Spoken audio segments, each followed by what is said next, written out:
This is Audible.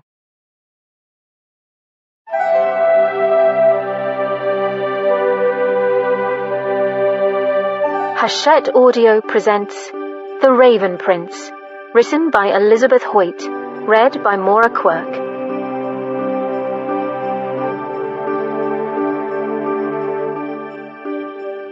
Dedication.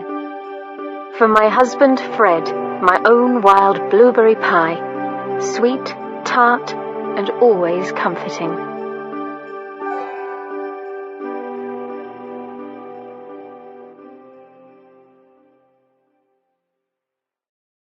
Chapter 1. Once upon a time, in a land far away, there lived an impoverished duke and his 3 daughters.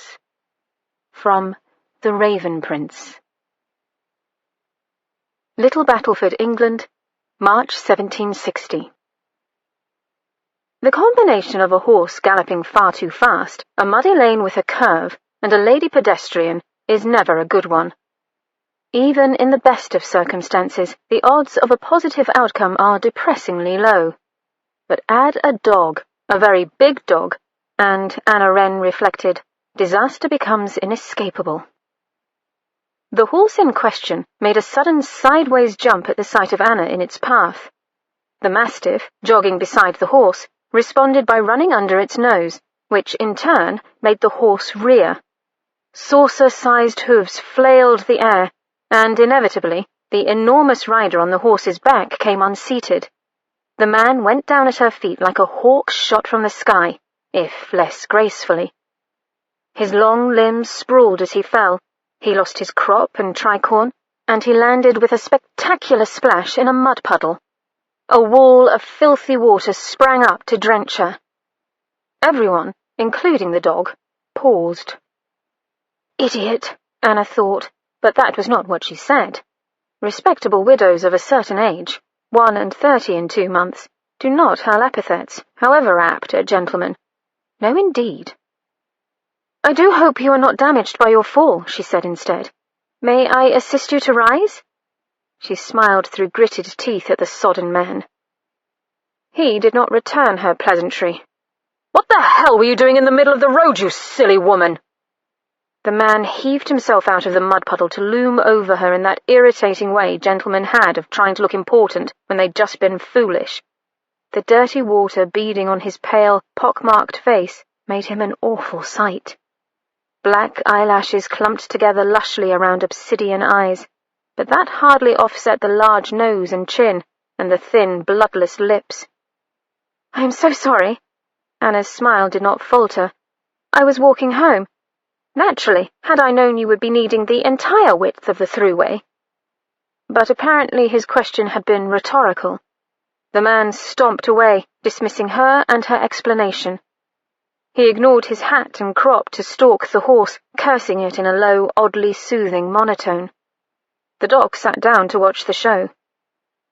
The horse, a bony bay, had peculiar light patches on its coat that gave it an unfortunate piebald appearance. It rolled its eyes at the man and sidled a few steps away. That's right. Dance around like a virgin at the first squeeze of a tit, you revolting lump of maggot-eaten hide, the man crooned to the animal. When I get hold of you, you misbegotten result of a diseased camel humping a sway-backed ass, I'll wring your cretinous neck, I will. The horse swiveled its mismatched ears to better hear the caressing baritone voice, and took an uncertain step forward. Anna sympathized with the animal. The ugly man's voice was like a feather run along the sole of her foot, irritating and tantalizing at the same time. She wondered if he sounded like that when he made love to a woman. One would hope he changed the words. The man got close enough to the bemused horse to catch its bridle. He stood for a minute, murmuring obscenities, then he mounted the animal in one lithe movement. His muscular thighs, indecently revealed in wet buckskins, tightened about the horse's barrel as he turned its nose. He inclined his bare head at Anna. Madam, good day. And without a backward glance, he cantered off down the lane, the dog racing beside him. In a moment, he was out of sight. In another, the sound of hoofbeats had died. Anna looked down. Her basket lay in the puddle, its contents, her morning's shopping, spilled in the road. She must have dropped it when she dodged the oncoming horse. Now, a half-dozen eggs oozed yellow yolks into the muddy water, and a single herring eyed her balefully as if blaming her for its undignified landing. She picked up the fish and brushed it off. It, at least, could be saved. Her grey dress, however, drooped pitifully, although the actual colour wasn't much different from the mud that caked it. She plucked at the skirts to separate them from her legs before sighing and dropping them. She scanned the road in both directions. The bare branches of the trees overhead rattled in the wind. The little lane stood deserted. Anna took a breath and said the forbidden word out loud in front of God and her eternal soul. Bastard! She held her breath, waiting for a thunderbolt, or, more likely, a twinge of guilt to hit her. Neither happened, which ought to have made her uneasy. After all, ladies do not curse gentlemen, no matter what the provocation. And she was, above all things, a respectable lady, wasn't she? By the time she limped up the front walk to her cottage, Anna's skirts were dried into a stiff mess. In summer, the exuberant flowers that filled the tiny front garden made it cheerful, but at this time of year, the garden was mostly mud. Before she could reach it, the door opened. A small woman with dove-grey ringlets bobbing at her temples peered around the jam. "Oh, there you are!" The woman waved a gravy-smeared wooden spoon, inadvertently flinging drops on her cheek. "Fanny and I have been making mutton stew, and I do think her sauce is improved. Why, you can hardly see the lumps." She leaned forward to whisper, "But we are still working on dumpling making. I'm afraid they have a rather unusual texture." Anna smiled wearily at her mother-in-law. "I'm sure the stew will be wonderful." She stepped inside the cramped hall and put the basket down. The other woman beamed, but then her nose wrinkled as Anna moved past her. "Dear, there's a peculiar odour coming from—" She trailed off and stared at the top of Anna's head. "Why are you wearing wet leaves in your hat?" Anna grimaced and reached up to feel. "I'm afraid I had a slight mishap on the high road." "A mishap?" Mother Wren dropped the spoon in her agitation. "Are you hurt? Why, your gown looks as if you've wallowed in a pigsty." "I'm quite all right, just a bit damp." "Well, we must get you into dry clothes at once, dear. And your hair— Fanny!" Mother Wren interrupted herself to call in the general direction of the kitchen. "We'll have to wash it. Your hair, I mean. Here, let me help you up the stairs." "Fanny!" A girl, all elbows, reddened hands, and topped by a mass of carroty hair, sidled into the hall. "What?" Mother Wren paused on the stairs behind Anna and leaned over the rail. "How many times have I told you to say yes, ma'am? You'll never become a maid in a big house if you don't speak properly." Fanny stood blinking up at the two women. Her mouth was slightly ajar. Mother Wren sighed. "Go put a pot of water on to heat. Miss Anna will be washing her hair." The girl scurried into the kitchen, then popped her head back out. "Yes, Mum." The top of the steep stairs opened onto a minuscule landing. To the left was the elder woman's room, to the right Anna's. She entered her small room and went straight to the mirror hanging over the dresser. "I don't know what the town is coming to," her mother-in-law panted behind her. "Were you splashed by a carriage? Some of these mail coach drivers are simply irresponsible. They think the entire road is theirs alone." "I couldn't agree with you more," Anna replied as she peered at her reflection. A faded wreath of dried apple blossoms was draped over the edge of the mirror, a memento from her wedding. But it was a single horseman in this case. Her hair was a rat's nest, and there were still spots of mud on her forehead. "Even worse, these gentlemen on horses," the older woman muttered. "Why, I don't think they're able to control their animals, some of them. Terribly dangerous. They're a menace to woman and child." Anna took off her shawl, bumping her shin against a chair as she moved. She glanced around the tiny room. This was where she and Peter had spent all 4 years of their marriage. She hung her shawl and hat on the hook where Peter's coat used to be.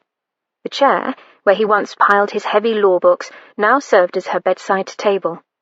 Even his hairbrush, with the few red hairs caught in its bristles, had long ago been packed away. "At least you saved the herring," Mother Wren was still fretting, "although I don't think a dunking in mud will have improved its flavour." "No doubt," Anna replied absently. Her eyes returned to the wreath. It was crumbling. No wonder, since she had been widowed 6 years.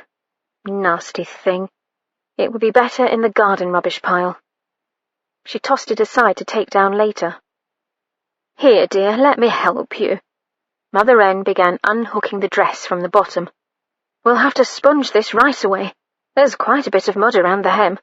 Perhaps if I applied a new trim." Her voice was muffled as she bent over. "Oh, that reminds me. Did you sell my lace to the milliner?" Anna pushed the dress down and stepped out of it. Yes, she quite liked the lace. She said it was the finest she'd seen in a while. "Well, I have been making lace for almost 40 years.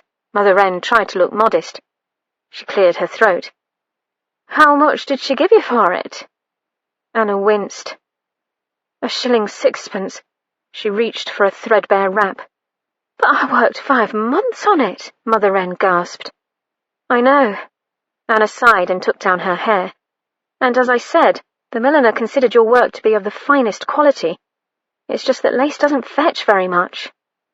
"It does once she puts it on a bonnet or a dress," Mother Wren muttered. Anna grimaced sympathetically.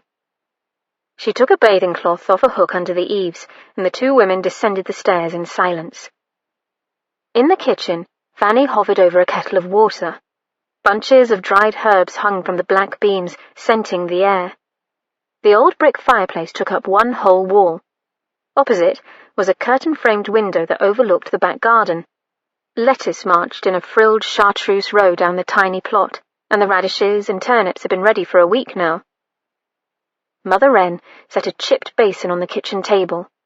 Worn smooth by many years of daily scrubbing, the table took pride of place in the middle of the room. At night, they pushed it to the wall so that the little maid could unroll a pallet in front of the fire.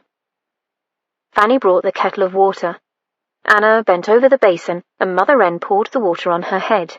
It was lukewarm. Anna soaped her hair and took a deep breath. "I'm afraid we will have to do something about our financial situation." "Oh, don't say there will be more economies, dear," Mother Wren moaned. "We've already given up fresh meat except for mutton on Tuesdays and Thursdays, and it's been ages since either of us has had a new gown." Anna noticed that her mother-in-law didn't mention Fanny's upkeep. Although the girl was supposedly their maid-cum-cook, in reality she was a charitable impulse on both their parts. Fanny's only relative, her grandfather, had died when she was 10. At the time, there'd been talk in the village of sending the girl to a poorhouse, but Anna had moved to intervene, and Fanny had been with them ever since. Mother Wren had hopes of training her to work in a large household, but so far her progress was slow. "You've been very good about the economies we've made," Anna said now as she worked the thin lather into her scalp, "but the investments Peter left us aren't doing as well as they used to. Our income has decreased steadily since he passed away." "It's such a shame he left us so little to live on," Mother Wren said. Anna sighed. "He didn't mean to leave such a small sum. He was a young man when the fever took him. I'm sure, had he lived, he would have built up the savings substantially." In fact, Peter had improved their finances since his own father's death shortly before their marriage. The older man had been a solicitor, but several ill-advised investments had landed him deeply in debt. After the wedding, Peter had sold the house he had grown up in to pay off the debts and moved his new bride and widowed mother into the much smaller cottage. He had been working as a solicitor when he'd become ill and died within the fortnight, leaving Anna to manage the little household on her own. "Rinse, please." A stream of chilly water poured over her nape and head. She felt to make sure no soap remained, then squeezed the excess water from her hair. She wrapped a cloth around her head and glanced up. "I think I should find a position." "Oh dear, surely not that." Mother Wren plopped down on a kitchen chair. "Ladies don't work." Anna felt her mouth twitch. "Would you prefer I remain a lady and let us both starve?" Mother Wren hesitated. She appeared to actually debate the question. "Don't answer that," Anna said. "It won't come to starvation anyway. However, we do need to find a way to bring some income into the household. Perhaps if I were to produce more lace, or I could give up meat entirely," her mother-in-law said, a little wildly. "I don't want you to have to do that. Besides, Father made sure I had a good education." Mother Wren brightened. "Your father was the best vicar little Battleford ever had, God rest his soul. He did let everyone know his views on the education of children." Anna took the cloth off her head and began combing out her wet hair. "He made sure I learned to read and write and do figures. I even have a little Latin and Greek. I thought I'd look tomorrow for a position as a governess or companion. Old Mrs. Lester is almost blind. Surely her son-in-law would hire you to read." Mother Wren stopped. Anna became aware at the same time of an acrid scent in the air. "Fanny!" The little maid, who had been watching the exchange between her employers, yelped and ran to the pot of stew over the fire. Anna groaned. Another burned supper. Felix Hopple paused before the Earl of Swartingham's library door to take stock of his appearance. His wig, with 2 tight sausage curls on either side, was freshly powdered in a becoming lavender shade. His figure, quite svelte for a man of his years, was highlighted by a puce waistcoat edged with vining yellow leaves, and his hose had alternating green and orange stripes, handsome without being ostentatious. His toilet was perfection itself. There was really no reason for him to hesitate outside the door. He sighed. The Earl had a disconcerting tendency to growl. As estate manager of Ravenhill Abbey, Felix had heard that worrisome growl quite a bit in the last 2 weeks. It had made him feel like one of those unfortunate native gentlemen one reads about in travelogues, who lived in the shadows of large, ominous volcanoes, the kind that might erupt at any moment. Why Lord Swartingham had chosen to take up residence at the Abbey after years of blissful absence, Felix couldn't fathom, but he had the sinking feeling that the Earl intended to remain for a very, very long time. The steward ran a hand down the front of his waistcoat. He reminded himself that although the matter he was about to bring to the Earl's attention was not pleasant, it could in no way be construed as his own fault. Thus prepared, he nodded and tapped at the library door. There was a pause, and then a deep, sure voice rasped, "Come." The library stood on the west side of the manor house, and the late afternoon sun streamed through the large windows that took up nearly the entire outside wall. One might think this would make the library a sunny, welcoming room, but somehow the sunlight was swallowed by the cavernous space soon after it entered, leaving most of the room to the domain of the shadows. The ceiling, 2 stories high, was wreathed in gloom. The Earl sat behind a massive Baroque desk that would have dwarfed a smaller man. Nearby, a fire attempted to be cheerful and failed dismally. A gigantic, brindled dog sprawled before the hearth as if dead. Felix winced. The dog was a mongrel mix that included a good deal of mastiff and perhaps some wolfhound. The result was an ugly, mean-looking canine he tried hard to avoid. He cleared his throat. "If I could have a moment, my lord." Lord Swartingham glanced up from the paper in his hand. "What is it now, Hopple? Come in, man. Sit down while I finish this. I'll give you my attention in a minute."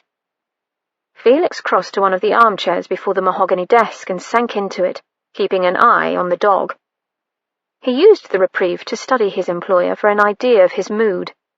The Earl scowled at the page in front of him, his pockmarks making the expression especially unattractive.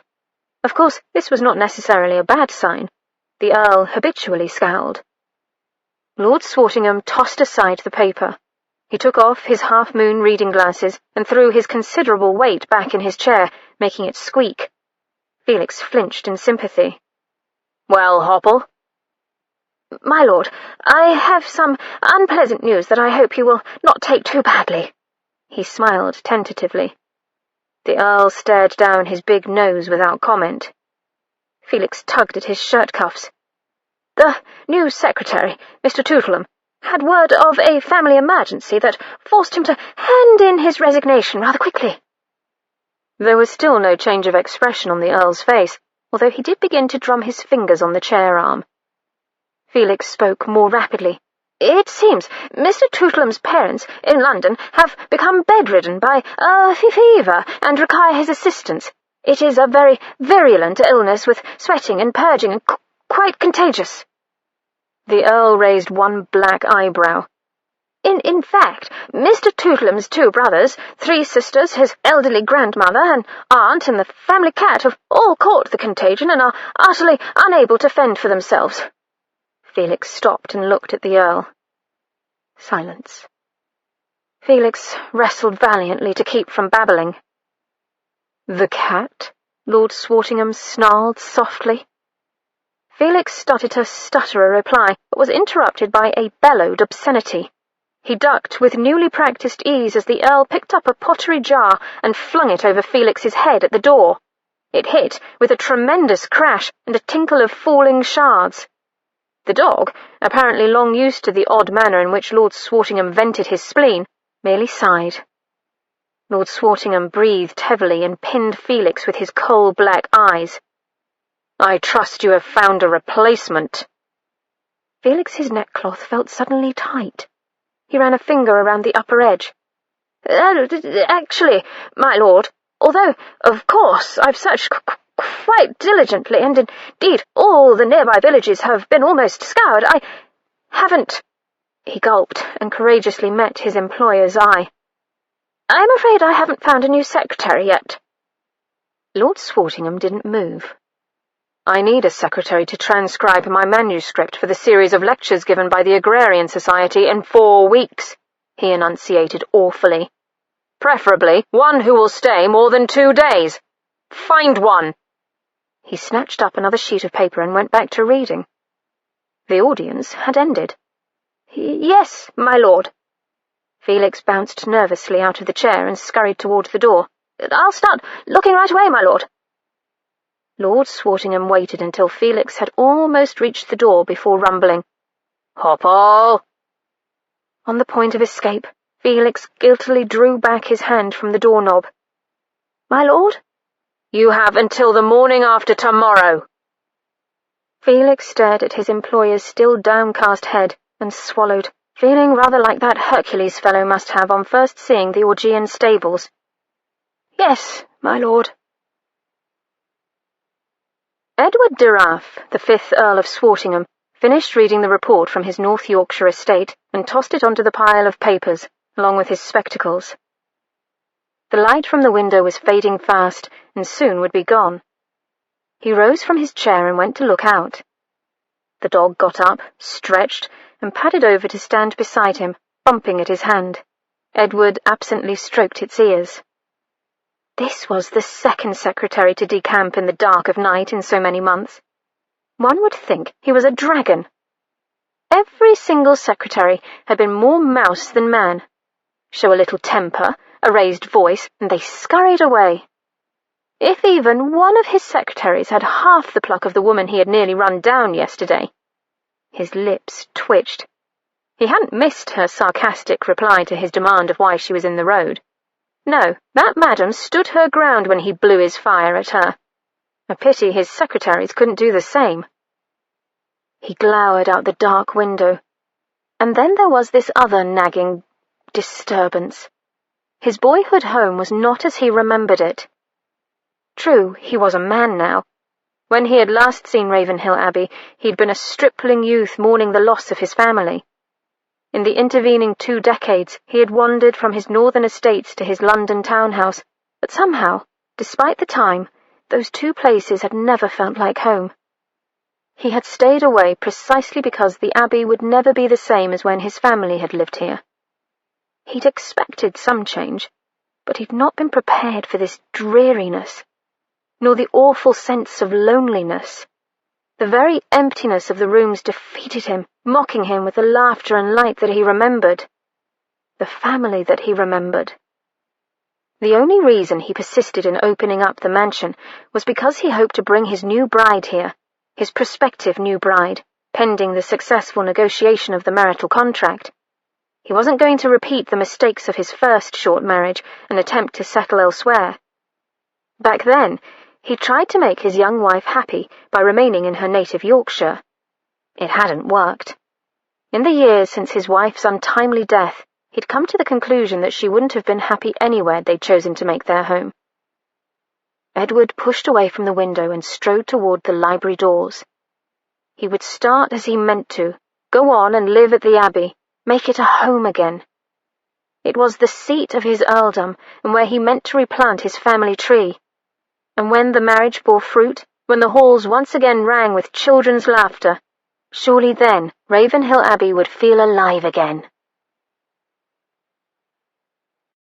Chapter 2. Now all three of the Duke's daughters were equally fair. The eldest had hair of deepest pitch that shone with blue-black lights. The second had fiery locks that framed a milky-white complexion. And the youngest was golden, both of face and form, so that she seemed bathed in sunlight. But of these three maidens, only the youngest was blessed with her father's kindness. Her name was Aurea, from the Raven Prince. Who would have guessed that there was such a paucity of jobs for genteel ladies in Little Battleford? Anna had known that it wouldn't be easy to find a position when she left the cottage this morning, but she'd started with some hope. All she required was a family with illiterate children needing a governess, or an elderly lady in want of a wool-winder. Surely this was not too much to expect. Evidently it was. It was mid-afternoon now. Her feet ached from trudging up and down muddy lanes, and she didn't have a position. Old Mrs. Lester had no love of literature. Her son-in-law was too parsimonious to hire a companion in any case. Anna called round on several other ladies, hinting that she might be open to a position, only to find they either could not afford a companion or simply did not want one. Then she'd come to Felicity Clearwater's home. Felicity was the third wife of Squire Clearwater, a man some 30 years older than his bride. The squire was the largest landowner in the county, besides the Earl of Swartingham. As his wife, Felicity clearly considered herself the pre-eminent social figure in Little Battleford, and rather above the humble Wren household. But Felicity had two girls of a suitable age for a governess, so Anna had called on her. She'd spent an excruciating half-hour feeling her way like a cat walking on sharp pebbles. When Felicity had caught on to Anna's reason for visiting, she'd smoothed a pampered hand over her already immaculate coiffure. Then she'd sweetly inquired about Anna's musical knowledge. The vicarage had never run to a harpsichord when Anna's family had occupied it, a fact Felicity knew very well, since she'd called there on several occasions as a girl. Anna had taken a deep breath. "I'm afraid I don't have any musical ability, but I do have a bit of Latin and Greek." Felicity had flicked open a fan and tittered behind it. "Oh, I do apologize," she'd said when she'd recovered, "but my girls will not be learning anything so masculine as Latin or Greek. It's rather unbecoming in a lady, don't you think?" Anna had grit her teeth, but managed a smile. Until Felicity had suggested she try the kitchen to see if cook needed a new scullery maid. Things had gone downhill from there. Anna sighed now. She might very well end up a scullery maid, or worse, but not at Felicity's house. Time to head home. Rounding the corner at the ironmonger's, she just managed to avoid a collision with Mr. Felix Hopple, hurrying in the other direction. She skidded to a halt inches shy of the Ravenhill steward's chest. A packet of needles, some yellow embroidery floss, and a small bag of tea for Mother Wren slid to the ground from her basket. "Do excuse me, Mrs. Wren," the little man gasped as he bent to retrieve the items. "I'm afraid I was not minding where my feet carried me." "That's quite all right." Anna eyed the violet and crimson-striped waistcoat he wore and blinked. Good Lord. "I hear the Earl is finally in residence at Ravenhill. You must be quite busy." The village gossips were all abuzz at the mysterious Earl's reappearance in the neighbourhood after so many years, and Anna was just as curious as everyone else. In fact, she was beginning to wonder about the identity of the ugly gentleman who had so nearly run her down the day before. Mr. Hopple heaved a sigh. "I am afraid so." He pulled out a handkerchief and mopped his brow. "I am on the hunt for a new secretary for his lordship. It is not an easy search. The last man I interviewed kept blotting his paper, and I was not at all sure of his ability to spell." "That would be a problem in a secretary," Anna murmured. "Indeed." "If you find no one today, do remember that there will be plenty of gentlemen at church on Sunday morning," Anna said. "Perhaps you will find someone there." I'm afraid that will do me no good. His lordship stated he must have a new secretary by tomorrow morning." "So soon?" Anna stared. "That is very little time." A thought dawned. The steward was trying without success to wipe the mud from the packet of needles. "Mr. Hopple," she said slowly, "did the Earl say he required a male secretary?" "Well, no," Mr. Hopple replied absently, still involved with the packet. "The Earl simply instructed me to hire another secretary, but what other—" He stopped suddenly. Anna straightened her flat straw hat and smiled meaningfully. "As a matter of fact, I've been thinking lately about how much excess time I have. You may not be aware, but I've a very clear hand, and I do know how to spell." "You're not suggesting—" Mr. Hopple looked stunned, rather like a gaffed halibut in a lavender wig. "Yes, I do suggest." Anna nodded. "I think it will be just the thing. Shall I report to Ravenhill at 9 or 10 o'clock tomorrow?" 9 o'clock. The Earl rises early, but really, Mrs. Wren," Mr. Hopple stuttered. "Yes, really, Mr. Hopple. There, it is all settled. I shall see you tomorrow at 9 o'clock. Anna patted the poor man on the sleeve. He really did not look well. She turned to go, but stopped when she remembered a very important point. "One more thing. What wage is the Earl offering?" "The wage?" Mr. Hopple blinked. "Well, the Earl was paying his last secretary £3 a month. Will that be all right?" £3. Anna's lips moved as she silently repeated the words.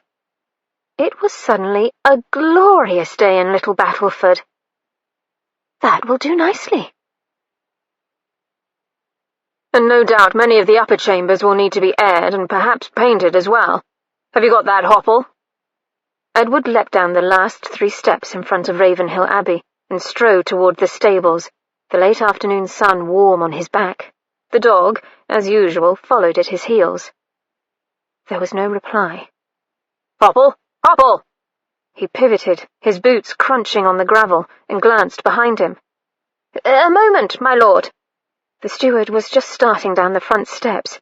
He seemed out of breath. "I'll be there in a moment." Edward waited, foot tapping, until Hopple caught up. Then he continued around the back. Here the gravel gave way to worn cobblestone in the courtyard. "Have you got that about the upper chambers?" The upper chambers, my lord?" the little man wheezed as he scanned the notes in his hand. "Have the housekeeper air them," Edward repeated slowly. "Check to see if they need painting. Do try to keep up, man." "Yes, my lord," Hopple muttered, scribbling. "I trust you have found a secretary." Well..." The steward peered at his notes intently. "I did tell you I needed one by tomorrow morn." "Yes, indeed, my lord, and in fact I do have a person who I think may very well."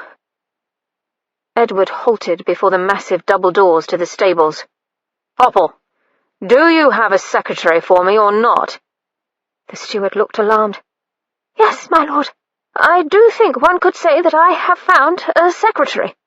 "Then why not say so?" He frowned. "Is something wrong with the man?" No, my lord." Hopple smoothed his terrible purple waistcoat. The secretary will, I think, be quite satisfactory as a secretary." His eyes were fixed on the horse weather vane atop the stable roof. Edward found himself inspecting the weather vane. It squeaked and revolved slowly. He tore his gaze from it and looked down. The dog sat beside him, head cocked, also staring at the weather vane. Edward shook his head. "Good. I will be absent tomorrow morning when he arrives." They walked from the late afternoon sunshine into the gloom of the stables. The dog trotted ahead, sniffing in corners. "So you will need to show him my manuscript and generally instruct him as to his duties." He turned. Was it his imagination, or did Hopple look relieved? "Very good, my lord," the steward said. "I will be travelling up to London early tomorrow, and shall be gone through the rest of the week. By the time I return, he should have transcribed the papers I have left." "Indeed, my lord." The steward was definitely beaming.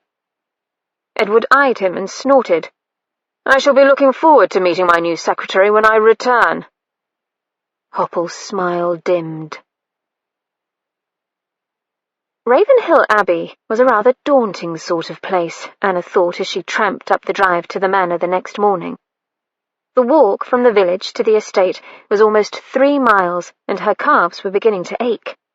Fortunately, the sun shone cheerily. Ancient oaks bordered the drive, a change from the open fields along the lane from Little Battleford. The trees were so old that 2 horsemen could ride abreast through the spaces between them. She rounded a corner, gasped, and halted. Daffodils dotted the tender green grass beneath the trees. The branches above were only a fuzz of new leaves, and the sunshine broke through with hardly any impediment. Each yellow daffodil shone translucent and perfect, creating a fragile fairyland. What sort of man would stay away from this for almost 2 decades? Anna remembered tales of the great smallpox epidemic that had decimated Little Battleford in the years before her parents moved into the vicarage. She knew the present Earl's family had all died from the disease. Even so, wouldn't he have at least visited in the intervening years? She shook her head and continued. Just past the daffodil field, the copse opened up, and she could see Ravenhill clearly. It stood 4 stories high, built of grey stone in the classic style. A single central entrance on the first floor dominated the facade. From it, twin, curving staircases descended to ground level. In a sea of open fields, the abbey was an island, alone and arrogant. Anna started on the long approach to Ravenhill Abbey, her confidence fading the closer she got. That front entrance was simply too imposing. She hesitated a moment when she neared the abbey, then veered around the corner. Just past the corner, she saw the servants' entrance. This door, too, was tall and double, but at least she didn't have to mount granite steps to reach it. Taking a deep breath, she tugged on the big brass knob and walked directly into the huge kitchen. A large woman with white blonde hair stood at a massive central table. She kneaded dough, her arms elbow-deep in an earthenware bowl the size of a kettle. Strands of hair came down from the bun at the top of her head and stuck to the sweat on her red cheeks. The only other people in the room were a scullery maid and a bootblack boy. All 3 turned to stare at her. The fair-haired woman, surely the cook, held up floury arms. "Aye?" Anna raised her chin. "Good morning. I'm the Earl's new secretary, Mrs. Wren. Do you know where Mr. Hopple might be?" Without taking her eyes from Anna, the cook yelled to the bootblack boy. "You there, Danny. Go and fetch Mr. Hopple and tell him Mrs. Wren is here in the kitchen. Be quick now." Danny dashed out of the kitchen, and the cook turned back to her dough. Anna stood waiting. The scullery maid by the massive fireplace stared, absently scratching her arm. Anna smiled at her. The girl quickly averted her eyes. "Ain't never heard of a lady secretary before." The cook kept her eyes on her hands, swiftly working the dough. She expertly flipped the whole mass onto the table and rolled it into a ball, the muscles on her forearms flexing. "Have you met his lordship, then?" "We've never been introduced," Anna said. "I discussed the position with Mr. Hopple, and he had no qualms about me becoming the Earl's secretary." At least, Mr. Hopple hadn't voiced any qualms, she added mentally. The cook grunted without looking up. "That's just as well." She rapidly pinched off walnut-sized bits of dough and rolled them into balls. A pile formed. "Bertha, fetch me that tray." The scullery maid brought over a cast-iron tray and lined up the balls on it in rows. "Gives me the chilly trembles, he does, when he shouts," she whispered. The cook cast a jaundiced eye on the maid. "The sound of hoot owls gives you the chilly trembles. The Earl's a fine gentleman, pays us all a decent wage and gives us regular days off, he does." Bertha bit her lower lip as she carefully positioned each ball. "He's got a terrible sharp tongue. Perhaps that's why Mr. Toodlem left so." She seemed to realize the cook was glaring at her and abruptly shut her mouth. Mr. Hopple's entrance broke the awkward silence. He wore an alarming violet waistcoat, embroidered all over with scarlet cherries. Good morning, Mrs. Wren." He darted a glance at the watching cook and scullery maid and lowered his voice. "Are you quite sure about this?" "Of course, Mr. Hopple." Anna smiled at the steward in what she hoped was a confident manner. "I am looking forward to making the acquaintance of the Earl." She heard the cook humph behind her. "Ah!" Mr. Hopple coughed. "As to that, the Earl has journeyed to London on business. He often spends his time there, you know," he said in a confiding tone, "meeting with other learned gentlemen. The Earl is quite an authority on agricultural matters." Disappointment shot through her. "Shall I wait for his return?" she asked. No need," Mr. Hopple said. "His lordship left some papers for you to transcribe in the library. I'll just show you there, shall I?" Anna nodded and followed the steward out of the kitchen and up the back stairs into the main hallway. The floor was pink and black marble parquet, beautifully inlaid, although a bit hard to see in the dim light. They came to the main entrance, and she stared at the grand staircase. Good Lord, it was huge! The stairs led up to a landing the size of her kitchen, and then parted into two staircases, arching away into the dark upper floors. How on earth did one man rattle around in such a house, even if he did have an army of servants? Anna became aware that Mr. Hopple was speaking to her. "The last secretary, and, of course, the one before him worked in their own study under the stairs," the little man said. "But the room there is rather bleak, not at all fitting a lady. So I thought it best that you be set up in the library where the Earl works, unless," Mr. Hopple inquired breathlessly, "you would prefer to have a room of your own." The steward turned to the library and held the door for Anna. She walked inside and then stopped suddenly, forcing Mr. Hopple to step around her. No, this will do very nicely." She was amazed at how calm her voice sounded. So many books. They lined 3 sides of the room, marching around the fireplace and extending to the vaulted ceiling. There must be over 1,000 books in this room. A rather rickety ladder on wheels stood in the corner, apparently for the sole purpose of putting the volumes within reach.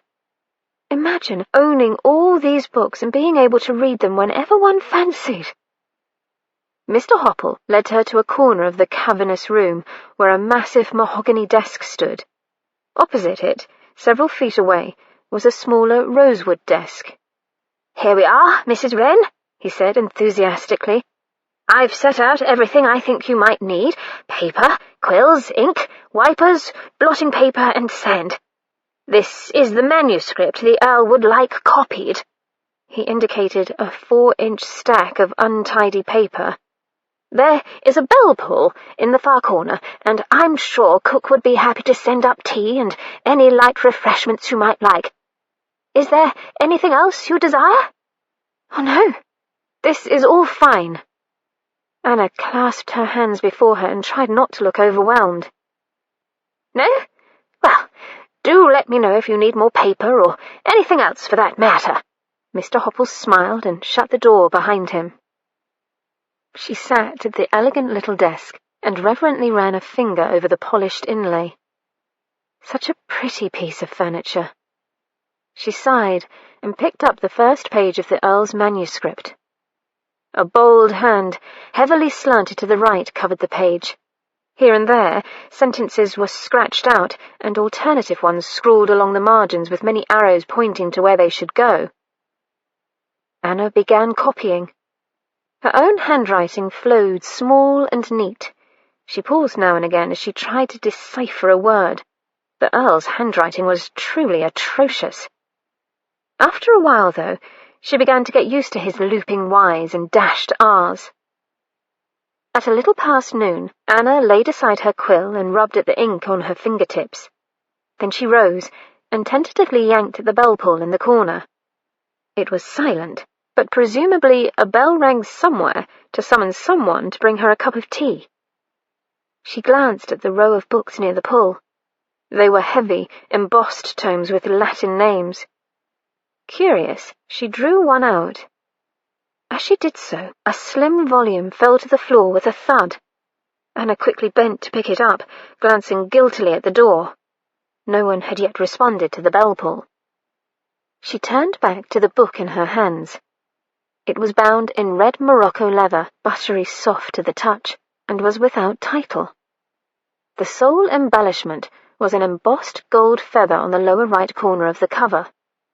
She frowned and replaced her first choice, then carefully opened the red leather book. Inside, on the flyleaf, was written in a childish hand, Elizabeth Jane de Raaf, her book. "Yes, ma'am." Anna almost dropped the red book at the young maid's voice. She hastily replaced it on the shelf and smiled at the maid. "I wonder if I might have some tea." "Yes, ma'am." The maid bobbed and left without further comment.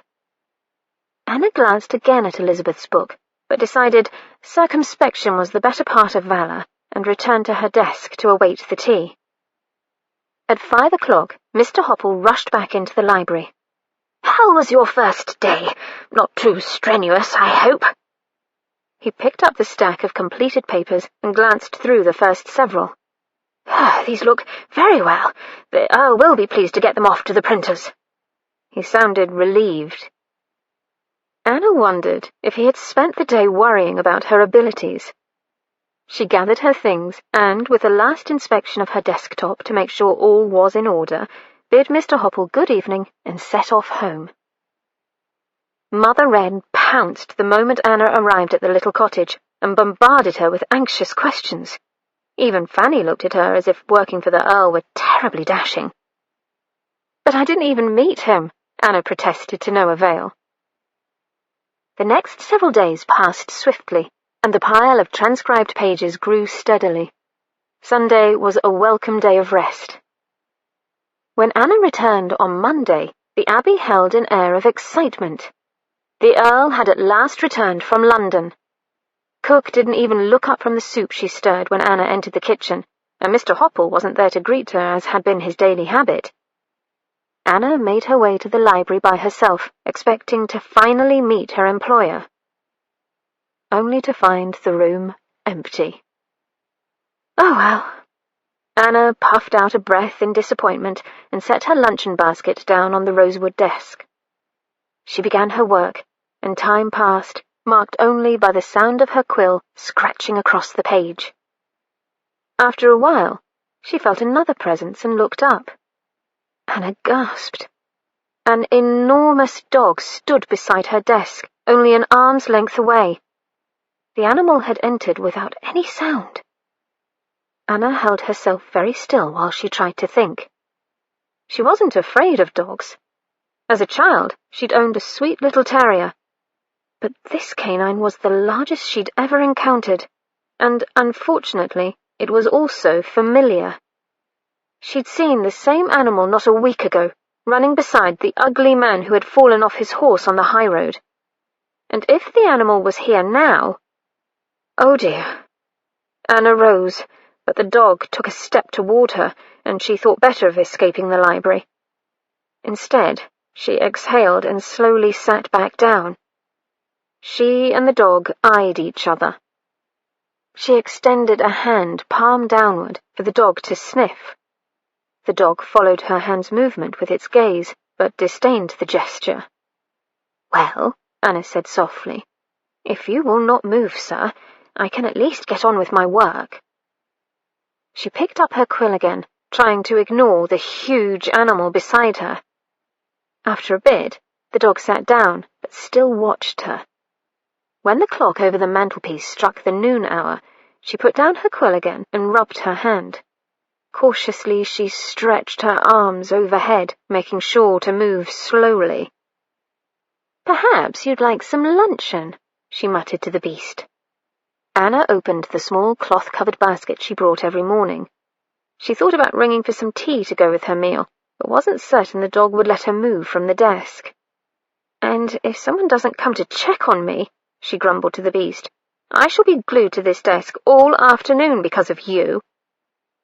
The basket held bread and butter, an apple, and a wedge of cheese wrapped in a cloth. She offered a crust of the bread to the dog, but he didn't even sniff it. "You are picky, aren't you?" She munched on the bread herself. "I suppose you're used to dining on pheasant and champagne." The dog kept his own counsel. Anna finished the bread and started on the apple under the beast's watchful eyes. Surely, if it was dangerous, it would not be allowed to roam freely in the abbey. She saved the cheese for last. She inhaled as she unwrapped it and savoured the pungent aroma. Cheese was rather a luxury at the moment. She licked her lips. The dog took that moment to stretch out his neck and sniff. Anna paused with the lump of cheese halfway to her mouth. She looked first at it and then back to the dog. His eyes were liquid brown. He placed a heavy paw on her lap. She sighed. "Some cheese, my lord." She broke off a piece and held it out. The cheese disappeared in one gulp, leaving a trail of canine saliva in its former place on her palm. The dog's thick tail brushed the carpet. He looked at her expectantly. Anna raised her eyebrows sternly. "You, sir, are a sham." She fed the monster the rest of her cheese. Only then did he deign to let her fondle his ears. She was stroking his broad head and telling him what a handsome, proud fellow he was, when she heard the sound of booted footsteps in the hallway. She looked up and saw the Earl of Swartingham standing in the doorway, his hot obsidian eyes upon her. Chapter 3. A powerful prince, a man who feared neither god nor mortal, ruled the lands to the east of the Duke. This prince was a cruel man, and a covetous one as well. He envied the Duke the bounty of his lands and the happiness of his people. One day, the prince gathered a force of men and swept down upon the little dukedom, pillaging the land and its people until his army stood outside the walls of the Duke's castle. The old Duke climbed to the top of his battlements and beheld a sea of warriors that stretched from the stones of his castle all the way to the horizon. How could he defeat such a powerful army? He wept for his people and for his daughters, who surely would be ravished and slain. But as he stood thus in his despair, he heard a croaking voice. "Weep not, Duke. All is not yet lost." From The Raven Prince. Edward halted in the act of entering his library. He blinked. A woman sat at his secretary's desk. He repressed the instinctive urge to back out a step and double-check the door. Instead, he narrowed his eyes, inspecting the intruder. She was a small morsel dressed in brown, her hair hidden by a god-awful frilled cap. She held her back so straight it didn't touch the chair. She looked like every other lady of good quality, but depressed means, except that she was petting, for God's sake, his great brute of a dog. The animal's head lolled, tongue hanging out the side of his jaw like a besotted idiot, eyes half shut in ecstasy. Edward scowled at him. "Who are you?" he asked her, more gruffly than he'd meant to. The woman's mouth thinned primly, drawing his eyes to it. She had the most erotic mouth he'd ever seen on a woman. It was wide, the upper lip fuller than the lower, and one corner tilted. "I am Anna Wren, my lord. What is your dog's name?" "I don't know." He stalked into the room, taking care not to move suddenly. But the woman knit her brow. "Isn't it your dog?" He glanced at the dog, and was momentarily mesmerized. Her elegant fingers were stroking through the dog's fur. "He follows me and sleeps by my bed," Edward shrugged, "but he has no name that I know of." He stopped in front of the rosewood desk. She'd have to move past him in order to escape the room. Anna Wren's brows lowered disapprovingly. "But he must have a name. How do you call him?" "I don't, mostly." The woman was plain. She had a long, thin nose, brown eyes, and brown hair, what he could see of it. Nothing about her was out of the ordinary. Except that mouth. The tip of her tongue moistened that corner. Edward felt his cock jump and harden. He hoped to hell she wouldn't notice and be shocked out of her maidenly mind. He was aroused by a frumpy woman he didn't even know. The dog must have grown tired of the conversation. He slipped from beneath Anna Wren's hand and lay down with a sigh by the fireplace. "You name him if you must." Edward shrugged again and rested the fingertips of his right hand on the desk. The assessing stare she levelled at him stirred a memory. His eyes narrowed. "You're the woman who made my horse shy on the high road the other day." "Yes." She gave him a look of suspicious sweetness. "I'm so sorry you fell off your horse." Impertinent.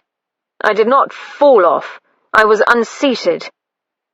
"Indeed?" He almost contested that one word, but she held out a sheaf of papers to him. "Would you care to see what I've transcribed today?" He rumbled noncommittally. He withdrew his spectacles from a pocket and settled them on his nose. It took a moment to concentrate on the page in his hand, but when he did, Edward recognized the handwriting of his new secretary. He'd read over the transcribed pages the night before, and while he'd approved of the neatness of the script, he'd wondered about the effeminacy of it. He looked at little Anna Wren over his spectacles and snorted. Not effeminate. Feminine. Which explained Hopple's evasiveness. He read a few sentences more before another thought struck him. Edward darted a sharp glance at the woman's hand and saw she wore no rings. All the men hereabouts were probably afraid to court her. "You are unwed?" She appeared startled. "I am a widow, my lord." "Ah." Then she had been courted and wed, but not any more. No male guarded her now.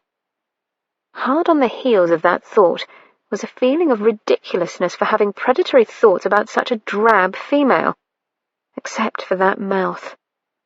He shifted uncomfortably and brought his wandering thoughts back to the page he held. There were no blots or misspellings that he could see. Exactly what he would expect from a small brown widow. He grimaced mentally. Ha! A mistake! He glared at the widow over his spectacles. "This word should be compost, not compose. Can't you read my handwriting?" Mrs. Wren took a deep breath, as if fortifying her patience, which made her lavish bosom expand. "Actually, my lord, no. I can't always." He grunted, a little disappointed she hadn't argued. She'd probably have to take a lot of deep breaths if she were enraged. He finished reading through the papers and threw them down on her desk where they slid sideways. She frowned at the lopsided heap of papers and bent to retrieve one that had fluttered to the floor. "They look well enough." He walked behind her.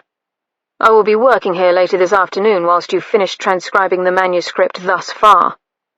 He reached around her to flick a piece of lint off the desk. For a moment, he could feel her body heat and smell the faint scent of roses wafting up from her warmth. He sensed her stiffen. He straightened. "Tomorrow, I'll need you to work with me on matters pertaining to the estate. I hope that is amenable to you." Yes, of course, my lord. He felt her twist around to see him, but he was already walking toward the door. Fine. I have business to attend to before I begin my work here. He paused by the door. Oh, and Mrs. Wren? She raised her eyebrows. Yes, my lord. Do not leave the Abbey before I return. Edward strode into the hallway, determined to hunt down and interrogate his steward. In the library, Anna narrowed her eyes at the Earl's retreating back. What an overbearing man! He even looked arrogant from the rear, his broad shoulders straight, his head at an imperious tilt. She considered his last words and turned a puzzled frown on the dog sprawled before the fire. Why does he think I'd leave? The mastiff opened one eye but seemed to know that the question was rhetorical and closed it again. She sighed and shook her head, then drew a fresh sheet of paper from the pile. She was his secretary after all. She'd just have to learn to put up with the high-handed Earl. And of course, keep her thoughts to herself at all times. 3 hours later, Anna had nearly finished transcribing the pages and had a crick in her shoulder from her efforts. The Earl hadn't yet returned, despite his threat. She sighed and flexed her right hand, then stood. Perhaps a stroll about the room was in order. The dog looked up and rose to follow her. Idly, she trailed her fingers along a shelf of books. They were outsized tomes, geography volumes, judging by the titles on their spines. The books were certainly bigger than the red-bound one she'd looked at last week. Anna paused. She hadn't had the courage to inspect that little volume since she'd been interrupted by the maid, but now curiosity drove her to the shelf by the bell-pull. There it was, nestled beside its taller mates, just as she'd left it. The slim red book seemed to beckon her. Anna drew it out and opened it to the title page. The print was ornate and barely readable. The Raven Prince. There was no author given. She raised her eyebrows and flipped several pages until she came to an illustration of a giant black raven, far larger than the ordinary bird. It stood on a stone wall beside a man with a long white beard and a weary expression on his face. Anna frowned. The raven's head was tilted, as if it knew something the old man didn't, and its beak was open as though it might— "What do you have there?" The Earl's steep tones startled her so badly that Anna did drop the book this time. How had such a large man moved so silently? He crossed the carpet now, with no regard to the muddy tracks he left, and picked up the book at her feet. His expression went flat when he saw the cover. She couldn't tell what he was thinking. Then he looked up. "I thought I'd ordered tea," he said prosaically. He tugged at the bell-pull. The big dog thrust his muzzle in his master's free hand. Lord Swartingham scrubbed the dog's head and turned to place the book in the drawer of his desk. Anna cleared her throat.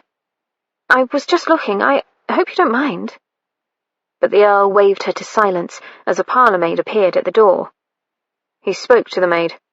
"Bitsy, have cook put together a tray with some bread and tea and whatever else she has about." He glanced at Anna, seemingly as an afterthought. "See if she has some cakes or biscuits too, will you?" He hadn't asked if Anna preferred sweets, so it was just as well that she did. The maid bobbed and hurried out of the room. Anna pursed her lips. "I really didn't mean—" "No matter," he interrupted. The Earl was at his desk, pulling out ink and quills in a haphazard manner. "Look around if you choose. All these books should be put to some use. Although I don't know that you'll find much of interest in them. Mostly boring histories, if I remember correctly, and probably mouldy to boot." He stopped to peruse a sheet lying on the desktop. She opened her mouth to try again, but was distracted by the sight of him stroking the quill while he read. His hands were large and tanned, more so than a gentleman's hands should be. Black hairs grew on the back. The thought popped into her head that he probably had hair on his chest as well. She straightened and cleared her throat. The Earl looked up. "Do you think Duke is a good name?" she asked. His face blanked for a second before it cleared. He glanced at the dog in consideration. "I don't think so. He would outrank me." The arrival of 3 maids bearing heavily laden trays saved Anna from making a reply. They set up the tea service on a table near the window and then withdrew. The Earl gestured her to the settee on one side, while he took a chair on the other. "Shall I pour?" she asked. "Please," he nodded. Anna served the tea. She thought she felt the Earl watching her as she went through the ritual, but when she looked up, his gaze was on his cup. The quantity of the food was intimidating. There was bread and butter, 3 different jellies, cold sliced ham, pigeon pie, some cheese, 2 different puddings, small iced cakes and dried fruit. She filled a plate for the Earl with some of each, remembering how hungry a man could be after exercise.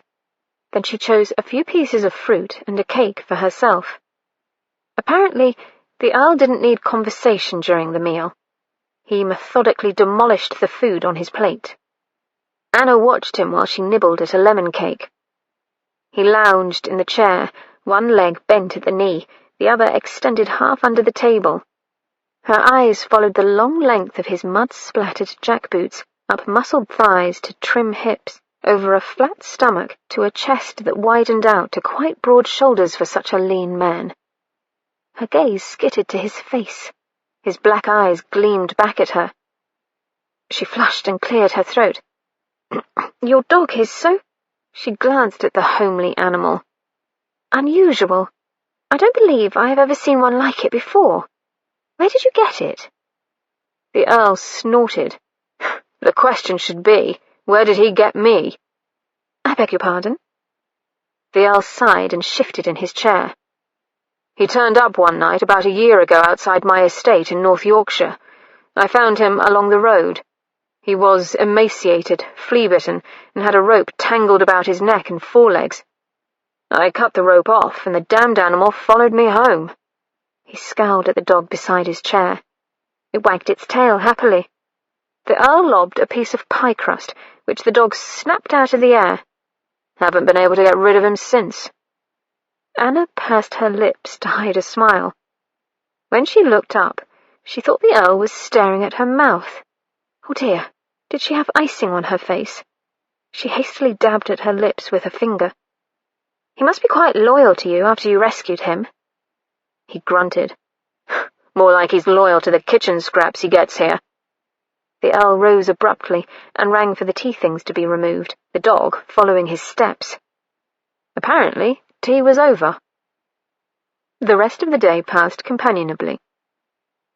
The Earl wasn't a silent writer. He muttered to himself and ran his hand through his hair until strands of it became dislodged from his queue and fell around his cheeks in disarray. Sometimes he jumped up to pace the room before returning to his desk to furiously scribble. The dog seemed used to the Earl's compositional style and snored by the fireplace, unperturbed. When the hall clock chimed the 5 o'clock hour, Anna started to gather her basket together. The Earl frowned. "Are you leaving already?" Anna paused. "The hour has struck 5, my lord." He looked surprised, then glanced out the darkening windows. "So it has." He stood and waited while she finished, and then escorted her to the door. Anna was very conscious of his presence beside her as she walked down the hall. Her head didn't quite come to his shoulder, reminding her again of how large a man he was. The Earl scowled when he saw the empty drive outside. "Where is your carriage?" "I haven't one," she said rather tartly. "I walked from the village." "Ah, of course," he said. "Wait here. I'll have my carriage brought round." Anna started to protest, but he ran down the steps and strode off toward the stables, leaving her with the dog for company. The animal groaned and sat down. She stroked his ears. They waited quietly, listening to the wind stirring the treetops.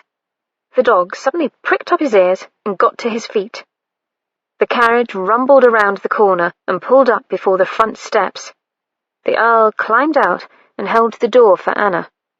Eagerly, the mastiff started down the front steps ahead of her. Lord Swartingham frowned at the animal. "Not you!"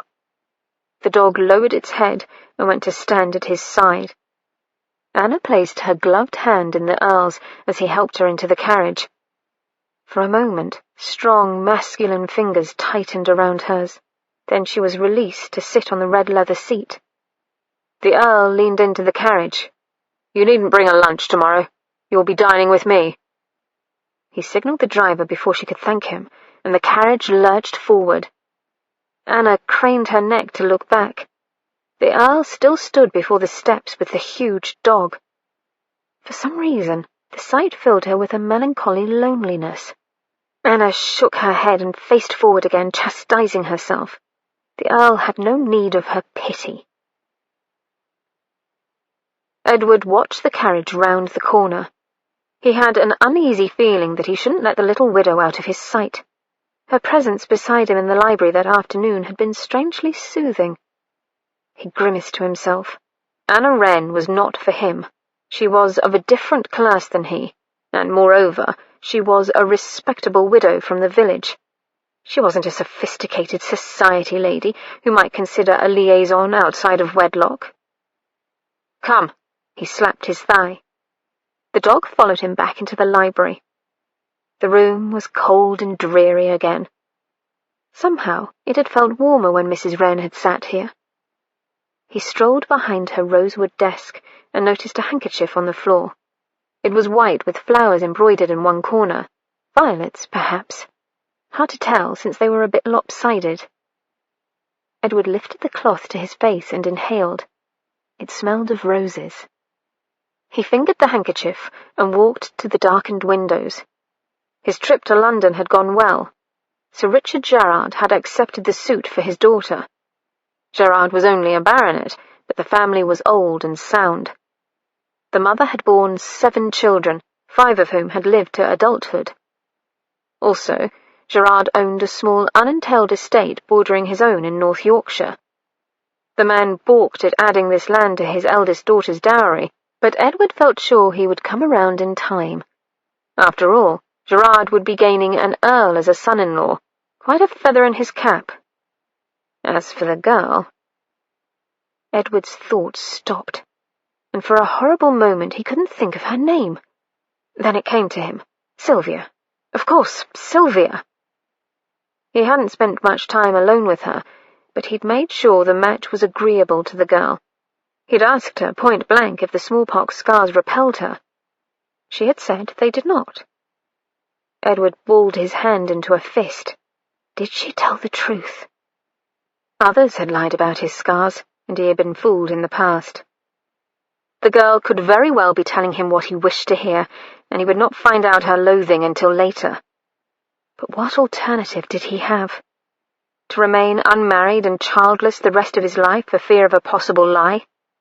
That fate was untenable. Edward stroked a finger across his cheek and felt soft linen against his skin. He still held the handkerchief. He stared at it a moment, rubbing the cloth with his thumb. Then he carefully folded the handkerchief and laid it on the desk. He strode from the room, the dog shadowing him. Anna's arrival home in a grand carriage caused an excitement in the Wren household. She could see Fanny's white face peering through the sitting-room curtains as the coachman halted the horses outside the cottage. She waited for the footman to pull down the steps and then descended from the carriage self-consciously. "Thank you," she smiled at the young footman. "And you too, John Coachman. I'm sorry to put you all to such a bother." "'Tweren't no bother, ma'am." The coachman touched his fingertips to the brim of his round hat. "Just glad we could see you safely home." The footman leapt onto the back of the carriage, and with a nod to Anna, John Coachman clucked to the horses. The carriage had barely pulled away when Mother Wren and Fanny tumbled out of the cottage to bombard her with questions. "The Earl sent me home in his vehicle," Anna explained as she led the way back inside. "My, what a kind man!" her mother-in-law exclaimed. Anna thought of the way the Earl had ordered her to take the carriage. "Quite." She removed her shawl and bonnet. "Did you meet the Earl himself then, Mum?" Fanny asked. Anna smiled at the girl and nodded. "I've never seen an Earl, Mum. What was he like?" "He's just a man like any other," Anna replied. but she was uncertain of her own words. If the Earl was like any other man, then why did she have a strange urge to goad him into arguments? None of the other men of her acquaintance made her want to challenge them. "I heard he has terrible scars on his face from the smallpox." "Fanny, dear," Mother Wren exclaimed, "our inner selves are more important than our outer husks." They all contemplated this noble sentiment for a moment. Fanny puckered her brow as she worked it through. Mother Wren cleared her throat. "I heard the pox scars ran across the upper half of his face." Anna quashed a smile. "He does have pox scars on his face, but they aren't very noticeable, really. Besides, he has nice, thick black hair and handsome dark eyes, and his voice is very attractive, beautiful even, especially when he speaks softly, and he is quite tall, with very broad, muscular shoulders." She stopped abruptly. Mother Wren looked at her strangely. Anna twitched off her gloves. "Is supper ready?" "Supper? Oh, yes, the supper should be ready." Mother Wren shooed Fanny toward the kitchen. "We have a pudding and a lovely roasted chicken Fanny got for quite a good price at Farmer Brown's. She has been practicing her bargaining skills, you know. We thought it would be a treat to celebrate your employment." "How nice!" Anna started up the stairs. "I'll freshen up." Mother Wren laid a hand on her arm. "Are you sure you know what you are doing, my dear?" she asked in a low voice. "Sometimes ladies of a certain age get, well, ideas about gentlemen." She paused, then said in a rush, "He isn't of our class, you know. It would only lead to hurt." Anna looked down at the fragile old hand on her arm. Then she deliberately smiled and glanced up. "I am well aware that anything of a personal nature between Lord Swartingham and me would be improper. There's no need to worry." The older woman searched her eyes a moment longer before patting Anna's arm. "Don't be too long, dear. We haven't burned the supper yet tonight." Chapter 4. The Duke turned and saw a huge raven perched on the wall of the castle. The bird hopped closer and cocked its head. "I will help you defeat the prince if you give me one of your daughters as my wife." "How dare you, sirrah!" The old Duke quivered in indignation. "You insult me to imply I would even think to wed one of my daughters to a dusty bird." "Fine words, my friend," the raven cackled. "But be not so quick. In a moment you'll lose both your daughters and your life." The Duke stared at the raven and saw that this was no ordinary bird. It wore a golden chain around its neck, and a ruby pendant in the shape of a small, perfect crown hung on the chain. He looked back to the threatening army at his gates, and seeing he had little to lose, agreed to the unholy bargain. From The Raven Prince. "Have you considered the name Sweetie?" Anna asked as she spooned up some stewed apple. She and the Earl sat at one end of the immense dining-room table. From the fine layer of dust on the mahogany at the other end of the table, she guessed that this room must not be used much. Did the Earl even take his supper here? Yet the dining-room had been opened every day of the last week for their luncheon. In that week, she'd learned that the Earl was not a conversationalist. After many days of grunts and monosyllabic replies, it had become something of a game to provoke a response from her employer. Lord Swartingham paused in the act of cutting a piece of steak and kidney pie. "Sweetie!" His eyes were on her mouth, and Anna realized she'd licked her lips. "Yes, don't you think Sweetie a darling name?" They both looked down at the dog beside the Earl's chair. It was gnawing on a soup bone, sharp fangs glittering.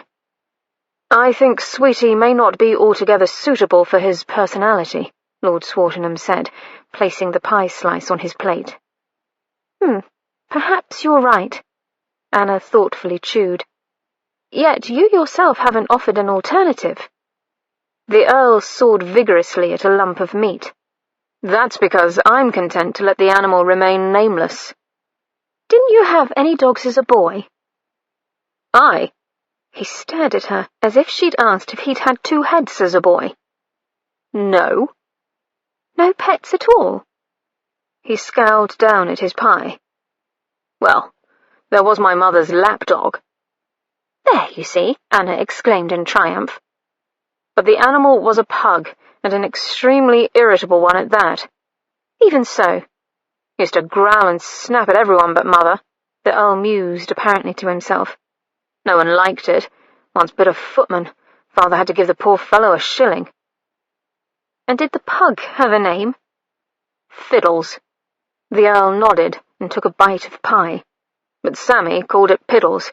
He also fed it Turkish Delight, just to see it get the candy stuck to the roof of its mouth. Anna smiled. Sammy was your brother? Lord Swartingham had raised a glass of wine to his lips, and he paused for a fraction of a second before sipping. Yes. He placed the glass precisely beside his plate. I'll need to check on various matters on the estate this afternoon. Anna's smile died. Their play was apparently at an end. He continued. Tomorrow I'll need you to ride out with me. Hopper wants to show me some fields with a drainage problem, and I'd like you to take notes for us as we discuss possible solutions. He looked up. You do have a riding habit, don't you? Anna tapped her fingers against her teacup. As a matter of fact, I've never ridden. Never? His eyebrows shot up. We don't have a horse. No, I suppose not. He frowned down at the pie on his plate, as if it were to blame for her lack of suitable attire. Have you a gown you could use as a habit? Anna mentally ran through her meagre wardrobe. I could alter an old one. Excellent. Wear it tomorrow, and I shall give you an elementary riding lesson. It shouldn't be too hard. We'll not be riding very far. Oh, but my lord, Anna protested. I don't want to put you to any trouble. I can ask one of the grooms to help me learn. No, he glared at her. I will teach you to ride. Overbearing man. She pursed her lips and refrained from a reply, sipping her tea instead. The Earl finished his pie in 2 more bites and pushed back his chair. I'll see you before you leave this afternoon, Mrs. Wren. With a muttered, Come, he strode out of the room, the still nameless dog following him. Anna stared after the two. Was she peeved because the Earl ordered her about very much like the dog, or touched that he insisted on teaching her to ride himself? She shrugged and finished the dregs of her tea. Entering the library, she crossed to her desk and began writing. After a short while, she reached for a fresh sheet only to find there was none. Bother. Anna stood to ring for more paper, and then remembered the stack in the Earl's side drawer. She slipped behind his desk and pulled the drawer open. There, on top of a pile of clean sheets, lay the red leather book. Anna moved it aside and drew out a few sheets. A piece of paper drifted to the floor as she did so. She bent to pick it up and saw that it was a letter, or a bill. A curious mark was engraved at the top. There appeared to be 2 men and a woman, but she could not make out what the diminutive figures were doing. She turned the letter this way and that in her hand, studying it. The fire popped in the corner. All at once, Anna understood and nearly dropped the paper. A nymph and 2 satyrs were engaged in an act that did not seem physically possible. She tilted her head to the side. Evidently, it was possible. The words Aphrodite's Grotto were engraved in ornate script beneath the rude illustration. The paper was a bill for 2 nights' stay at a house, and one could guess the type of house from the scandalous little picture at the top of the page. Who knew a bordello sent out monthly bills like a tailor? Anna felt a sickening lurch in her stomach. Lord Swartingham must frequent this place if he had the bill in his desk. She sat down heavily and covered her mouth with a hand. Why should the discovery of his baser passions bother her so? The Earl was a mature man who had lost his wife years ago. No person with any worldly knowledge at all would expect him to remain celibate the rest of his life. She smoothed the loathsome page on her lap, but the fact remained that the thought of him participating in such an activity with some beautiful woman brought a strange welling in her chest. Anger. She felt anger. Society might not expect celibacy from the Earl, but they certainly expected it of her. He, as a man, could go to houses of ill repute and romp all night with alluring, sophisticated creatures, while she, as a woman, was supposed to be chaste and not even think of dark eyes and hairy chests. It was simply not fair. Not fair at all. She pondered the damning letter for a moment longer. Then she placed it carefully back in the desk drawer under the new paper. She made to close the drawer, but stopped, staring at the Raven book. Anna's mouth thinned, and she impulsively snatched up the book. She slipped it in the centre drawer of her own desk and returned to work. The rest of the afternoon dragged on. The Earl never did return from the fields as promised. Hours later, riding in the rattling carriage home, Anna tapped the back of one fingernail against the glass window and watched the fields turn into the muddy lanes of the village. The leather squab smelled musty from the damp. She spotted a familiar street as they rounded a curve, and abruptly she stood and knocked on the carriage's roof. John Coachman called to the horses, and the carriage jerked to a stop. Anna descended and hastily thanked the coachman. She was in an area with houses that were both newer and a little more grand than her own cottage. The third house in from the lane was a red brick with white trim. She knocked at the door. In a moment, a maid peered out. Anna smiled at the girl. "Hello, Meg. Is Mrs. Fairchild at home?" "Good afternoon, Mrs. Wren." Black-haired Meg smiled cheerily. "The missus will be that glad to see you. You can wait in the sitting room while I tell her you're here." Meg led the way into a little sitting room with bright yellow walls. A marmalade cat stretched on the rug, sunning itself in the dying light slanting through the windows. On the settee, a basket of sewing things lay, the threads trailing out untidily. Anna bent to greet the cat while she waited. Footsteps pattered down the stairs, and Rebecca Fairchild appeared in the doorway. "For shame! It's been so long since you visited. I'd begun to think you had abandoned me in my hour of need." The other woman immediately contradicted her words by hurrying over and hugging Anna. Her belly made the embrace difficult, for it was round and heavy, thrusting before Rebecca like the full sails of a ship. Anna returned her friend's hug fervently. "I'm sorry, you're right. I've been lax in coming to see you. How are you?" "Fat. No, it's true." Rebecca talked over Anna's protest. "Even James, that dear man, has stopped offering to carry me up the stairs." She sat rather abruptly on the settee, narrowly missing the sewing basket. "Chivalry is quite dead. But you must tell me all about your employment at the Abbey." "You've heard?" Anna took one of the chairs across from her friend. "Have I heard? I've heard of practically nothing else." Rebecca lowered her voice dramatically. "The dark and mysterious Earl of Swartingham has employed the young widow Wren for unknown purposes, and daily closets himself with her for his own nefarious ends."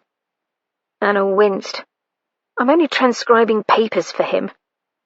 Rebecca waved this mundane explanation away as Meg entered with a tea tray. "Don't tell me that. You realize that you're one of the few to actually meet the man. To hear the village gossips tell it, he hides himself away in his sinister mansion simply to deprive them of the opportunity to inspect him. Is he really as repulsive as the rumours say?" "Oh, no!" Anna felt a spurt of anger. Surely they weren't saying Lord Swartingham was repulsive because of a few scars. "He's not handsome, of course. He's not unattractive." "Quite attractive to her, anyway," a small voice whispered inside. Anna frowned down at her hands. When had she stopped noticing his scars, and instead started focusing on the man underneath them? Pity. Rebecca appeared disappointed at the information that the Earl wasn't a hideous ogre. "I want to hear of his dark secrets and his attempts to seduce you." Meg quietly left. Anna laughed. "He may have any number of dark secrets." Her voice hitched as she remembered the bill. "But he's very unlikely to try and seduce me." "Of course he won't while you're wearing that awful cap." Rebecca gestured with the teapot at the offending article of clothing. "I don't know why you wear it. You're not that old." "Widows are supposed to wear caps." Anna touched the muslin cap self-consciously. "Besides, I don't want him to seduce me." "Why ever not?" "Because—" Anna stopped. She realized, horribly, that her mind had gone blank, and she couldn't think of a single reason why she didn't want the Earl to seduce her. She popped a biscuit into her mouth and slowly chewed. Fortunately, Rebecca hadn't noticed her sudden silence and was now chattering on about hairstyles she thought would better suit her friend. "Rebecca," Anna interrupted, "do you think all men have need of more than one woman?" Rebecca, who had been in the act of pouring a second cup of tea, looked up at her in a far too sympathetic manner. Anna felt herself flush. I mean—" "No, dear, I know what you mean." Rebecca slowly set the teapot down. "I can't speak for all men, but I'm fairly sure James has been faithful. And really, if he was going to stray, I think he would do so now." She patted her tummy and reached for another biscuit. Anna couldn't sit still any longer.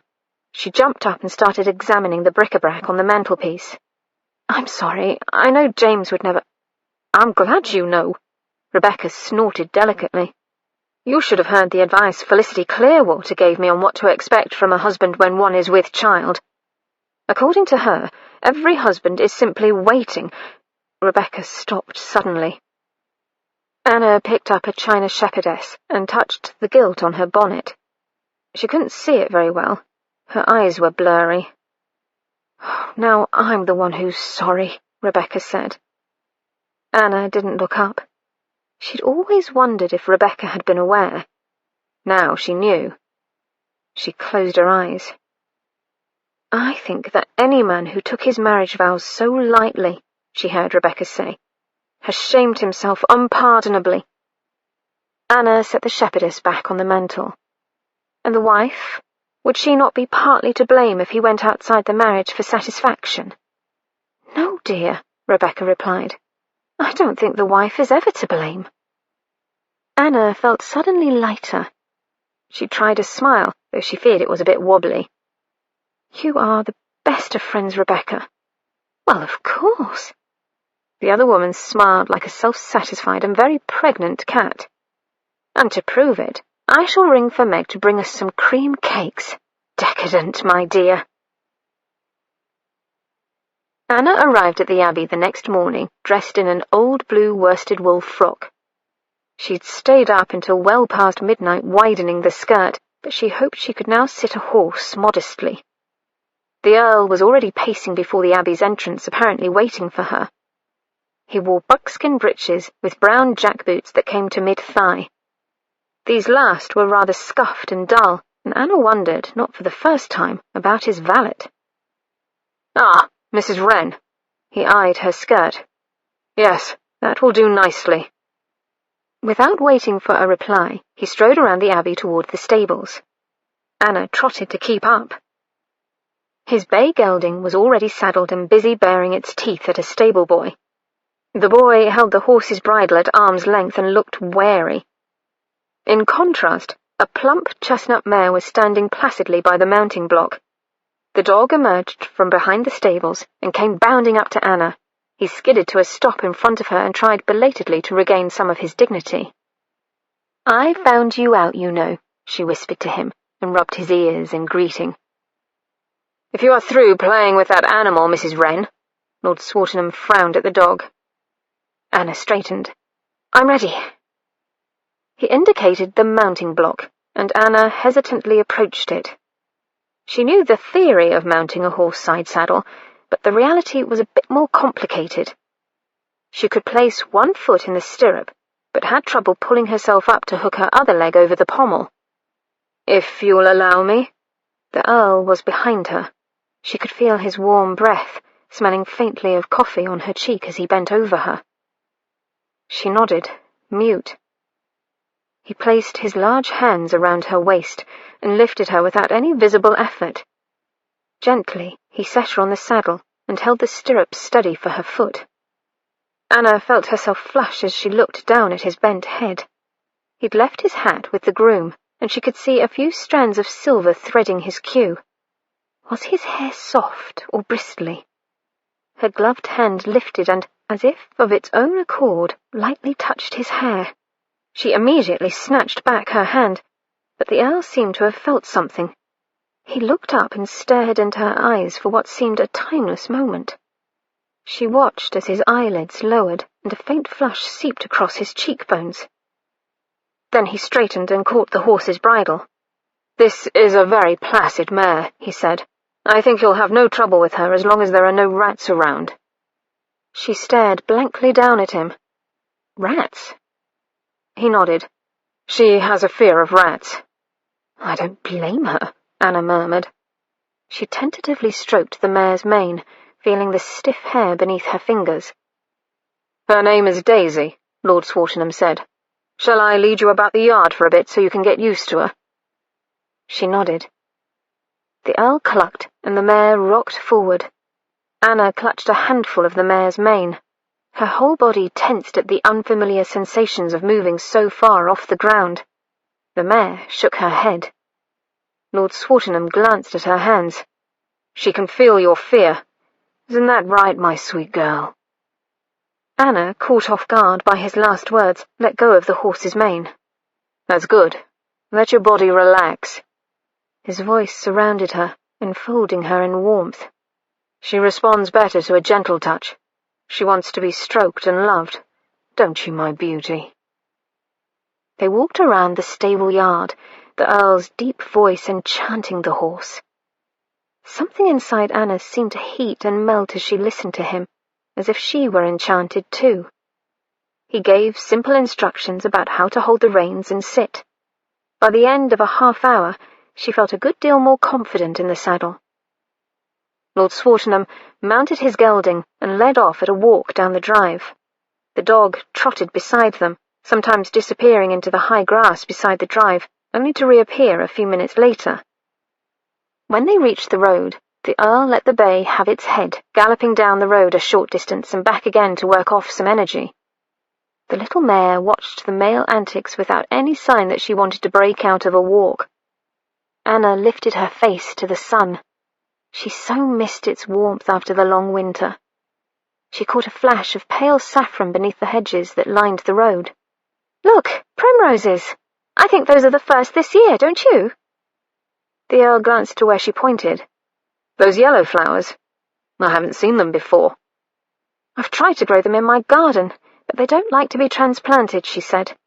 "I do have a few tulips, though. I've seen the lovely daffodils in the copse at the Abbey. Do you have tulips as well, my lord?" He seemed a little startled by the question. "There may be tulips still in the gardens. I remember my mother gathering them, but I haven't seen the gardens in so long." Anna waited, but he didn't elaborate. "Not everyone enjoys gardening, of course," she said to be polite. "My mother loved to garden." He stared off down the lane. "She planted the daffodils you saw, and she renovated the great walled gardens behind the Abbey. When she died," he grimaced. "When they all died, there were other, more important things to be seen to, and now the gardens have been neglected for so long. I should have them taken down." "Oh, surely not." Anna caught his lifted eyebrow and lowered her voice. "I mean to say, a good garden can always be restored." He frowned. To what point? Anna was nonplussed. A garden always has a point. He arched an eyebrow skeptically. "My own mother had a lovely one when I was growing up at the vicarage," Anna said. "There were crocuses, daffodils, and tulips in the spring, followed by pinks, foxgloves, and phlox, with Johnny-jump-ups running throughout." As she talked, Lord Swartingham watched her face intently. "At my cottage now I have the hollyhocks, of course, and many of the other flowers my mother grew. I wish I had more room to add some roses," she mused. "But roses are dear and take up quite a bit of space. I'm afraid I can't justify the expense when the vegetable garden comes first." "Perhaps you could advise me on the Abbey's gardens later this spring," the Earl said. He turned the bay's head and started down a smaller dirt track. Anna concentrated on the business of turning the mare. When she looked up, She saw the flooded field. Mr. Hopple was already there, talking to a farmer in a woolen smock and straw hat. The man was having a hard time looking Mr. Hopple in the face. His eyes kept dragging lower to the amazing pink waistcoat Mr. Hopple wore.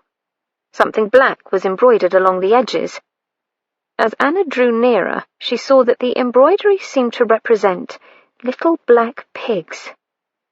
"Good morning, Hopple, Mr. Grundle." The Earl nodded to his steward and the farmer. His eyes flicked to the waistcoat. "That's a very interesting garment, Hopple. I don't know that I've seen the like before."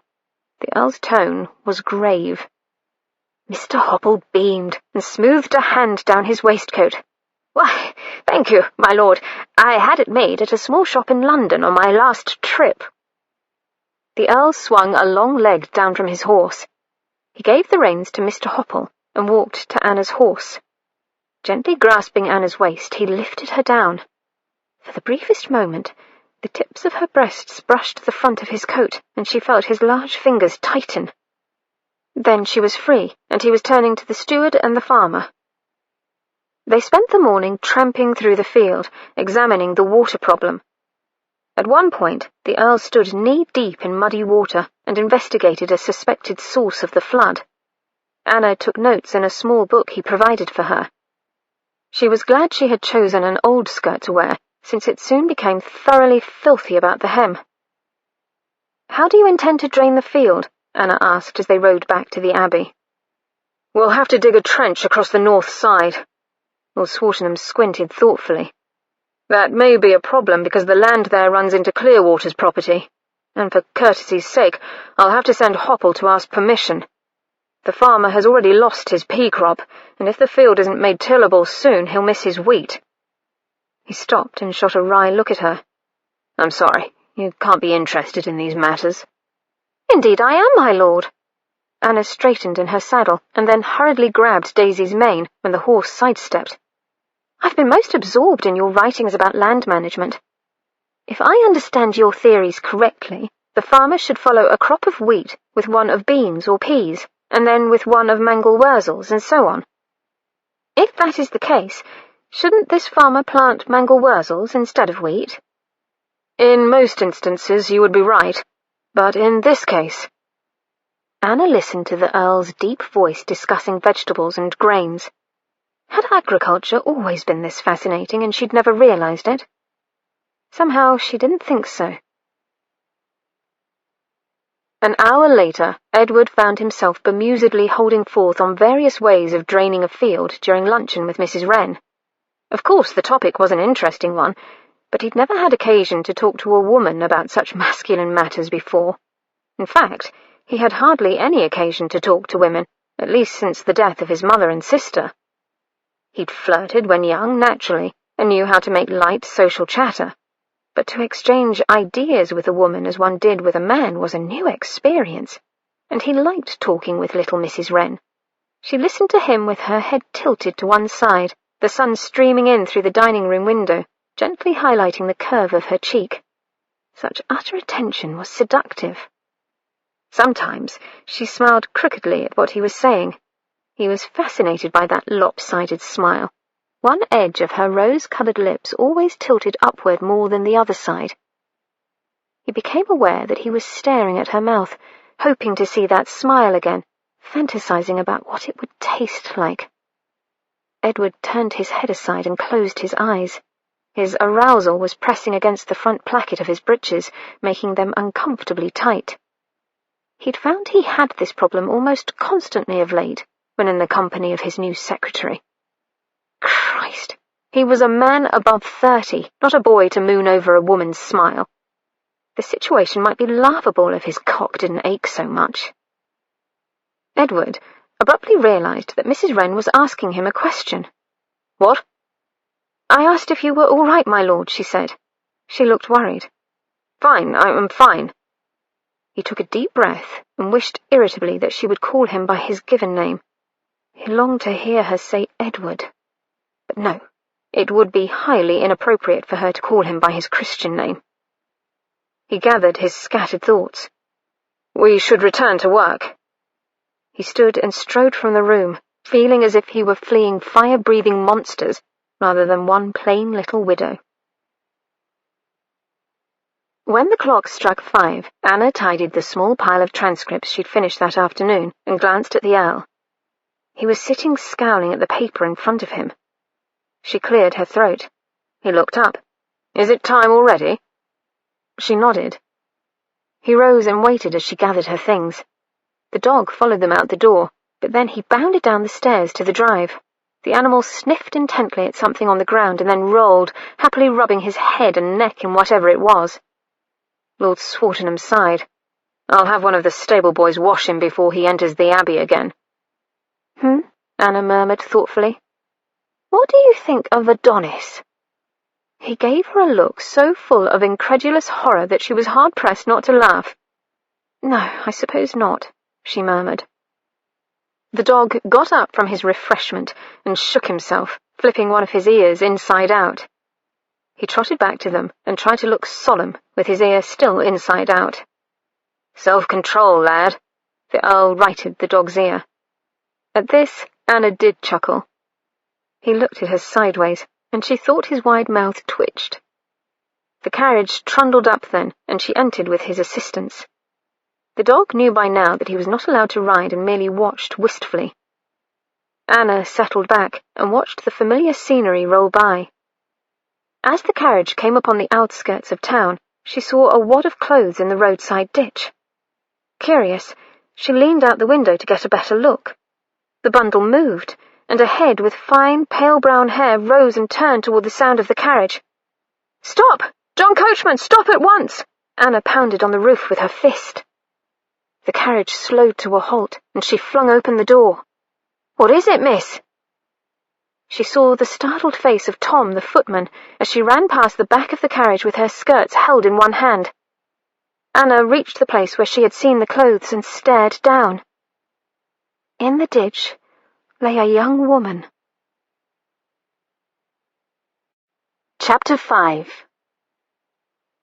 The moment the Duke agreed to his bargain, the raven leapt into the air with a powerful rush of wings. At the same time, a magical army streamed from the castle's keep. First came 10,000 men, each armed with a shield and sword. They were followed by 10,000 archers carrying long, deadly bows and full quivers. Finally, 10,000 mounted men galloped forth, their horses gnashing their teeth and ready for battle. The raven flew to the army's head and met the prince's troops with a crash like thunder. Clouds of dust covered both forces so that nothing could be seen. Only the terrible cries of men at war were heard. And when the dust finally cleared, not a trace of the prince's army remained, save for a few iron horseshoes lying in the dirt. From the Raven Prince. The woman lay on her side in the ditch, both legs curled as if seeking warmth. She clutched a dirty shawl about pitifully thin shoulders. The dress beneath the shawl had once been a bright pink, but was now smeared with grime. Her eyes were closed in a face that looked yellowish and unhealthy. Anna held her skirt out of the way with one hand and used the other to steady herself against the bank as she clambered down to the stricken woman. She noticed a foul smell as she drew nearer. "Are you hurt, ma'am?" She touched the pale face. The woman moaned, and her large eyes flew open, making Anna start. Behind her, the coachman and footman slid down the little slope with a rattle. John Coachman made a disgusted noise in his throat. "Come away, Mrs. Wren. This here ain't for the likes of you."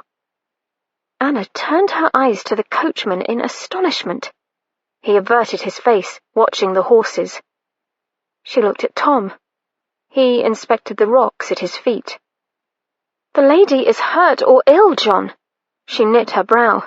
"We need to summon help for her." "Aye, Mum. We'll send back someone to take care of her," John said. "You should come to the carriage and go home now, Mrs. Wren." "But I can't leave the lady here." "She's no lady, if you understand my meaning." John spat to the side. "It ain't fit for you to bother yourself with her." Anna looked down at the woman she'd drawn into her arms. She noticed now what she hadn't before. the unseemly show of skin at the woman's dress top and the tawdry nature of the material. She frowned in thought. Had she ever met a prostitute? She thought not. Such persons lived in a different world than poor country widows, a world that her community explicitly forbade from ever intersecting with hers. She should do as John suggested and leave the poor woman. It was, after all, what everyone expected of her. John Coachman was offering his hand to help her up. Anna stared at the appendage. Had her life always been this constrained, her boundaries so narrow that at times it was like walking a tightrope? Was she nothing more than her position in society? No, she was not. Anna firmed her jaw. Nevertheless, John, I do bother myself with this woman. Please carry her to the carriage with Tom's help. We must bring her to my cottage and send for Dr. Billings. The two men didn't look happy with the situation, but under her determined gaze they bore the slight woman between them to the carriage. Anna got in first and then turned around to help ease the woman onto the carriage seat. She braced the woman against herself with both arms to prevent her from falling off the seat on the way home. When the carriage stopped, she carefully laid the woman down and got out. John was still in the high driver's seat, staring straight ahead with a furrowed brow. Anna placed her hands on her hips. "John, come and help Tom get her into the cottage." John muttered, but climbed down. "What is it, Anna?" Mother Wren had come to the door. "An unfortunate lady I found by the roadside." Anna watched the men maneuver the woman out of the carriage. "Bring her into the cottage, please." Mother Wren backed out of the way as the men struggled to get the unconscious woman over the doorsill. "Where shall we put her, ma'am?" Tom panted. "I think in my room, up the stairs." That earned Anna a disapproving look from John, but she ignored it. They carried the woman up the stairs. "What is wrong with the lady?" Mother Wren asked. "I don't know. I believe she may be ill," Anna said. "I thought it best to bring her here." The men clomped back down the narrow stairs and outside. "Don't forget to stop by Dr. Billings," Anna called. John Coachman waved a hand irritably over his shoulder to signify that he had heard. In a moment, the carriage had rattled away. By this time, Fanny was standing wide-eyed in the hallway. "Could you put the kettle on for tea, Fanny?" Anna asked. She drew Mother Wren aside as soon as Fanny started for the kitchen. "John and Tom say this poor woman is not entirely respectable. I'll send her elsewhere if you say so." She looked anxiously at her mother-in-law. Mother Wren raised her eyebrows. "Do you mean she's a whore?" At Anna's startled glance, she smiled and patted her hand. "It's very hard to get to my age without hearing the word at least once, dear." "No, I suppose not," Anna replied. "Yes, John and Tom indicated that she is a whore." Mother Wren sighed. "You know, it would be best to send her away." "Yes, undoubtedly." Anna lifted her chin. "But," Mother Wren threw up her hands, "if it is your wish to care for her here, I'll not stop you." Anna blew out a breath in relief and ran upstairs to see her patient. A quarter of an hour later, there was a sharp knock on the door. Anna came down the stairs in time to see Mother Wren smooth her skirts and answer the door. Dr. Billings, in a white bobbed wig, stood outside. "A good day to you, Mrs. Wren, Mrs. Wren." "And to you, Dr. Billings," Mother Wren answered for them both. Anna led the doctor to her room. Dr. Billings had to duck to enter the bedroom.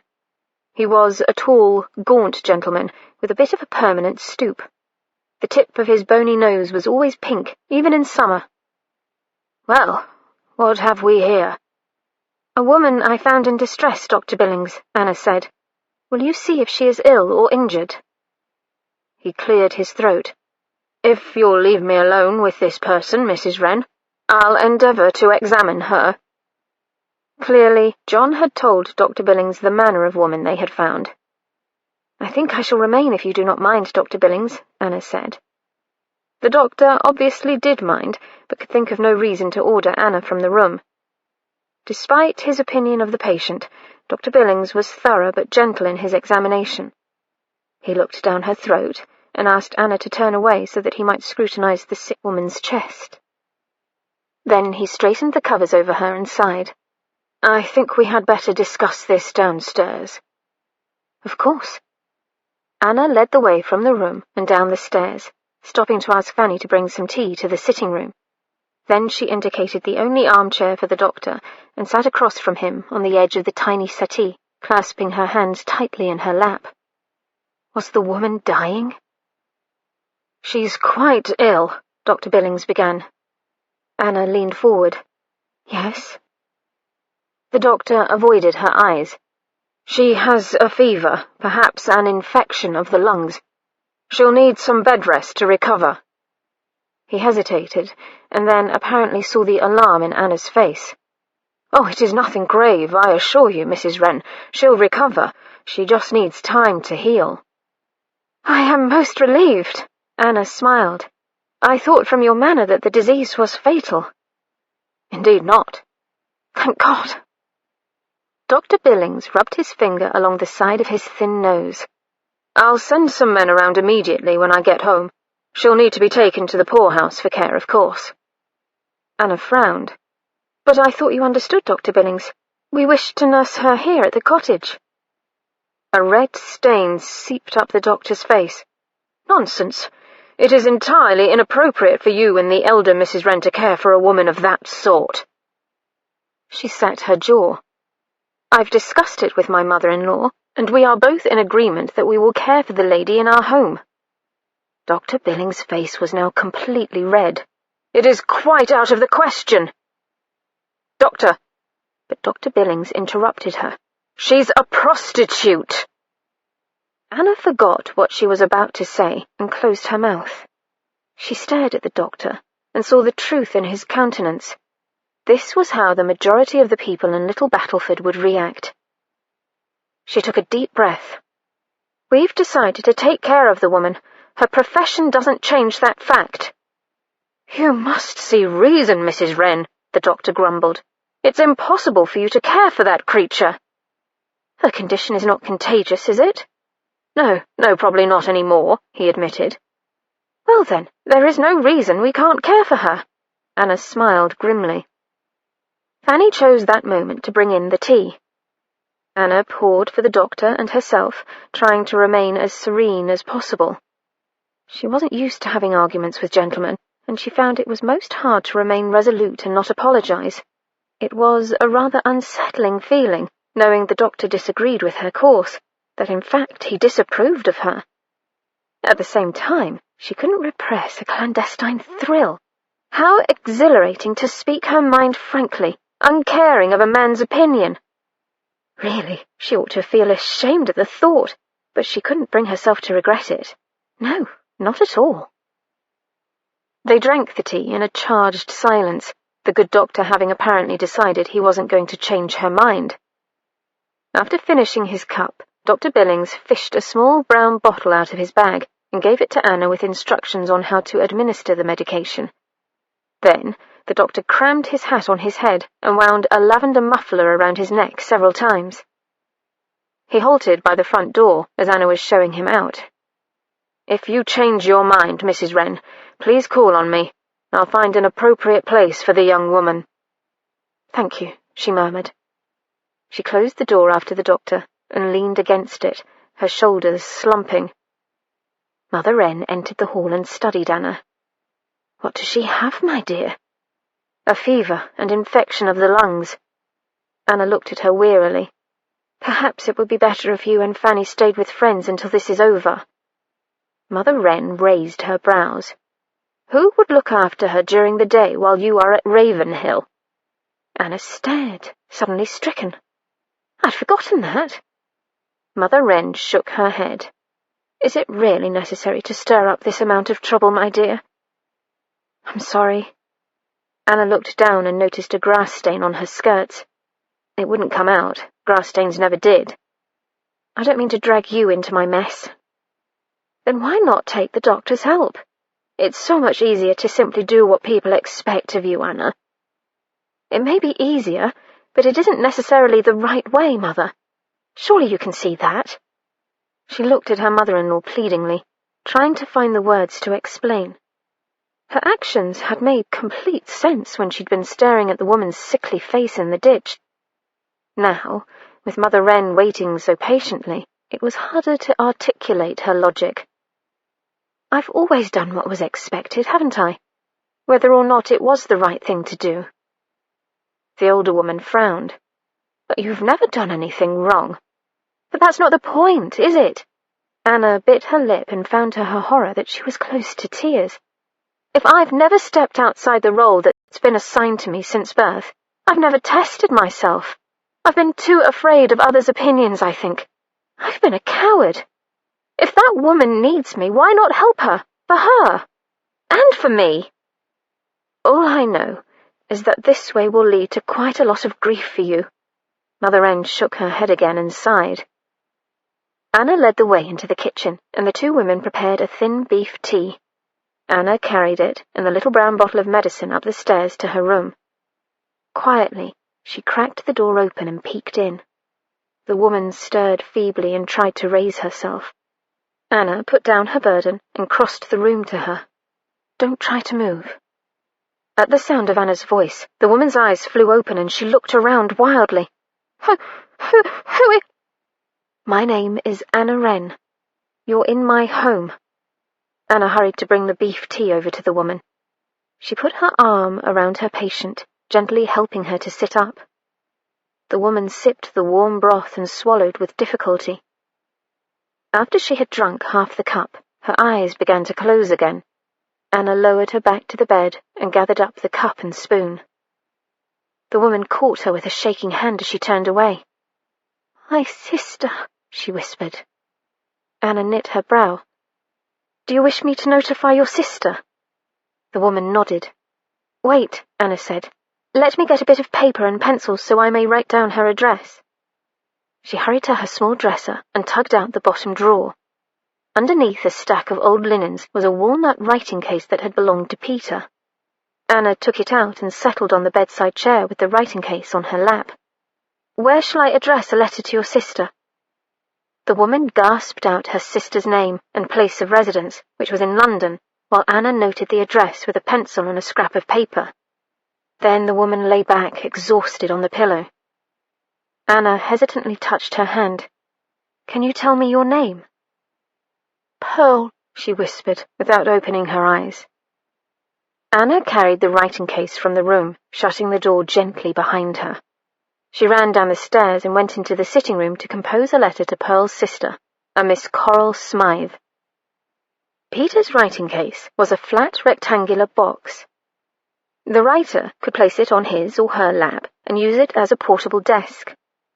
On top was a hinged half lid that opened to reveal a smaller box for quills, a bottle of ink that fit next to it, and papers and other miscellaneous things used for correspondence. Anna hesitated. The writing case was a handsome thing, but she'd not touched it since Peter's death. While Peter lived, it had been his private possession. She felt almost a trespasser using it, especially as they had not been close toward the end of his life. She shook her head and opened the case. Anna wrote carefully, but it still took several drafts to compose a letter. Finally, she had a missive she was satisfied with, and she put it aside to take to the little Battleford coach inn tomorrow. She was putting the quill box back into the walnut writing case when she realized that something was jammed in the back. The quill box would not fit in. She opened the half lid all the way and shook out the shallow case. Then she felt with her hand at the back. There was something round and cool there. Anna gave a tug and the object came loose. When she withdrew her hand, a little gold locket nestled in her palm. The lid was prettily chased with curlicues, and on the back was a pin so a lady could wear it as a brooch. Anna pressed the thin wafer of gold at the seam. The locket popped apart. It was empty. Anna snapped the two halves back together. She rubbed her thumb thoughtfully over the engraving. The locket was not hers. In fact, she had never seen it before. She had a sudden urge to fling it across the room. How dare he, even after his death, to torment her in this way? Hadn't she put up with enough when he lived? and now she found this little wretched thing lying in wait all these years later. Anna raised her arm, the locket clenched in her fist. Tears blurred her vision. Then she took a breath. Peter had been in his grave over 6 years. She was alive, and he had long ago turned to dust. She inhaled again and unfolded her fingers. The locket gleamed in her palm innocently. Carefully, Anna placed it in her pocket. The next day was Sunday. The little Battleford church was a small building of grey stone with a leaning steeple. Built sometime in the Middle Ages, it was terribly draughty and cold in the winter months. Anna had spent many a Sunday hoping the homily would end before the hot brick brought from home lost its heat and her toes froze completely. There was a sudden hush when the Wren women entered the church. Several swiftly averted eyes confirmed Anna's suspicion that she was the topic of discussion, but Anna greeted her neighbours without any indication that she knew she was the centre of attention. Rebecca waved from a front pew. She sat beside her husband, James, a big blond man with a rather stout middle. Mother Wren and Anna scrunched in beside them on the bench. "You certainly have been leading an exciting life lately," Rebecca whispered. "Really?" Anna busied herself with her gloves and Bible. Rebecca murmured. "I had no idea you were considering the world's oldest profession." That got Anna's attention. "What?" "They haven't actually accused you of it yet, but some are coming close." Rebecca smiled at the lady behind them who had leaned forward. The woman drew back sharply and sniffed. Her friend continued, "The town gossips haven't had this much fun since the miller's wife had her baby 10 months after he died." The vicar entered, and the congregation quieted as the service began. Predictably, the homily was on the sins of Jezebel, although poor Vicar Jones did not look like he enjoyed delivering it. Anna had only to glance at the ramrod straight back of Mrs. Jones sitting in the front pew to guess who had decided on the subject matter. At last the service came to a dreary close, and they stood to exit the church. "Don't know why they left her palms and feet," James said as the congregation began rising. Rebecca looked up at her husband with fond exasperation. "What are you blathering about, darling?" "Jezebel," James muttered. "Dogs didn't eat her palms and the soles of her feet. Why? Hounds not usually that particular about their victuals, in my experience." Rebecca rolled her eyes and patted her husband's arm. "Don't worry about it, darling. Perhaps they had different dogs back then." James didn't look very satisfied with this explanation, but he responded to his wife's gentle nudge toward the door. Anna was touched to note that Mother Wren and Rebecca arranged themselves on either side of her with James guarding her rear. As it turned out, however, she did not need such a loyal barricade. For while she received several censorious looks and one cut direct, not all the ladies of Little Battleford were disapproving. In fact, many of the younger ladies were so envious of Anna's new position as secretary to Lord Swartingham that it seemed to transcend her problematic championship of a prostitute in their eyes. Anna was almost through the gauntlet of villagers outside the church and was beginning to relax when she heard an overly sweet voice at her shoulder. "Mrs. Wren, I do want you to know how very brave I think you are." Felicity Clearwater carelessly held her small cape in one hand, the better to show off her fashionable frock. Orange and blue nosegays tumbled over a background of primrose yellow. The skirt parted in front to reveal a blue brocade underskirt, and the whole concoction draped over wide panniers. For a moment, Anna thought wistfully of how nice it would be to wear a gown as fine as Felicity's. Then Mother Wren bridled beside her. Anna had not a thought for herself when she brought that poor woman home. Felicity's eyes widened. "Oh, obviously. Why, to endure the displeasure of the entire village, not to mention the scolding from the pulpit she just received. Anna must not have had a thought at all." "I don't think I shall take the lessons of Jezebel too seriously," Anna said lightly. "After all, they might apply to other women in this village, too." For some reason, this rather weak rejoinder made the other woman stiffen. "I wouldn't know anything about that," Felicity's fingers ran blindly across her hair like spiders. "Unlike you, no one could fault me for the company I keep." Smiling tightly, Felicity swept off before Anna could think of a suitable riposte. Cat. Rebecca's own eyes narrowed rather like a feline. Back at the cottage, Anna spent the rest of the day darning stockings, a talent that she'd by necessity become expert at. After her own supper, she crept up to Pearl's room and found the woman much better. Anna helped her sit up and eat some porridge thinned with milk. Pearl was quite a pretty woman, if worn-looking. Pearl fidgeted with a lock of her pale hair for several minutes before finally bursting out, "Why'd you take me in then?" Anna was startled. "You were lying by the side of the road. I couldn't leave you there. You know what kind of a girl I am, don't you?" "Well, I'm a trollop," Pearl said the last word with a defiant twist to her mouth. "We thought you might be," Anna replied. "Well, now you know. But I don't see that it makes any difference." Pearl appeared stunned. Anna took the opportunity to spoon some more gruel into her open mouth. "Here now, you aren't one of them religious types, are you?" Pearl's eyes narrowed in suspicion. Anna paused with the spoon in mid-air. "What?" Pearl agitatedly twisted the sheet covering her knees. "One of them religious ladies that grab girls like me to reform them. I heard that they feeds them nothing but bread and water and makes them do needlework till their fingers bleed and they repent." Anna looked at the milky gruel in the bowl. "This isn't bread and water, is it?" Pearl flushed. "No, Mum, I suppose it isn't." "We'll feed you more substantial fare when you are up to it, I assure you." Pearl still looked uncertain, so Anna added, "You may go any time you like. I sent a letter to your sister. Perhaps she'll arrive soon." "That's right." Pearl seemed relieved. "I remember giving you her direction." Anna stood. "Try not to worry. Just sleep well." "Aye." Pearl's brow was still wrinkled. Anna sighed. "Good night." "Night, Mum." Anna carried the bowl of gruel and the spoon back down the stairs and rinsed them out.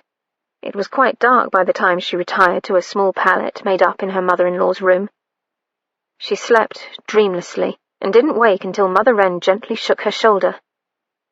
"Anna, you had better get up, dear, if you're to get to Ravenhill on time." Only then did it occur to Anna to wonder what the Earl would think of her patient. Monday morning, Anna entered the Abbey library warily. She'd walked all the way from her cottage, dreading the confrontation with Lord Swartingham, hoping against hope that he'd be more reasonable than the doctor had.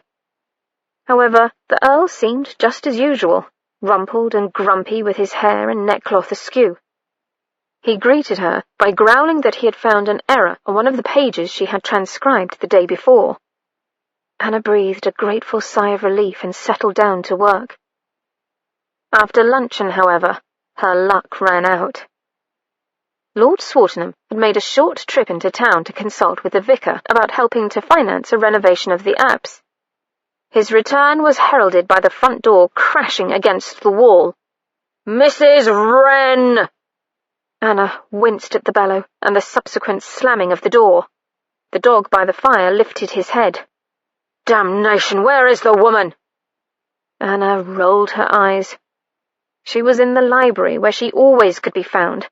Where did he think she might be? Heavy-booted feet stomped across the hall. Then the Earl's tall form darkened the doorway. "What's this I hear about an unsuitable refugee at your home, Mrs. Wren? The doctor was at great pains to tell me of your folly." He stalked over to the rosewood desk and braced his arms in front of her. Anna lifted her chin and attempted to look down her nose at him. No small feat since he was employing his great height to tower over her. "I found an unfortunate person in need of help, my lord, and naturally brought her to my home so that I might nurse her back to health." He scowled. "An unfortunate bawd, you mean? Are you insane?" He was far more angry than she had anticipated. "Her name is Pearl." "Oh, fine!" He pushed away from her desk forcefully. "You are on intimate terms with the creature." "I only wish to point out that she is a woman, not a creature." "Semantics." The Earl waved a dismissive hand. "Have you no care for your reputation?" "My reputation is hardly the point." "Hardly the point! Hardly the point!" He swung around violently and began pacing the carpet in front of her desk. The dog laid back his ears and lowered his head, following his master's movements with his eyes. "I wish you wouldn't parrot my words," Anna muttered. She could feel a flush creeping up her cheeks, and she wished she could control it. She didn't want to appear weak before him. The Earl, at the farther end of his track, seemed not to hear her reply. "Your reputation is the only point. You are supposed to be a respectable woman. A slip like this could paint you blacker than a crow." "Really?" Anna straightened at her desk. "Are you questioning my reputation, Lord Swartingham?" He stopped dead and turned an outraged face toward her. "Don't be a ninny. Of course I'm not questioning your reputation." "Aren't you?" "Ha! But Anna rode over him. "If I am a respectable woman, surely you can trust my good sense." She could feel her own anger rising, a great pressure inside her head threatening to escape. "As a respectable lady, I consider it my duty to help those less fortunate than I." "Don't use sophistry with me." He pointed a finger at her from across the room. "Your position in the village will be ruined if you continue this course."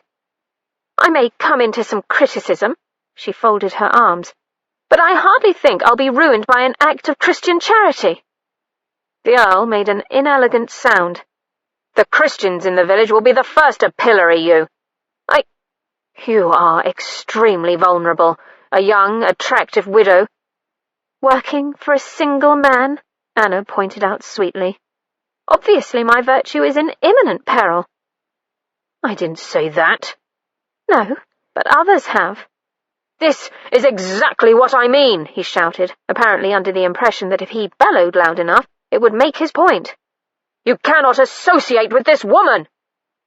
This was simply too much. Anna's eyes narrowed. "I cannot associate with her." He crossed his arms on his chest. "Exactly." "I cannot associate with her," she repeated over him, this time more loudly. Lord Swartingham looked wary at her tone, as well he should. "What of all the men who made her what she is by associating with her?" she asked. "No one worries about the reputation of the men who patronize whores." "I can't believe you would speak of such things," he sputtered in outrage.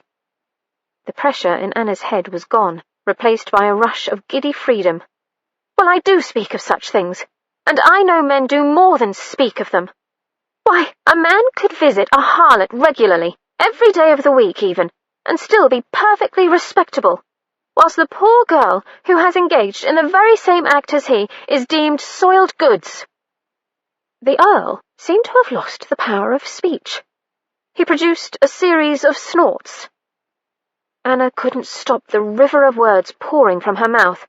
"And I suspect it's not only the lower classes who patronize such women. I believe men, and indeed gentlemen of quality, frequent houses of ill repute." Anna's lips trembled uncontrollably. "Indeed, it seems hypocritical for a man to use a whore, but not help one when she is in need." She stopped and blinked rapidly. She would not cry. The snorts coalesced into a great roar. "My God, woman!" "I think I shall go home now," Anna managed to say just before she ran from the room. Oh Lord, what had she done?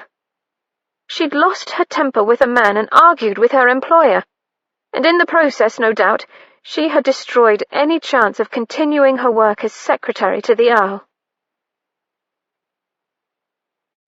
Chapter 6. The people of the castle danced and shouted with joy. Their enemy had been defeated, and they no longer had anything to fear. But in the midst of their celebration, the raven flew back and landed before the Duke. "I have done as I said and destroyed the prince. Give me now my price." But which daughter would be his wife? The eldest cried that she would not waste her beauty on a nasty bird.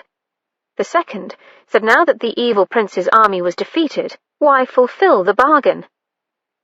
Only the youngest, Aurea, agreed to uphold her father's honour.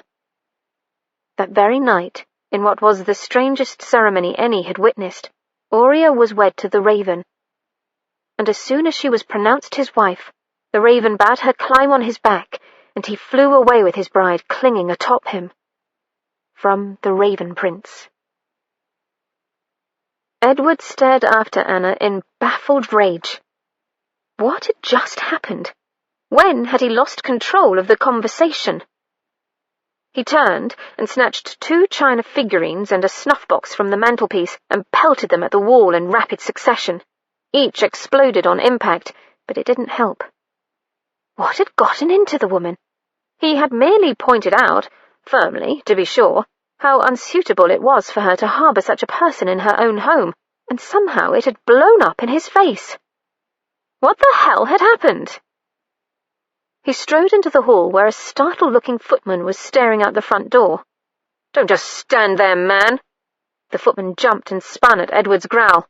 "Run and tell John Coachman to take the carriage after Mrs. Wren.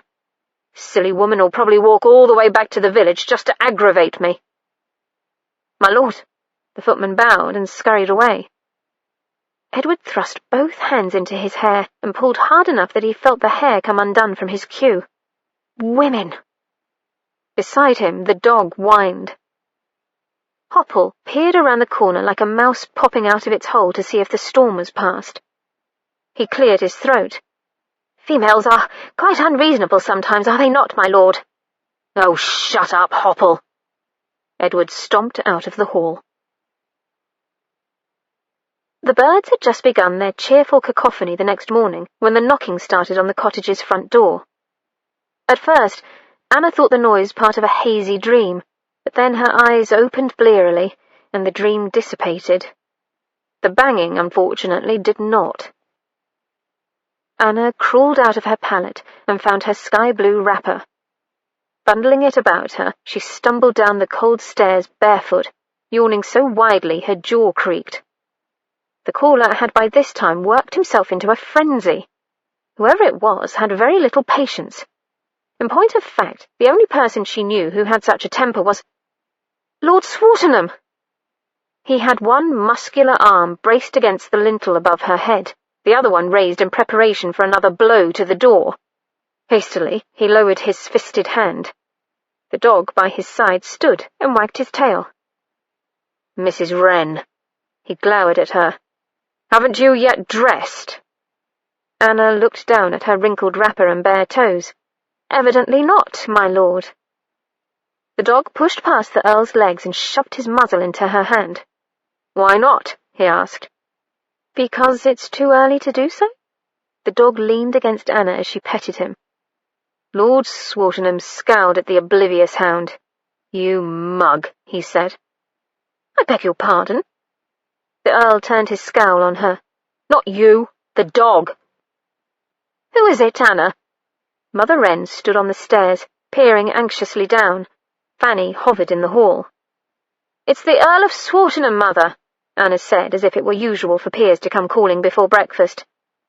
She turned back to him and said more formally, "May I present my mother-in-law, Mrs. Wren? Mother, this is his lordship, Edward de Raaf, the Earl of Swartingham." Mother Wren, in a frothy pink wrapper, bobbed a perilous curtsy on the stairs. "How do you do?"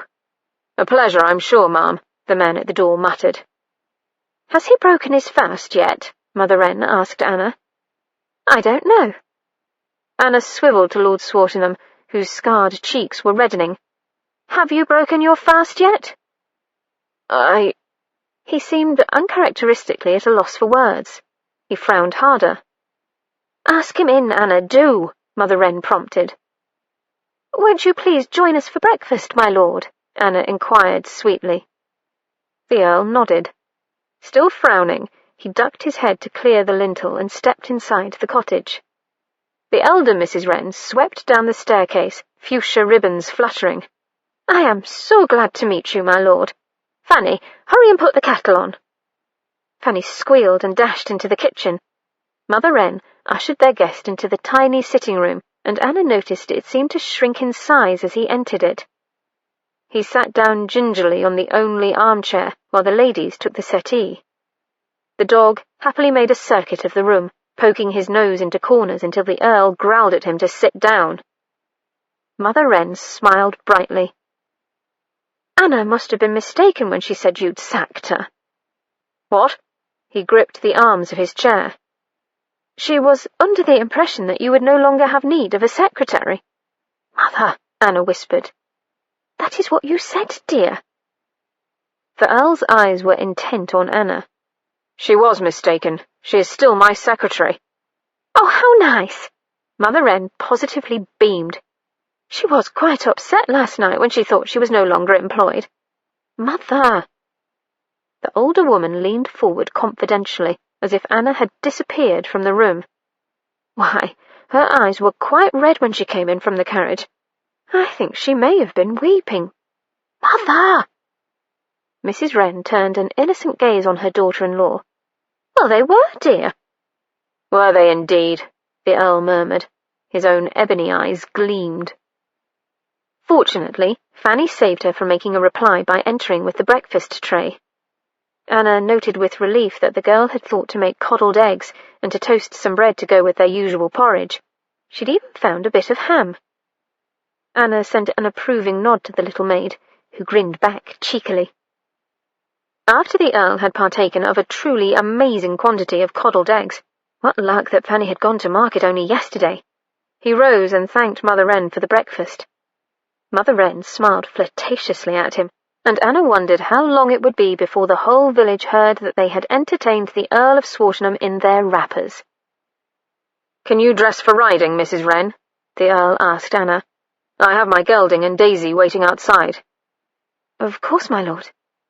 Anna excused herself and went to her room to change.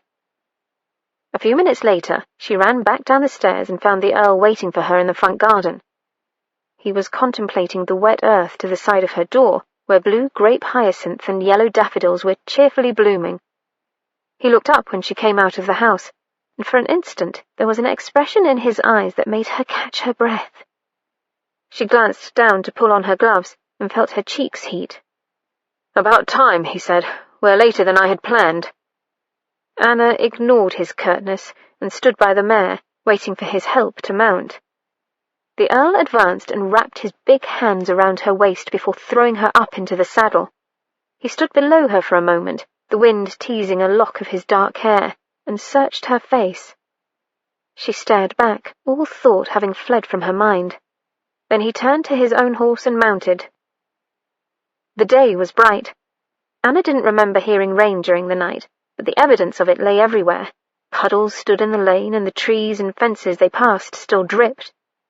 The Earl walked the horses out of the village and into the countryside. Where are we going? She asked. Mr. Durbin's sheep have begun to lamb, and I wanted to see how the ewes are doing. He cleared his throat. I suppose I should have told you about today's outing earlier. Anna kept her eyes straight ahead and made a non-committal sound. He coughed. I might have, had you not left so precipitously yesterday afternoon. She arched a brow but did not reply. There was a lengthy lull broken only by the dog's eager yelp as he flushed a rabbit from the hedge along the lane. Then the Earl tried again. I've heard some people say my temper is rather... He paused, apparently searching for a word. Anna helped him. Savage? He squinted at her. Ferocious? He frowned and opened his mouth. She was quicker. Barbaric? He cut her off before she could add to her list. Yes, well, let us simply say that it intimidates some people. He hesitated. I wouldn't want to intimidate you, Mrs. Wren. You don't. He looked at her swiftly.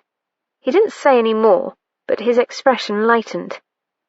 In another minute, he had kicked the bay into a gallop along the muddy lane, throwing up great clumps of earth. The dog gave chase with his tongue hanging from the side of his mouth.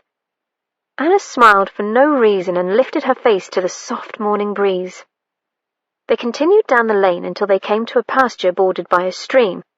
The Earl leaned down to unlatch the gate and they rode in. As they neared the far corner, Anna saw that there were 5 men gathered close to the stream with a number of shepherd dogs milling about. One of the men, an older fellow with grizzled hair, looked up at their approach. "My lord, now here's a right mess, then." "Durbin." The Earl nodded to the farmer and dismounted. He walked over to help Anna dismount. "What's the problem?" he asked over his shoulder. "You's in the stream." Durbin spat to the side. "Silly drabs. Must have followed each other down the bank and now can't come up it. 3 of them heavy with lamb, too." "Ah." The Earl approached the stream, and Anna followed. She could see now the 5 ewes caught in the swollen stream. The poor animals were tangled in the debris by an eddy. The bank was almost 4 feet deep at that particular point, and was slippery with mud. Lord Swartingham shook his head. "There's no help for it but to use brute force." "Just what I was thinking myself." The farmer nodded approvingly at having his own idea confirmed. 2 men, along with the Earl, lay flat on the stream's bank and reached down to pull on the sheep's wool. This, with the added incentive of the shepherd dogs harrying them from behind, convinced 4 of the ewes to scramble up the slimy bank. They tottered off, bleating their confusion at being so ill-used. The 5th ewe, however, was out of reach of the men on the bank. She was either too trapped or too stupid to climb from the stream on her own. Prostrate on her side, she bleated forlornly in the water. "Gah, that one's good and stuck," Farmer Durbin sighed, and wiped his sweaty brow with the hem of his smock. "Why'n't we send all Bess down to play Gadda?" The farmer's eldest son fondled the ears of a black and white dog. "Nay, lad, I don't want to lose Bess in the water. 'Tis over her head there. One of us will have to go in after the daft beast." "I'll do it, Durbin." The Earl stepped away and took off his coat. He threw it to Anna, who barely caught it before it hit the ground. His waistcoat followed, and then he was pulling his fine lawn shirt over his head. He sat on the bank to wrestle off his jackboots. Anna tried not to stare.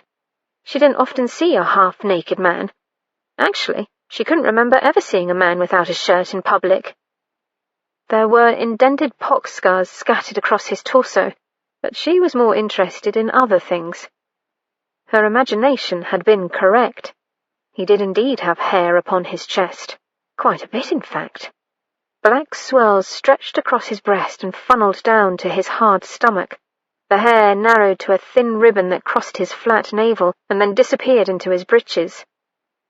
The Earl stood in his stockinged feet and half climbed, half slid down the steep bank and into the water. The muddy stream swirled around his hips as he waded to the side of the frightened ewe. He bent over the animal, working at the branches, holding her. His wide shoulders gleamed with sweat and streaks of muck. A shout rose from the watching men. The ewe was free, but in her haste to escape the stream, she had shouldered the Earl, who went down in a geyser of muddy water. Anna gasped and started forward. Lord Swartingham's dog raced back and forth along the bank, barking excitedly. The Earl emerged from the stream like a ragged Poseidon, water running in sheets off his torso. He was grinning, even though his hair was plastered to his skull, the ribbon holding it having been lost in the stream. The dog was still barking his disapproval of the whole proceeding. Meanwhile, the farmer and his relatives staggered about, gasping with laughter and slapping their knees. They were all but rolling on the ground in their hilarity. Anna sighed. Apparently, an aristocrat getting a dunking was the most amusing thing the men had ever seen. Males were very perplexing at times. "Oi, my lord! Do you always have trouble holding your wenches?" one of the men shouted. "Nay, lad, she just didn't like the feel of his hand on her arse." The farmer made a graphic gesture that sent the men off again. The Earl laughed but nodded toward Anna. Thus reminded of her presence, the men stopped their jests, although they continued to snigger. The Earl lifted both hands to slick the water from his face. Anna caught her breath at the sight. With his hands at the back of his head, squeezing the water from his hair, his muscles stood out in sharp relief.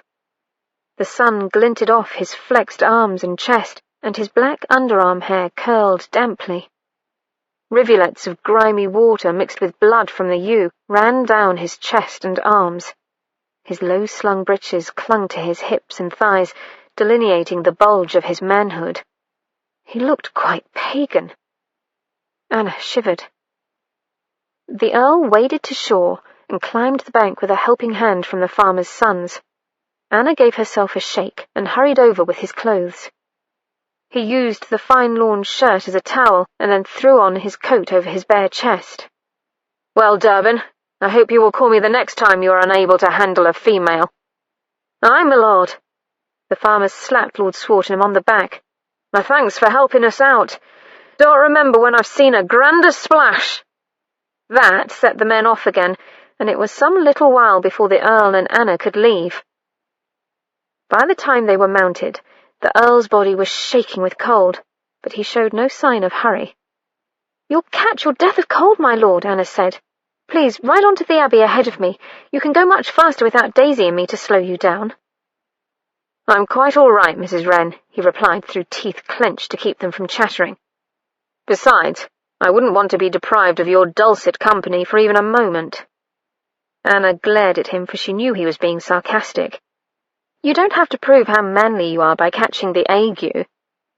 "So you consider me manly, Mrs. Wren?" He grinned like a little boy. "I was beginning to think that I battled a stinking sheep for nothing." Anna tried, but it was impossible to keep her mouth from twitching.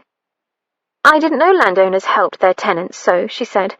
"Surely it is unusual." "Oh, certainly unusual," he replied. "I suppose the majority of my peers sit in London letting their arses widen while their stewards run their estates." "Then why do you choose to wade into muddy streams after sheep?" The Earl shrugged his damp shoulders. "My father taught me that a good landowner knows his tenants and what they are doing. Then, too, I am more involved because of my agricultural studies." He shrugged again and smiled at her rather ironically. "And I'm fond of wrestling ewes and the like." Anna returned the smile. "Did your father wrestle ewes as well?" There was a silence, and she feared for a moment that she'd asked too personal a question. "No, I don't remember him getting that dirty." Lord Swartingham watched the road again. "But he didn't mind wading into a flooded field in spring or overseeing the harvest in fall, and he always took me with him to mind the people in the land." "He must have been a wonderful father," she murmured. "To have raised such a wonderful son." "Yes, if I'm only half as good a father to my own children, I'll be content." He looked curiously at her. "You had no children from your marriage?" Anna glanced down at her hands. They were clenched in fists over the reins. "No. We were married for 4 years, but it was not God's will to grace us with children." "I'm sorry." There seemed to be honest regret in the Earl's eyes. "As am I, my lord. Every day." They were silent then, until Ravenhill Abbey came into sight. When Anna reached home that evening, Pearl was sitting up in bed and eating soup with Fanny's help. She was still thin, but her hair had been pulled back from her temples with a bit of ribbon, and she wore one of the little maid's old dresses. Anna took over the duty and sent Fanny down to finish making the supper. "I forgot to thank you, ma'am," Pearl said shyly.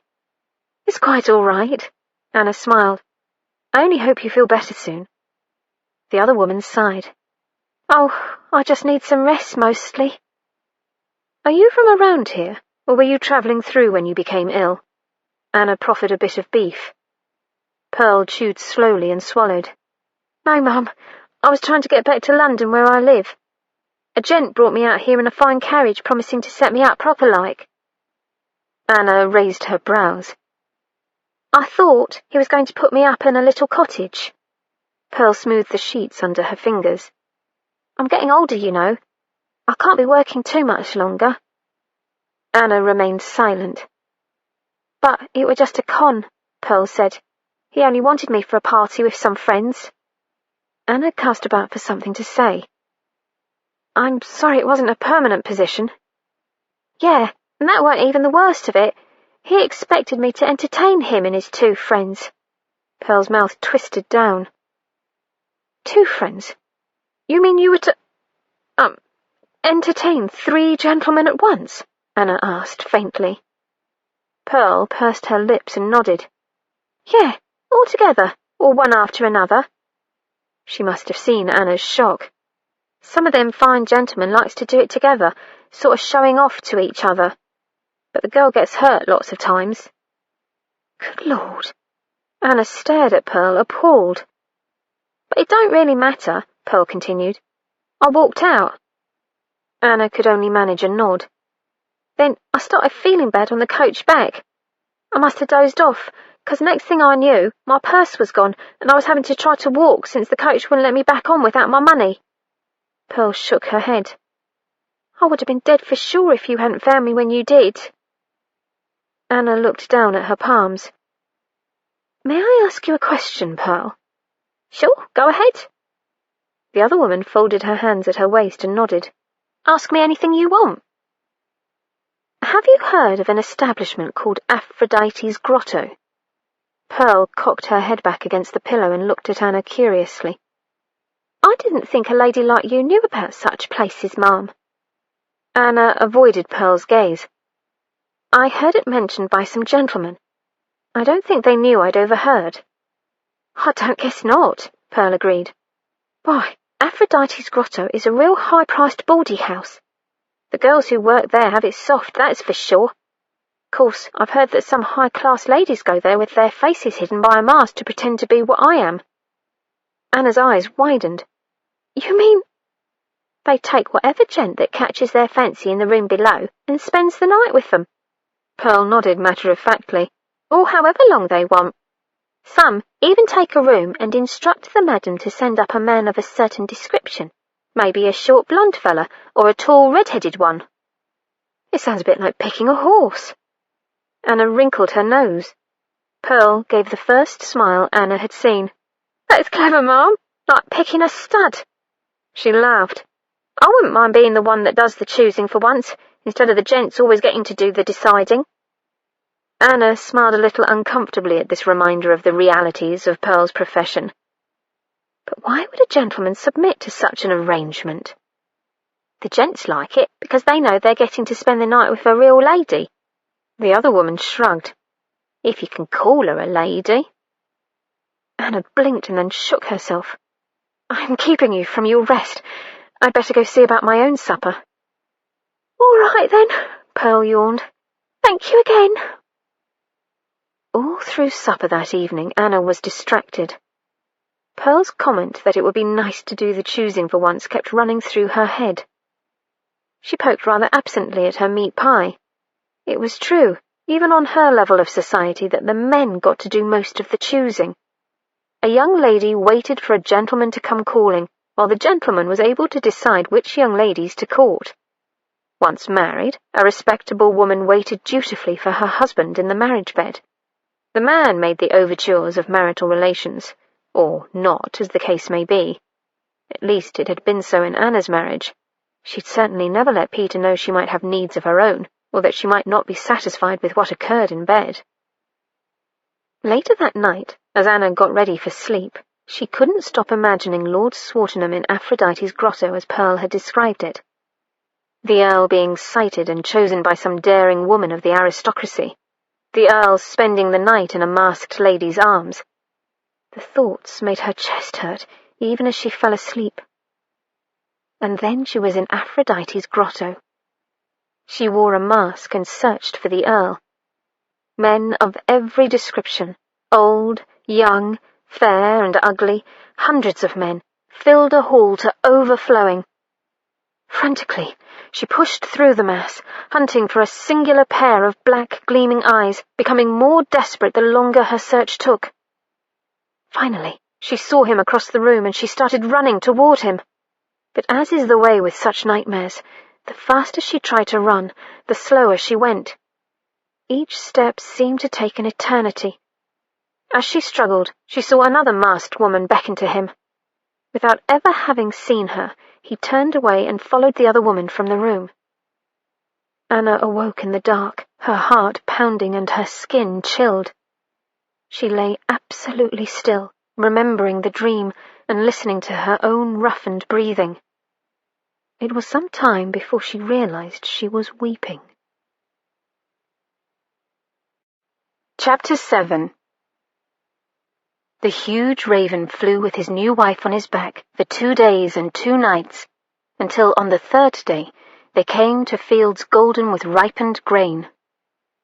"Who owns these fields?" Aurea asked, looking down from her perch. "Your husband," the raven replied. They came to an endless meadow filled with fat cattle, their hides shining in the sun. "Who owns these cattle?" Aurea asked. "Your husband," the raven replied. Then a vast emerald forest spread below, rolling over hills as far as the eye could see. "Who owns this forest?" Aurea asked. "Your husband," the raven called. From the Raven Prince. Anna walked to Ravenhill the next morning, feeling tired and low after a restless night. She paused for a moment to admire the sea of bluebells blooming under the trees that lined the drive. The azure dots sparkled in the sunlight like newly minted coins. Usually, the sight of any flower brought a lightness to her heart, but today they did not. She sighed and continued her journey until she rounded a curve and stopped short. Lord Swartingham, striding briskly in his habitual mud-spattered boots, was coming from the stables and hadn't caught sight of her yet. He gave a terrific bellow. "Dog!" For the first time that day, Anna smiled. Evidently, the Earl couldn't find the ever-present canine and was reduced to roaring its common name. She strolled toward him.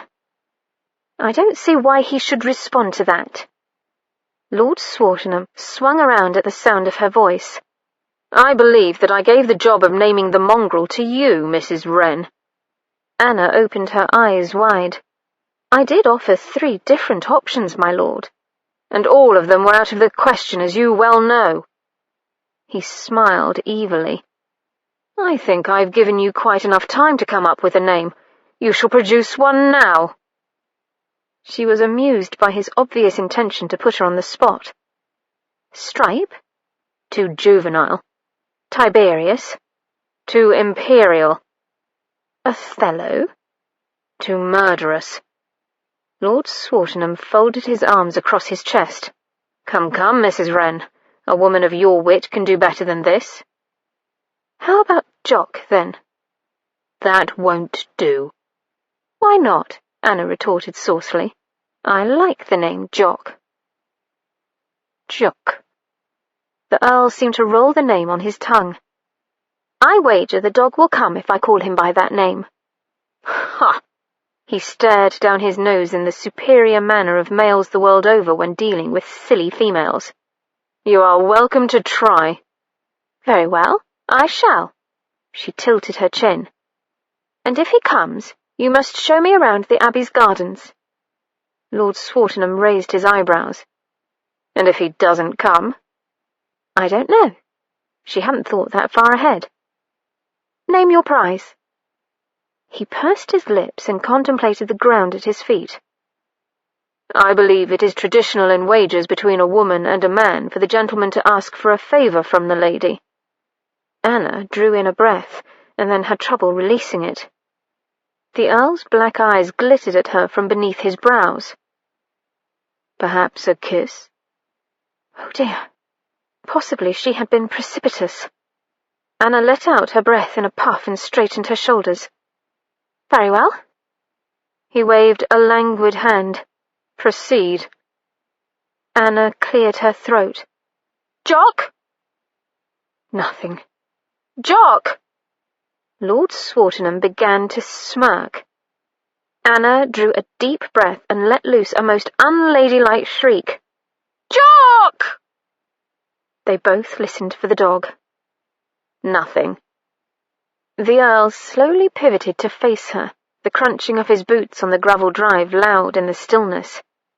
They stood only a few feet distant. He took a step, his beautiful, heavy-lidded eyes intent on her face. Anna could feel the blood pounding in her chest. She licked her lips. His gaze dropped to her mouth and his nostrils flared. He took another step, and they were now only a foot apart. As if in a dream, she saw his hands rise and grip her arms, felt the pressure of his big fingers through her mantle and gown. Anna began to tremble. He bent his dark head toward hers, and his warm breath caressed her lips. She closed her eyes and heard the dog clatter into the yard. Anna opened her eyes. Lord Swartingham was frozen. Slowly, he turned his head, still only inches from hers, to stare at the canine. The dog grinned back, tongue hanging from his mouth, panting. "Shit," the Earl breathed. Quite, Anna thought. He let go of her suddenly, stepped away and turned his back. He ran both hands through his hair and shook his shoulders. She heard him take a deep breath, but his voice was still husky when he spoke. "It appears you have won the wager." "Yes, my lord." She hoped she sounded sufficiently nonchalant, as if she was used to having gentlemen nearly kiss her in their driveways, as if she wasn't having trouble catching her breath, as if she didn't desperately wish the dog had stayed far, far away. "I'll be pleased to show you the gardens," the Earl muttered, "such as they are, after luncheon. Perhaps you can work in the library until then?" "Won't you be coming to the library as well?" She tried to conceal her disappointment. He still hadn't turned to face her. "I find that there are matters that need my attention around the estate." "Of course," Anna murmured. He finally looked at her. She noticed his eyes were still heavy-lidded, and she rather fancied he glanced at her bosom. "I'll see you at luncheon." She nodded, and the Earl snapped his fingers at the dog. As he passed her, she thought she heard him mutter something to the beast. It sounded more like idiot than jock. "Jesus God, what was I thinking?" Edward strode angrily around the Abbey. He'd deliberately manoeuvred Mrs. Wren into an untenable position. There was no way she could have denied his crude advances, as if a woman of her fine sensibilities would have welcomed a kiss from a pox-scarred man such as he. But he hadn't thought of his scars when he drew her into his arms. He hadn't thought of anything. He'd acted on pure instinct, the lust to touch that beautiful, erotic mouth. His cock had been full, achingly erect, in seconds at the mere thought. He'd nearly been unable to let go of Mrs. Wren when the dog had showed up, and then he'd been forced to turn his back to keep her from getting an eyeful. He still hadn't relaxed. "And what were you doing, Jock?" Edward growled down at the happily oblivious mastiff. "Your timing needs work, lad, if you want to continue devouring the bounty of the Abbey's kitchen." Jock grinned an adoring doggy grin up at him. One ear was flopped inside out, and Edward straightened it absently. A minute earlier, or a minute later, preferably later, would have been a better moment to come gambling up. He sighed. He couldn't let this rampant lust continue. He liked the woman, for God's sake. She was witty and unafraid of his temper. She asked questions about his agricultural studies. She rode about his fields through mud and muck without a word of complaint. She even seemed to enjoy their jaunts. And sometimes, when she looked at him, her head tilted to the side and all her attention focused solely on him, there was something that seemed to turn in his chest. He frowned and kicked a pebble on the path. It was unfair and dishonourable to subject Mrs. Wren to his brutish advances. He shouldn't be combating thoughts of her soft breasts, wondering if she had pale pink nipples or if they were a deeper rose colour, contemplating whether her nipples would pucker up immediately when he drew his thumb across them, or wait coyly for the feel of his tongue. Hell! He half laughed, half groaned. His cock was once again at stand and pulsing with blood at just the thought of her. His body hadn't been this out of control since he'd been a lad with a newly deepened voice. He kicked another pebble and stopped on the path, hands on hips, to tip his head back to the sky. It was no use. Edward rolled his head back against his shoulders, trying to ease the tension. He would have to make a trip to London soon to spend a night, or even two, at Aphrodite's grotto. Perhaps after that he could be in his secretary's presence without lustful thoughts taking over his mind. He ground the pebble he had been kicking into the mud as he pivoted and started back to the stables. He was approaching the idea of going to London as a chore. He no longer anticipated spending the night in a demi-mondane's bed. Instead, he felt weary and yearning for a woman he could not have. Later that afternoon, Anna was reading The Raven Prince when the banging started. She'd only gotten as far as the 3rd page, which described a magical battle between an evil prince and an enormous raven. It was an odd little fairy tale, but it was engrossing, and it took her a minute to recognize the sound of the Abbey's front door knocker. She'd never heard it before. Most of the callers to the Abbey came by way of the servants' entrance. She slipped the book back into her desk and picked up a quill as she listened to the sound of rapid footsteps, probably the footman, in the hall answering the door. A vague murmur of voices, one of them feminine, then a lady's heels tapped toward the library. The footman threw open the door, and Felicity Clearwater strolled in. Anna stood. "Can I help you?" "Oh, don't get up. I don't want to disturb your duties." Felicity flicked a hand in her direction as she inspected the rickety iron ladder in the corner. "I've just come to deliver an invitation for Lord Swartingham to my spring soiree." She stroked a gloved fingertip over an iron rail and wrinkled her nose at the rust-coloured dust that came away. "He isn't in at the moment," Anna said. "No? Then I must entrust it with you." Felicity sauntered to the desk and produced a heavily embossed envelope from a pocket. "You will give this?" She was holding out the envelope, but her words trailed away as she looked at Anna. "Yes." Anna self-consciously brushed a hand over her hair.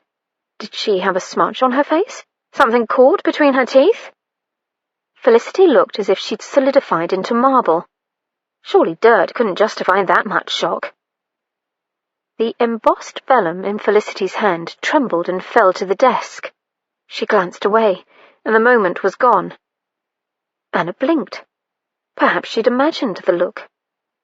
"Do make sure Lord Swartingham receives my invitation, won't you?" Felicity was saying. "I'm certain he won't want to miss the most important social event in the area." She aimed a brittle smile in Anna's direction and walked out the door. Anna absently dropped her hand to her throat and felt cool metal under her palm. She wrinkled her brow as she remembered. This morning, as she dressed, she had thought the fichu about her neck rather plain. She'd rummaged in the tiny box that held her meagre stock of jewellery, but her only pin was too big. Then her fingers had touched the locket she'd found in Peter's case. This time, she'd experienced only a twinge when she saw the locket. Perhaps it was losing the power to hurt her, and she'd thought, well, why not, and defiantly pinned the locket at her neck.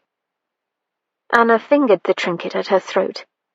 It was cold and hard under her hand, and she wished that she'd not given in to her morning impulse. Damn!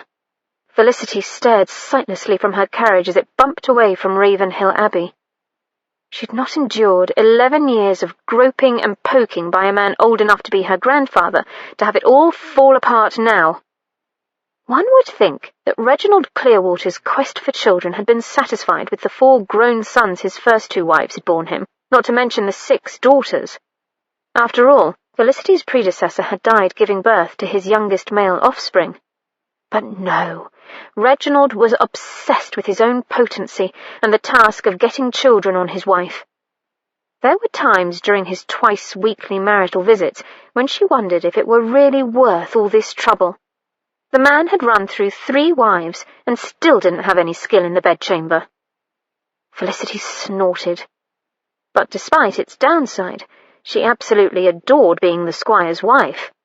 Clearwater Hall was the largest house in the county, excepting, of course, Ravenhill Abbey.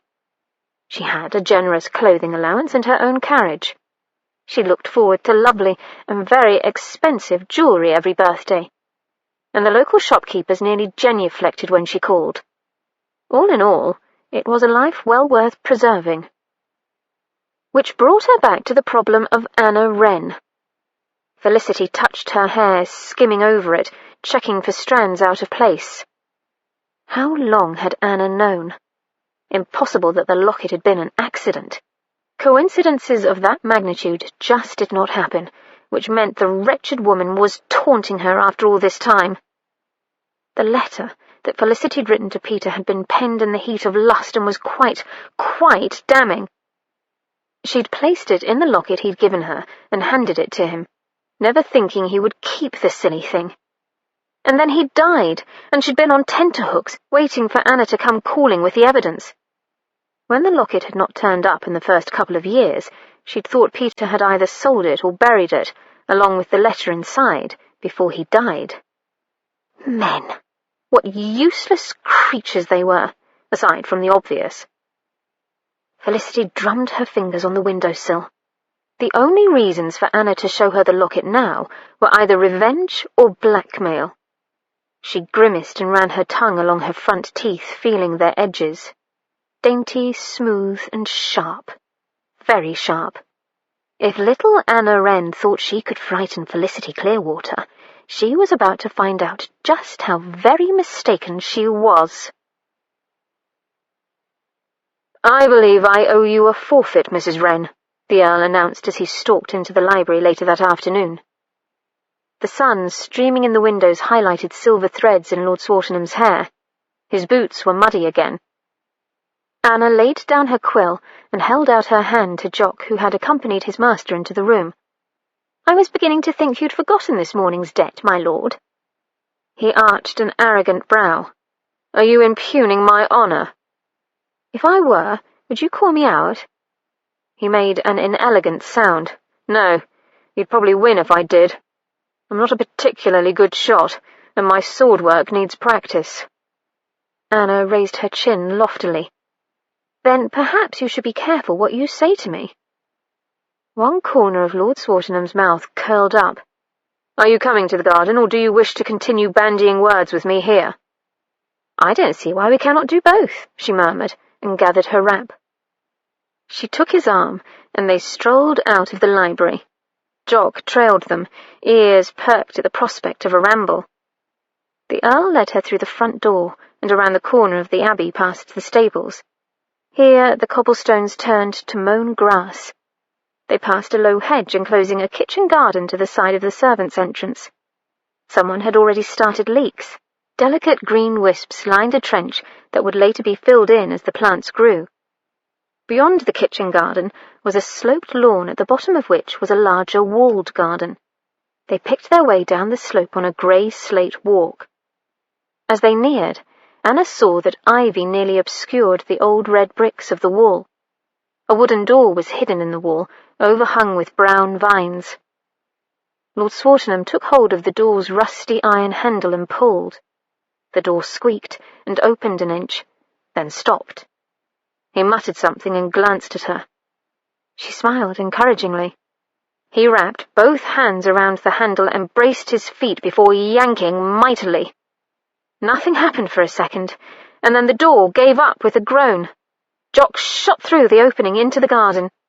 The Earl stood aside and gestured her in with a wave of his hand. She ducked her head to peer inside. She saw a jungle. The garden appeared to be in the shape of a large rectangle, or at least that had been its outline at one point. A brick path, barely discernible beneath debris, ran around the inside of the walls. It connected with a central walk in the shape of a cross that divided the garden into 4 smaller rectangles. The far wall held another door, almost hidden beneath the skeleton of a creeper. Perhaps a second garden, or a series of gardens lay beyond. "My grandmother laid out the original plans for these beds," the Earl said from behind her. Somehow they'd gone through the doorway, although Anna didn't remember moving. "And my mother expanded and developed them." It must have been very beautiful once. She stepped over a break in the walkway where some of the bricks had heaved out of the ground. Was the tree in the corner a pear? "Not much left of all her work, is there?" he replied. She could hear him kicking at something. "I suppose it would be best simply to have the walls torn down and the place levelled." Anna jerked her head around to him. "Oh, no, my lord, you mustn't do that." He frowned at her protest. Why not? There's too much here that can be saved. The Earl assessed the overgrown garden and ruined walk with clear scepticism. I don't see even one thing worth saving. She shot him an exasperated glance. Why, look at the espaliered trees on the walls. He swiveled to where she pointed. Anna began picking her way to the wall. She stumbled over a rock hidden in the weeds and righted herself only to catch her toe again. Strong arms caught her from behind and lifted her easily. In 2 long strides, Lord Swartingham was by the wall. He set her down. Is this what you want to see? Yes. Anna, breathless, peeked at him sideways. He stared rather grimly at the espaliered tree. Thank you. She turned back to the pathetic tree against the wall and was immediately distracted. I think it's an apple tree or perhaps a pear. You can see where they're planted all around the garden walls, and this one here is in bud. The Earl dutifully examined the branch indicated. He grunted. And really, all they need is some good pruning, she chatted on. You could make your own cider. I've never much liked cider. She lowered her brows at him. Or you could have cook make apple jelly. He arched an eyebrow. She almost defended the merits of apple jelly, but then she spied a flower hiding in the weeds. Do you think that's a violet, or maybe a periwinkle? The flower was a couple of feet from the edge of a bed. Anna bent from the waist to get a closer look, placing one hand on the ground to steady herself. Or perhaps a forget-me-not, although usually they bloom in big groups. She carefully plucked the flower. No, I'm silly. Look at the leaves. Lord Swartingham was very still behind her. I think it may be a type of hyacinth. She straightened and turned to consult him. Oh? The single word came out a baritone guttural. She blinked at his voice. Yes, and of course where there's one, there's always more. Of what? She narrowed her eyes suspiciously. You haven't been listening to me, have you? He shook his head. No. He was watching her intently, in such a way that Anna's breath quickened. She could feel her face heat. In the quiet, the breeze playfully blew a thin lock of hair across her mouth. He reached out very slowly and brushed it away with the tips of his fingers. The calluses on his hand rasped against the sensitive skin of her lips, and she closed her eyes in yearning. He carefully tucked the lock back into her coiffure, his hand lingering at her temple. She felt his breath caress her lips. Oh, please. And then he dropped his hand. Anna opened her eyes and met his obsidian gaze. She stretched out her own hand to protest, or perhaps touch his face, she wasn't sure. And it didn't matter anyway. He'd already whirled and paced a few steps away from her. She didn't think he had even noticed her own aborted gesture. He turned his head so that she could see only his face in profile. I beg your pardon. Why? She tried to smile. He made a chopping motion with the blade of his hand. I will be travelling tomorrow to London. I fear I have some business there that can no longer wait.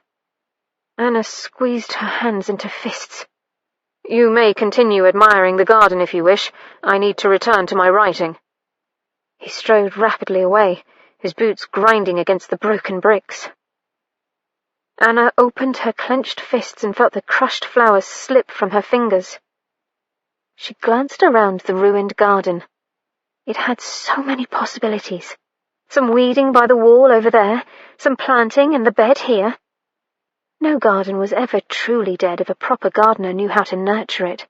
Why, it only needed a bit of care, a bit of love. A veil of tears obscured her eyes. She wiped at them irritably with a trembling hand. She'd forgotten her handkerchief inside. The tears overflowed her eyes and rolled to her chin. Bother! She'd have to use her sleeve to mop them. What sort of lady was caught without a handkerchief? A pitiful sort of one, obviously. The sort a gentleman couldn't bring himself to kiss. She scrubbed her face with the inside of her forearm, but the tears kept reappearing. As if she'd believed that nonsense about work in London. She was a mature woman, She knew where the Earl meant to do his work, in that nasty brothel. She caught her breath on a sob.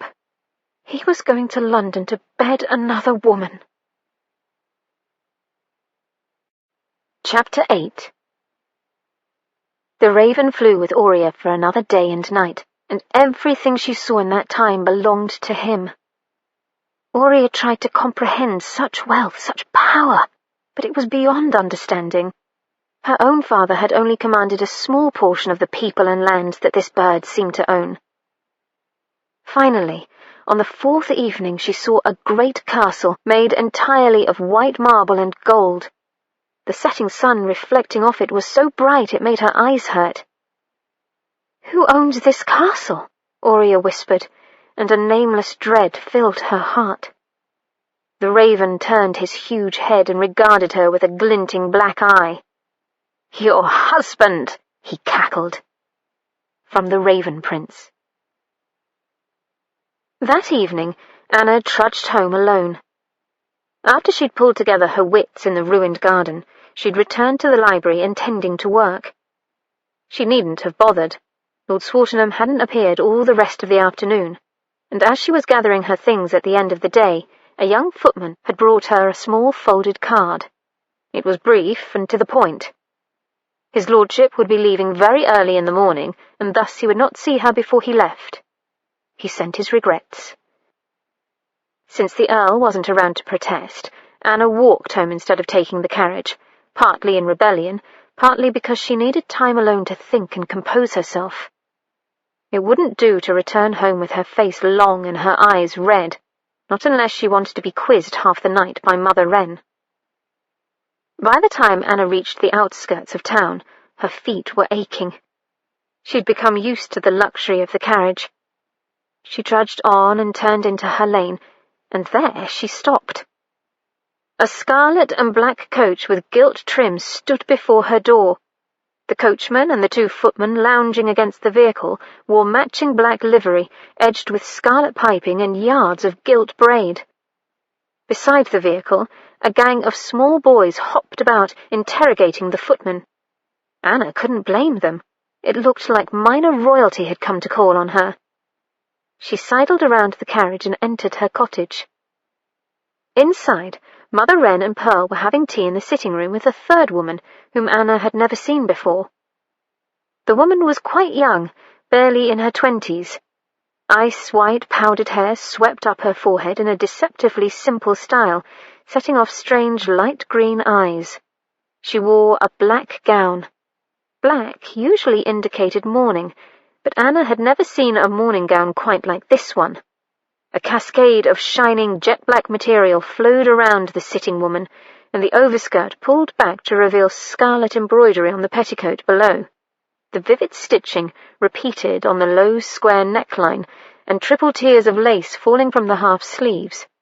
She looked as out of place in Anna's little sitting room as a peacock in a henyard. Mother Wren looked up brightly at Anna's entrance. "Dear, this is Coral Smythe, Pearl's younger sister. We've just been having a dish of tea."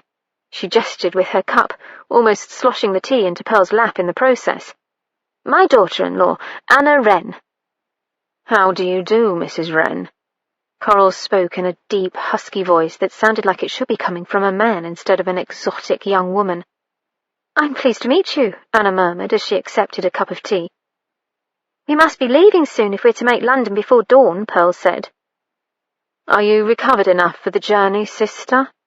Coral showed little emotion on her face, but she watched Pearl intently. "Surely you will spend the night with us, Miss Smythe?" Mother Wren asked. "Then Pearl will have a fresh start in the morning." Coral's lips curved in a meagre smile. "I would not wish to inconvenience you, Mrs. Wren." "Oh, it's not an inconvenience. It's nearly dark out, and I can't think it would be safe for two young ladies to travel right now." Mother Wren nodded toward the window, which was indeed almost black. "Thank you." Coral inclined her head. After they had finished the tea, Anna led Coral up to the room Pearl had been using, so that the other woman could wash before supper. She brought some linens and fresh water for the basin, and was turning to leave when Coral halted her. "Mrs. Wren, I wish to thank you." Coral watched Anna with fathomless pale green eyes. Her expression did not mirror her words. "It's nothing, Miss Smythe," Anna replied. "We could hardly have sent you off to the inn." "Of course you could." Coral's lips twisted in a sardonic grimace. "But that is not what I speak of. I want to thank you for helping Pearl. She has told me how sick she was. Had you not brought her into your home and cared for her, she would have died." Anna shrugged uncomfortably. "Another person would have been along in a minute, and they would have left her there," Coral interrupted. "Do not tell me anyone would do the same as you. Anyone did not." Anna was at a loss for words. Much as she would like to protest Coral's cynical view of humanity, she knew the other woman was right. "My sister walked the streets to put food in my mouth when we were younger," Coral continued. "We were orphaned when she was barely 15, and soon thereafter she was let go from her position as an under-housemaid in a fashionable house. She could have simply let me go to the poorhouse. Without me, she might have found another respectable job, perhaps married and had a family." Coral's lips tightened. "Instead, she entertained men." Anna winced, trying to imagine such a dismal life, such a total lack of options. "I have tried to persuade Pearl to let me support her now." Coral turned her head away. "But you do not want to hear our history. Suffice it to say that she is the only living thing on this earth that I love." Anna was silent. "If there is ever anything I can do for you, Mrs. Wren," Coral's queer eyes bored into her, "you have but to name it." "Your thanks is enough," Anna finally said. "I was glad to help your sister." "You do not take my offer seriously, I see. But keep it in mind. Anything within my power I will do for you. Anything at all." Anna nodded and started out of the room. "Anything at all?" She paused on the threshold and turned impulsively before she had time to reconsider. "Have you heard of an establishment called Aphrodite's Grotto?" "Yes." Coral's expression became opaque. "Yes, and I know the proprietress, Aphrodite herself. I can get you a night or a week of nights at Aphrodite's Grotto if that is your wish." She stepped toward Anna. "I can get you a night with an accomplished male whore or a virginal schoolboy." Coral's eyes widened and seemed to flame. "Famous libertines or rag-pickers off the street? One very special man, or 10 complete strangers? Dark men, red men, yellow men, men you've only dreamed of in the black of night, lonely in your bed, snug under your covers. Whatever you long for, whatever you desire, whatever you crave. You have only to ask me." Anna stared at Coral like a mesmerized mouse before a particularly beautiful snake. She started to stutter a denial, but Coral waved an indolent hand. "Sleep on it, Mrs. Wren. Sleep on it, and on the morrow give me your reply. Now, if you do not mind, I wish to be alone." Anna found herself in the hallway outside her own door. She shook her head. Could the devil assume the guise of a woman? Because temptation had surely been set before her. She walked slowly down the stairs, Coral's seductive offer lodged in her brain. She tried to shake it off, but to her horror, she found that she simply couldn't. And the more she thought about Aphrodite's Grotto, the more acceptable it became. During the night, Anna changed her mind about Coral's outrageous offer over and over again. She would wake from hazy, ominous dreams to lie debating, only to drift off again into a world where Lord Swartingham was eternally strolling away, and she futilely running after. Toward morning, she gave up the pretense of sleep, and lay on her back staring sightlessly at the still dark ceiling. She clasped her hands beneath her chin like a little girl and prayed to God to let her resist this terrible proposition. A virtuous woman should have no trouble resisting, she was sure. A proper lady would never think of sneaking off to the dens of London to seduce a man who had made it abundantly clear that he was not interested in her. When Anna opened her eyes again, it was daylight. She got up stiffly and washed her face and throat in the chilly water in the basin, then dressed and stole quietly out the door so as not to awaken her mother-in-law. She went out to her flower garden. Unlike the Earl's garden, hers was small and neat. The crocuses were mostly over now, but some late daffodils remained. She bent to deadhead a daffodil that had stopped blooming. The sight of the tulips in bud momentarily brought peace back to her soul. Then she remembered the Earl would be travelling to London today. She squeezed her eyes tight to shut out the thought. At that moment, she heard a footstep behind her. "Have you made your decision, Mrs. Wren?" She swiveled and saw a lovely Mephistopheles with pale green eyes. Coral smiled at her. Anna started to shake her head, but then heard herself say, "I'll accept your offer." Coral's smile widened into a perfect, mirthless curve. "Good. You may accompany Pearl and me back to London in my carriage." She gave a low laugh. "This should prove interesting." She re-entered the cottage before Anna could think of a reply. "Whoa there," Edward murmured to the bay. He held its head and patiently waited as the horse stomped and mouthed the bit. The bay was often fractious in the morning, and he'd saddled the horse earlier than usual. The sky was only just beginning to brighten to the east. "Whoa, you old bastard," he whispered. For the first time, it occurred to him that the horse he was talking to had no name. How long had he owned the bay? A half-dozen years now at least, and he'd never bothered to name him. Anna Wren would scold if she knew. Edward winced as he finally mounted. That was exactly why he was making this trip, to drive thoughts of the widow from his mind. He'd chosen to work off some of the restlessness, both of body and of mind, by riding to London. His luggage and valet would follow behind in the carriage. But as if to mock that plan, the newly named Jock bounded up as soon as the bay clattered out of the stables. The dog raced out the door ahead of him. He had been missing the last half hour. Now his hindquarters were covered with malodorous mud. Edward reined his horse around and sighed. He planned to visit his fiancée and her family this trip and finalize the engagement negotiations. An overlarge, smelly mongrel would not help his cause with the Gerard family. "Stay, Jock." The dog sat and regarded him with big, brown, only slightly bloodshot eyes. His tail swept the cobblestone behind him. "I'm sorry, old man." Edward leaned down to ruffle the canine's ears. The nervous geldings sidled back a couple of steps, breaking the contact. "You'll have to stay here this time." The dog cocked his head. Edward felt a wash of unwelcome wistfulness. The dog didn't belong in his life, and neither did the lady. "Guard, Jock. Watch her for me, boy." He half smiled, half grimaced at his own whimsy.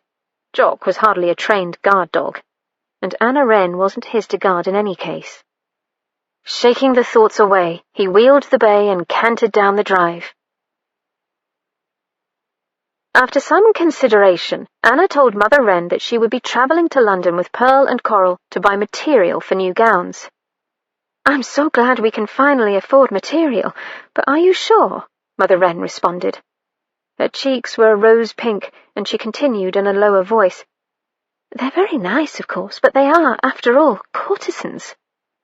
Anna had difficulty meeting her eyes. "Coral is very grateful for the care we extended to Pearl. They're really quite close, you know." "Yes, but—" "And she has offered me the use of her carriage both to take me to London and to ride back again." Mother Wren's brows knit uncertainly. "It is a most generous offer," Anna said softly. "It'll save us the cost of a stagecoach ride, besides being more comfortable. I'll be able to buy additional fabric with the money we would have spent on the stage." Mother Wren visibly wavered. "Wouldn't you like a new gown?" she wheedled. "Well, I do worry about your comfort, dear," Mother Wren finally said. "If you are happy with this arrangement, then so am I." "Thank you." Anna kissed her on the cheek and ran up the stairs to finish packing. The horses were already stomping outside when Anna came down again. She hurriedly said her goodbyes and climbed in the carriage where the Smythe sisters waited.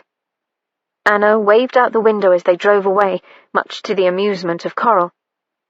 She was about to draw her head back in when she caught sight of Felicity Clearwater standing down the street. Anna hesitated, her eyes meeting the other woman's.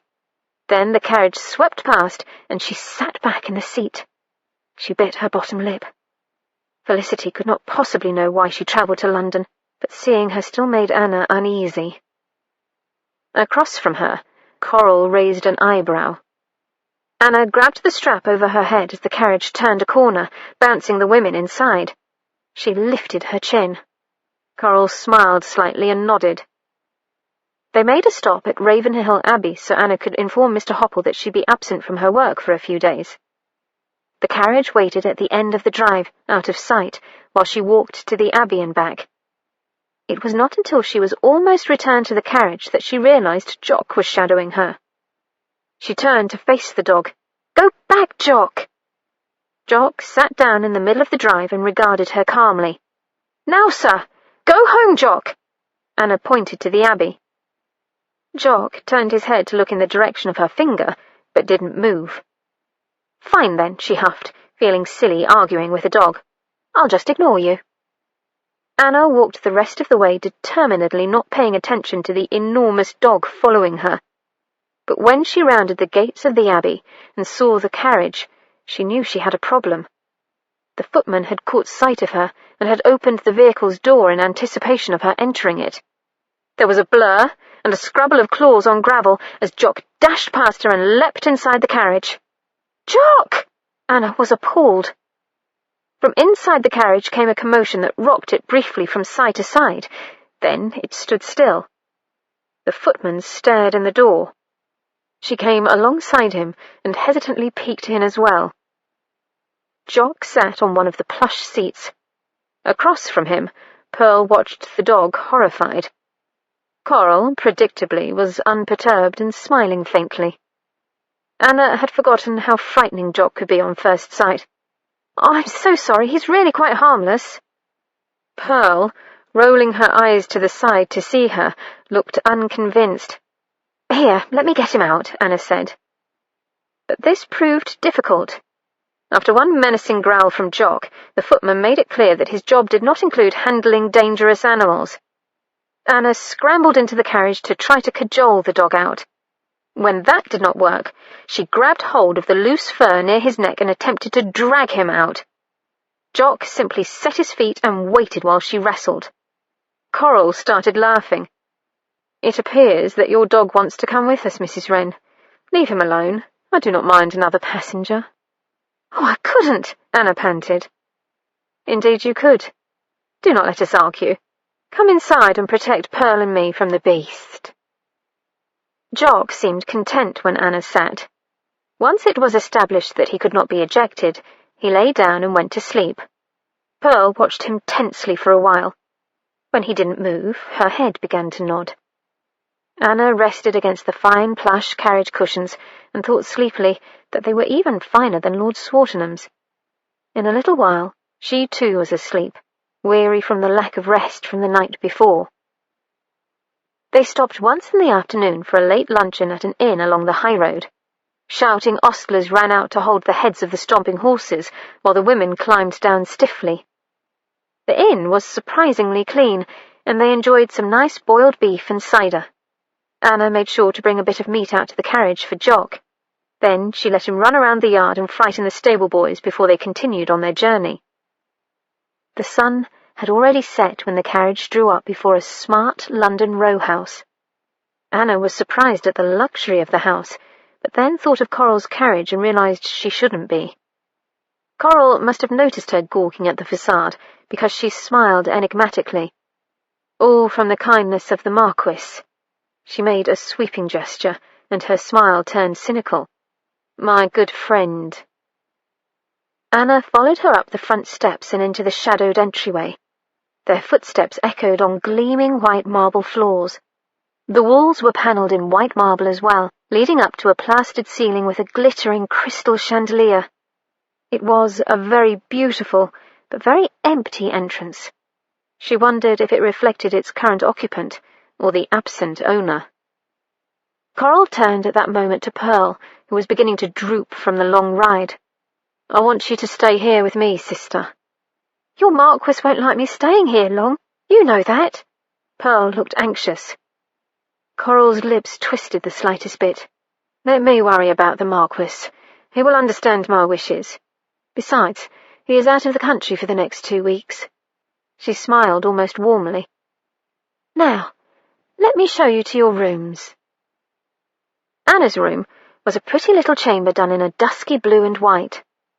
Coral and Pearl bid her good night, and she made ready for bed. Jock sighed heavily and lay down before the fire in the grate. She brushed out her hair and talked to him.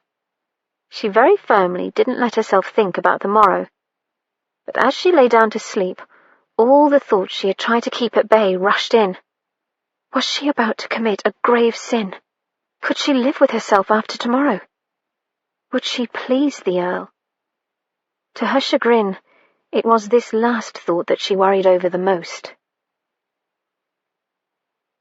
Felicity lit the candelabra from her taper and set it carefully on the corner of the desk. Reginald had been particularly amorous tonight. A man of his age should have slowed down in his bed sport. Felicity snorted to herself. The only thing that had slowed down was the time it took him to reach completion. She could have written a 5-act play whilst he huffed and sweated over her. Instead, she'd pondered the reasons a provincial widow like Anna Wren might be journeying to London. The elder Mrs. Wren, when quizzed, had claimed the trip was to purchase materials for new dresses. A plausible excuse, true, but there were many other diversions an unattached lady might find in that city. So many, in fact, that Felicity thought it might be worthwhile to discover exactly what Anna did in London. She pulled out a sheet of paper from her husband's desk and uncapped the inkwell. She inked her quill and then paused. Who among her acquaintances in London would be the best choice? Veronica was too curious. Timothy, while a racehorse between the sheets, had, unfortunately, the same mental capacity outside the bed. Then there was... Of course. Felicity smiled in self-satisfaction as she traced the first letters in her missive. She wrote to a man who was not quite honest, not quite a gentleman, and not nice at all. Chapter 9. The raven wheeled over the gleaming white castle, and as he did so, scores of birds flew from the walls. Thrushes and titmice, sparrows and starlings, robins and wrens. Every songbird Aurea could recognize, and many that she could not, came to welcome them. The raven landed and introduced them as his loyal retainers and servants. But while the raven had the power of human speech, these smaller birds did not. That evening, the servant birds led Aurea to a magnificent dining room. There she saw a long table, splendidly prepared with delicacies she'd only dreamed of. She expected the raven to dine with her, but he did not appear, and she ate all alone. Afterward, she was shown to a beautiful room and found there a nightgown of gauzy silk that was already laid out for her on the big bed. She dressed in this and climbed into the bed, falling immediately into a deep, dreamless sleep. From the Raven Prince. The damned wig itched like bloody hell. Edward balanced a plate of meringues on his lap and wished he could poke a finger under his powdered wig, or just take the cursed thing off. But wigs were de rigueur in polite society, and visiting his prospective bride and her family definitely qualified. He'd ridden all day yesterday to get to London, and had arisen unfashionably early this morning, as was his wont. And then he'd had to cool his heels for several hours before it was deemed an appropriate time to go calling. Damn society and its asinine rules, anyway. Across from him, his future mother-in-law talked to the room at large, or rather lectured. Lady Gerard was a handsome woman with a broad forehead and round, light blue eyes. She capably debated the current fashion in hats all by herself, not a topic he himself would have chosen, and, by the nodding of Sir Richard's head, not one of the older man's favourites either. It would seem, however, that once Lady Gerard started talking, only an act of God could stop her, such as a bolt of lightning. Edward narrowed his eyes. Perhaps not even that. Sylvia, his intended, sat gracefully across from him. Her eyes were as round and blue as Lady Gerard's. She had the true English colouring, a healthy peaches and cream complexion, and thick golden hair. She reminded him not a little of his own mother. Edward took a sip of tea and wished it was whiskey. On the little table beside Sylvia sat a vase of poppies. The flowers were bright scarlet, and they perfectly accented the yellow and orange room. They, along with the girl perched next to them in her indigo gown, made a picture worthy of a master. Had her mother posed her there? Lady Gerard's shrewd blue eyes flashed as she expounded on galls. Definitely posed. Except poppies didn't bloom in March. These must have cost a pretty penny, because it was impossible to tell unless one studied the blooms closely that they were made of silk and wax. He set aside his plate. "Would you mind showing me your gardens, Miss Gerard?" Lady Gerard, caught in a pause, gave permission with a satisfied smile.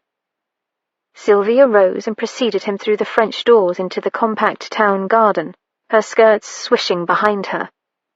They strolled silently down the path, her fingers lightly resting on his sleeve.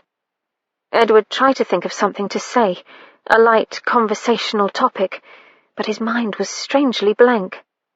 One did not discuss crop rotation with a lady, nor how to drain a field, or the newest techniques in composting.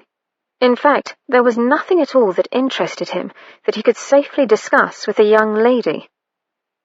He glanced down at his feet and noticed a small yellow flower, not a daffodil or primrose.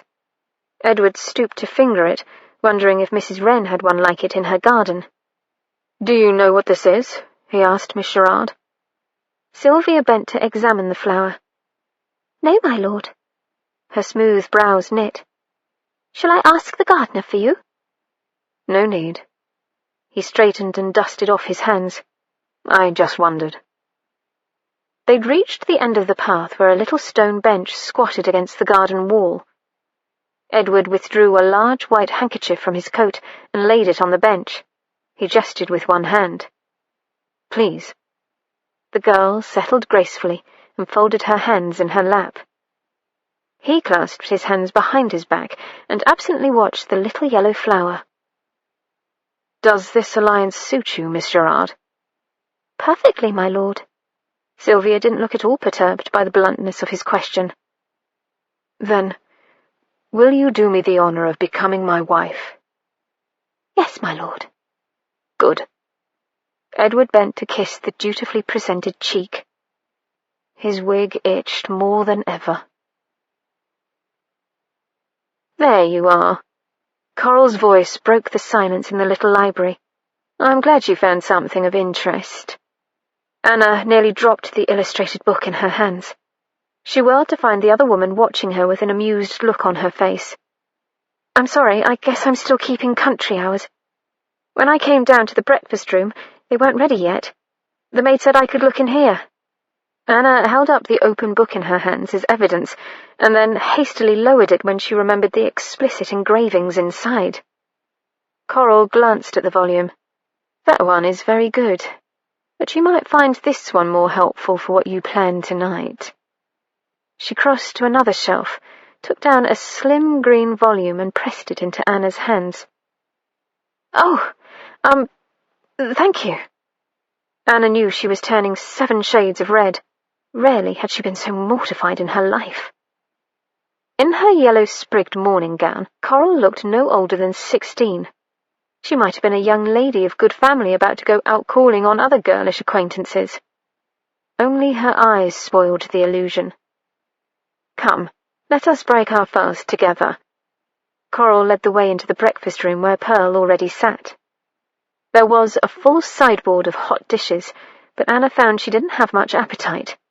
She settled in a chair across from Coral with a plate of toast. After they ate, Pearl excused herself, and Coral leaned back in her chair. Anna felt her shoulder blades tense.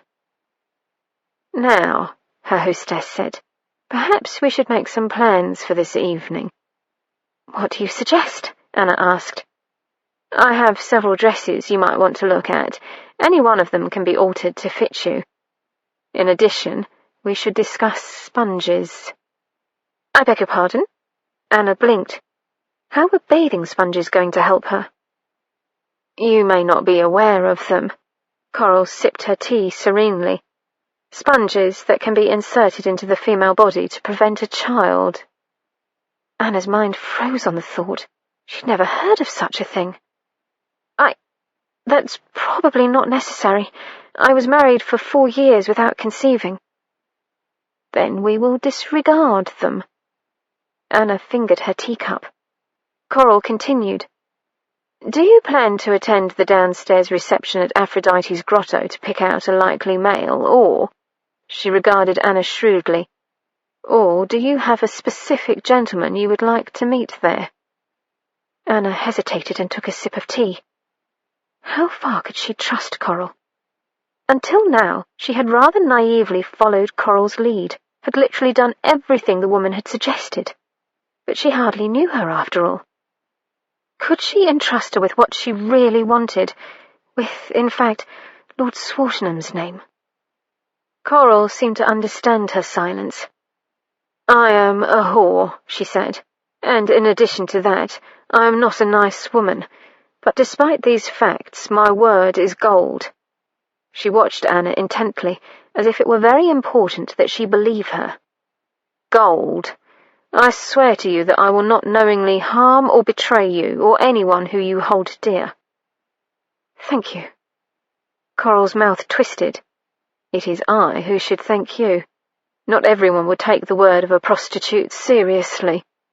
Anna ignored that. "Yes, as you have guessed, I'd like to meet a particular gentleman." She took a deep breath. "The Earl of Swartingham." Coral's eyes widened infinitesimally. "Have you made an appointment to rendezvous with Lord Swartingham at Aphrodite's grotto?" "No, he has no knowledge of this," Anna said firmly. "Nor do I want him to." The other woman gave a tiny, breathy laugh. "Forgive me, I am puzzled. You wish to spend the night with the Earl, intimately, without him being aware of it. Do you plan to drug him?" "Oh no, you mistake me." Her face must be permanently stained a deep red by this point, but Anna struggled on. "I do wish to spend the night with the Earl, intimately. I just don't want him to know it is me, as it were." Coral smiled and tilted her head skeptically. "How?" "I'm explaining this badly." Anna blew out a sigh and tried to order her thoughts. "You see, the Earl has travelled to London on business. I have reason to believe that he'll visit Aphrodite's grotto, probably tonight." She bit her lip. "Although I'm not sure exactly when." "That can be ascertained," Coral said. "But how do you propose that he not know you? Pearl has said that many ladies and demi-mondaines wear a mask when they visit Aphrodite's grotto. I thought I might wear one as well." You don't think it will work?" Anna anxiously tapped at the side of her teacup. "You are employed by the Earl, are you not?" "I'm his secretary." "In that case, you must be aware there is a much higher chance of him finding you out," Coral warned. "But if I wear a mask?" "There is still your voice, your hair, your figure." Coral ticked off each point on the tips of her fingers. "Even your scent if he has been near enough to you." "Oh, you're right, of course." Anna felt close to tears. "I am not saying it cannot be done," Coral reassured her coolly. "Just, you do understand the risks." Anna tried to think. It was difficult to concentrate this close to what she wanted. Yes, I think so." Coral regarded her a moment more. Then she clapped her hands once. "Good. I think we shall first work on the costume. We will need a mask that conceals most of your face. Let us consult my maid, Giselle. She is very good with a needle." "But How do we know if Lord Swartingham will visit tonight? Anna protested. I almost forgot. Coral rang for writing utensils and began composing a letter at the breakfast-room table. She talked as she wrote. I know the proprietor and part owner of Aphrodite's grotto. She used to go by Mrs. Lavender, but now she is Aphrodite herself, a money-grubbing old witch, but she owes me a favour. A rather large one, as it happens. She probably thinks I have forgotten the matter, so she will be all the more disconcerted to receive this letter. Coral lifted her lips in a feral smile. I make it a habit to never let a debt go, so in a way, you are doing me a kindness. She blew upon the ink to dry it, folded and sealed the letter, then rang for a footman. The gentlemen who patronize Aphrodite's grotto often make an appointment in advance so that they may be assured a room and a woman for the night, Coral explained. Mrs. Lavender will inform us if that is the case with your Earl. And if it is? Anna asked anxiously. Then we will plan. Coral poured more tea for them both. Perhaps you can take a room and we will have Mrs. Lavender send Lord Swartingham to you. She narrowed her eyes thoughtfully. Yes, I think that is the best idea. We will have the room lit by only a few candles, so he will not be able to see you well. Wonderful. Anna grinned. Coral looked briefly startled and then smiled back with the most sincere expression Anna had ever seen on her face. The plan just might work. Aphrodite's grotto was a splendid sham, Anna reflected that night as she peered from the carriage window. A 4-story building, all white marble columns and gold leaf, the place was apparently magnificent. It was only on second glance that one noticed the marble of the columns was painted on and that the gold was tarnished brass. The carriage pulled into the mews behind the building and stopped. Coral, sitting in the shadows across from Anna, leaned forward. Are you ready, Mrs. Wren? Anna took a deep breath and checked that her mask was firmly tied on. Yes. She stood on shaky legs and followed Coral down from the carriage. Outside, a lantern by the back door threw a feeble light into the mews. As they picked their way up the path, a tall woman with hennaed hair opened the door. Oh, Mrs. Lavender, Coral drawled. Aphrodite, if you please, the woman snapped. Coral inclined her head ironically. They stepped into the lit hall, and Anna saw that Aphrodite wore a violet gown fashioned to look like a classical toga.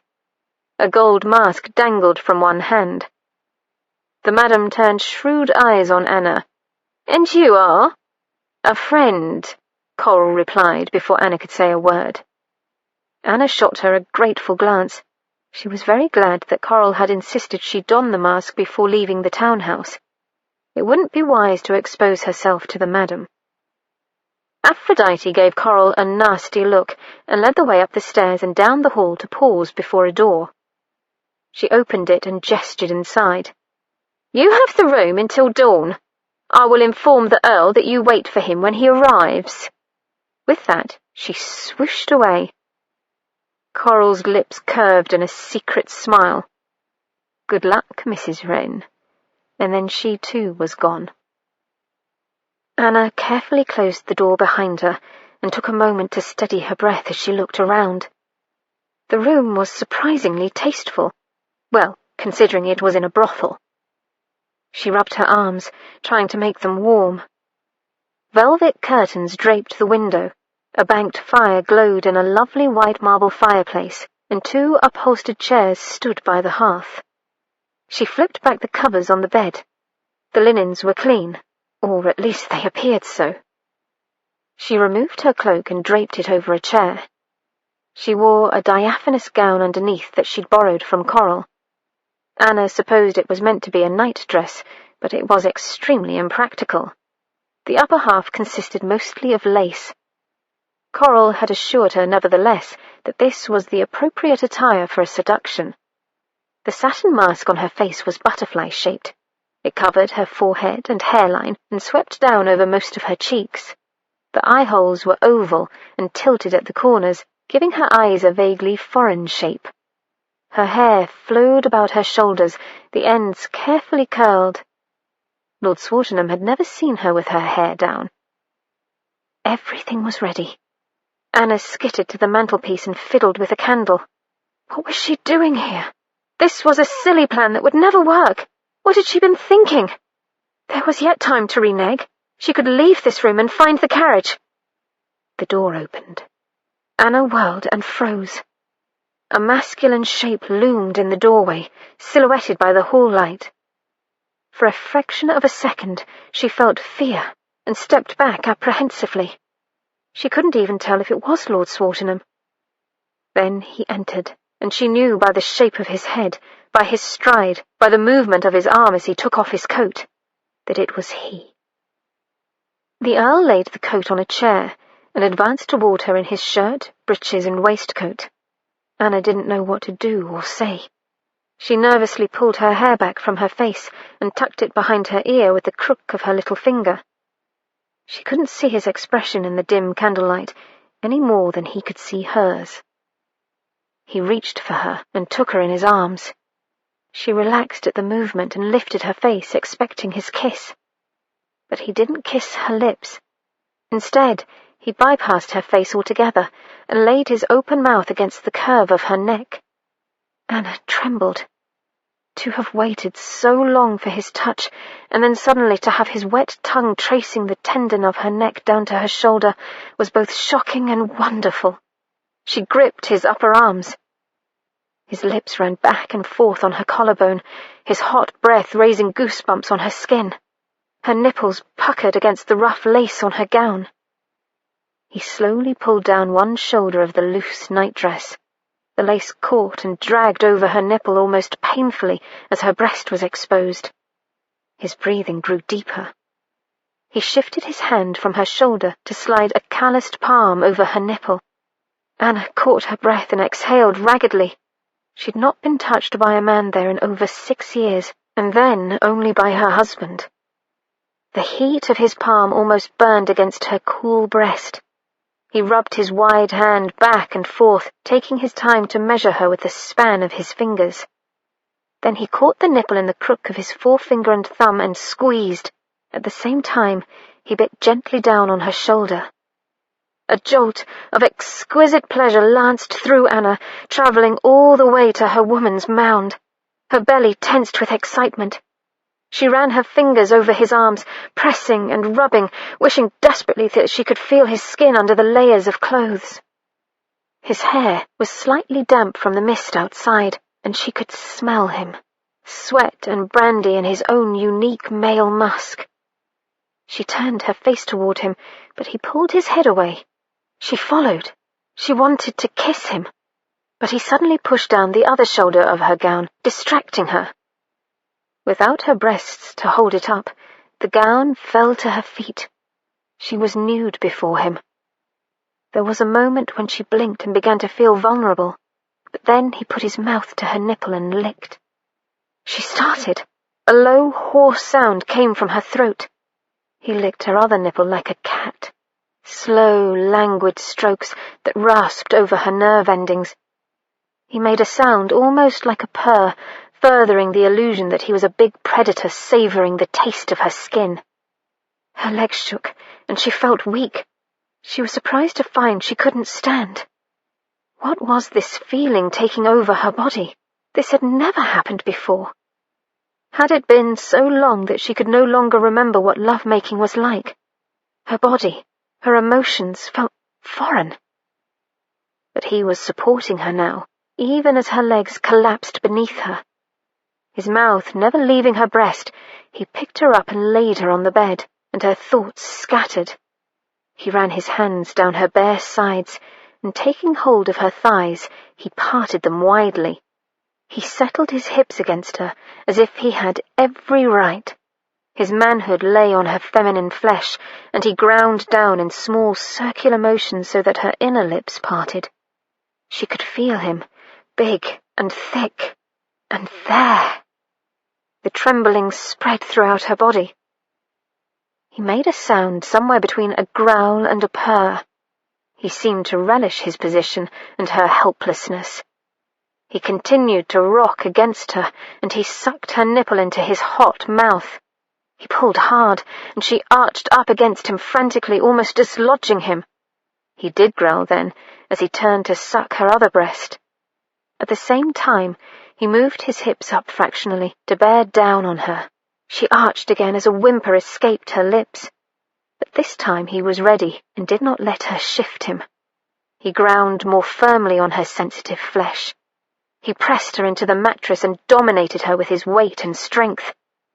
She was caught, unable to move as he relentlessly pleasured her.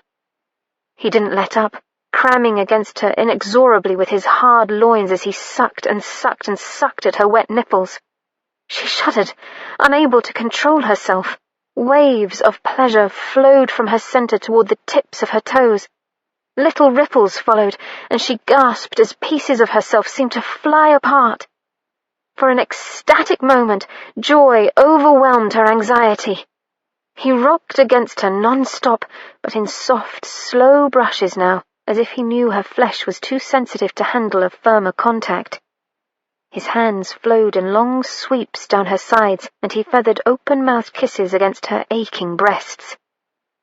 She didn't know how long she lingered in a half-daze before she felt his fingers harden, and he reached between their bodies to unbutton his breeches. It was a tight squeeze, and every movement of his hand nudged the back of his knuckles into her wet woman's place. She squirmed wantonly against his hand. She wanted more from him, and she wanted it now. He rumbled a dark chuckle. Then he drew out his hard flesh and guided himself to her entrance. She could feel heat from the head as he nudged his manhood against her softness. He was big, very big. Of course he was big. He was a big man all around. She just hadn't realized how big. Anna quivered in feminine anxiety, but he gave her no time to balk. He was pushing his large male presence into her, and she was giving way, submitting. She could feel the round, smooth crown of his erection pressing into the inner ring of muscles that guarded her keep. His chest vibrated with a groan. He braced himself up on stiff arms, flexed his buttocks, and drove his entire length home. She moaned at the wonder of it, to feel his masculine flesh inside her, warm and hard, and now, oh goodness, it was heaven. She lifted her legs and wrapped them high over his hips, and was a little startled to feel the fabric of his breeches rubbing against the inner skin of her naked thighs. Then he pulled his penis almost all the way out and shoved it back into her, and she forgot about his clothes. He thrust into her again and again, hard and steady. His chest and head arched up and away from her in the darkness while his hips kept in constant, mindless, pleasurable contact. She reached up to caress his face, but he gently knocked her hands aside and bent his head to nuzzle her ear. She could hear him breathing fast now as his rhythm began to break. She ran her fingers through the hair at the back of his head and tightened her thighs about him, trying to make this moment last. He groaned into her ear, and his buttocks suddenly flexed hard beneath her heels as he convulsed and poured himself into her. She arched, wanting to receive all that he could give, if only it would never stop. But it did, and he was done. He collapsed down, his breath and his body spent. She caught him and held him close, and then she shut her eyes to engrave this moment on her memory. She felt the rough brush of his breeches against her legs, and each and every ripple of his muscles as he breathed. She listened to his unsteady breath in her ear. It was a wonderfully intimate sound, and tears pricked at her eyes. For some reason, she felt bizarrely maudlin. The emotions startled her. This had been the most glorious experience of her life, but it had also been totally unexpected. She had thought it would be a simple physical release, but instead it had been a wonderful kind of transcendence. It made no sense to her, but she hadn't the clarity of mind to puzzle it out. She pushed the thought aside to examine later. Right now, her legs were spread wantonly wide, sprawled where they had fallen when he stopped moving. He was still in her body, pulsing now and then with the aftershocks. She closed her eyes and savoured his heavy, hot weight on her. She felt the wet warmth of his seed and could smell his sweat and pungent scent of sex. Odd how she liked the scent, and she smiled, feeling completely relaxed as she turned her head to brush her lips against his hair. He shifted his weight and withdrew from her body. He went slowly, and she felt each of his movements as a spreading emptiness. The feeling kept growing as he rose off the bed and buttoned the front placket of his breeches. All too soon, he reached for his coat and walked to the door. He opened it, but then paused, his head lit from behind by the light in the hall. "Meet me here again tomorrow night." The door closed quietly behind him. And Anna realized it was the sole time he had spoken to her that night. Chapter 10. In the middle of the night, when all was black, Aurea was awakened by passionate kisses. She was drowsy and could not see, but the touch was gentle. She turned and her arms wrapped around the form of a man. He stroked and petted her so exquisitely that she didn't even notice when he drew the nightgown from her body. Then he made love to her in a silence broken only by her cries of ecstasy. All night he stayed, worshipping her body with his own, and as dawn neared, she fell asleep again, replete with passion. But in the morning when Aurea awoke, her lover of the night before was gone. She sat up in her great lonely bed and searched for any sign of him. All she could see was a single feather from the raven, and she wondered if her lover had merely been a dream. From the Raven Prince. Edward threw down his quill and pushed up his spectacles to rub his eyes. Damn! The words just would not come. Outside his London townhouse, in a not very fashionable neighbourhood, he could hear the sound of delivery carts beginning to roll up and down the street. The front door banged, and a song drifted up to his window from the maid sweeping the steps. The room had lightened since he had risen from his bed, and he leaned over to blow out the candle guttering on his desk. Sleep had eluded him the night before. He'd finally given up in the wee hours. It was strange. He'd just experienced the best sex in his lifetime, and thus should have been completely exhausted. Instead, he'd spent the long night thinking about Anna Wren and the little whore he had taken to bed at Aphrodite's grotto. But was she a whore? That was the problem. The question had gone around and around in his head all the night long. When he'd arrived at Aphrodite's grotto the evening before, the madam had simply said that there was a woman already waiting for him. She hadn't indicated whether the woman was a working prostitute or a lady of the ton, out for an evening of illicit pleasure. He hadn't asked either. One didn't ask at Aphrodite's grotto. That was why so many patronized the place. A man was guaranteed anonymity and a clean woman. He hadn't been curious until after he'd left. On the one hand, she'd worn a mask like a lady eager to conceal her identity. However, sometimes the whores at Aphrodite's grotto wore masks to give themselves an air of mystery. But then again, she'd been so tight when he'd entered her, as if she had been a very long while without a man. Perhaps that was his imagination, remembering only what he'd wanted to feel. He groaned huskily under his breath. Thinking of her was making him hard as a rock. It was also making him feel guilty, because that was the other thing that had kept him awake most of the night. Guilt. Which was ridiculous. Everything had been fine, wonderful even, until his mind turned to Mrs. Wren, Anna again, not even a quarter of an hour after he'd left Aphrodite's grotto. The feeling the thought of her brought, a kind of melancholy, a sense of wrongness, had stayed with him all the way home.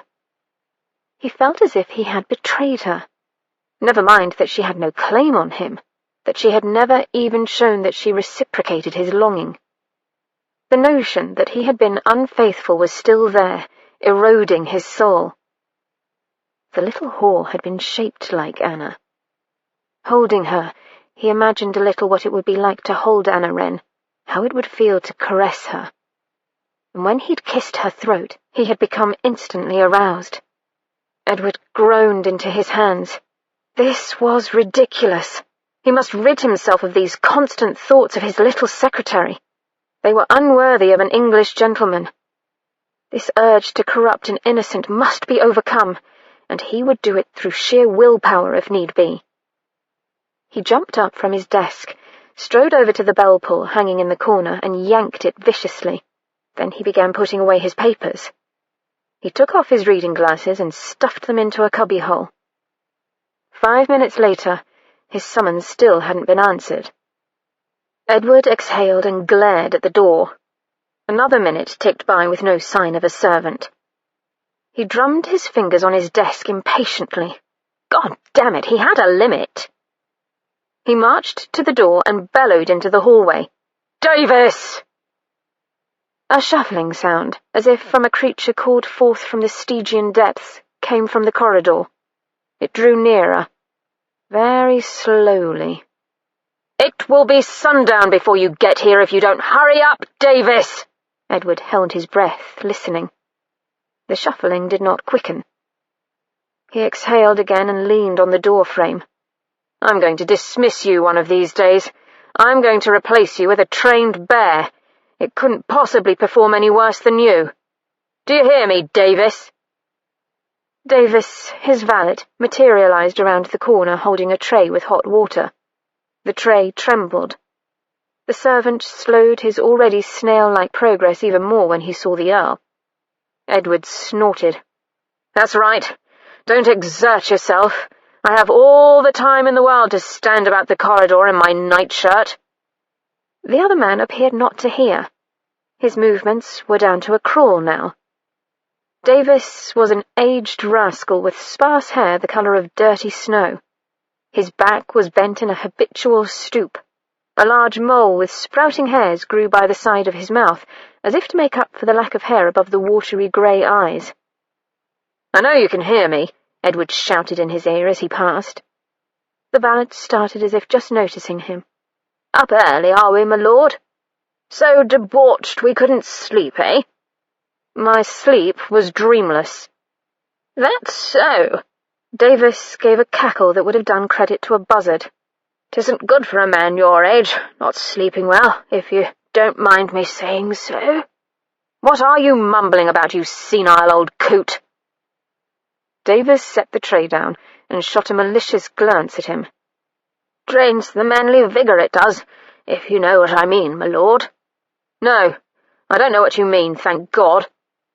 He poured the ewer of lukewarm water into a basin on his dresser and began to wet his jaw. Davis leaned close and said in a hoarse whisper, "Tapping, my lord." He winked, a hideous sight. Edward eyed him irritably as he lathered. "It's all fine for a young man," the valet continued, "but you're getting up there, my lord. The elderly need to preserve their strength. You would certainly know." Davis scowled and picked up the razor. Edward immediately snatched it out of his hand. "I'm not such a fool as to allow you near my neck with a sharp blade." He began scraping the soap under his chin. "Course, some don't have to worry about saving their strength," the valet said. The blade approached the dent in Edward's chin. "Have a problem with their cock crowing, if you know what I mean." Edward yelped as he nicked his chin. "Out! Get out, you evil old pisspot!" Davis wheezed as he scurried to the door. Some, hearing the whistling sound, would have worried for the old man's health, but Edward wasn't fooled. It wasn't often his valet triumphed over him this early in the morning. Davis was laughing. The tryst hadn't gone exactly as she'd expected, Anna reflected the next morning. They had made love, naturally, and he hadn't seemed to have recognized her. That was a relief. But really, the more she thought about Lord Swartingham's love-making, the more uneasy she became. He'd been a good lover, a wonderful lover, actually. She had never known such physical pleasure before, so she hadn't been able to predict that. But the way he hadn't kissed her on the mouth. Anna poured herself a cup of tea. Early again to breakfast, she had the room to herself. He hadn't let her touch his face at all. It seemed impersonal somehow. Of course, that was natural, wasn't it? He imagined she was a prostitute or a woman of loose morals, for goodness sake. Therefore, he treated her like one. Wasn't that what she had expected? Anna beheaded a kipper and poked the tines of her fork into its side. She should have expected it, but she hadn't. The problem was that while she had been making love, he had been, well, having sex with a nameless prostitute. It was very depressing. She made a face at her decapitated kipper. And what in heaven's name was she supposed to do about tonight? She hadn't planned on staying in London more than 2 nights. She should be leaving for home today on the first coach. Instead, she sat in Coral's breakfast room mashing up an innocent kipper. Anna was still frowning moodily when Coral strolled into the room, wearing a sheer, pale-pink wrapper trimmed with swansdown feathers. The other woman stopped and eyed her. "Did he not come to the room last night?" "What?" It took a moment for Anna to register the question. "Oh, yes. Yes, he came to the room." She blushed and hurriedly took a sip of tea. Coral helped herself to some coddled eggs and toast from the sideboard and gracefully dropped into a chair across from Anna. "Was he too rough?" "No." "You did not enjoy it?" the other woman pressed. "He couldn't bring you to climax?" Anna nearly choked on her tea in her embarrassment. "No, I mean, yes, it was quite enjoyable." Coral unperturbedly poured herself a cup of tea. "Then why do I find you this morning morose when you should have stars in your eyes?" "I don't know!" Anna found to her horror that she had raised her voice. What was the matter with her? Coral was right. She'd gotten her wish, spent a night with the Earl, and still she was dissatisfied. What a contrary creature she was. The other woman had arched her eyebrows at her tone. Anna crumbled a bit of toast, unable to meet her eyes. "He wants me to go back tonight." "Really?" The other woman drew out the word. "That is interesting." "I shouldn't go." Coral sipped her tea. "He might recognize me if we meet again." Anna pushed the kipper to one side of her plate. "It would be so unladylike to return a second night." "Yes, I do see your problem," Coral murmured. "One night at a brothel is perfectly respectable, whilst 2 comes perilously close to being déclassé." Anna glared. Coral smiled whimsically at her. "Why don't we go shopping for those fabrics you told your mother-in-law you would be bringing back? It will give you time to think. You can make up your mind later this afternoon." "What a very good idea. Thank you." Anna set her fork down. "I'd better go change." She rose from the table and hurried out of the morning room, her spirits lifting. She only wished she could abandon her thoughts of tonight as easily as her breakfast. Despite what she'd told Coral, Anna was very much afraid that she'd already made up her mind. She was going to return to Aphrodite's grotto and Lord Swartingham again. That night, the Earl entered the room where Anna waited without saying a word.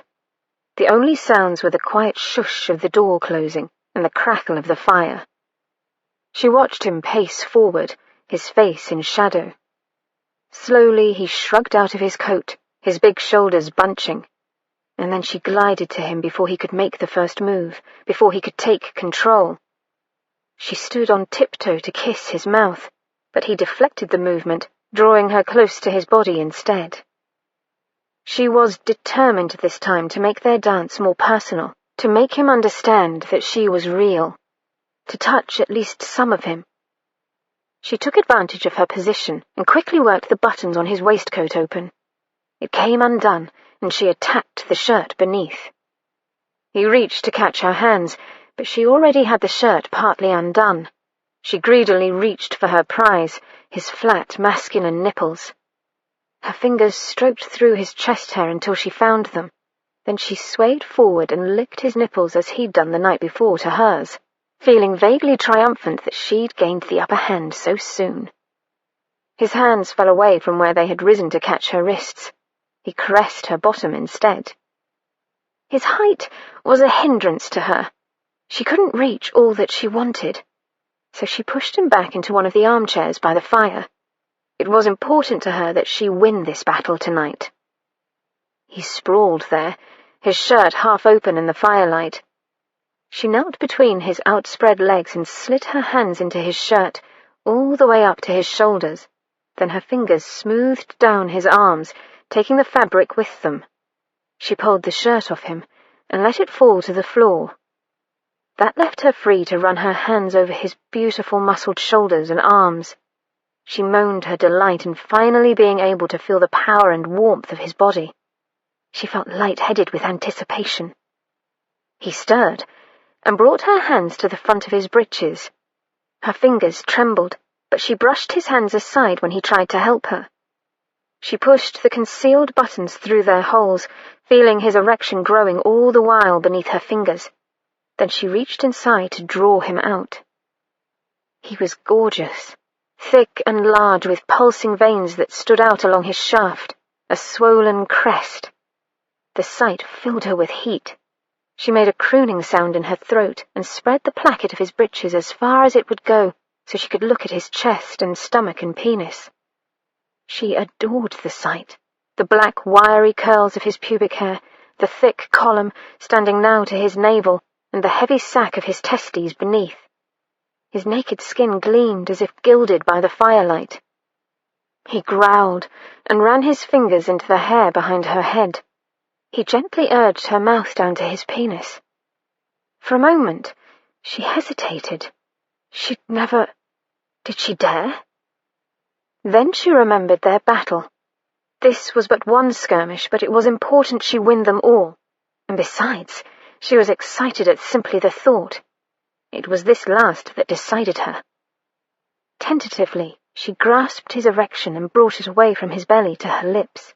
She looked up. His face was flushed with arousal. Her eyelids lowered and she enveloped the crown of his penis in her mouth. His hips jerked when her tongue touched him, and she felt the triumph rise in her again. She could control a man this way. She could control this man. She glanced up again. He was watching her as she licked and suckled his manhood, his ebony eyes glittering in the firelight. His fingers flexed in her hair. She let her eyelids fall as she brought her mouth down as far as she could over his length.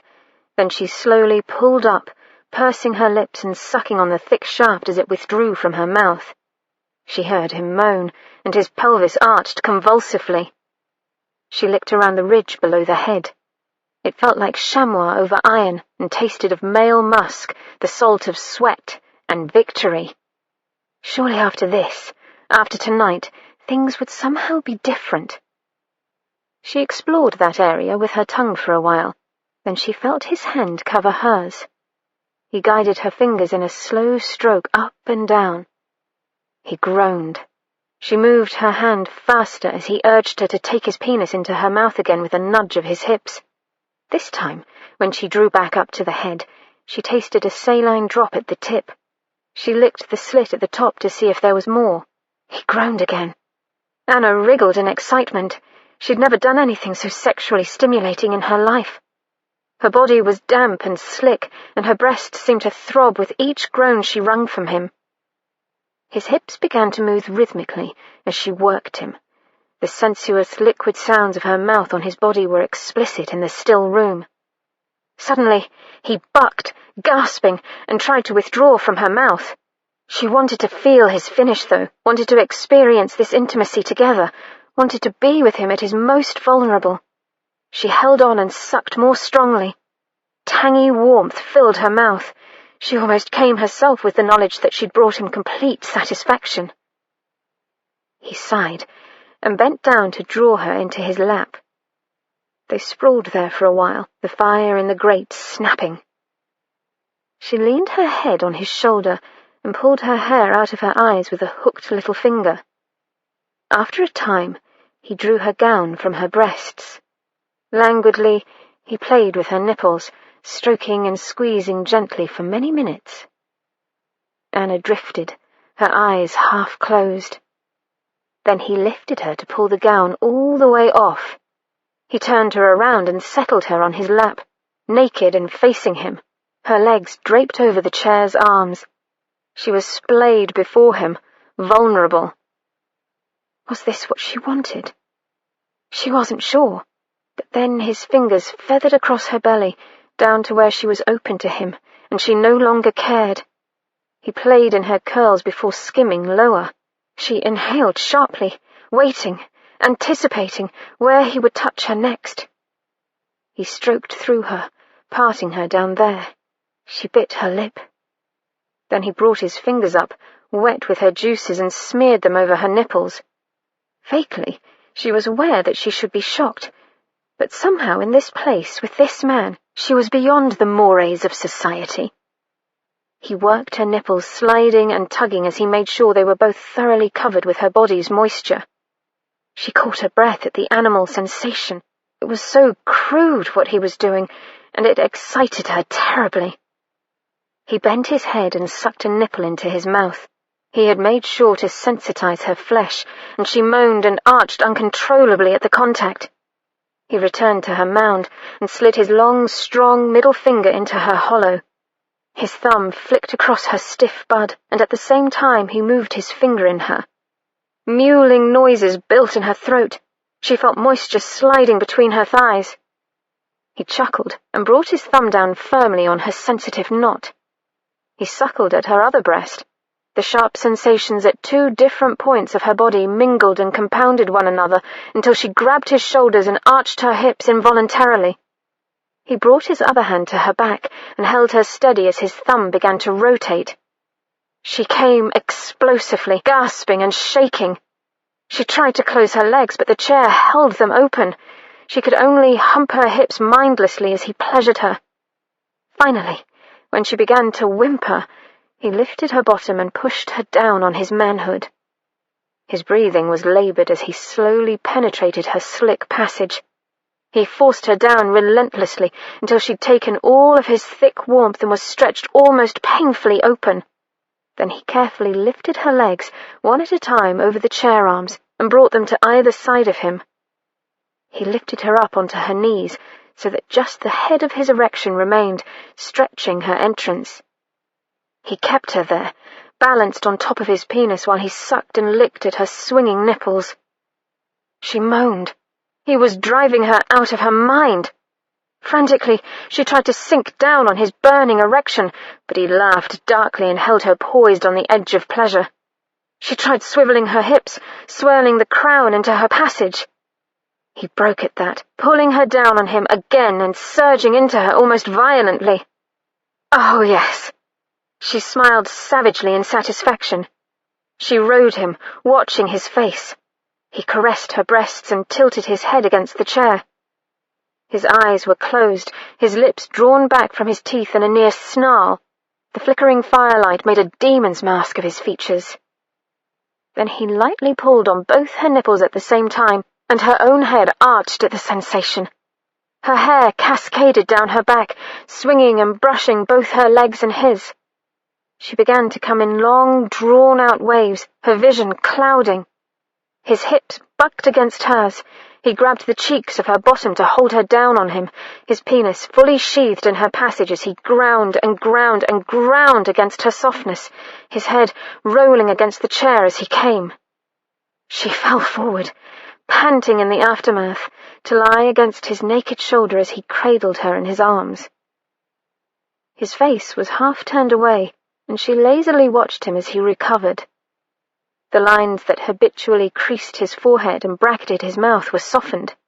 His long, inky lashes lay on his cheeks, hiding his piercing eyes.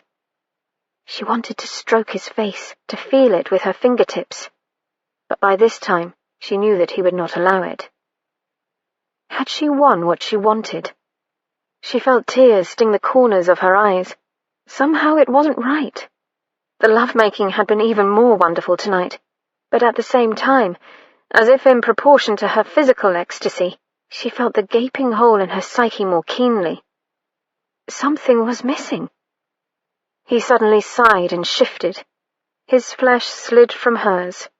He lifted her in his arms and carried her to the bed, laying her down gently. She shivered and tugged the coverlet over her shoulders, watching him. She wanted to speak, but what could she say? He buttoned his shirt, tucked it in his breeches, and then buttoned those as well. He ran his fingers through his hair and grabbed his coat and waistcoat, walking to the door in the loose-jointed way of a man recently satisfied. He paused by the door. "Tomorrow." And then he was gone. Anna lay there a minute, listening to his retreating footsteps, feeling melancholy. She was roused by bawdy laughter somewhere in the house. She got up and cleaned herself with the water and towels that sat conveniently by. Anna tossed the wet cloth down and then looked at it. The basin and linens were provided with the room to wash after a sexual encounter. It made her feel tawdry, like a whore, and wasn't she perilously close to that state? She was letting physical desire so rule her that she met a lover in a brothel. She sighed and donned a nondescript dark dress that she had brought along, bundled in a bag with a hooded cape and boots. Once dressed, she folded the lace gown and stuffed it into the bag. Had she left anything? Glancing around the room, she saw nothing of her own. She opened the door a crack and looked up and down the hallway. All clear. She pulled up her hood and, with her face still covered by the butterfly mask, ventured forth. Coral had instructed her yesterday to be careful in the hallways and to go in and out only by the back stairs. A carriage would be waiting outside when she was ready to leave. Anna moved now to the back stairs that Coral had indicated and ran down the flight. She sighed with relief when she reached the door and saw the waiting carriage. Her mask had begun to rub on the bridge of her nose. She untied it. Just as she removed the mask, 3 young bucks reeled around the corner of the house. Anna hastened toward the carriage. In a sudden move, one of the men slapped another on the back in a friendly gesture, but the second man was so drunk that he lost his balance and careened into Anna, knocking both of them to the ground. "Awfully sorry, my dear." The dandy was giggling as he tried to push himself off of Anna, elbowing her in the stomach in the process. He got as far as bracing his body on his arms, but stayed there, swaying as if too befuddled to move any farther. Anna shoved at him, trying to shift his weight. The back door to Aphrodite's grotto opened. The light from the door fell across her face. The buck grinned drunkenly. A gold canine glinted in his mouth.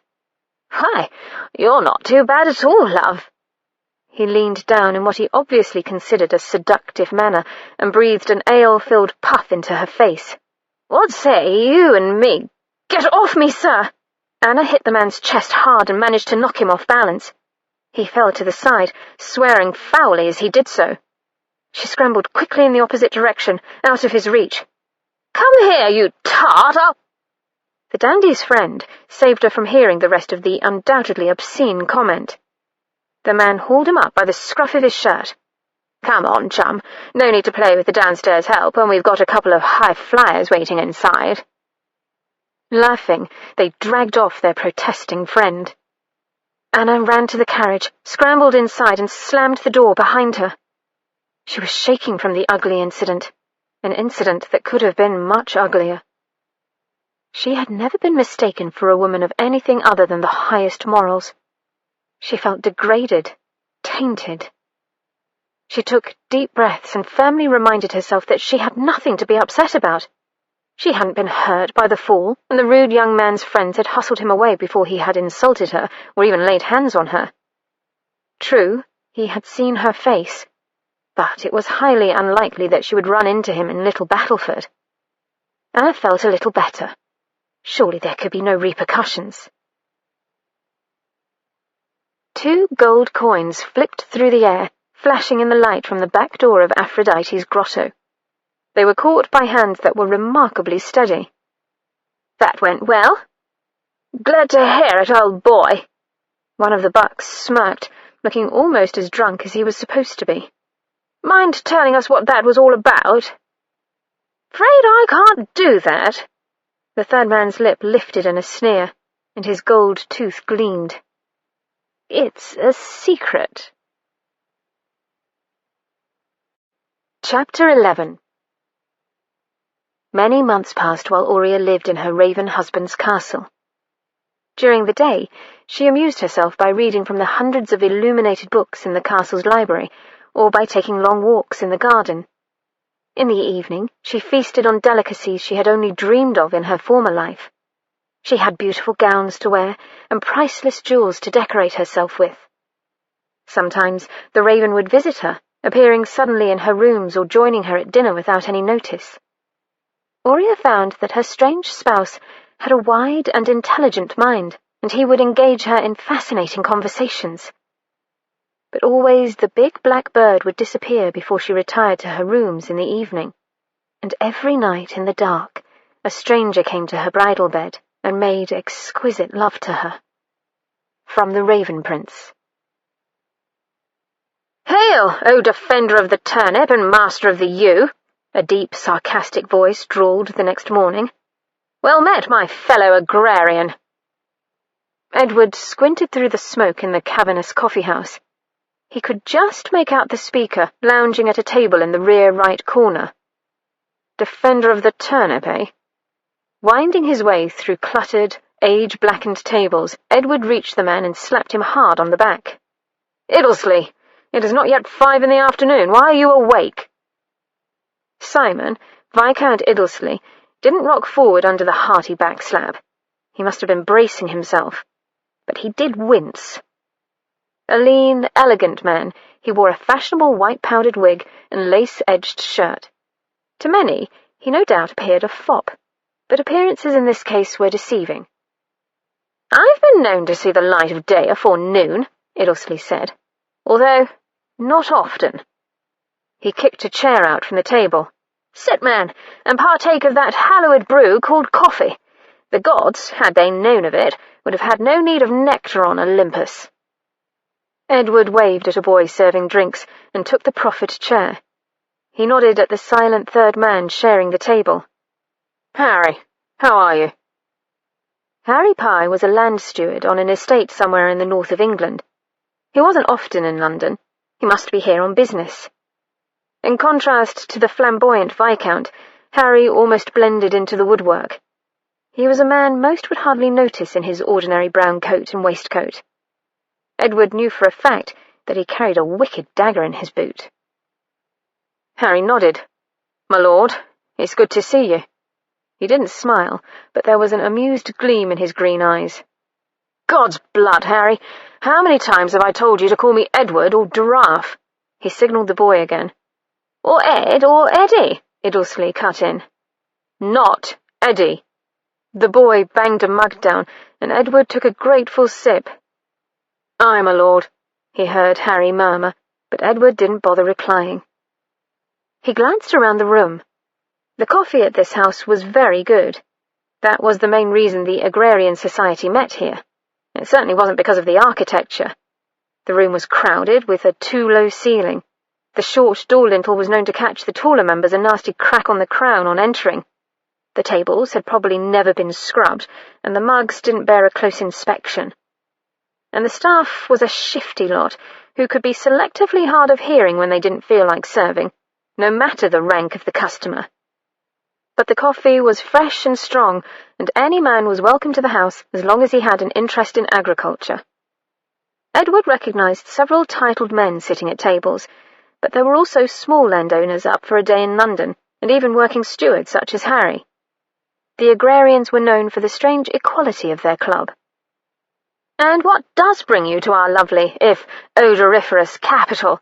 Iddlesley asked. "Negotiating a marital alliance," Edward replied. Harry Pye's eyes sharpened over the rim of his mug. His hand was wrapped around the cup. There was a disconcerting space where his ring finger should have been, but wasn't. "Oh, braver man than I," Iddlesley said. "You must have been celebrating the impending nuptials when I saw you last night at the fair Aphrodite's grotto." "You were there?" Edward felt oddly reticent. "I didn't see you." "No," Iddlesley smirked. "You looked quite, relaxed when I saw you exit that establishment. I myself was engaged at the time with 2 eager nymphs, or I would have greeted you."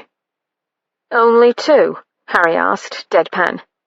"We were joined later by a 3rd. Iddlesley's icy grey eyes sparkled almost innocently. "But I hesitated to admit the fact for fear it would cause you two to doubt your manhood by comparison." Harry snorted. Edward grinned and caught the boy's eye. He held up a finger for another mug. "Good God, aren't you getting a trifle long in the tooth for such athletics?" The Viscount placed a lace-draped hand on his breast. "I assure you, on the honour of my dead and mouldering forefathers, that all 3 wenches were wearing smiles when I left them." "Probably because of the gold they were clutching," Edward said. "You offend me deeply," the Viscount said as he smothered a yawn. "Besides, you yourself must have engaged in debauchery of one sort or another at the goddess's domain. Admit it." "True." Edward frowned at his mug. "But I won't be for very much longer." The Viscount looked up from inspecting the silver embroidery on his coat. "Never say you intend to be a chaste bridegroom." "I see no other option." Iddlesley's eyebrows arched. "Isn't that a rather literal, not to mention archaic, interpretation of the bridal vows?" "Perhaps, but I think it will make for a successful marriage." Edward felt his jaw clench. "I want it to work this time. I need an heir." "I wish you luck then, my friend," Iddlesley said quietly. "You must have chosen your lady carefully." "I did indeed." Edward stared into his half-empty mug. "She is from an impeccable family. It goes back further than mine. She isn't repulsed by my scars. I know because I asked her myself, something I omitted to do with my first wife. She's intelligent and quiet. She's handsome, but not beautiful. And she comes from a large family. God willing, she should be able to give me strong sons." "A thoroughbred dam for a thoroughbred sire," Iddlesley's mouth quirked. "Soon your stables will overflow with hearty, squalling progeny. I'm sure you can hardly wait to begin getting offspring on your intended." "Who is the lady?" Harry asked. "Sir Richard Gerard's eldest, Miss Sylvia." Iddlesley made a muffled exclamation. Harry glanced at him sharply. "Gerard, do you know her?" Edward finished slowly. Iddlesley studied the lace at his wrists. "My brother, Ethan's wife, was a Gerard. As I remember, the mother was something of a Tartar at the wedding." "She still is," Edward shrugged. "But I doubt I'll have much contact with her after we're married." Harry gravely raised his cup. "Congratulations on your betrothal, my lord." "Yes, congratulations." The Viscount lifted his cup as well. "And good luck, my friend." A cold nose against her cheek woke Anna. She peeked and saw brown canine eyes only inches from her own. They stared at her urgently. Pungent doggy breath panted in her face. She groaned and turned her head to glance at the window. Dawn was just brightening the sky from a drowsy peach colour to the more alert bright blue of day. She looked back at the watching canine eyes. "Good morning, Jock." Jock took his forepaws from the mattress beside her head and backed up a step to sit down. He was very still, ears up, shoulders bunched, eyes alert to her every move. The very epitome of a dog waiting to go out. All right, I'm getting up." She padded over to the basin and made an abbreviated wash before dressing. Dog and woman crept down the back stairs.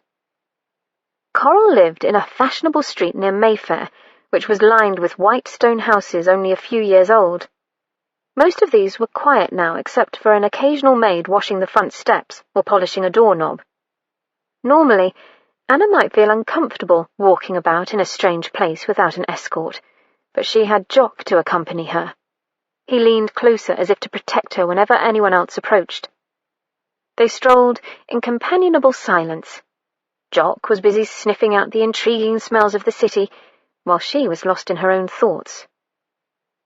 During the night, She'd thought over her situation, and when Anna awoke this morning, she'd already known what she must do. She couldn't meet him tonight. She was playing with fire, and she could no longer hide the fact from herself. In her need to be with Lord Swartingham, she'd flung aside all caution. She'd recklessly hared off to London and traipsed about a bordello as if it were a little Battleford musicale. It was a miracle he hadn't discovered her, and the incident the night before with the drunken bucks was too close. She could have been raped, or hurt, or both. How hypocritical of her to scold men for doing the very things she'd done for the past 2 nights. She winced at the thought of what Lord Swartingham would have said had he found her out. He was a very proud man with a terrible temper. Anna shook her head and glanced up. They were only a few houses down from Coral's residence. Either her footsteps had led her back, or Jock had a homing instinct. She patted the dog's head. Good boy. He'd better go in and start packing for home. Jock perked up his ears at the word home. At that moment, a carriage pulled up in front of Coral's house. Anna hesitated, then retraced her steps around the corner and peeked back. Who could be calling at such an unfashionable hour? A footman jumped down from the carriage and placed a wooden step under the door before opening it. A male leg advanced, but withdrew inside the carriage again. She could see the footman moving the step an inch or 2 to the left. Then a burly man with heavy shoulders descended. He stopped a moment to say something to the footman. From the way the servant bowed his head, it looked to be a set-down. The burly man entered the house. Was he Coral's Marquis? Anna contemplated this turn of events while Jock waited patiently by her side. From what little she knew about the Marquis, it would perhaps be prudent if she didn't meet him. She didn't want to cause trouble for Coral, and she was uneasy at the thought of letting someone of quality see her at Coral's residence. Although it was extremely unlikely she would cross paths again with the Marquis, the incident the night before with the drunken bucks had made her wary.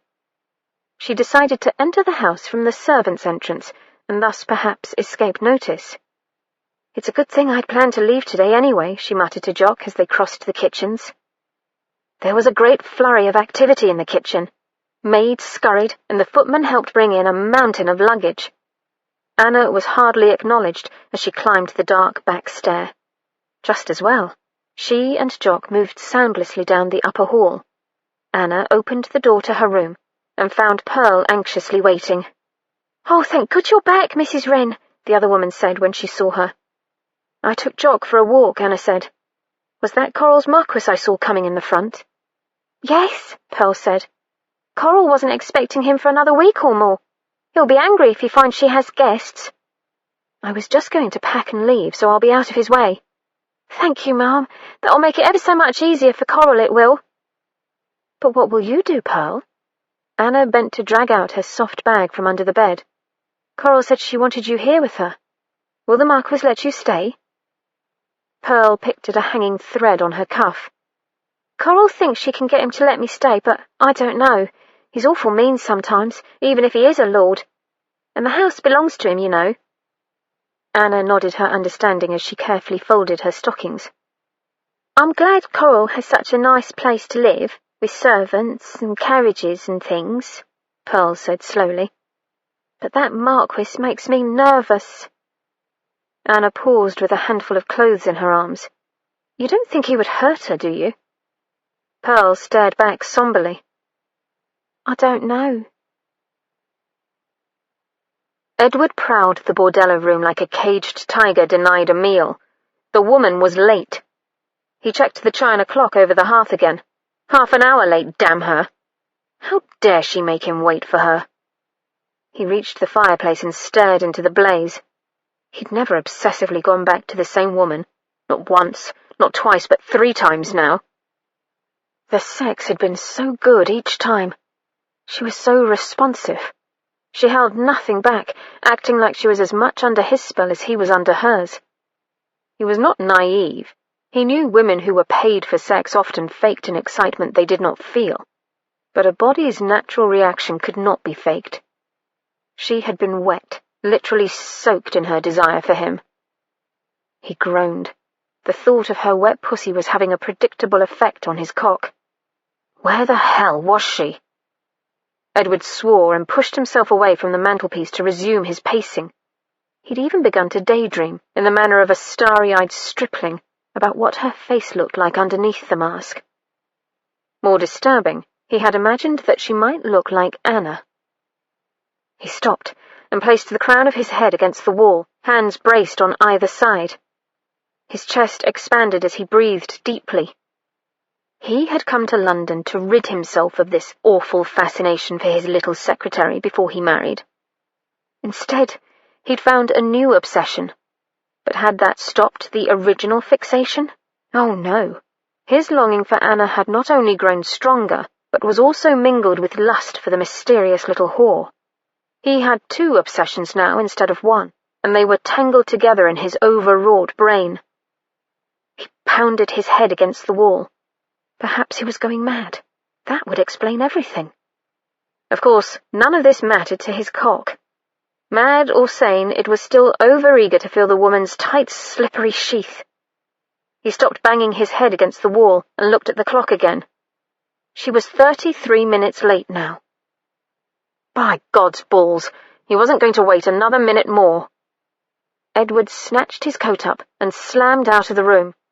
Two grey-haired gentlemen were strolling down the hall. They took one look at his face and pressed to the side as he stormed past. He ran down the grand staircase 2 rises at a time and stalked into the parlour where the male customers went to mingle and meet disguised ladies and whores. He scanned the gaudy room. There were several women in bright colours, each surrounded by eager men, but only one woman wore a golden mask. She was taller than the other females and stood apart, alert to the currents in the room. Her full face mask was smooth and serene, the eyebrows symmetrical incised arcs above the almond-shaped eye-holes. Aphrodite watched over her wares with a beady eagle eye. Edward strode directly to her. "Where is she?" he demanded. The madam, normally an unflappable woman, jerked at his sudden question by her side. "Lord Swartingham, isn't it?" "Yes. Where is the woman I was to meet tonight?" "She isn't in your room, my lord?" "No." Edward grit his teeth. "No, she isn't in the room. Would I be down here asking after her if she were up in the room?" "We have many other willing ladies, my lord." The madam's voice sounded ingratiating. "Perhaps I can send another to your room." Edward leaned forward. "I don't want another. I want the woman I had last night and the night before. Who is she?" Aphrodite's eyes shifted behind the gold mask. "Now, my lord, you know we can't reveal the identity of our lovely doves here at the grotto. Professional integrity, you know." Edward snorted. "I don't give a bloody damn about the professional integrity of a whorehouse. Who is she?" Aphrodite backed a step, as if alarmed. Not surprisingly, since he now loomed above her. She made a signal with her hand to someone over his shoulder. Edward narrowed his eyes. He knew he had only a few minutes. "I want her name, now, or I will enjoy starting a riot in your parlour." "No need for threats. There are several other wenches here who would be eager to spend the night with you." Aphrodite's voice held a smirk. "Ones who don't mind a pockmark or two." Edward went still. He knew well enough what his face looked like. It didn't distress him any more. He was past the age of agonized vanity. But it did repel some women. The little whore hadn't seemed to mind his scars. Of course, last night they'd made love in the chair by the firelight. Perhaps it had been the first time she'd truly seen his face. Perhaps she had been so disgusted by the sight that she hadn't bothered to show up tonight. God damn her! Edward pivoted on his heel. He grabbed a faux Chinese vase, raised it above his head, and slammed it to the floor. It shattered explosively. Conversation in the room ceased as heads turned. Too much thought was bad for a man. What he needed was action. If he couldn't work off his energy in bed, well, this was second best. He was seized from behind and pulled around. A fist the size of a ham hurtled at his face. Edward leaned back. The blow went whistling past his nose. He brought his own right fist in low to the man's belly. The other man oofed out the air in his lungs, a lovely sound, and staggered. 3 men moved in to take the other's place. They were the big bruisers kept by the house to escort troublemakers outside. One of them got in a roundhouse to the left side of his face. Edward saw stars, but it didn't stop him returning with a pretty uppercut. Several of the patrons cheered. And then, after that, things became muddled. Many of the spectators appeared to be sporting men who thought the odds uneven. They joined the brawl with tipsy enthusiasm. Girls frantically scrambled over settees, shrieking and upsetting furniture in their haste to get out of the way. Aphrodite stood in the middle of the room, shouting orders that no one could hear. She stopped abruptly when someone shoved her head first into a bowl of punch. Tables flew through the air. An enterprising demi-mondain began taking bets in the hallway from the men and girls who had flooded the stairs to view the commotion. 4 more bullies and at least as many men from the upstairs rooms joined the melee. Some of the guests had clearly been interrupted in their entertainment, as they wore only breeches or, in the case of one rather distinguished-looking old gent, a shirt and nothing else. Edward was enjoying himself immensely. Blood ran down his chin from his split lip, and he could feel one eye slowly swelling shut. A smallish villain clung to his back and hit him about the head and shoulders. In front of him, another, bigger man tried to kick his legs out from under him. Edward sidestepped the attempt and brought his own foot up to shove against the man's other leg while his weight was off balance. He went down like a colossus. The imp on his back was becoming a nuisance. Grabbing the man by his hair, Edward swiftly rammed himself backward into a wall. He heard a thunk as the man's head met the solid surface. The man slid from Edward's shoulders and landed on the floor along with a good deal of the plaster from the wall. Edward grinned and glared around through his good eye for more prey. One of the house thugs attempted to sidle out the door. He looked wildly over his shoulder when Edward's gaze settled on him, but there were none of his brethren to come to his aid. "Have mercy, my lord! I don't get paid enough to be beat bloody like you done with the rest of the lads." The thug held up his hands and backed away from Edward's advance. "Why, you even did Big Billy in, and I ain't never seen a man faster than him." "Very well," Edward said, "although I can't see out of my right eye, which evens the odds." He looked hopefully at the cringing bully, who smiled weakly and shook his head. "No? Well then, I don't suppose you know of a place where a man can get properly drunk, do you?" Thus, a little while later, Edward found himself at what had to be the seediest tavern in the East End of London. With him were the house thugs, including Big Billy, now nursing a swollen nose and 2 black eyes, but no hard feelings. Big Billy had his arm around Edward's shoulders and was attempting to teach him the words to a ditty extolling the charms of a lass named Titty. The song seemed to have a lot of rather clever double entendres that Edward suspected were lost on him, since he'd been standing drinks for everyone in the room for the last 2 hours. "Who was the whore you was looking for that started all this, my lord?" Jackie, the thug asking, had not missed any of the rounds of drinks. He addressed the question to the air somewhere to Edward's right. "Faithless woman," Edward muttered into his ale. "All wenches are faithless tarts." This bit of masculine wisdom came from Big Billy. The men present nodded somberly, although it caused 1 or 2 to lose their balance and sit down rather abruptly. "No, it's not true," Edward said. "What's not true?" "All women faithless," Edward said carefully. "I know a woman who's as pure as the driven snow." "Who's that? Tell us then, my lord." The men clamoured to hear the name of this feminine paragon. "Mrs. Anna Wren." He raised his glass precariously. "A toast. A toast to the most unblemished lady in England. Mrs. Anna Wren." The tavern erupted in boisterous cheers and toasts to the lady, and Edward wondered why all the lights went out suddenly. His head was coming apart. Edward opened his eyes, but then immediately thought better of that idea and squeezed them shut again. Carefully, he touched his temple and tried to think why the top of his head felt like it was about to explode. He remembered Aphrodite's grotto.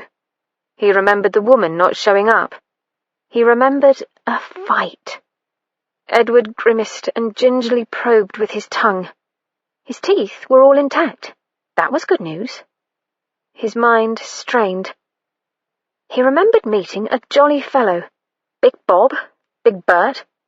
No, Big Billy. He remembered. Oh, God. He remembered toasting Anna in the worst hellhole he had ever had the misfortune to drink watered-down ale in. His stomach rolled unpleasantly. Had he really bandied Anna's name about in such a place? Yes, he thought he had.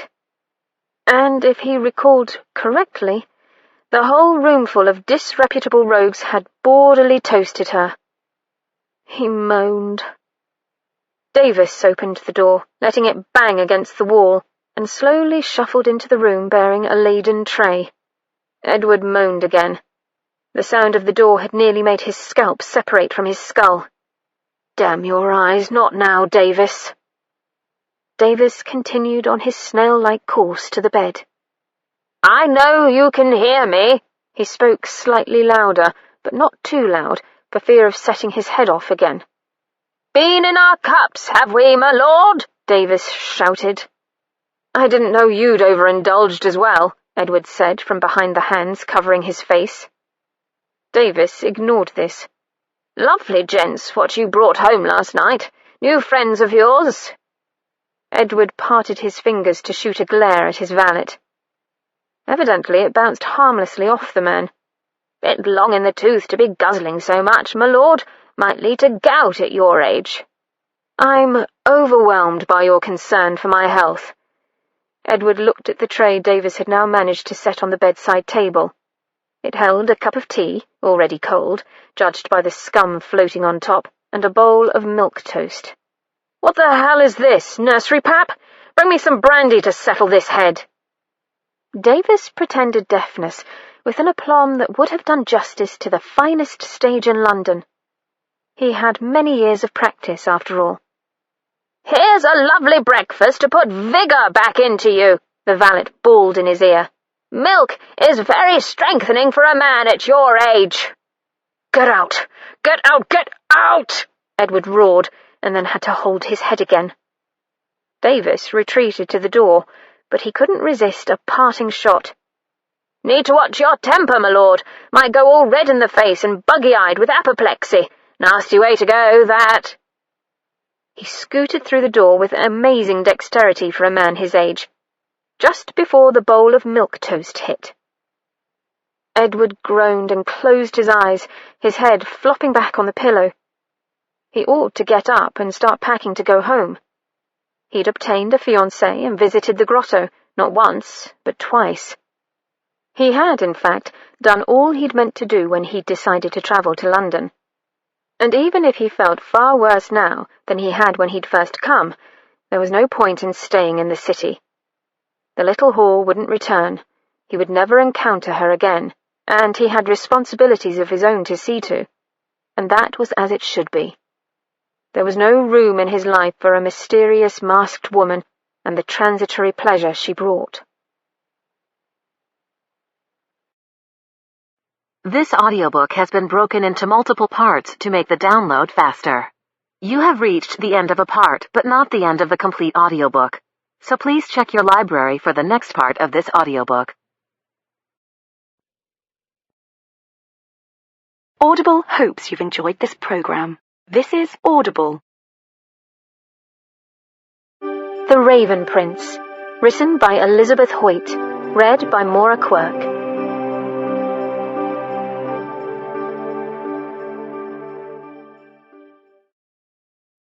Chapter 12. The days and nights passed as if in a dream, and Aurea was content. Perhaps she was even happy. But after several months, she began to have an urge to see her father.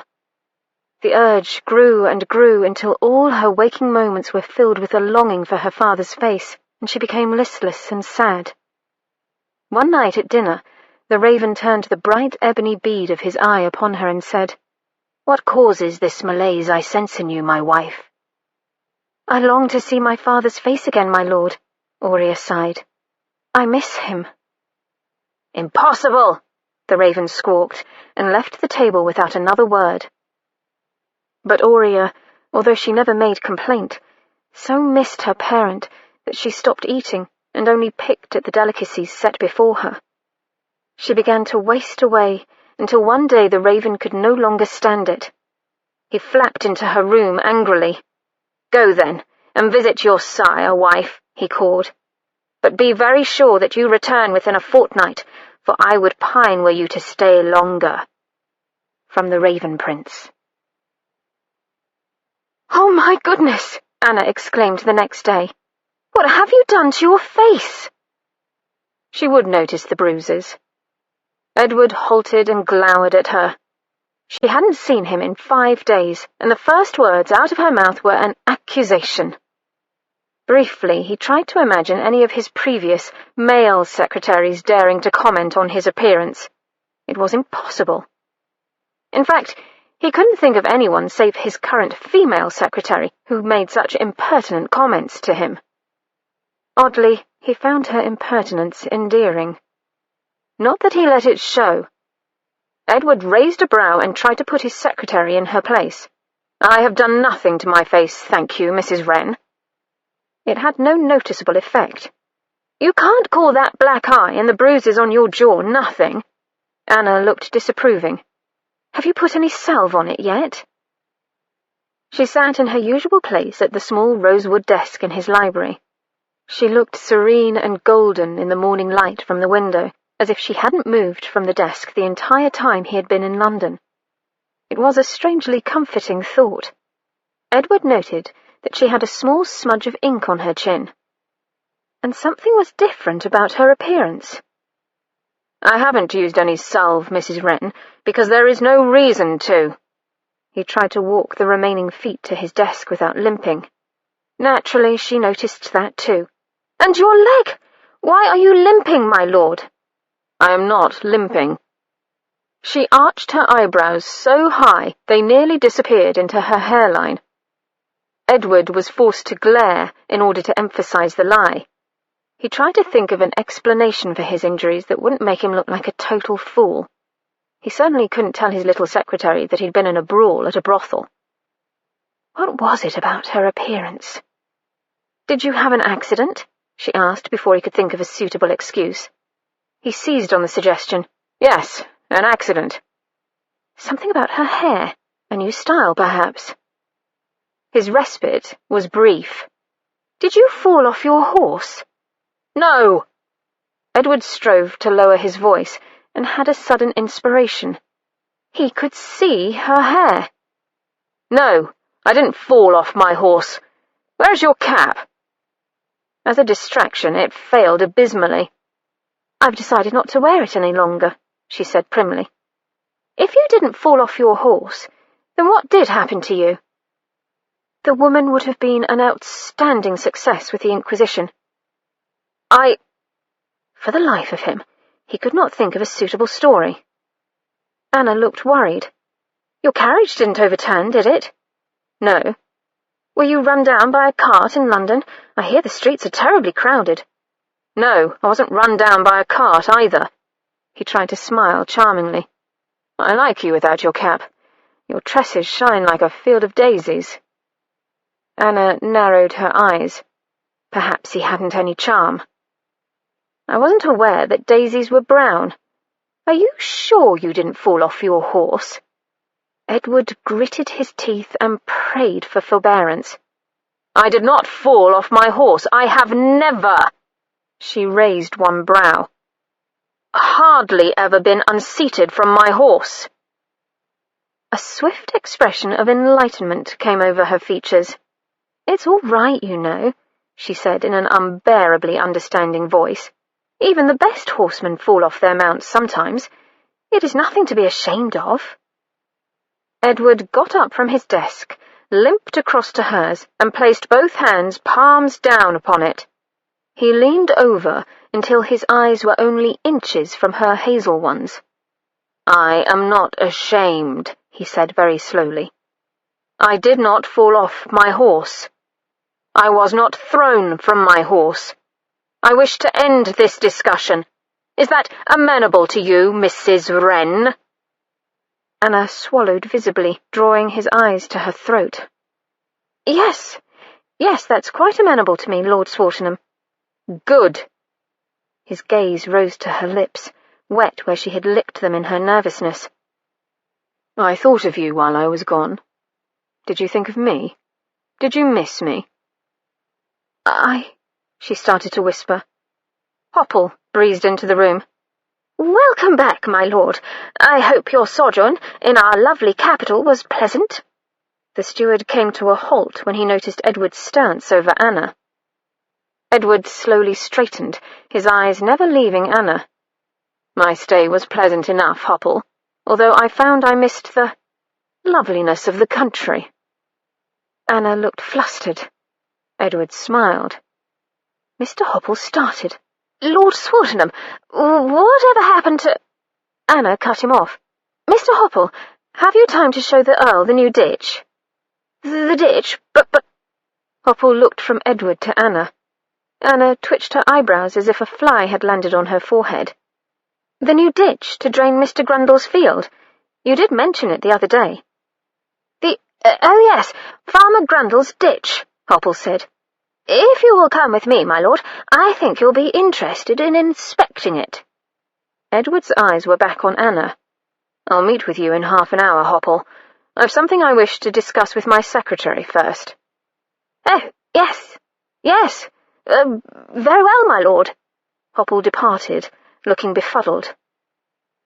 "What was it you wished to discuss with me, my lord?" she asked. Edward cleared his throat. "Actually, there's something I want to show you, if you'll come with me." Anna appeared mystified, but stood and took his arm. He led her out to the hall, turning to the back door instead of the front. When they stepped into the kitchen, Cook nearly dropped her morning cup of tea. 3 maids were clustered by the table where Cook sat, like acolytes around their priest. All 4 females came to their feet. Edward waved them back down again. No doubt he'd interrupted a morning gossip. Without explanation, he continued through the kitchen and out the back door. They crossed the wide stable yard, his boot heels ringing on the cobblestones. The morning sun shone brightly, and the stables cast a long shadow behind them. Edward rounded a corner of the building and stopped in the shade. Anna glanced around, looking puzzled. Edward had a sudden, awful feeling of uncertainty. It was an unusual gift. Maybe she wouldn't like it, or, worse, be insulted. "This is for you." He gestured abruptly at a muddy lump of burlap.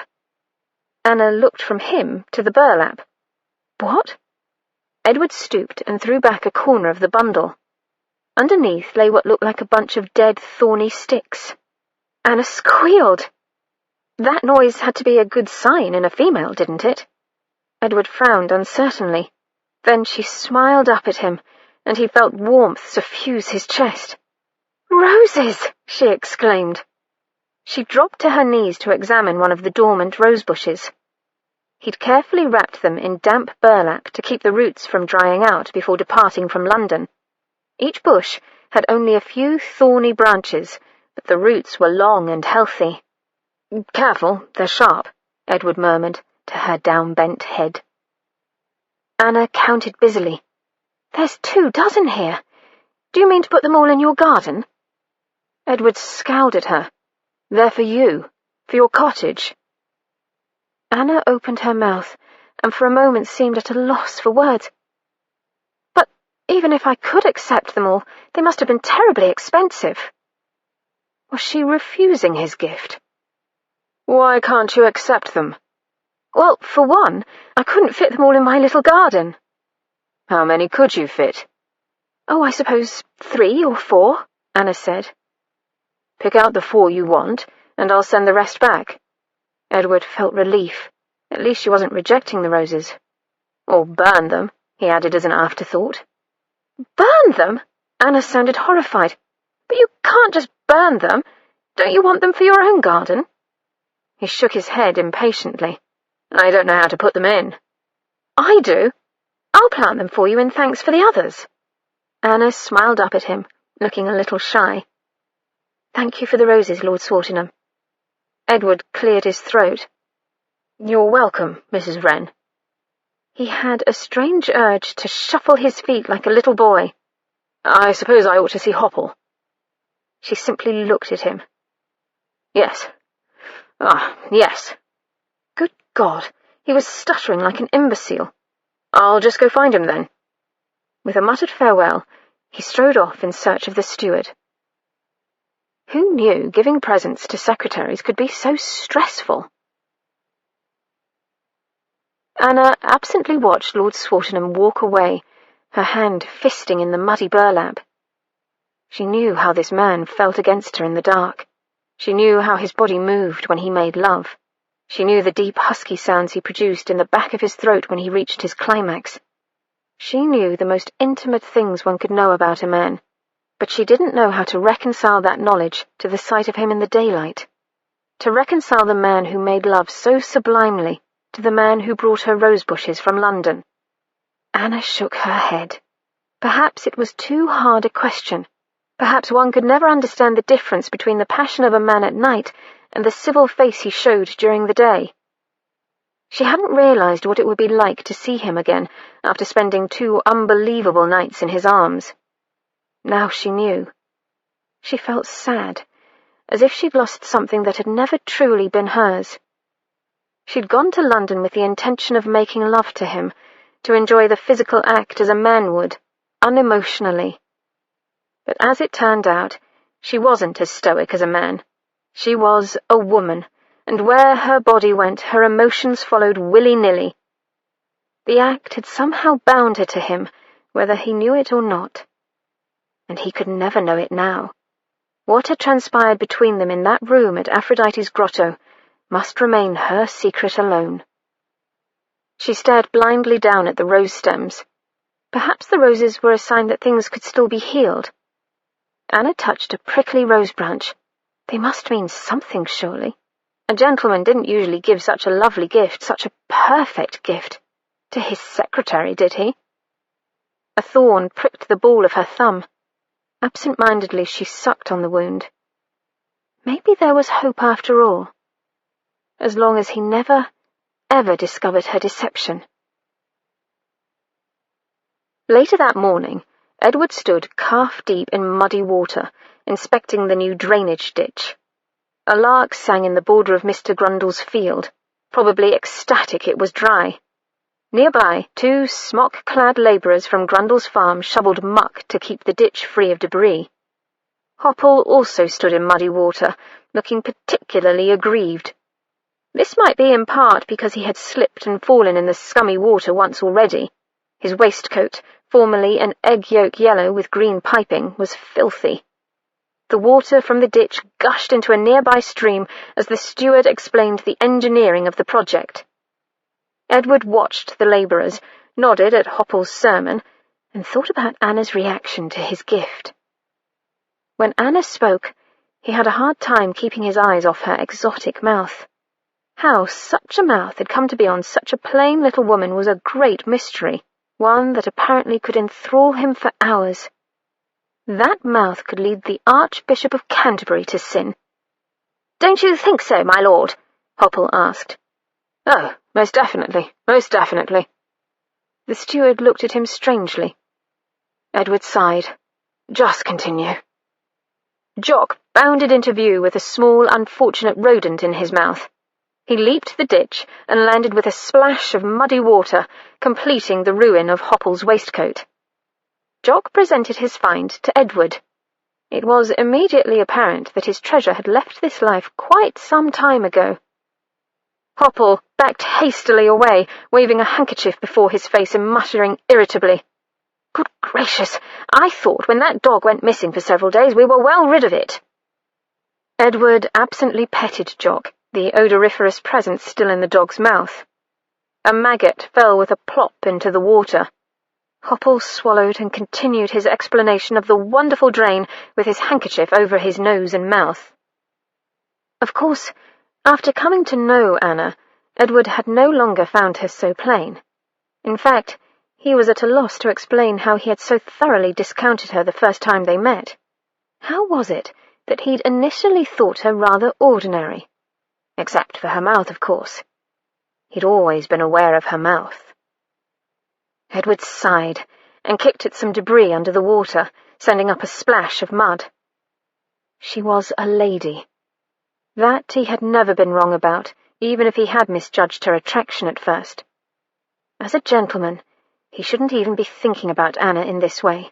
That was what whores were for, after all.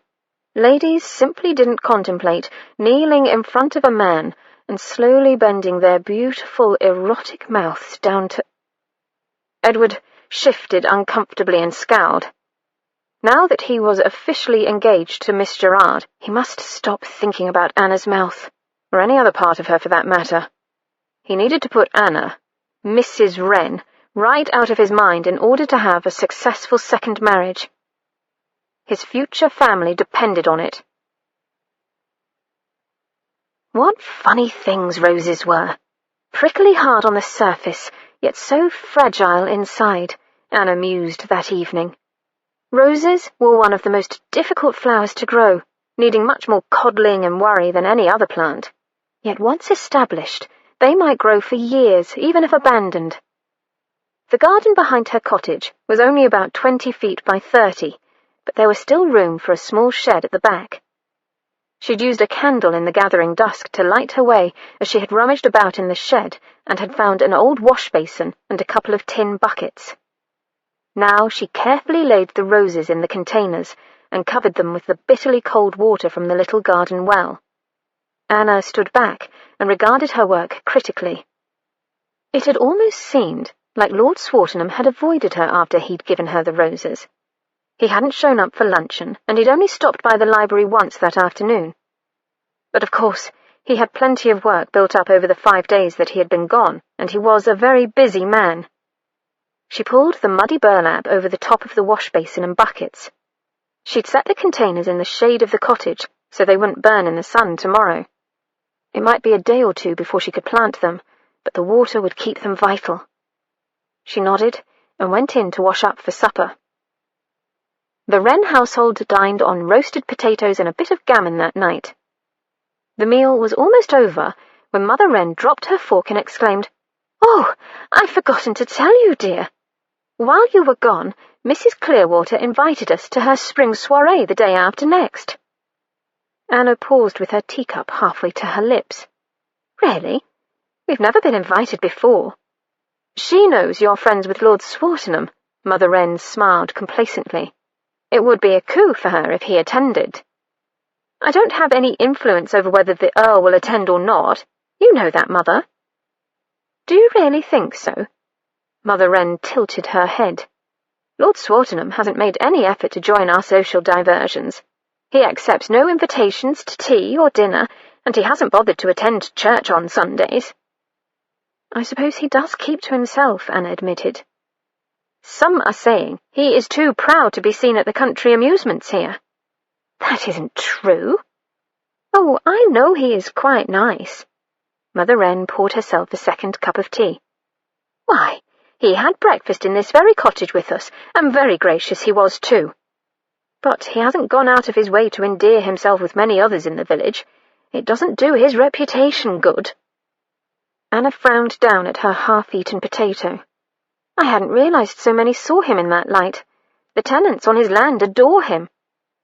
Mother Wren nodded. "The tenants might, but he needs to be gracious to those higher up in society as well." "I'll try to convince him to come to the soiree." Anna straightened her shoulders. "But it might be a job. As you say, he isn't very interested in social events." Mother Wren smiled. "In the meantime, we need to discuss what we'll wear to the soiree." "I hadn't even thought of that."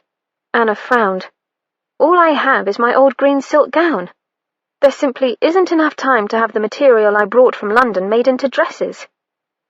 "It is a shame," Mother Wren agreed, "but your green gown is very becoming, my dear.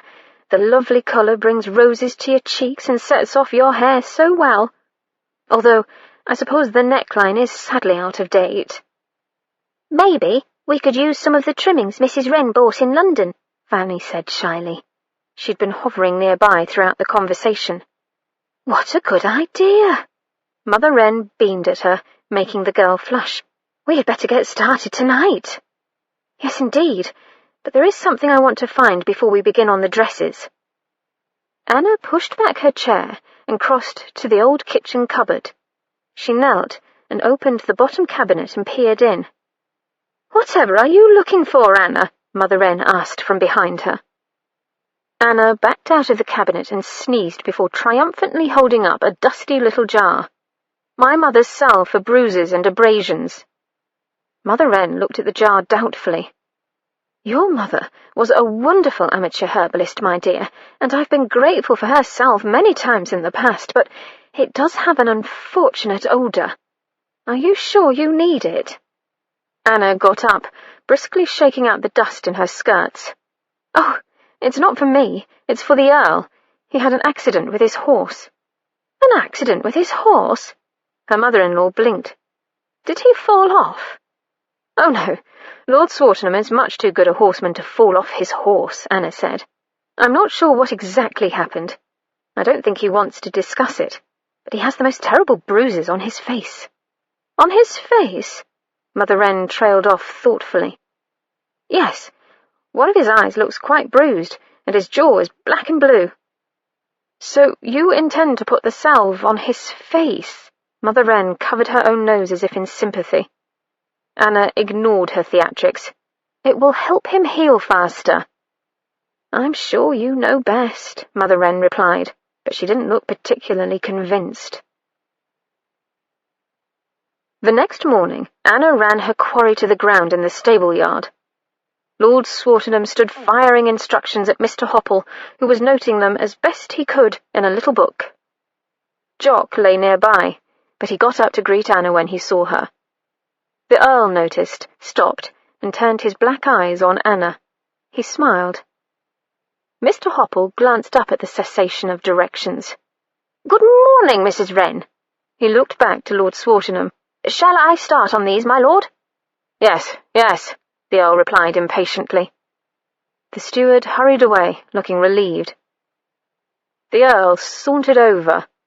"Is there something you need?" He kept walking until he stood too close to her. She could see the fine threads of silver in his hair. "Yes," she said briskly. "I need you to hold still." His beautiful ebony eyes widened. "What?" "I have some salve for your face." She produced the little jar from her basket and held it up. He eyed it dubiously. "It's my late mother's own recipe. She swore by its healing properties." Anna took the lid off, and the Earl jerked his head back at the pungent smell that rolled up. Jock attempted to put his nose in the jar. Lord Swartingham pulled the dog down by the scruff of his neck. "Good God, it smells like horse!" He caught her narrowed eye. "A hide," he finished lamely. "Well, that's appropriate for the stable yard, don't you think?" she replied tartly. The Earl looked worried.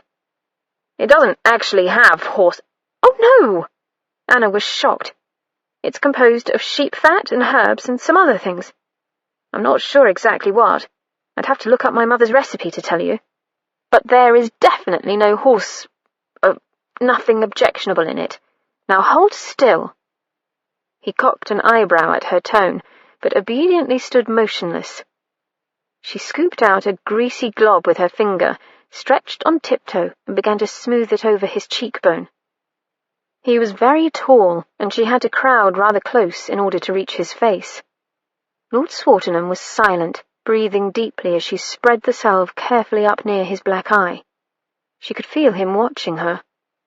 She took another dollop and began to rub it gently on his discoloured jaw. The salve was cool, but became warm and slippery as his skin heated it. She felt the faint scrape of his beard under her fingers and had to fight the urge to linger. She completed the last pass and let her hand fall. He looked down at her. In moving closer to him in order to apply the salve, she'd crept between his spread legs. His heat surrounded her body. She started to step away, but his hands wrapped around her arms. His fingers flexed, and he seemed to gaze intently at her. Anna held her breath. Would he? He let her go. "Thank you, Mrs. Wren." He opened his mouth as if to say something more and then shut it. "I have some work to attend to. I'll see you later this afternoon." He nodded curtly before turning away.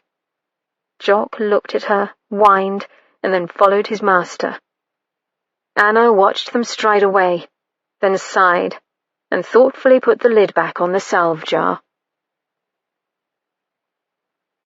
Chapter 13.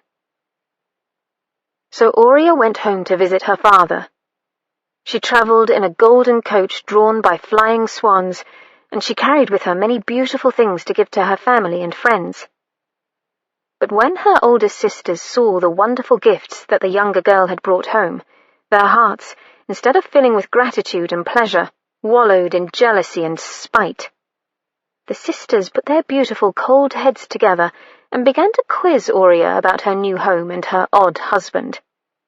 And little by little they heard all: the richness of the palace, the avian servants, the exotic meals, and finally, and most importantly, the silent nocturnal lover. Hearing the last, they grinned behind their pale hands and set to planting the seeds of doubt in their little sister's mind. From the Raven Prince. "Farther to the top." Felicity Clearwater wrinkled her brow and stared at the ceiling in her larger sitting room. The drawn curtains muted the afternoon sun outside. "No, no, more to the left." A masculine voice muttered irritably. "That's it," she said. "There, I think you've got it." In the corner, a crack snaked across the ceiling. She'd never noticed it before. It must be new. "Did you find her?" Chilton Lillypin, chilly to his intimates, one of whom was Felicity, spat out a hair. "My darling gosling, do try to relax. You're disturbing my artistry." He bent again. Artistry? She suppressed a snort. She closed her eyes for a bit and tried to concentrate on her lover and what he was doing, but it was no use. She opened her eyes again. She really needed to have the plasterers in to repair that crack. And the last time they'd come, Reginald had been an absolute bear, stomping about and grumbling as if the workmen were only there to bother him. Felicity sighed. "That's it, sweetheart," Chilly said from below. "Just lie back and let a master lover bring you to heaven." She rolled her eyes. She'd almost forgotten the master lover. She sighed again. There was no help for it. Felicity began to moan. 15 minutes later, Chilly stood before the sitting-room mirror, carefully adjusting his wig. He studied his reflection and slid the wig marginally to the right on his shaved head. He was a handsome man, but just a bit off in Felicity's opinion. His eyes were pure blue, but they were set just a shade too close together. His features were regular, but his chin gave up and slid into his neck just a bit too soon. And his limbs were well muscled, but his legs were a fraction too short to be in proportion to the rest of his body. Chilly's offness continued into his personality. She'd heard rumours that, although skilled in swordplay, Chilly proved his prowess by challenging less accomplished men to duels and then killing them. Felicity narrowed her eyes. She wouldn't trust Chilly at her back in a dark alley, but he did have his uses. "Did you find out where she went to in London?" "Of course." Chilly smirked at himself in the glass. His gold canine winked back at him. "The little chit ended up at a bawdy house called Aphrodite's Grotto. Not once, but twice, can you believe?" "Aphrodite's Grotto?" "It's a high-flying establishment." Chilly gave a last tug to his wig and abandoned the mirror to glance at her. "Ladies of the ton sometimes go there in disguise to meet their paramours. Really? Felicity tried not to sound intrigued. Chilly poured a tumblerful of the squire's best smuggled brandy. Seems a little above a country widow. Yes, it did. How had Anna Wren paid for such a place? The establishment Chilly described was expensive. Her lover would have to be rich. He must have a good knowledge of London and the less reputable haunts of the temps. And the only gentleman who fit that description in Little Battleford, the only gentleman who had travelled to London during the same time period as Anna Wren, was the Earl of Swartingham. A triumphant shiver went down Felicity's spine. What's this all about, then? Chilly peered over his glass at her. Who cares if a brown mouse has a secret life? He sounded a bit too curious for her taste. Never you mind. Felicity lounged back on the chaise and stretched luxuriantly, her breasts thrusting out. Chilly's attention was immediately diverted. I'll tell you some day. Don't I at least get a reward? Chilly pretended to pout, an unattractive sight. He strolled closer and crowded against the edge of the chaise. He had done well, and Felicity felt on good terms with the world. Why not humour the man? She stretched out a feline hand to the buttons on Chilly's breeches. Edward pulled the mangled cravat from his neck that night. He had to get control of his body's impulses. He scowled and tossed the crumpled neckcloth on top of a chair. His room in the Abbey was a rather dismal place, the furniture big and clumsy, the colours drab and depressed. It was a wonder the Raafs had been able to maintain the family line at all in such a setting. Davis, as usual, wasn't around when he might be useful.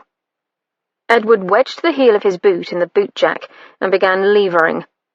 He'd come very close to not letting go of Anna in the stable yard, to kissing her, in fact.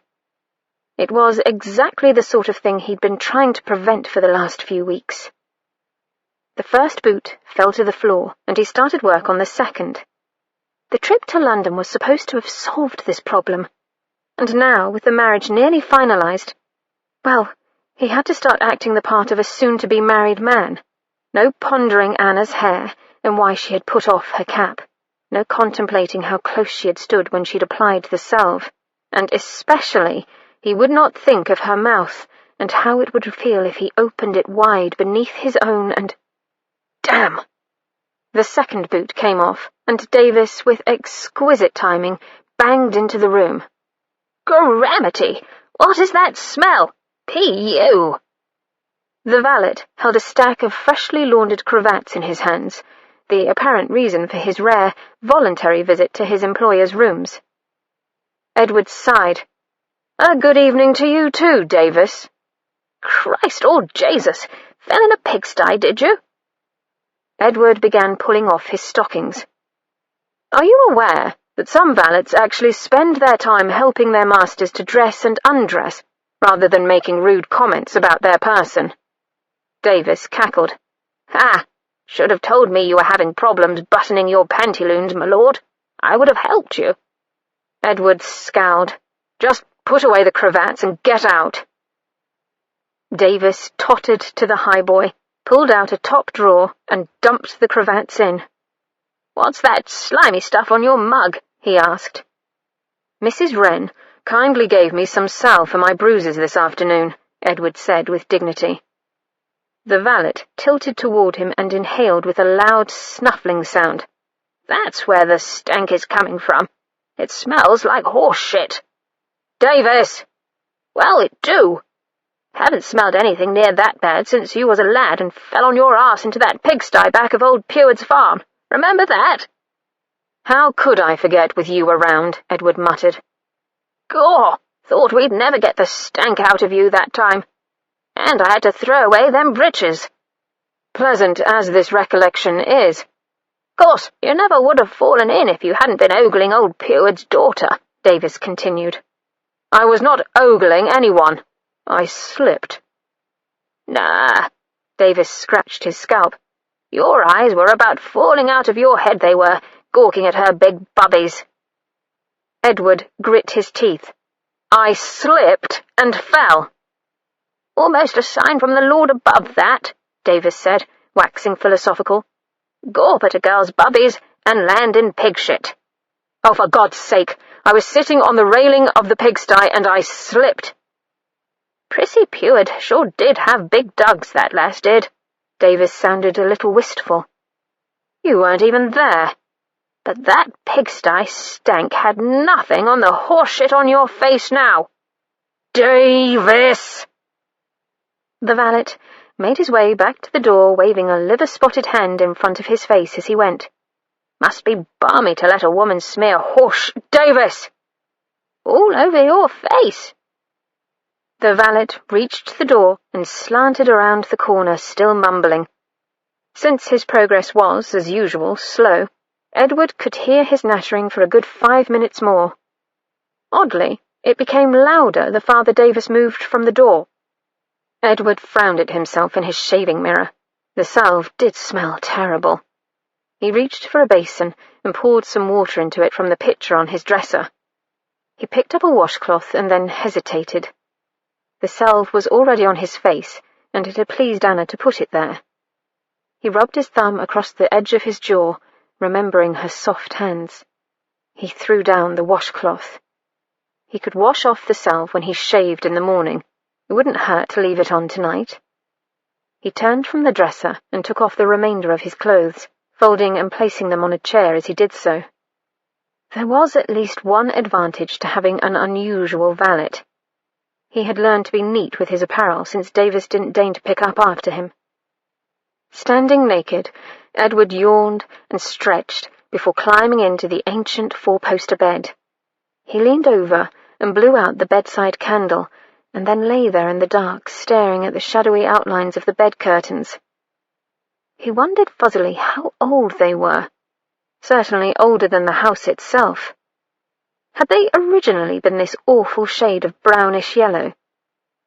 His eyes sleepily swept the room, and he saw near the door the shape of a woman. He blinked, and suddenly she stood by his bed. She smiled, the same smile Eve wore when she'd held the fateful apple out to Adam. The woman was gloriously nude, except for a butterfly mask on her face. He thought, "It's the whore from Aphrodite's grotto." And then, "I'm dreaming." But the thought drifted away. She slowly rubbed her hands up her midriff, drawing his eyes with them. She cupped her breasts and leaned forward so the tips were at the level of his eyes. Then she began to pinch and tease her own nipples. His mouth went dry as he watched her nipples elongate and turn cherry red. He lifted his head to kiss her breasts, for his mouth fairly watered with the need to taste her. But she moved away with a taunting smile. The woman lifted her flowing honey-brown hair away from her neck. Curling tentacles clung to her arms. She arched her slender back, thrusting her breasts up and forward like juicy fruit before him. He growled and felt his cock throb against his stomach at her teasing. The woman smiled a witchy smile. She knew exactly what she was doing to him. She smoothed her hands back down her torso, past her thrusting breasts, over her downy belly, and paused. Her fingers just touched the glinting curls of her bush. He willed her to move them farther, but she teased him, lightly combing through her maiden hair. Just when he could stand it no longer, she chuckled low and spread her legs. Edward didn't know if he still breathed. His eyes were locked on her hands and her pussy. She parted her nether lips for him. He could see the ruby skin glistening with her fluid and smell her musk lifting from her flesh. She dipped one slender finger into her cleft. Slowly she stroked up and found her clitoris. She petted herself, her finger moving in slippery circles on the bud. Her hips began to rotate, and she let her head fall back and moaned. The sound mingled with Edward's own groan of pure lust. He was rock hard, pulsing with need.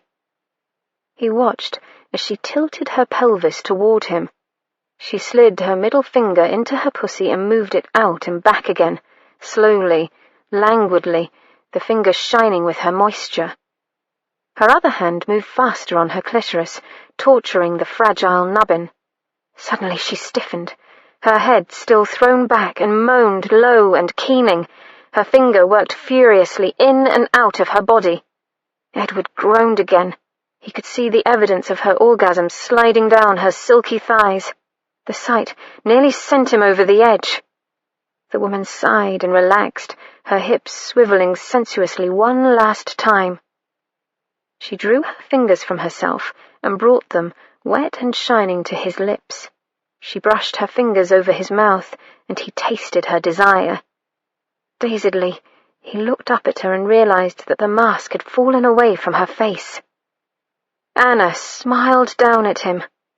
Then his orgasm took him, and he awoke to the almost agonizing jerking of his cock as he gained his release. Anna's eyes adjusted to the cool dimness the next morning as she wandered down the packed earth aisle of Ravenhill Abbey's stables. The building was venerable. It had served the Abbey through several reconstructions and expansions. Stones the size of a man's head formed the foundation and the lower walls. 6 feet from the ground, the walls became sturdy oak that led up to the exposed rafters, vaulting 20 feet overhead. Below, stalls flanked a central aisle. The Ravenhill stables had room for 50 horses easily, although fewer than 10 were currently in residence. The relative paucity of horses saddened her. This must at one time have been a thriving, active place. Now the stables were quiet, like a grizzled, slumbering giant. It smelt of hay, leather, and decades, perhaps centuries, of horse manure. The odour was warm and welcoming. Lord Swartingham was to meet her here this morning so they could ride out to inspect more fields. Anna's makeshift riding habit trailed in the dust behind her as she walked. Every now and then, an equine head poked curiously over a stall and nickered a greeting. She spotted the Earl farther ahead, deep in conversation with the head groom. He towered over the older man. Both stood in a beam of dusty sunlight at the far end of the stables. As Anna neared, she could hear that they were discussing the problem of a gelding with a chronic limp. Lord Swartingham glanced up and caught sight of her. She paused by Daisy's stall. He smiled and turned back to the head groom. Daisy was already saddled and bridled and tied loosely in the aisle. Anna waited, softly talking to the mare. She watched Lord Swartingham lean down to listen to the head groom, his full attention on the older man. The head groom was a wiry, aged specimen. His hands were knotted now with arthritis and healed bones broken long ago.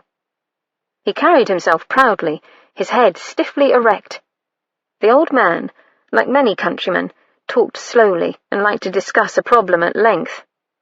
Anna noticed that the Earl patiently let him have his say, neither hurrying him nor cutting off his speech, until the head groom felt that the problem had been sufficiently mulled over. Then Lord Swartingham gently clapped the man on the back and watched him walk out of the stable. The Earl turned and started for her. Without any warning, Daisy, gentle, placid Daisy, reared. Iron-shod hooves cleaved the air only inches from Anna's face. She fell back against the stall door, cowering. A hoof thumped the wood next to her shoulder. "Anna!" She heard the Earl's shout over the startled neighing of the nearby horses and Daisy's own frantic whinnying. A rat scurried underneath the stall door, flicking its naked tail as it disappeared. Lord Swartingham caught the horse's halter and pulled the mare forcibly away. Anna heard a grunt and the slam of a stall door. Strong arms wrapped around her. "Dear God, Anna, are you hurt?" She couldn't answer. Fear seemed to have clogged her throat. He ran his hands over her shoulders and arms, rapidly feeling and smoothing. "Anna!" His face lowered toward hers. She couldn't help herself. Her eyes closed. He kissed her. His lips were hot and dry, soft and firm. They moved across hers lightly, before he angled his head and pressed strongly. Her nostrils flared, and she smelled horses and him. She thought irrelevantly that forever after she would associate the smell of horses with Lord Swartingham, with Edward. He skimmed her lips with his tongue, so softly that at first she thought she had imagined it. But he repeated the caress, a touch like suede leather, and she opened her mouth to him. She felt his warmth invading her mouth, filling it, stroking across her tongue. He tasted of the coffee he must have drunk at breakfast. She clenched her fingers at the back of his neck, and he opened his own mouth wider and drew her closer to lean against him. One of his hands brushed across her cheek. She threaded her hands through the hair at his nape. His queue came undone, and she revelled in the silky feel of his hair between her fingers. He ran his tongue over her bottom lip and drew it between his teeth, gently sucking on it. She heard herself moan. She trembled, her legs hardly able to hold up her weight. A clatter from the stable yard outside brought Anna abruptly back to her surroundings. Edward raised his head to listen. One of the stable hands was berating a boy for dropping equipment. He turned his head back to Anna and smoothed his thumb over her cheek. "Anna, His train of thought seemed to slip away. He shook his head. Then, as if compelled, he brushed a gentle kiss over her mouth and lingered there a moment as the kiss deepened. But something was wrong. Anna could feel it. He was slipping away. She was losing him. She pressed closer, trying to hold on. He ran his lips across her cheekbones and lightly, softly, over her closed eyelids. She felt his breath sift through her eyelashes. His arms dropped, and she sensed him step away from her. She opened her eyes to see him running his hands through his hair. "I'm sorry. That was... God, I'm so sorry." "No, please don't apologize." She smiled, warmth spreading through her breast as she gathered her courage. Maybe this was the time. "I wanted the kiss just as much as you. As a matter of... I'm engaged." "What?" Anna recoiled as if he had struck her. "I'm engaged to be married." Edward grimaced as if in self-disgust or possibly pain. She stood frozen, struggling to comprehend the simple words. A numbness seeped throughout her body, driving out the warmth as if it had never been. "That's why I went up to London, to finalize the marital settlements." Edward paced, his hands agitatedly running through his dishevelled hair. "She's the daughter of a baronet, a very old family. I think they might have come over with the Conqueror, which is more than the de Raafs can say. Her lands—" He stopped suddenly as if she'd interrupted. She hadn't. He met her eyes for an agonizing moment and then looked away. It was as if a cord that had stretched between them had been severed. "I'm sorry, Mrs. Wren." He cleared his throat. "I never should have behaved so badly with you. You have my word of honor that it won't happen again." She struggled to force words through her swelling throat. "I ought to return to work, my lord." Her only coherent thought was that she must maintain her composure. Anna moved to go, to flee, really, but his voice stopped her. "Sam." "What?" All she wanted was a hole to curl up in so she could never think again, never feel again. Something in his face kept her from leaving. Edward stared up at the loft as if searching for something, or someone. Anna followed his gaze. There was nothing there. The old loft was nearly empty. Where once mounds of hay must have lain, now only dust motes floated. The hay for the horses was stored below in empty stalls. But still he stared at the loft. "This was my brother's favourite place," he said finally. "Samuel, my younger brother. He was 9 years old, born 6 years after me. It was enough of a gap that I did not pay him much attention. He was a quiet boy. He used to hide in the loft, even though it gave Mother fits. She was afraid he'd fall and kill himself. It didn't stop him. He'd spend half the day up there playing, I don't know, with tin soldiers or tops or something. It was easy to forget he was up there, and sometimes he'd throw hay down on my head just to aggravate me." His brows drew together. Or, I suppose, he wanted his elder brother's attention. Not that I gave it to him. I was too busy at 15 learning to shoot and drink and be a man to pay attention to a child. He walked a few paces away, still studying the loft. Anna tried to swallow down the lump in her throat.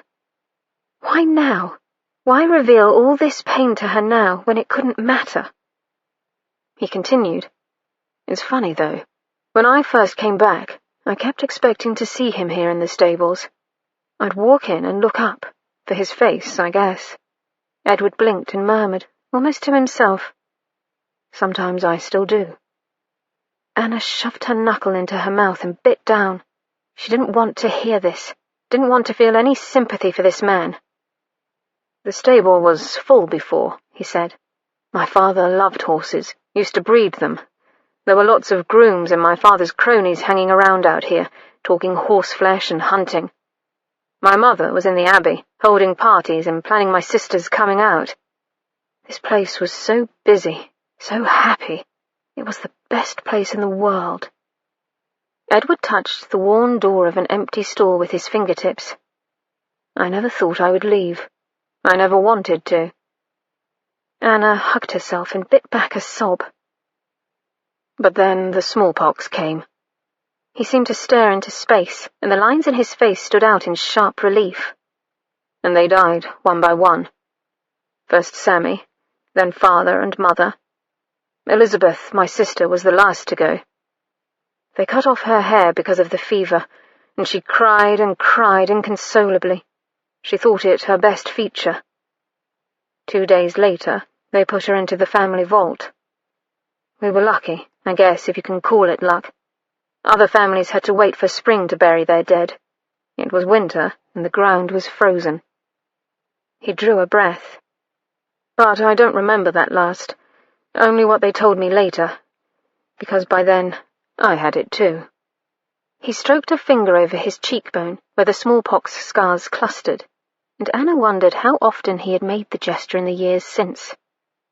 And of course I survived. He looked at her with the bitterest smile she'd ever seen, as if he tasted bile on his tongue. I alone lived. Out of all of them, I survived. He closed his eyes. When he opened them again, his face was smoothed into a blank, firm mask. I'm the last of my line, the last of the de Raafs, he said. There are no distant cousins to inherit the title and the abbey, no waiting, obscure heirs. When I die, if I die without a son, it all reverts to the crown. Anna forced herself to hold his gaze, though it left her trembling. I must have an heir. Do you understand? He grit his teeth and said, as if he were pulling the words bloody and torn from his very heart, I must marry a woman who can bear children. Chapter 14. Who was her lover? Auria's sisters inquired, their brows creased with false concern. Why had she never seen him in the light of day? And having never seen him, how could she be sure he was human at all? Perhaps a monster too horrible to be exposed to daylight shared her bed. Perhaps this monster would get her heavy with his child, and she would bear something too awful to imagine. The longer Auria listened to her sisters, the more disquieted she became, until she knew not what to think or do. It was then that the sisters suggested a plan. From the Raven Prince. For the rest of that day, Anna simply endured. She made herself sit at the rosewood desk in the Abbey library. She made herself dip her quill in the ink without spilling a drop. She made herself copy out a page of Edward's manuscript. When she finished that first page, she made herself do it again, and yet again. That was the job of a secretary, after all. Long ago, when Peter had first proposed to her, she'd thought about children. She'd wondered whether their children would have red or brown hair, and she'd daydreamed possible names. When they'd married and moved into the tiny cottage, she'd worried if there would be enough room for a family. She had never worried about not having children. The second year of the marriage, Anna had begun to watch her monthly flow. The third year, she wept every month when she saw the rust-coloured stain. By the 4th year of her marriage to Peter, she knew he had turned to someone else. Whether because she was inadequate as a lover, or as a breeder, or both, she never found out. And when Peter died... When he died, she took her hopes for a child and wrapped them carefully in a box and buried that box deep, deep in her heart. So deep, she thought never to face that dream again. Except with one sentence, Edward had exhumed the box and ripped it open. And her hopes, her dreams, her need to bear a child were as fresh now as they had been when she was newly wed. Oh, dear God, to be capable of giving Edward children. What she wouldn't do, what she wouldn't give up to be able to hold a baby made from both of their bodies and souls. Anna felt a physical ache in her chest, an ache that expanded outward until she could hardly keep herself from curling up to hold it in. But she must maintain her composure. She was in Edward's library. Indeed, Edward sat not 5 feet away, and she couldn't show her pain. Fiercely, she concentrated on moving her quill across the paper. Never mind that the scratches she made with the quill were illegible. Never mind that the page would have to be recopied later. She would get through this afternoon. Several ghastly hours later, Anna slowly gathered her things, moving like a very old woman. As she did so, the invitation to Felicity Clearwater's dance fell from her shawl. She stared at it a moment. A lifetime ago she'd meant to remind Edward about the soirée. It seemed inconsequential now. But Mother Wren had said it was important that Edward participate in local social events. Anna straightened her shoulders. Just this one thing, then she could go home. Mrs. Clearwater's soirée is tomorrow night. Her voice creaked. I don't intend to accept Mrs. Clearwater's invitation. Anna refused to look at him, but Edward's voice didn't sound much better than her own. You're the most important aristocrat in the area, my lord, she said. It would be gracious to attend. No doubt.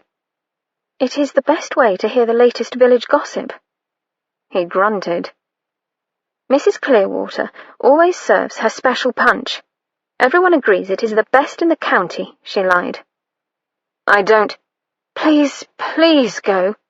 She still didn't look at him, but she could feel his gaze on her face as palpable as a hand. As you wish. Good.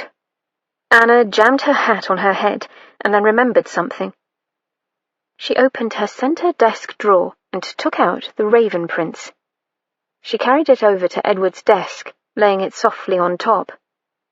This is yours. She turned and left the room before he could reply. The hall was stiflingly hot, the decorations from 2 years ago, and the music off-key. It was Felicity Clearwater's annual spring soirée. Every year, the citizens of Little Battleford, who were lucky enough to receive an invitation, put on their very best clothes and drank watery punch at the Clearwater home. Felicity Clearwater stood by the door to welcome her guests. She wore a new gown, an indigo-blue muslin this year, with cascading flounce down the sleeves. The underskirt sported a pattern of flying crimson birds on a light blue field, and there were crimson bows on a V outlining her bodice.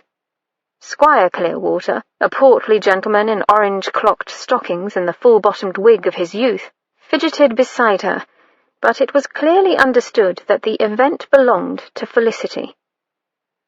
Anna had made it through the receiving line with only a frosty greeting from Felicity and a rather abstracted one from the squire. Relieved to have gotten that ordeal out of the way, she hovered at the side of the room. She'd unwarily accepted a glass of punch from the vicar, and now had no choice but to sip it. Mother Wren stood beside Anna and cast anxious glances at her. Anna hadn't told her what had occurred in the stables between Edward and herself, nor did she intend to. But her mother-in-law still sensed something was wrong. Evidently, Anna wasn't very good at pretending cheer. She took another grim sip of the punch. She wore her best gown. She and Fanny had spent some time over it, trying to make the alterations as neat as possible. The dress was a light apple green, and they had freshened it with the addition of white lace at the neckline. The lace also hid the modification of the neckline from a curve to the more fashionable square. Fanny, in a fit of artistic invention, had devised a rosette for Anna's hair from some of the lace and a bit of green ribbon. Anna hardly felt festive, but it would have hurt Fanny's feelings not to wear the rosette. "The punch isn't bad," Mother Wren whispered. Anna hadn't noticed. She took another sip and was pleasantly surprised. "Yes, better than rumoured." Mother Wren fidgeted for a moment before coming up with another conversational foray. "It's too bad Rebecca couldn't attend." "I don't see why not." "You know she can't be seen at social occasions, dear, so close to her confinement. In my day, we didn't dare set foot out of the house once we began to show." Anna wrinkled her nose. "It's so silly.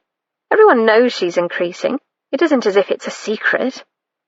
"It's the propriety that matters, not what everyone knows. Besides, Rebecca is so far along, I don't think she would like to stand for hours.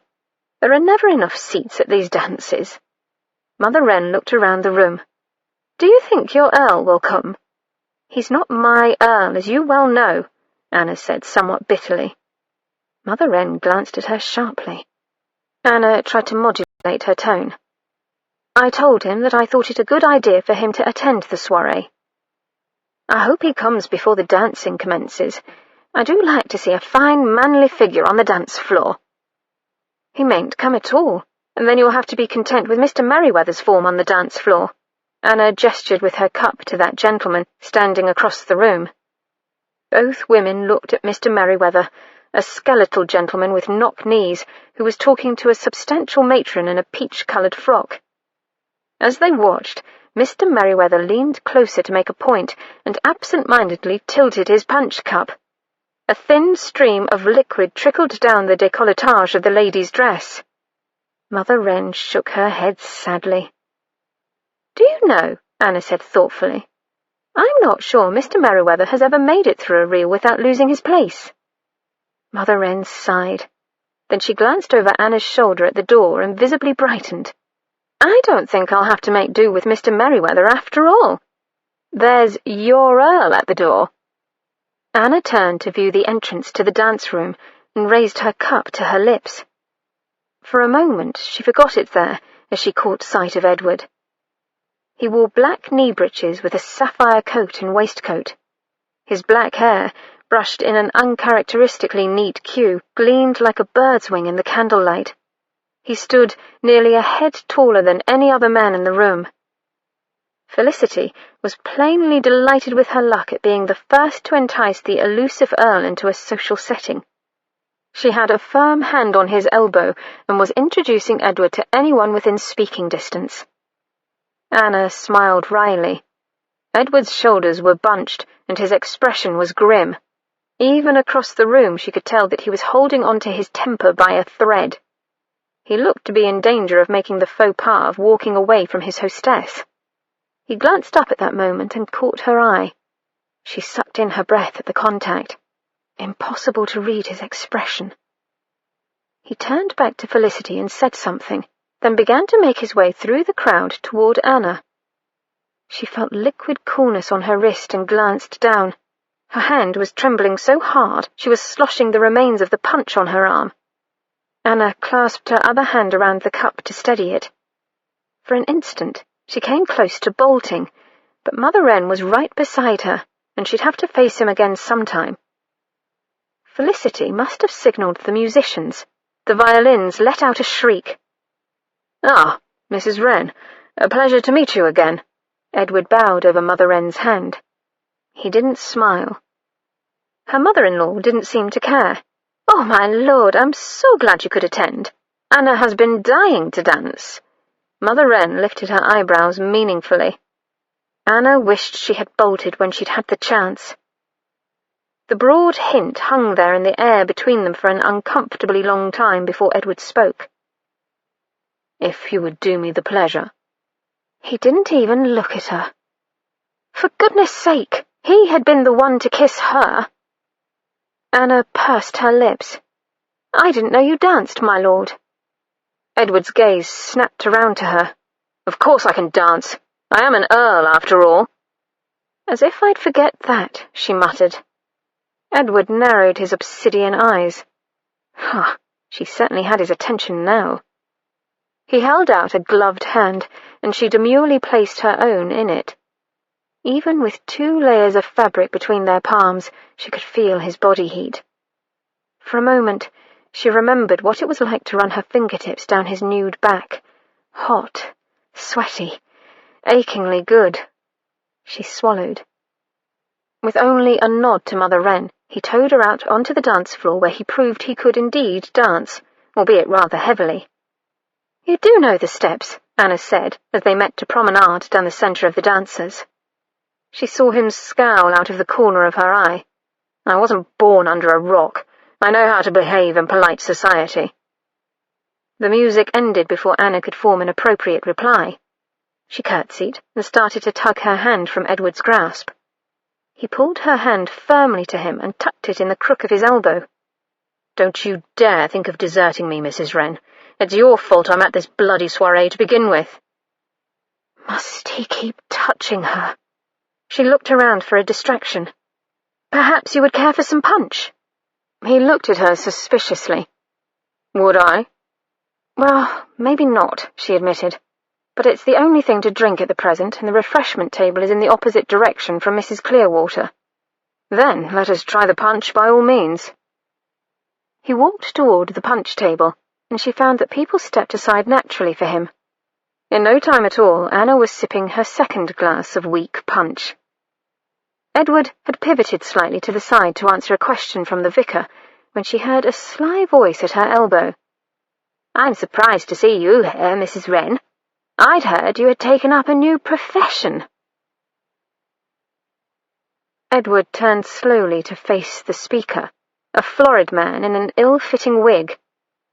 He didn't look familiar. Beside him, Anna had stiffened, her face frozen.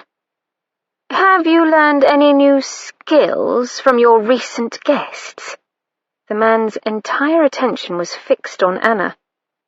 She opened her mouth, but for once Edward beat her to it. "I don't believe I heard you correctly." The swine seemed to notice him for the first time. His eyes widened. "Good."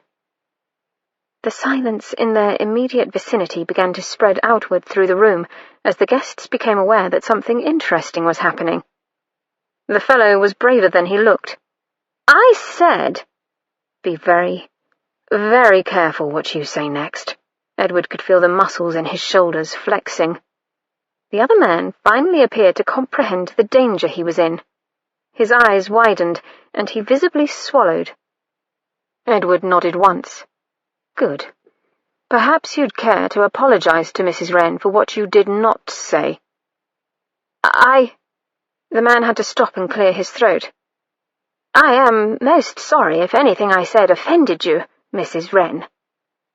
Anna nodded stiffly, but the man was correctly looking toward Edward to see if he had redeemed himself. He had not. The man swallowed again. A bead of sweat slid greasily along the edge of his wig. "I don't know what came over me. I am most abjectly sorry to have caused you any pain whatsoever, Mrs. Wren." He pulled at his neckcloth and leaned forward to add, "I really am an ass, you know." "Yes, you are," Edward said gently. The man's complexion turned a sickly hue. "Well," Anna said, "I think it is about time for the next dance. Isn't that the music beginning?" She spoke loudly in the general direction of the musicians, and they immediately took her up on the suggestion. She snatched Edward's hand and began marching toward the dance floor. She had quite a strong grip for such a little thing. Edward shot one last narrow-eyed glare at the swine, and then docilely permitted himself to be led away. "Who is he?" Anna looked up at him as they formed the set. "He didn't really hurt me, you know." The dance began, and he was forced to wait until the figures drew them together again. "Who is he, Anna?" She looked exasperated. "John Wiltonson. He was a friend of my husband's." Edward waited.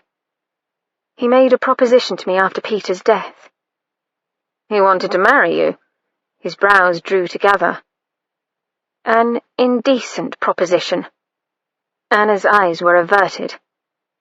He is already married. He stopped dead, causing the couple next in line to bump into them. He assaulted you. No! She pulled on his arm, but he remained steadfast.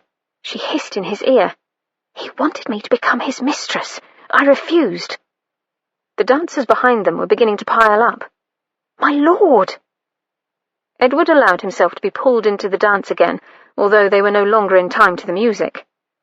I never want to hear someone speak so of you again. A fine sentiment, I'm sure, she replied tartly, but you can hardly spend the rest of your life following me about intimidating the impertinent. Unable to think of a reply, he simply glared. She was right. The thought tore at him. Anna was only his secretary, plain and simple. He couldn't be with her all the time. He couldn't stop any insults. He couldn't even protect her from insulting advances. Such guardianship was the prerogative of a husband only. Anna interrupted his thoughts. I shouldn't have danced with you again so soon. It isn't proper. I don't give a damn what's proper, Edward said. Besides, you knew it was the only method to get me away from that baboon. She smiled up at him, and something inside his chest wrenched. How was he to keep her safe? Edward was still pondering that question 2 hours later. He leaned against a wall and watched Anna lead a panting gentleman in a country reel. She clearly needed a husband, but he couldn't imagine her with a man. Or rather, he couldn't imagine her with another man. He scowled.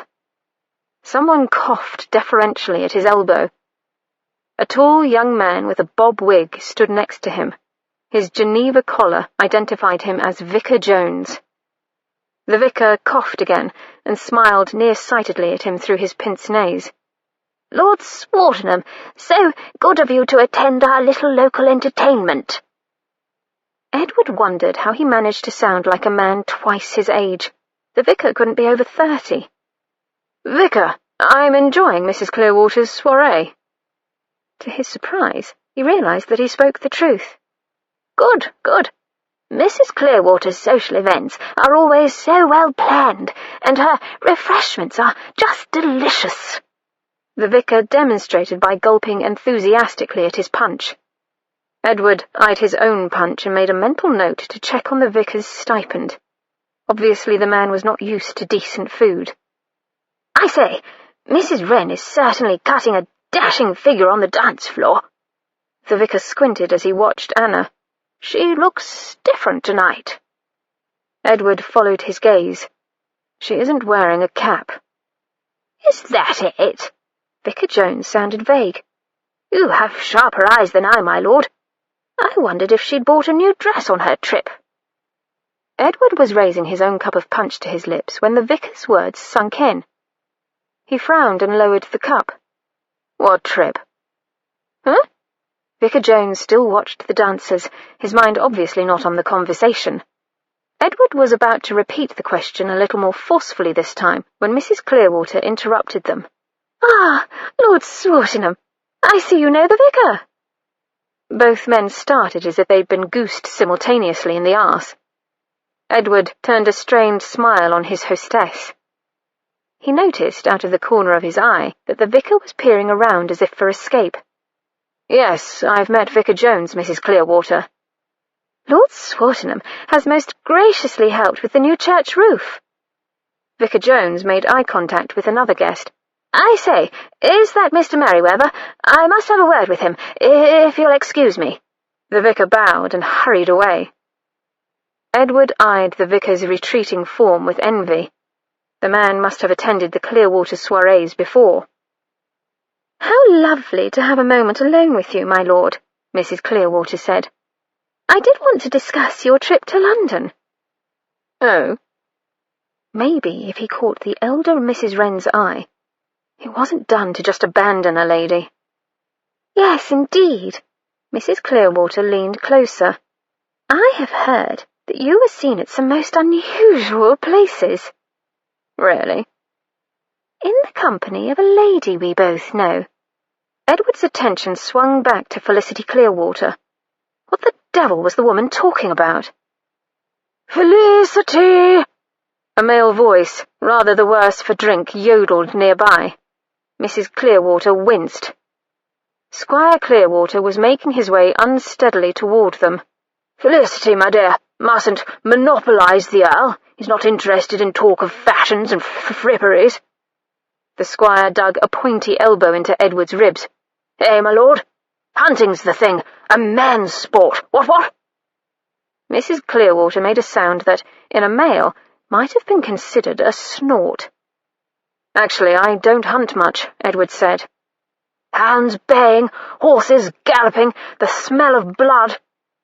The squire was in his own world. Across the room, Edward saw Anna put on a wrapper. Damn it! Was she leaving without bidding him goodbye? "Excuse me." He bowed to the squire and his wife and pushed through the mass of people. But at this hour, the soiree had become quite crowded. By the time Edward reached the door, Anna and Mrs. Wren were already outside. "Anna!" Edward shoved past the footman in the hall and pushed open the door. "Anna!" She was only a few steps away. At his shout, both she and Mrs. Wren turned. "You shouldn't walk home alone, Anna," Edward glowered, then realized his slip. "Nor you, Mrs. Wren." Anna looked confused, but the older woman beamed. "Have you come to escort us home, Lord Swartingham?" "Yes." His carriage was waiting nearby. They could ride, but then the evening would be over in a matter of minutes. Besides, it was a beautiful night. He signalled the carriage to follow behind them as they walked. He offered Anna one arm and Mrs. Wren the other.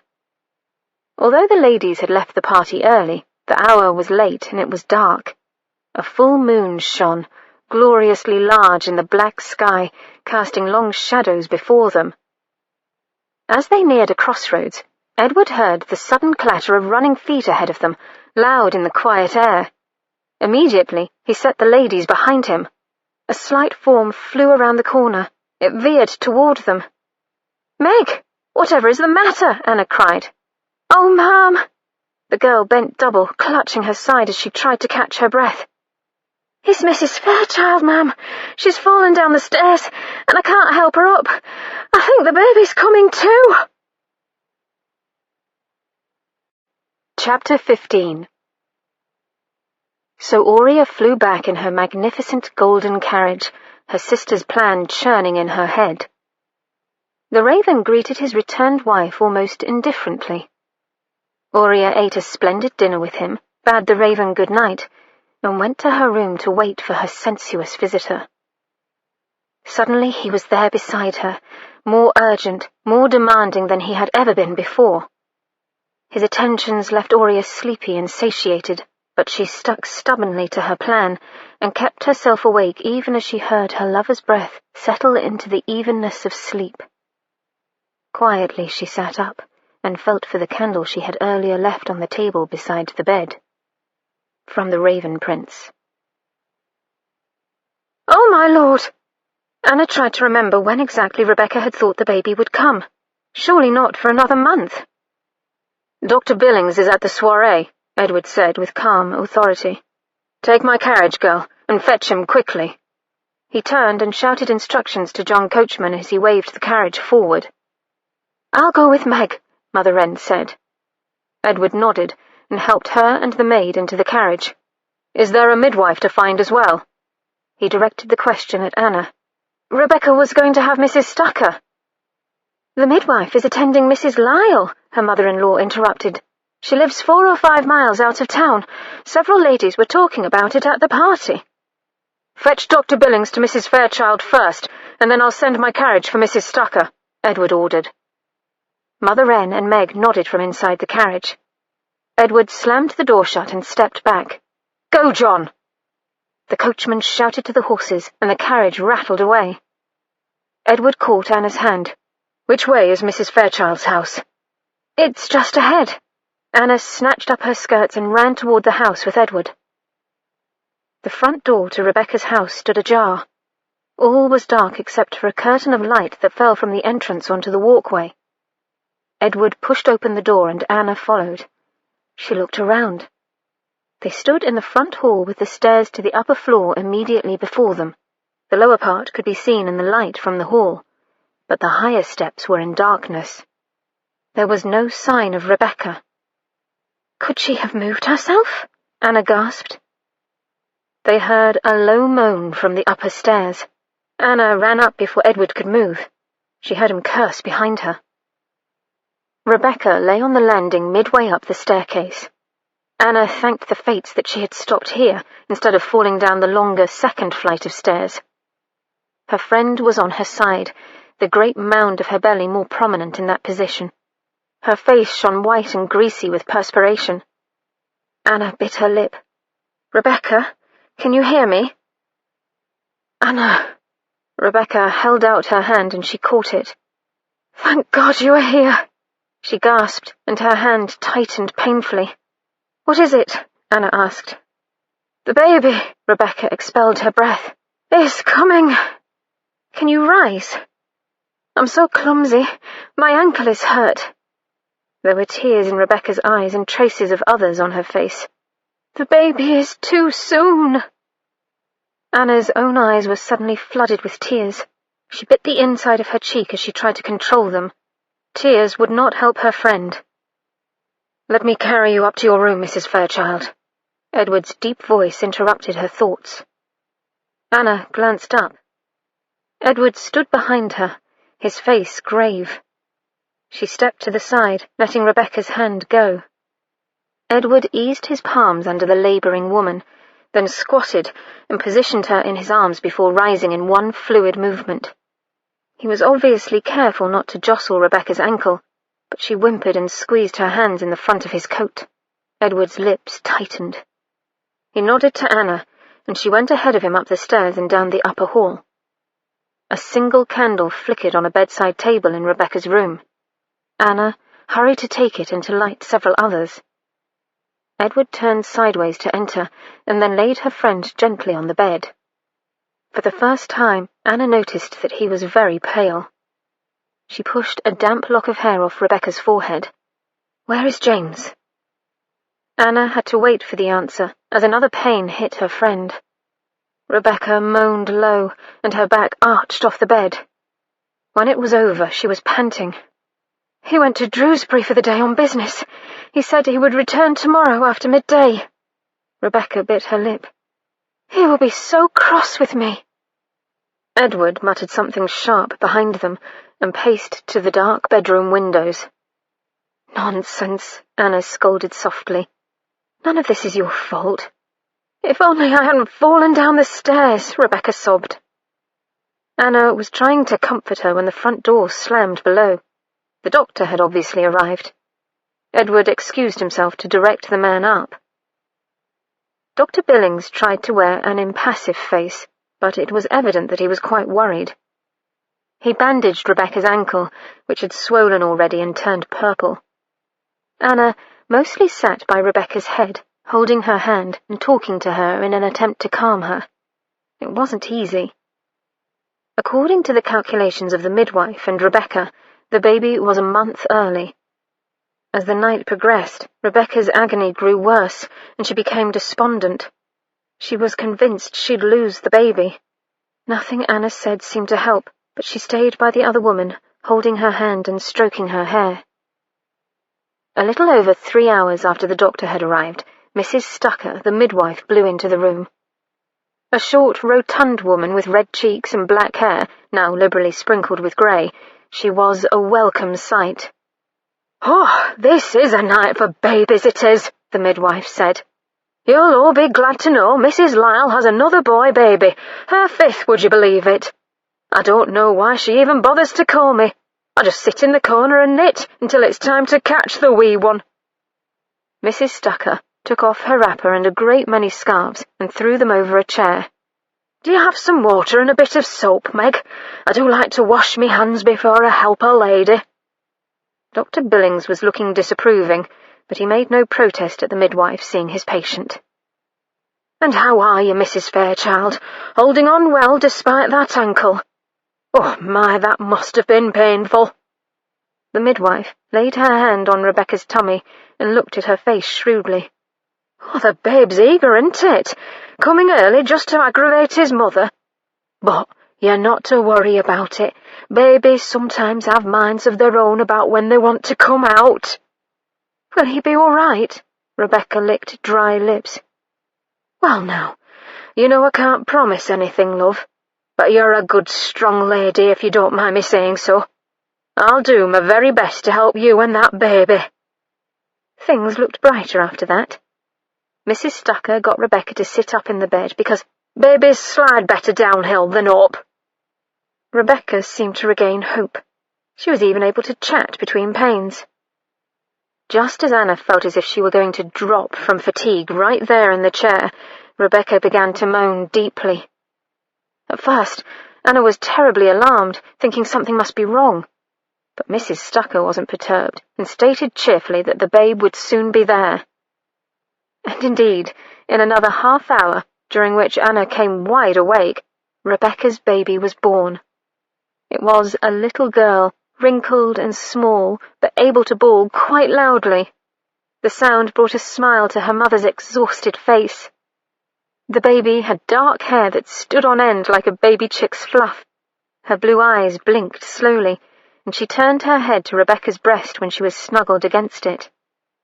"Now then, isn't that about the prettiest baby you've ever seen?" Mrs. Stucker asked.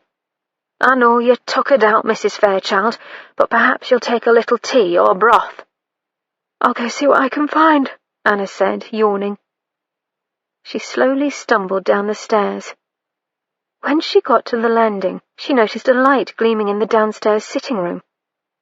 Puzzled, Anna pushed the door open and stood there a moment, staring. Edward sprawled on Rebecca's damask settee, his long legs hanging off the end.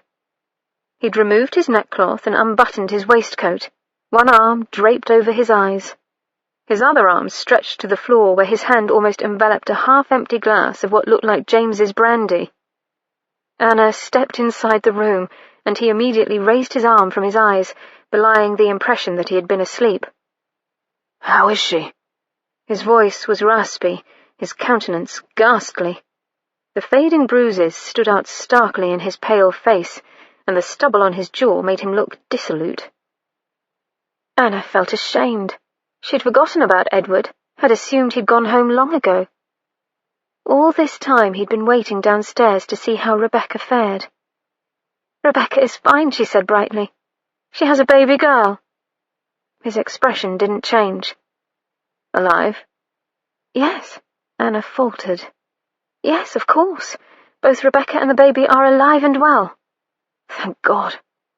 His face hadn't lost the strained look. She began to feel uneasy. Surely he was overly concerned. He'd just met Rebecca tonight, hadn't he? "What is the matter?" He sighed, and his arm returned to cover his eyes. There was a long moment of silence, so long she thought he wasn't going to answer the question. Finally he spoke.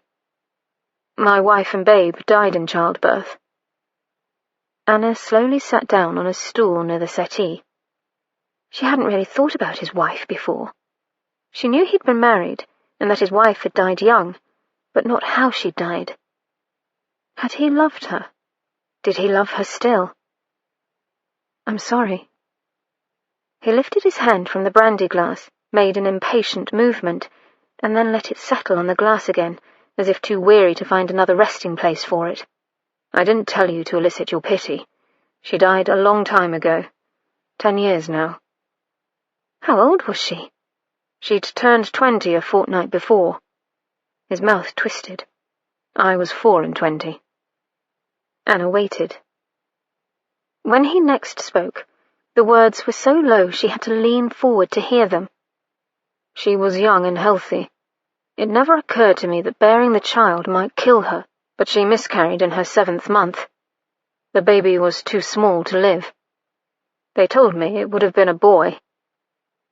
Then she started bleeding. He took his arm away from his face, and Anna could see that he was staring sightlessly at some inner vision. "They couldn't stop it. Doctors and midwives, they couldn't stop it.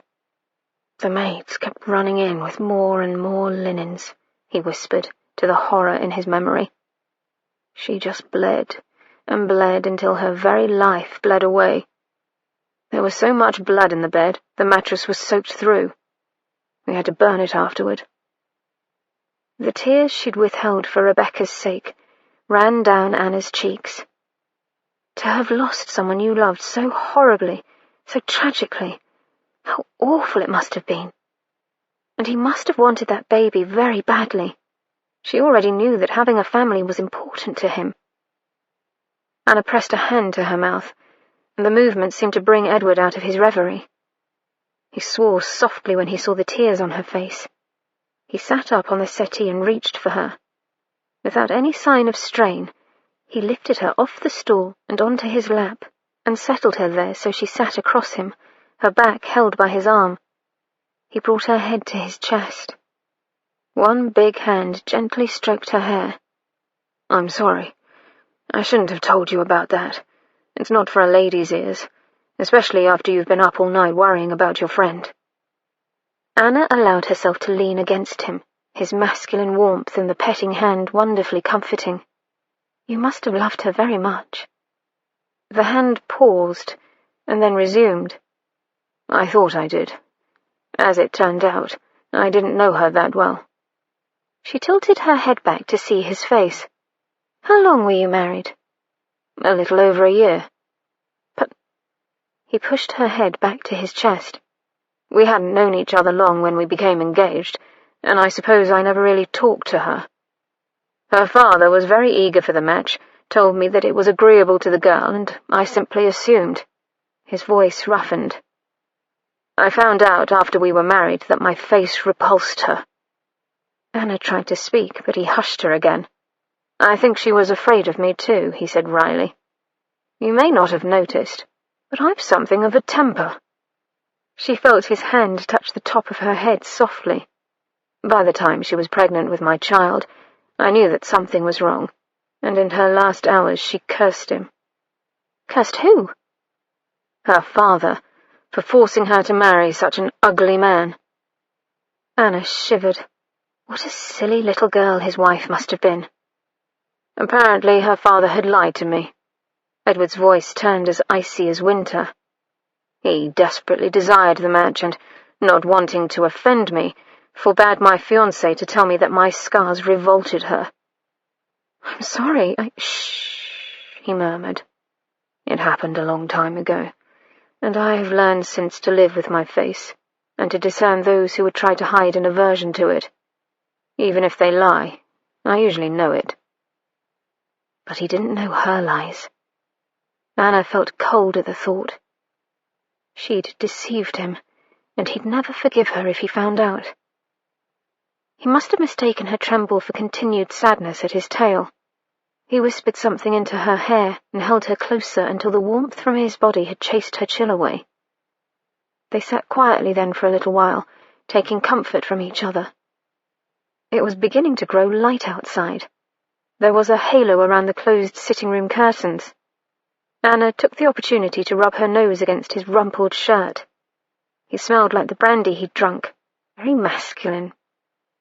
Edward leaned back to look down at her. "What are you doing?" "Sniffing you." "I probably smell fetid right now." "No," Anna shook her head. "You smell nice." He studied her upturned face for a minute. "Please forgive me. I don't want you to hope. If there were any way—" "I know." She got to her feet. "I even understand." She walked briskly to the door.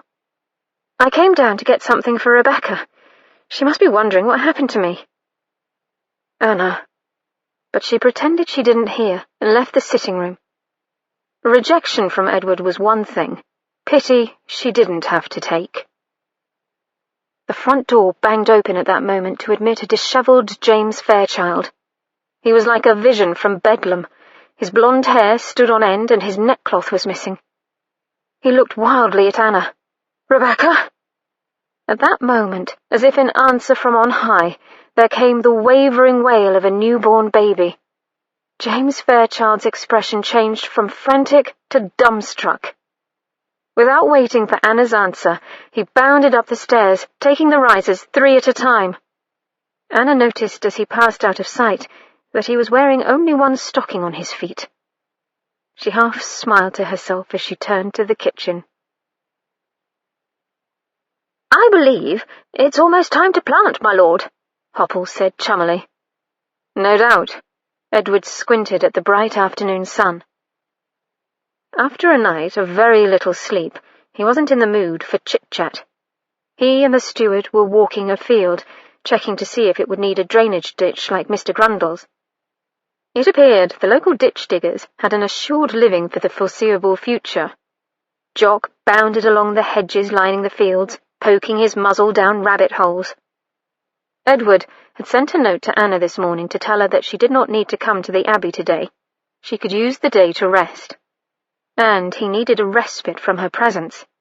He had come close to kissing her again last night, despite his word of honour. He should let her go. After he was married, he could hardly retain a female secretary anyway. But then she would have no source of income, and he'd a feeling that the Wren household needed the money. "Perhaps, if we put the drainage ditch there," Hopple pointed to a spot where Jock was currently digging and sending up a spume of mud. Edward grunted. "Or perhaps—" Hopple turned and nearly tripped on a clump of debris. He looked down disgustedly at his muddy boot. "It was wise of you not to include Mrs. Wren on this outing." "She's at home," Edward said. "I told her to spend the day sleeping. You heard about Mrs. Fairchild's confinement last night." "The lady had a difficult time, as I understand. What a miracle that both mother and child are well." Edward snorted. "A miracle indeed. Damned foolish for a man to leave his wife all alone, save a little maid, that close to her confinement." "I heard the father was quite appalled this morning," Hopple offered. "Not that it did his wife any good last night," Edward said dryly. "Be that as it may, Mrs. Wren was up all night with her friend. I thought it only reasonable that she take the day off. After all, she's worked every day excepting Sunday since she began as my secretary." "Yes, indeed," Hopple said. "Except for the 4 days when you first left for London, of course." Jock flushed a rabbit and gave chase. Edward stopped and turned to the steward. "What?" "Mrs. Wren didn't come to work whilst you were in London." Hopple swallowed. "Except for the day before you came back, that is. She worked that day." "I see," Edward said. But he didn't see. "It was only 4 days, my lord," Hopple hastened to smooth things over. "And she was all caught up on the paperwork, so she told me. It wasn't as if she let her work lie." Edward stared thoughtfully at the mud beneath his feet. He remembered the vicar's mention of a trip the night before. Where did she go? "Go, my lord?" Hopple looked to be stalling. I don't know if she went anywhere at all. She didn't say." "The vicar said she had made a trip. He intimated that she'd gone to do some shopping." "Maybe he was mistaken," Hopple said.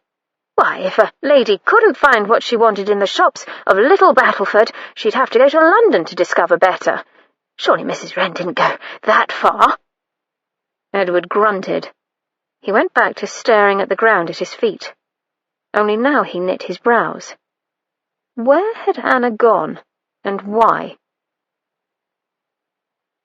Anna braced her feet and hauled on the old garden door with all her might.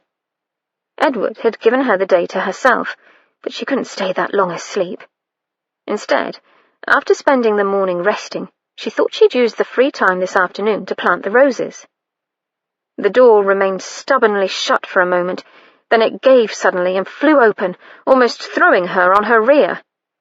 She dusted her hands and picked up her basket of gardening tools before slipping into the neglected garden. Edward had brought her here just over a week ago. In that little time, there'd been a great change within the old walls. Green shoots were poking up in the beds and between the cracks in the walkway. Some were obviously weeds, but others had a more refined air. Anna even recognized a few: the reddish tips of tulips, the unfurling rosettes of columbine leaves, and the dew-spangled palms of Lady's Mantle. Each was a treasure she discovered with delight. The garden wasn't dead. It only lay dormant. She set down her basket and went back out the garden door to bring in the remaining rose bushes Edward had given her. She'd already planted 3 in her own little garden. The rose bushes lay outside, still wet from the buckets of water. Each had begun to sprout tiny green buds. She looked down at them.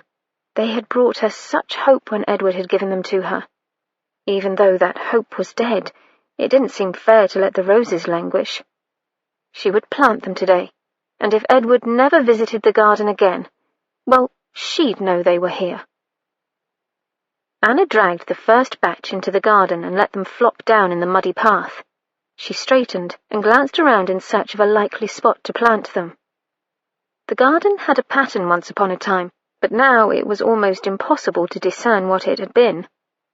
She shrugged and decided to divide the plants evenly between the 4 main flower beds. She picked up her shovel and began hacking through the tangled growth in the first bed. Anna was in the garden when Edward found her that afternoon. He was irritable. He'd been searching for her some 15 minutes, ever since Hopple had informed him that she was at the Abbey. Really, he shouldn't have sought her out at all. He'd made just that resolution this morning. But something inside him seemed constitutionally incapable of keeping away from his secretary when he knew her to be nearby.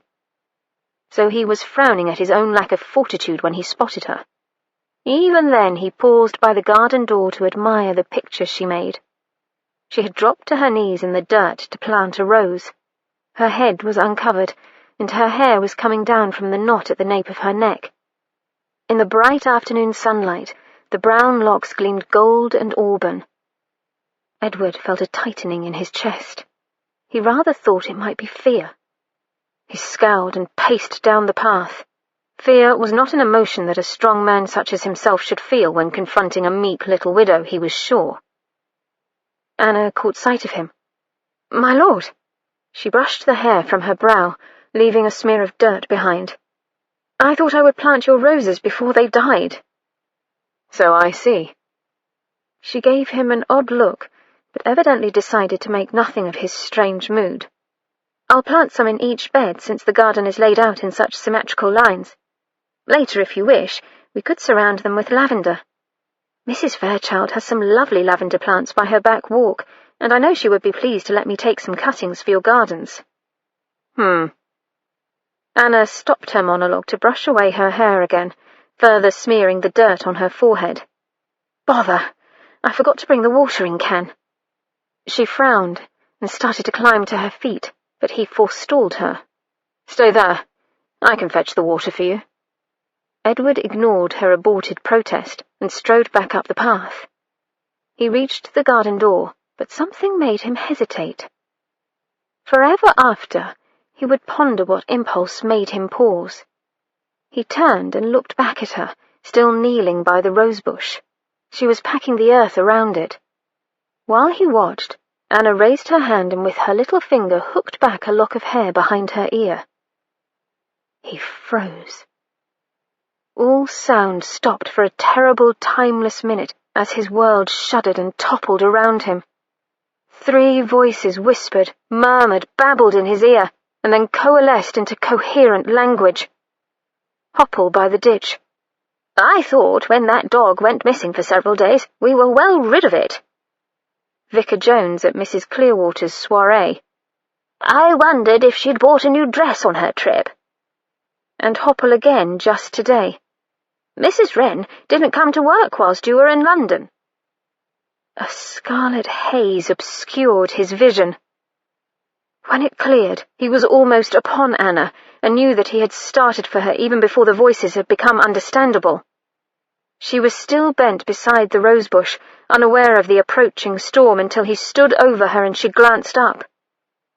He must have worn the knowledge of her deceit on his face, because Anna's smile died before it had fully formed.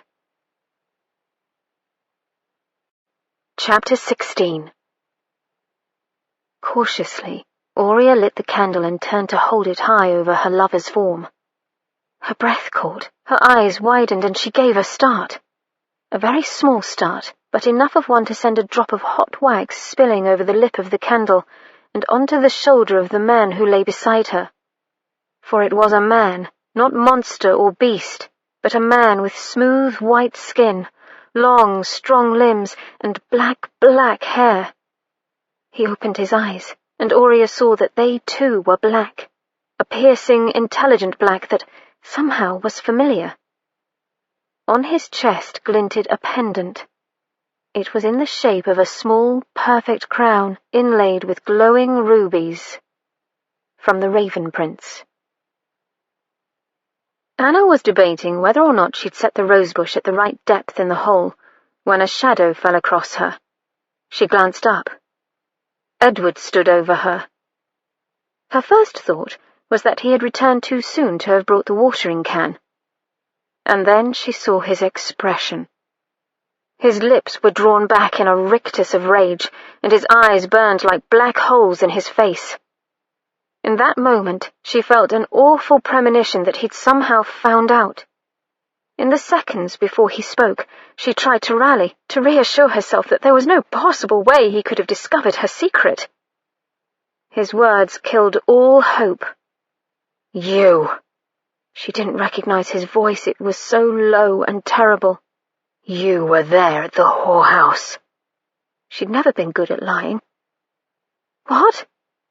He squeezed his eyes shut as if at a bright light. "You were there. You waited for me like a female spider, and I fell neatly into your web." Dear Lord, this was even worse than she had imagined. He thought she'd done it for some kind of sick revenge or joke. "I didn't." His eyes snapped open, and she threw up her hand to ward off the hell she saw in them. "You didn't what? Didn't travel to London? Didn't go to Aphrodite's grotto?" Her eyes widened, and she started to rise, but he was already on her. He grasped her by the shoulders and lifted her easily, effortlessly, as if she weighed no more than thistledown. He was so strong. Why had she never before realized how much stronger the male was in relation to the female? She felt like a butterfly seized by a great black bird. He swung her body against the nearby brick wall and pinned her there. He lowered his face to hers until their noses nearly touched, and he could surely see his own reflection in her wide, frightened eyes. "You waited there, wearing nothing but a bit of lace." His words washed over her face in a hot, intimate breath. "And when I came, you flaunted yourself, offered yourself, and I fucked you until I couldn't see straight." Anna felt each puff of his exhalation against her own lips. She flinched at the obscenity. She wanted to deny it, to say that it did not describe the sublime sweetness they'd discovered together in London, but the words caught in her throat. "I was actually worried that contact with the prostitute you sheltered would ruin your good name. What a fool you made me. How could you hold back your laughter when I begged your pardon for kissing you?" His hands flexed on her shoulders. "All this time I've been restraining myself because I thought you were a respectable lady. All this time when you only wanted this." He swooped in then and devoured her mouth with his own, ravishing her softness, making no allowances for her smaller size, for her femininity. His lips crushed hers against her teeth. She moaned, whether in pain or desire she could not tell. He thrust his tongue into the cavern of her mouth without preamble or warning, as if he had every right. "You should have told me that this was what you wanted." He raised his head to gasp. "I would have obliged you." She seemed incapable of coherent thought, let alone speech. "You had only to say the word, and I could have taken you on my desk in the library, in the carriage with John Coachman up front, or even here in the garden." She tried to form words through the fog of her confusion. "No, God knows I've been hard for days, weeks around you," he ground out. "I could have tumbled you at any time. Or can't you admit that you want to bed a man whose face looks like mine?" She tried to shake her head, but it fell helplessly as he bent her back over his arm. His other hand dropped to her hips and jerked them into his own. The unyielding hardness of his erection pressed against her soft belly. "This is what you crave, what you travelled all the way to London for," he whispered against her mouth. She moaned in denial, even as her hips arched into his. He stilled her movement with an iron grip and tore his mouth away from hers. But almost as if he couldn't leave the lure of her skin, he returned, His mouth trailed across her face to catch an earlobe between his teeth. Why? His questions sighed into her ear. Why did you lie to me? She tried again to shake her head. He punished her with a sharp nip. Was it a jest? Did you find it amusing to lay with me one night and then play the virtuous widow the next? Or was it a perverse need? Some women find the thought of bedding a pox-scarred man stimulating. She jerked her head violently then, despite the pain when his teeth scraped across her ear. She could not let him think that. Please, you must know. He turned his head. She tried to face him, and he did the most terrifying thing yet. He let her go. Edward, for God's sake, please listen to me. Strange that this was the first time she had called him by his Christian name. He strode down the garden path. She ran after him, her eyes blinded by tears, and tripped over a loose brick. He stopped at the sound of her fall, his back still to her. Such tears, Anna. Can you produce them at will like the crocodile? And then, so softly she might have imagined it. Were there other men? He walked away. She watched as he disappeared through the gate. Her chest felt tight. She thought vaguely that perhaps she'd hurt herself in the fall, but then she heard a guttural rasping sound, and a cold little part of her brain took note of what a strange noise her crying made. How swift, how harsh was the punishment dealt for stepping outside her staid widow's life. All the lessons and warnings, spoken and unspoken, that she'd been taught growing up had, in fact, come true. Although she supposed her punishment wasn't that envisioned by the moralizers of Little Battleford. No, her fate was far worse than exposure and censure. Her punishment was Edward's hatred. That and the knowledge that she had never gone to London merely for the sex. All along it had been to be with him, Edward. It was the man she'd craved, not the physical act. It seemed she had been lying to herself just as much as she'd lied to him. How ironic to have finally tumbled to that realization now, when all was ashes around her. Anna didn't know how long she lay there, her old brown dress growing damp from the overturned dirt.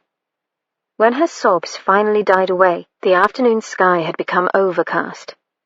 She pushed herself up with both arms to a kneeling position, and from there lurched to her feet. She wavered, but caught herself, one hand holding the garden wall for support. She closed her eyes and breathed in deeply. Then she picked up the shovel. Soon she would have to go home and tell Mother Wren that she no longer had a job. She would face a lonely bed tonight, and 1,000 nights after for the rest of her life. But for now, she'd simply plant roses. Felicity placed a cloth dampened with violet water on her forehead.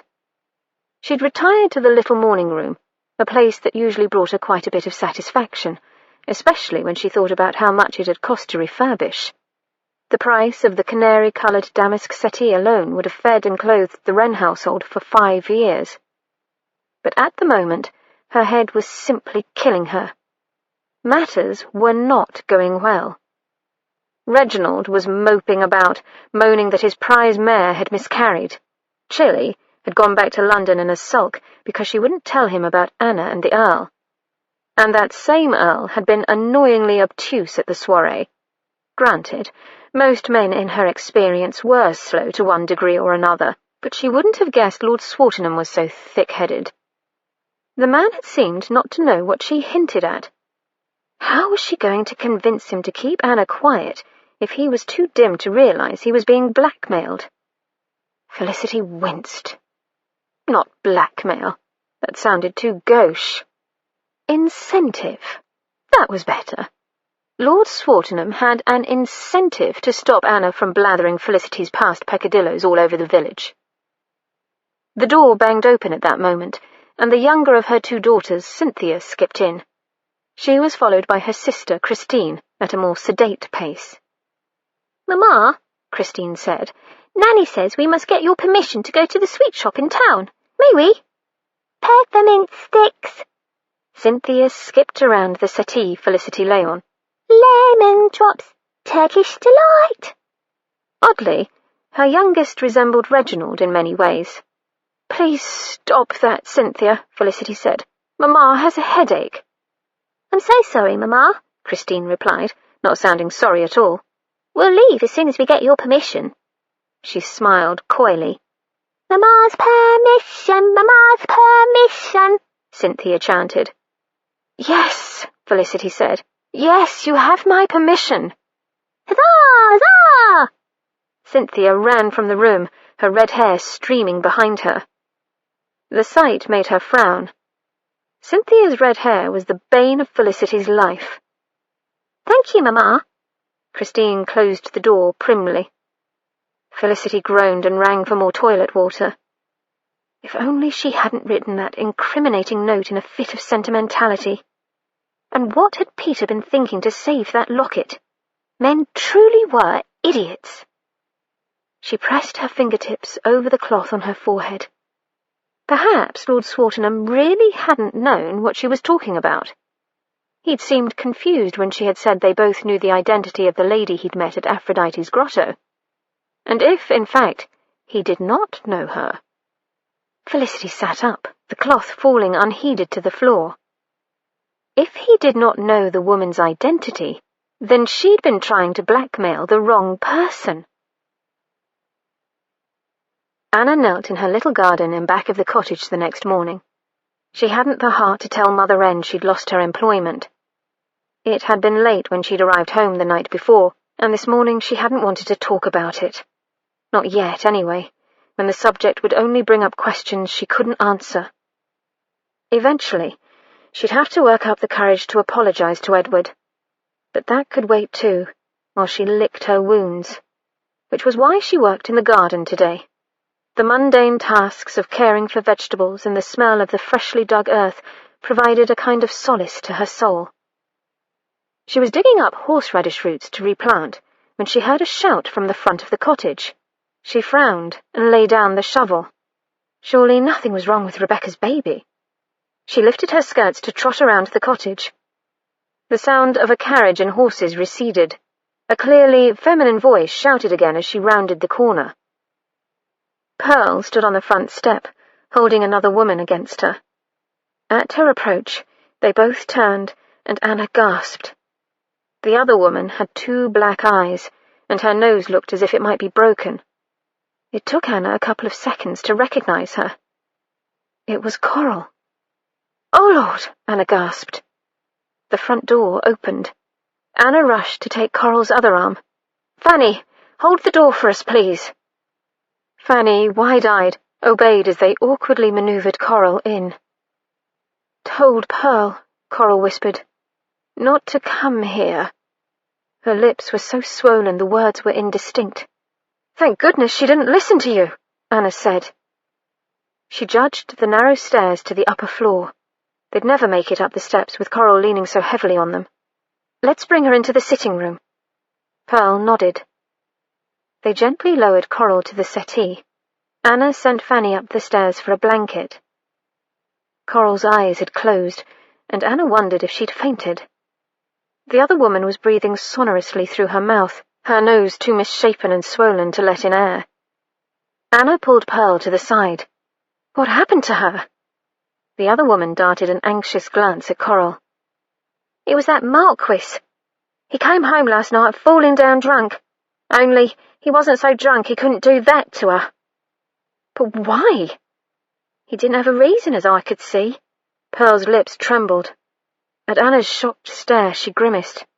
"Oh, he mumbled something about her seeing other men, but that was a crock. Coral thinks of bed sport as business. She wouldn't be doing it with someone else while she had a protector. He just enjoyed putting his fists into her face." Pearl wiped away an angry tear. "If I hadn't gotten her out when he went to piss, he probably would have killed her." Anna put an arm around her shoulder. "We must thank the Lord that you were able to save her." "I didn't know where else to bring her, ma'am," Pearl said. "I'm sorry to bother you after how kind you were before. If we can stay a night or two, just until Coral can get back on her feet." "You're welcome to stay however long it takes for Coral to become well again, but I fear it'll be more than a night or two." Anna looked worriedly over at her battered guest. "I must send Fanny for Dr. Billings right away." "Oh, no!" Pearl's voice rose in panic. "Don't do that!" "But she needs to be seen to." "It'd be better if no one knows we're here, besides Fanny and the other Mrs. Wren," Pearl said. "He might try looking for her." Anna slowly nodded. Coral was obviously still in danger. But what about her wounds? "I can take care of them. There aren't any broken bones, I already checked, and I can straighten her nose again." "You can fix a broken nose?" Anna looked at Pearl strangely. The other woman tightened her lips. "I've done it before. It comes in handy in my trade." Anna closed her eyes. "I'm sorry. I didn't mean to doubt you. What do you need?" Under Pearl's direction, Anna quickly gathered water, rags and bandages, as well as the jar of her mother's salve. Pearl worked over her sister's face with her help.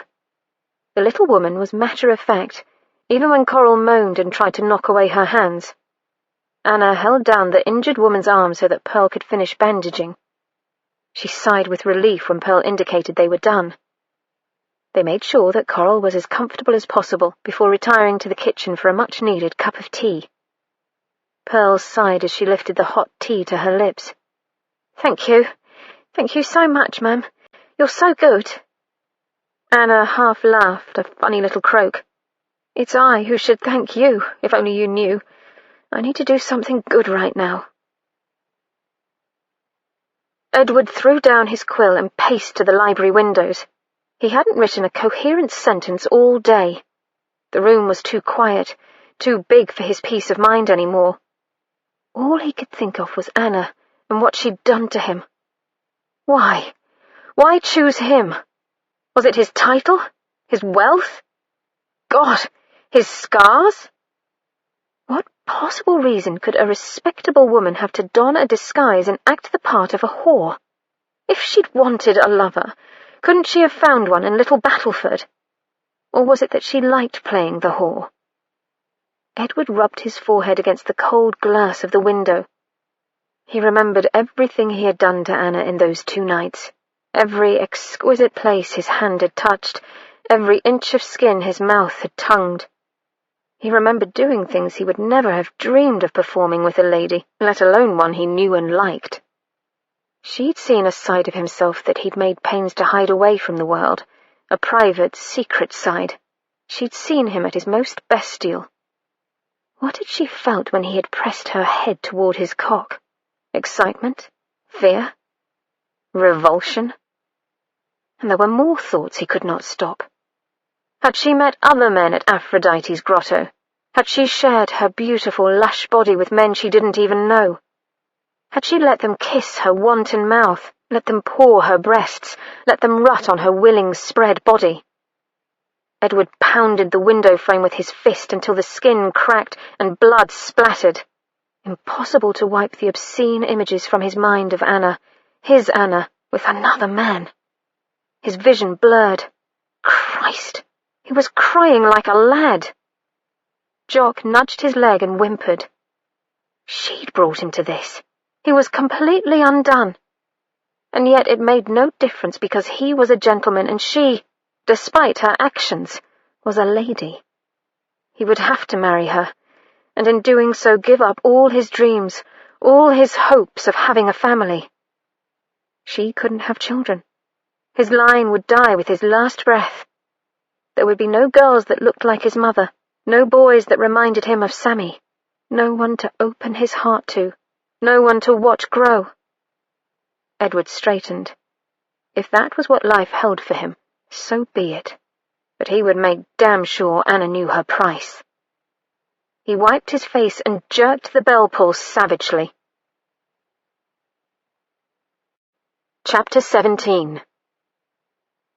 The man in her bed stared at Aurea, and then spoke softly, sorrowfully. So, my wife, you could not let well enough alone. I will quench your curiosity then.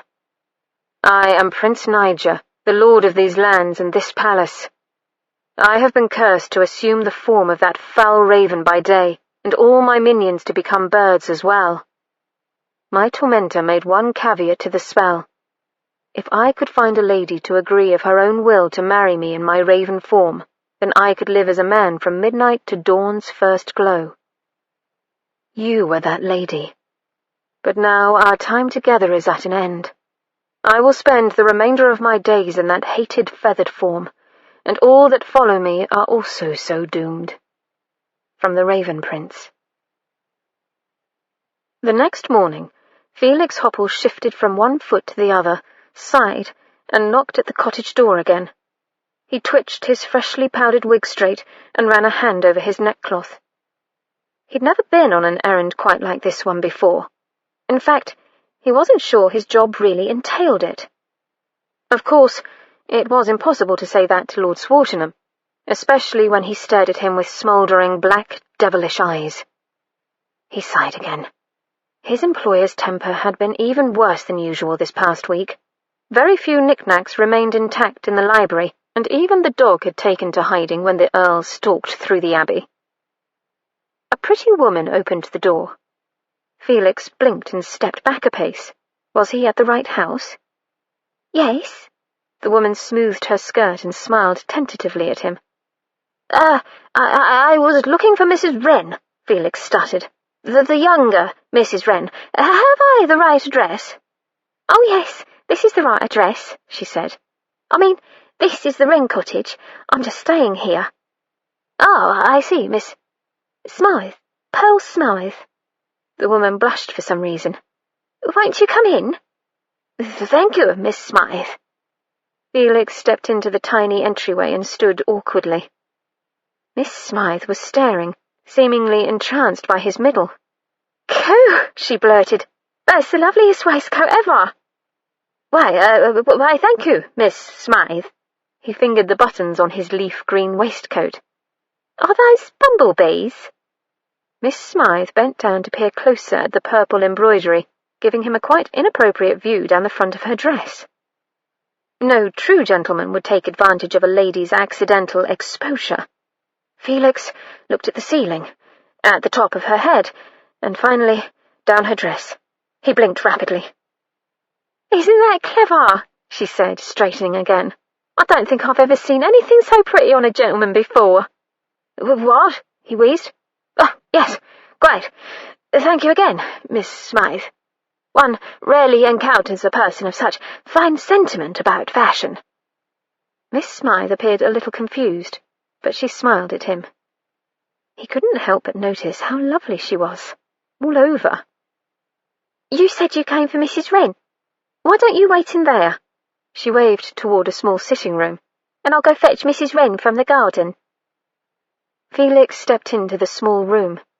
He heard the pretty woman's retreating footsteps and the close of the back door. He paced to the mantel and looked at a little china clock. He frowned and took out his pocket watch. The mantel clock was fast. The back door opened again, and Mrs. Wren came in. Mr. Hopple, how can I help you?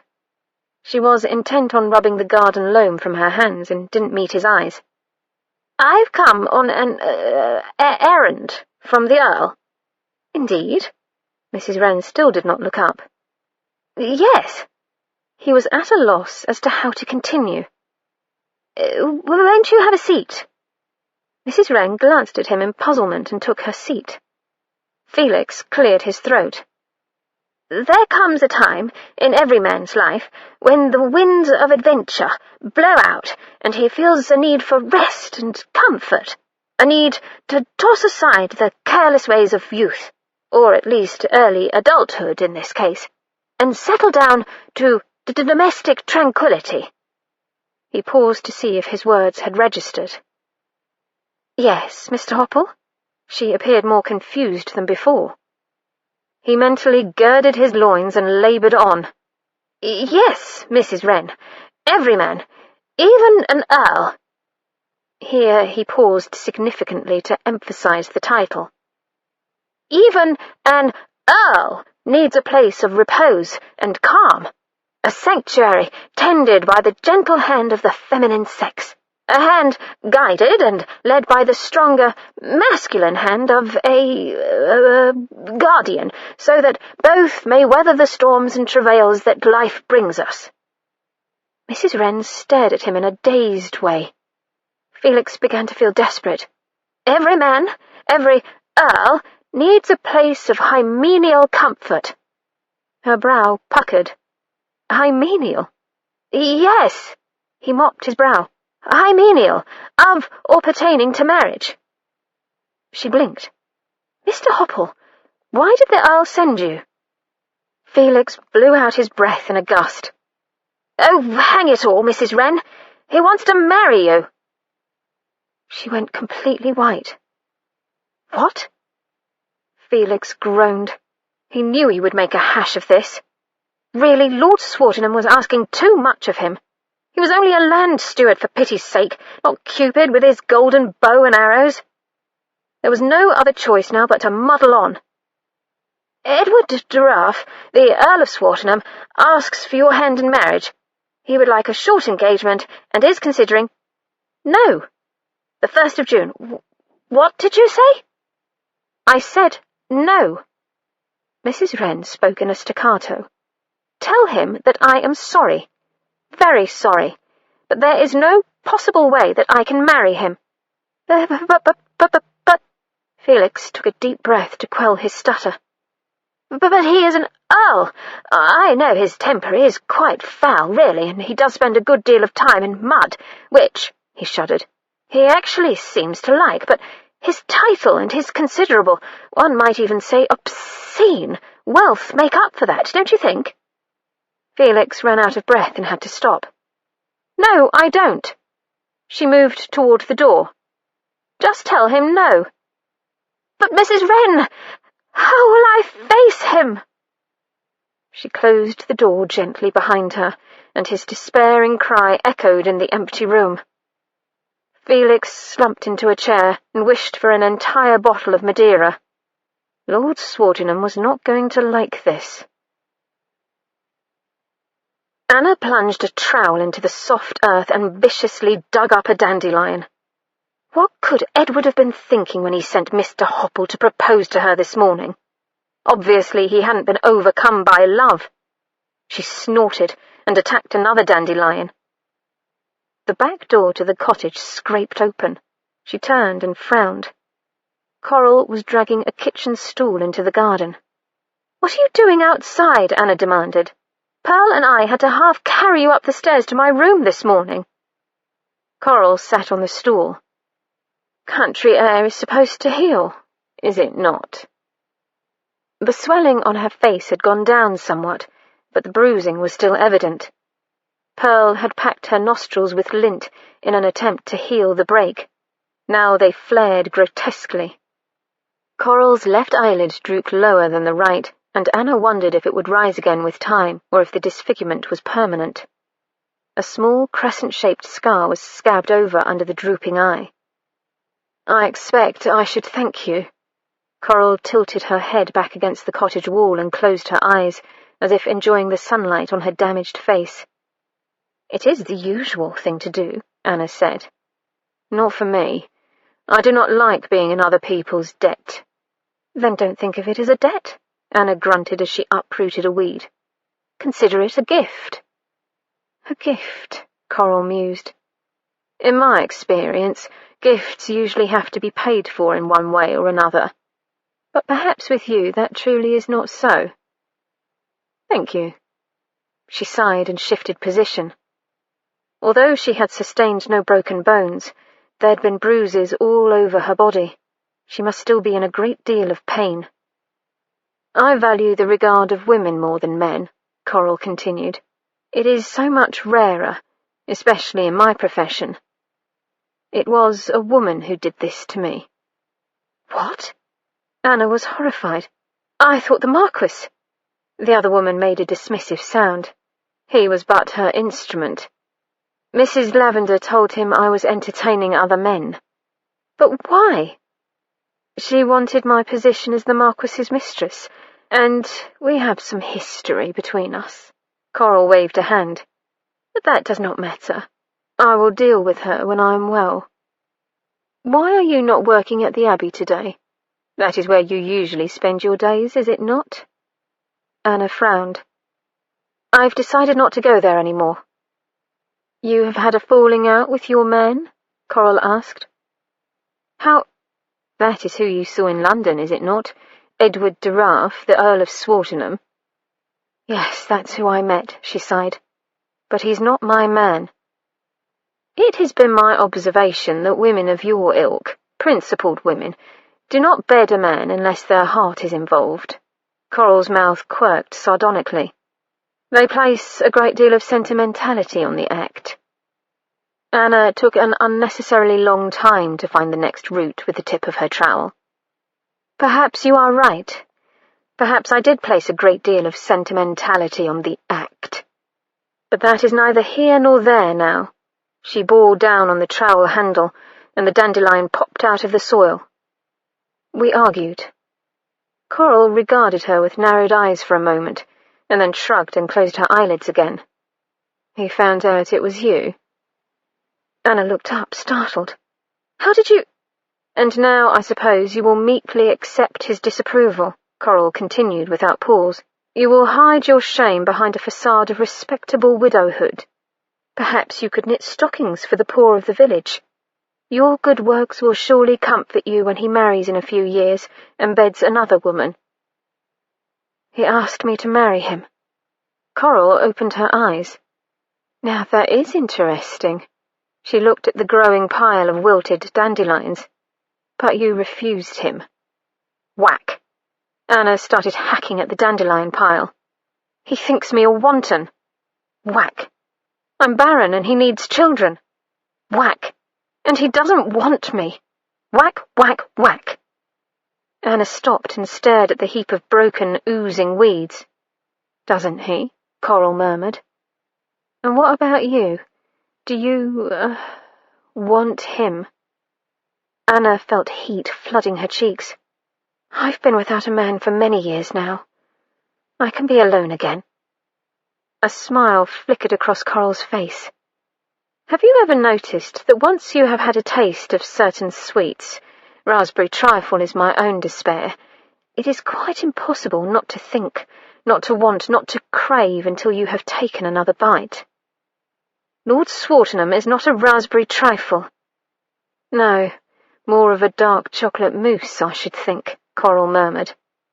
And, Anna continued, as if she hadn't heard the interruption, I don't need another night of him.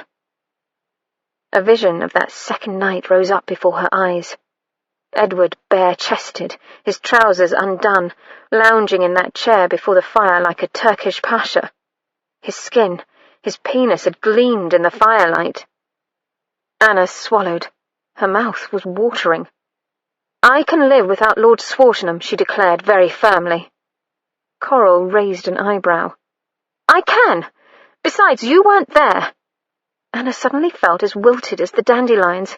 He was horribly angry. He said terrible things to me. Oh, Coral said. He is uncertain of you. I don't see why that should make you happy, Anna said. And anyway, it's much more than that. He'll never forgive me. Coral smiled like a cat watching a sparrow hop near. Maybe. Maybe not. What do you mean you won't marry me? Edward paced from the curio shelf at one end of the small sitting room to the settee at the other end, pivoted, and came back again. Not such a great feat, since he could cross the entire room in 3 strides. I'm an earl, goddammit! Anna grimaced. She should never have let him into the cottage. Of course, she hadn't had much choice at the time, since he'd threatened to break down the door if she didn't open it. He had looked quite capable of doing it, too. I won't marry you, she repeated. Why not? You were eager enough to fuck me. Anna winced. I do wish you would stop using that word. Edward swung around and assumed a hideously sarcastic expression. Would you prefer swive, tup, dance the buttock jig? She compressed her lips. Thank goodness Mother Wren and Fanny had gone shopping this morning. Edward was making no effort to lower his voice.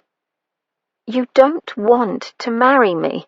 Anna spoke slowly and enunciated each word as if talking to a hard-of-hearing village idiot. "Whether I want to marry you or not isn't the issue, as you well know," Edward said. "The fact is, I must marry you." "Why?" She blew out a breath. "There is no possibility of a child. As you have made abundantly clear, you know I am barren." "I have compromised you."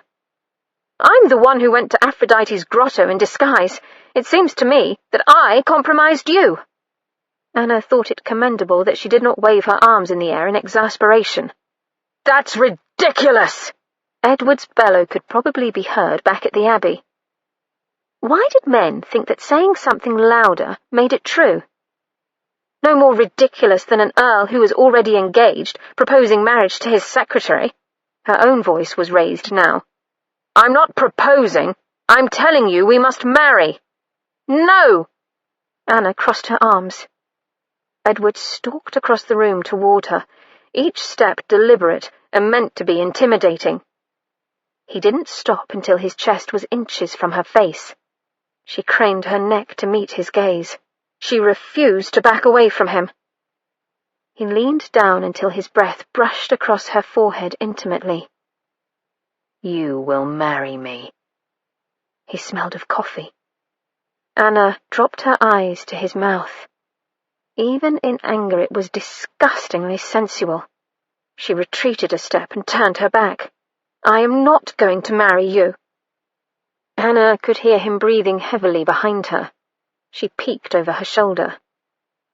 Edward was looking thoughtfully at her bottom. His eyes snapped up. "You will marry me." He held up a hand when she started to speak. "But I'll quit the discussion of when for now. In the meantime, I still need a secretary. I want you at the Abbey this afternoon." "I hardly think—" Anna had to stop to steady her voice. "I hardly think, in light of our past relationship, that I should continue as your secretary." Edward's eyes narrowed. "Correct me if I am wrong, Mrs. Wren, but weren't you the one who initiated that relationship? Therefore—" "I said I was sorry!" He ignored her outburst. "Therefore, I fail to see why I should be the one to suffer the loss of a secretary merely because of your discomfort, if that is the problem." "Yes, that's the problem!" Discomfort didn't begin to describe the agony it would be to try and carry on as before. Anna took a fortifying breath. "I can't return." "Well then," Edward said softly, "I fear I'll be unable to pay you your wages to date." "That's—" Anna lost her power of speech in sheer horror. The Wren household had been counting on the money that would be paid at the end of the month. So much so that they'd already accrued several small debts at the local shops. It would be bad enough not having a job. If she couldn't have the wages she'd already earned as Edward's secretary, the results would be disastrous. "Yes?" Edward inquired. "That's unfair!" Anna burst out. "Now, dear heart, whatever gave you the idea that I played fair?" He smiled silkily. "You can't do that!" "Yes, I can. I keep telling you that I'm an earl, but it hasn't seemed to have sunk in yet." Edward propped a fist beneath his chin. "Of course, if you come back to work, your wages will be paid in full." Anna closed her mouth and breathed rather forcefully through her nostrils for a bit. "Fine, I'll come back, but I want to be paid at the end of the week," she said. "Every week." He laughed. "You are so untrusting." He lunged forward and, catching her hand, kissed the back of it. Then he turned her hand over and quickly pressed his tongue into her palm. For a second, she felt the soft, wet warmth and her intimate muscles clenched. He let go and was out the door before she could protest. At least, she was fairly certain she would have protested. Obstinate, obstinate woman! Edward swung himself into the bay's saddle. Any other female in Little Battleford would have sold their grandmother to marry him. Hell, Most of the women in England would sell their entire family, the family retainers and the family pets, to become his bride. Edward snorted. He wasn't egotistical. It had nothing to do with him personally. It was the title he bore that had such a high market value. Well, that and the money that came with the title. But not for Anna Wren, impoverished widow of no social standing. Oh, no. For her and her only he was good enough to bed, but not wed. What did she think he was? A cock for hire? Edward tightened the reins as the bay shied at a blowing leaf. Well, that same sensuality that had led her to meet him in a brothel was going to be her downfall. He'd caught her staring at his mouth in mid-argument, and it had dawned on him. Why not use her sexuality for his own purposes? What matter why she had decided to seduce him, whether because of his scars or no? The more important point was that she had. She liked his mouth, did she? She would see it all day, every day as his secretary, and he would be sure to remind her what other things she was missing until she consented to be his bride. Edward grinned. In fact, it would be his pleasure to show her just what rewards awaited her when they wed. With her lustful nature, Anna wouldn't be able to hold out long, and then she would be his wife. The thought of Anna as his wife was strangely comforting, and a fellow could get used to such feminine lust in a wife. Oh, yes, indeed. Smiling grimly, Edward kicked the gelding into a gallop. Chapter 18. Aurea stared horrified at her husband. Then the first rays of dawn streamed through the high palace window and fell upon the prince, and his form began to shrink and convulse. The broad, smooth shoulders shriveled and diminished, his wide, elegant mouth protruded and hardened, and the fingers of his strong hands metamorphosed into wispy, tarnished feathers. And as the raven appeared, the walls of the palace shook and trembled until it dissolved and disappeared. There was a great whirring and flapping of wings as the raven and all his followers took to the skies. Aurea found herself alone. She was without clothing, food, or even water in a dry plain that stretched in all directions as far as the eye could see. From the Raven Prince. Anna was just about at the end of her patience. She caught herself tapping a toe and carefully stilled her foot. She stood in the stable courtyard while Edward argued with a groom about Daisy's saddle. Apparently, there was something wrong with it. What exactly she did not know, since no one deigned to tell her, a woman, the problem. She sighed. For nearly a week she'd bitten her tongue and dutifully done Edward's bidding as his secretary. Never mind that some of his orders were clearly calculated to make her lose her self-possession. Never mind that at least once a day Edward made some remark about the perfidy of women. Never mind that every time she'd happened to glance up, her eyes had collided with Edward's staring back at her. She'd been ladylike, she'd been meek, and it was almost killing her. Anna closed her eyes now. Patience. Patience was a virtue she must master. "Are you falling asleep?" Edward spoke right beside her, making Anna jump and glare, a reaction he missed as he'd already turned away. "George says the girth is too worn. We'll have to take the phaeton instead." "I don't think—" Anna started, but he strode to where a team was being hitched to the vehicle. Anna gaped and then trotted after him. "My lord!" He ignored her. "Edward!" she hissed. "Darling?" He stopped so suddenly she nearly skidded into him. "Don't call me that!" She'd said it so many times in the last week, the words had become a chant. There isn't room on that thing for a groom or maid. He glanced at the phaeton casually. Jock had already jumped into the high seat and was sitting alertly, ready for a ride. "Why would I want to take a groom or maid to look at fields?" Anna pursed her lips. "You know very well." He raised his eyebrows. "As a chaperone." She smiled sweetly for the benefit of the stableman. He leaned close. "Sweetheart, I'm flattered, but even I can't seduce you whilst driving a phaeton. Anna blushed. She knew that. Edward seized her hand before she could say more, pulled her into the carriage and tossed her on the seat. He went to help the grooms hitching the horses. "Overbearing man," she muttered to Jock. The mastiff thumped his tail and laid his massive head on her shoulder, smearing it with canine drool. After another few minutes, Edward vaulted to the seat, making the carriage shake, and caught the reins. The horses stepped out, and the phaeton started forward with a jerk. Anna grabbed the back of her seat. Jock leaned into the wind, ears and jowls flapping. The phaeton rounded a corner fast, and she jostled against Edward. For a moment, her breast pressed against the hard slab of his arm. She righted herself and took a firmer hold of the side. The carriage veered, and Anna bumped against him again. She glared, but it had no effect.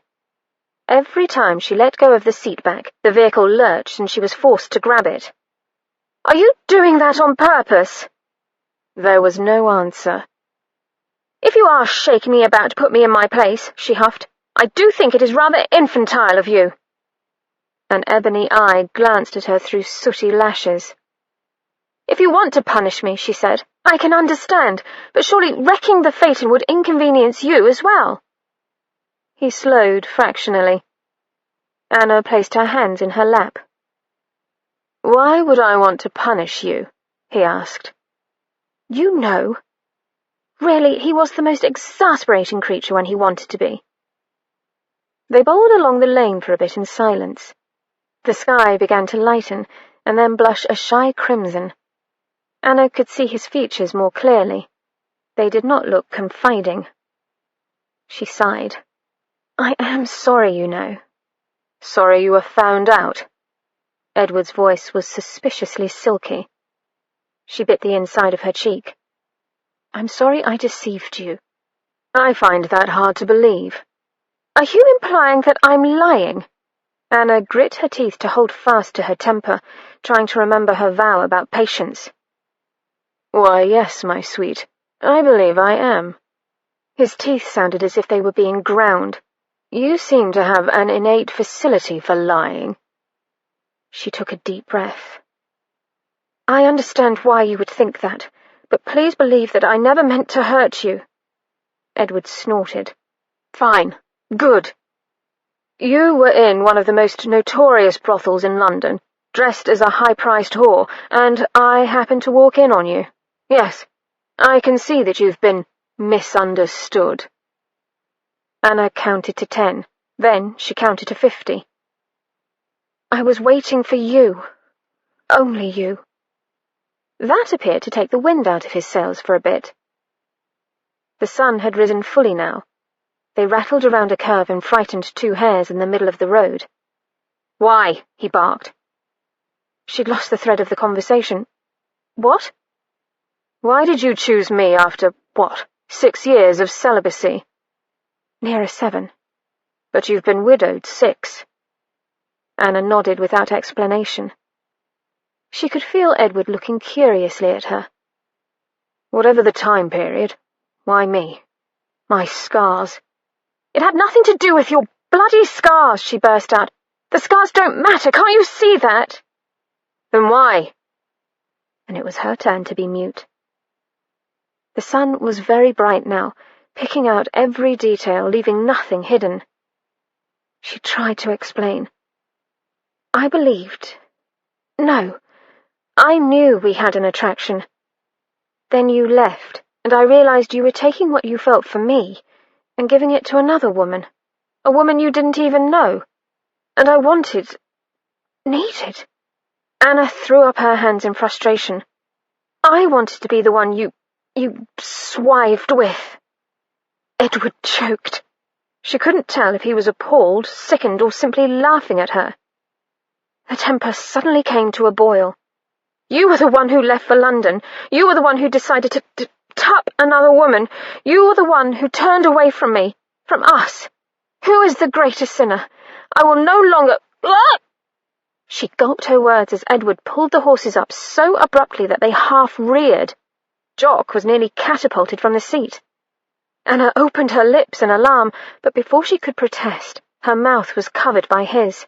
He thrust his tongue into her mouth without preamble. She tasted coffee as he stroked along her tongue, opening her lips farther for his access. Blunt fingers massaged the nape of her neck. She was surrounded by the musky scent of a man in his prime. Slowly, reluctantly, his mouth left hers. His tongue tenderly licked along her bottom lip as if in regret. Anna blinked in the bright sunlight as he lifted his head. Edward studied her dazed features and must have been satisfied by what he saw there. He grinned, flashing white teeth.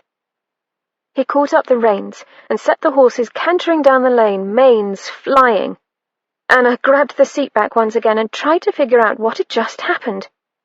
It was rather hard to think with the taste of him still in her mouth. "I'm going to marry you!" Edward shouted. For the life of her, she didn't know what to say, so she said nothing. Jock barked once and let his tongue hang out of his mouth, flying in the wind. Coral tilted her face to the sky and felt the rays of the sun slide like liquid heat down her cheeks. She sat at the back door to the Wrens' cottage, just as she had every day since she was well enough to rise from her sickbed. Around her, small green things were poking their fingers through the black earth, and nearby, a funny little bird was making quite a lot of noise. Strange how one never noticed the sun in London. The raucous cries of thousands of voices, the sooty smoke, the sewage-laden streets distracted and obscured until one no longer looked up, no longer felt the gentle touch of the sun. "Oh, Mr. Hopple!" Coral opened her eyes at the sound of her sister's voice, but otherwise remained still. Pearl had paused just inside the gate to the back garden. She was accompanied by a bantam man wearing the gaudiest waistcoat Coral had ever seen. He seemed shy, judging by the way he repeatedly tugged at the waistcoat. That was not surprising. Many men were anxious in the company of a woman they were attracted to. At least, the nicer ones were. But Pearl was playing with her hair, twirling and tangling it in her fingers, indicating that she was ill at ease as well. And that was surprising. One of the first things a whore learned was how to maintain a confident, indeed bold, mask when in the company of the stronger sex. It was the key to their living. Pearl took leave of her escort with a pretty titter. She opened the gate and entered the small yard. She was almost to the back door when she noticed her sister. "Oh, goodness me, ducks! I didn't see you sitting there." Pearl fanned her flushed face. "You gave me a proper start, you did." "So I see," Coral said. "You're not looking for a new prospect, are you? You don't have to work any more. Besides, we will be leaving for London soon, now that I am better." "He's not a prospect," Pearl said. "At least not the kind you mean. He's offered me a job as a downstairs maid at the Abbey." "Downstairs maid?" "Yes." Pearl was blushing. "I'm trained as one, you know. I'd make a good maid again, I would." Coral frowned. "But you need not work at all. I told you I would look after you, and I will." Her sister pulled back her thin shoulders and thrust her chin forward. "I'm going to stay here with Mr. Felix Hopple." Coral stared for a short moment. Pearl's stance never wavered. "Why?" she finally asked, her voice even. "He's asked leave to court me, and I've told him he may." "And when he learns what you are?" "I think he already knows." Pearl saw her question and quickly shook her head. "No, I haven't told him, but my last day here wasn't a secret. And if he doesn't know, I'll tell him. I think he'll have me anyway." "Even if he accepts your former life," Coral said gently, "the other villagers may not." "Oh, I know it will be rough. I'm not a young girl with pixie dust in her eyes any more. But he's a proper gentleman." Pearl knelt beside Coral's chair. "He treats me so kindly, and he looks at me like I might be a lady." "And so you will stay here?" "You could stay too." Pearl spoke low and reached to grasp Coral's hand. We could both start a new life here, have families like normal folk. We could have a wee cottage like this one, and you could live with me. Wouldn't that be lovely?" Coral looked down at her hand intertwined with her older sister's. Pearl's fingers were biscuit-coloured with small, light scars around the knuckles, mementos of her years of service. Her own hand was white, smooth, and unnaturally soft. She withdrew it from Pearl's clasp. "I'm afraid I cannot stay here." Coral tried to smile, but found she couldn't. "I belong in London. I'm just not comfortable any other place." "But—" "Hush, dear. My lot in life was drawn a long time ago." Coral stood and shook out her skirts. "Besides, all this fresh air and sunshine can't be good for my complexion. Come inside and help me pack." "If that's what you want," Pearl said slowly. "It is." Coral held out her hand to pull her sister to her feet. "You have told me how Mr. Hopple feels, but you never said how you feel about him." "He makes me feel safe and warm," Pearl blushed. "And he kisses so nicely." "A lemon curd tart," Coral murmured. "And you always were so very fond of lemon curd." "What?" "Never mind, dear." Coral brushed her lips across her sister's cheek. "I'm glad you have found the man for you." "And furthermore, this crackpot theory only deepens the suspicion that your senility of the brain is now in an advanced stage. My commiserations."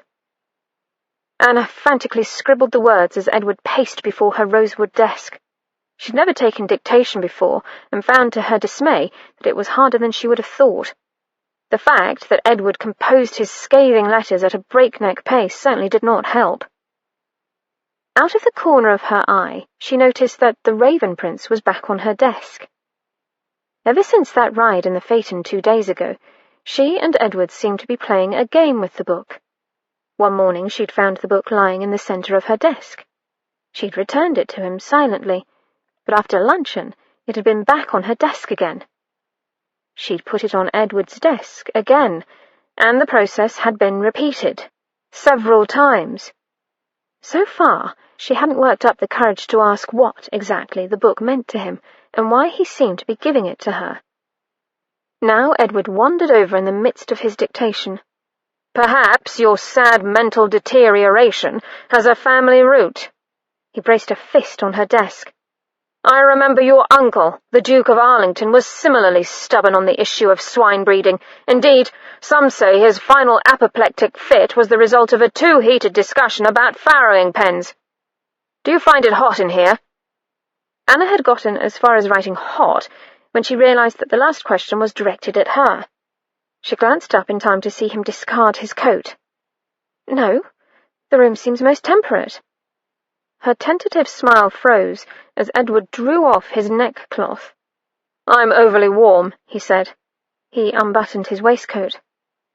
"What are you doing?" Anna squeaked. "Dictating a letter." He arched his eyebrows in a parody of innocence. "You're disrobing." "No, I would be disrobing if I removed my shirt," Edward said, doing just that. "Edward!" "My dear?" "Put your shirt back on this instant!" Anna hissed. "Why? Do you find my torso offensive?" Edward leaned nonchalantly against her desk. "Yes!"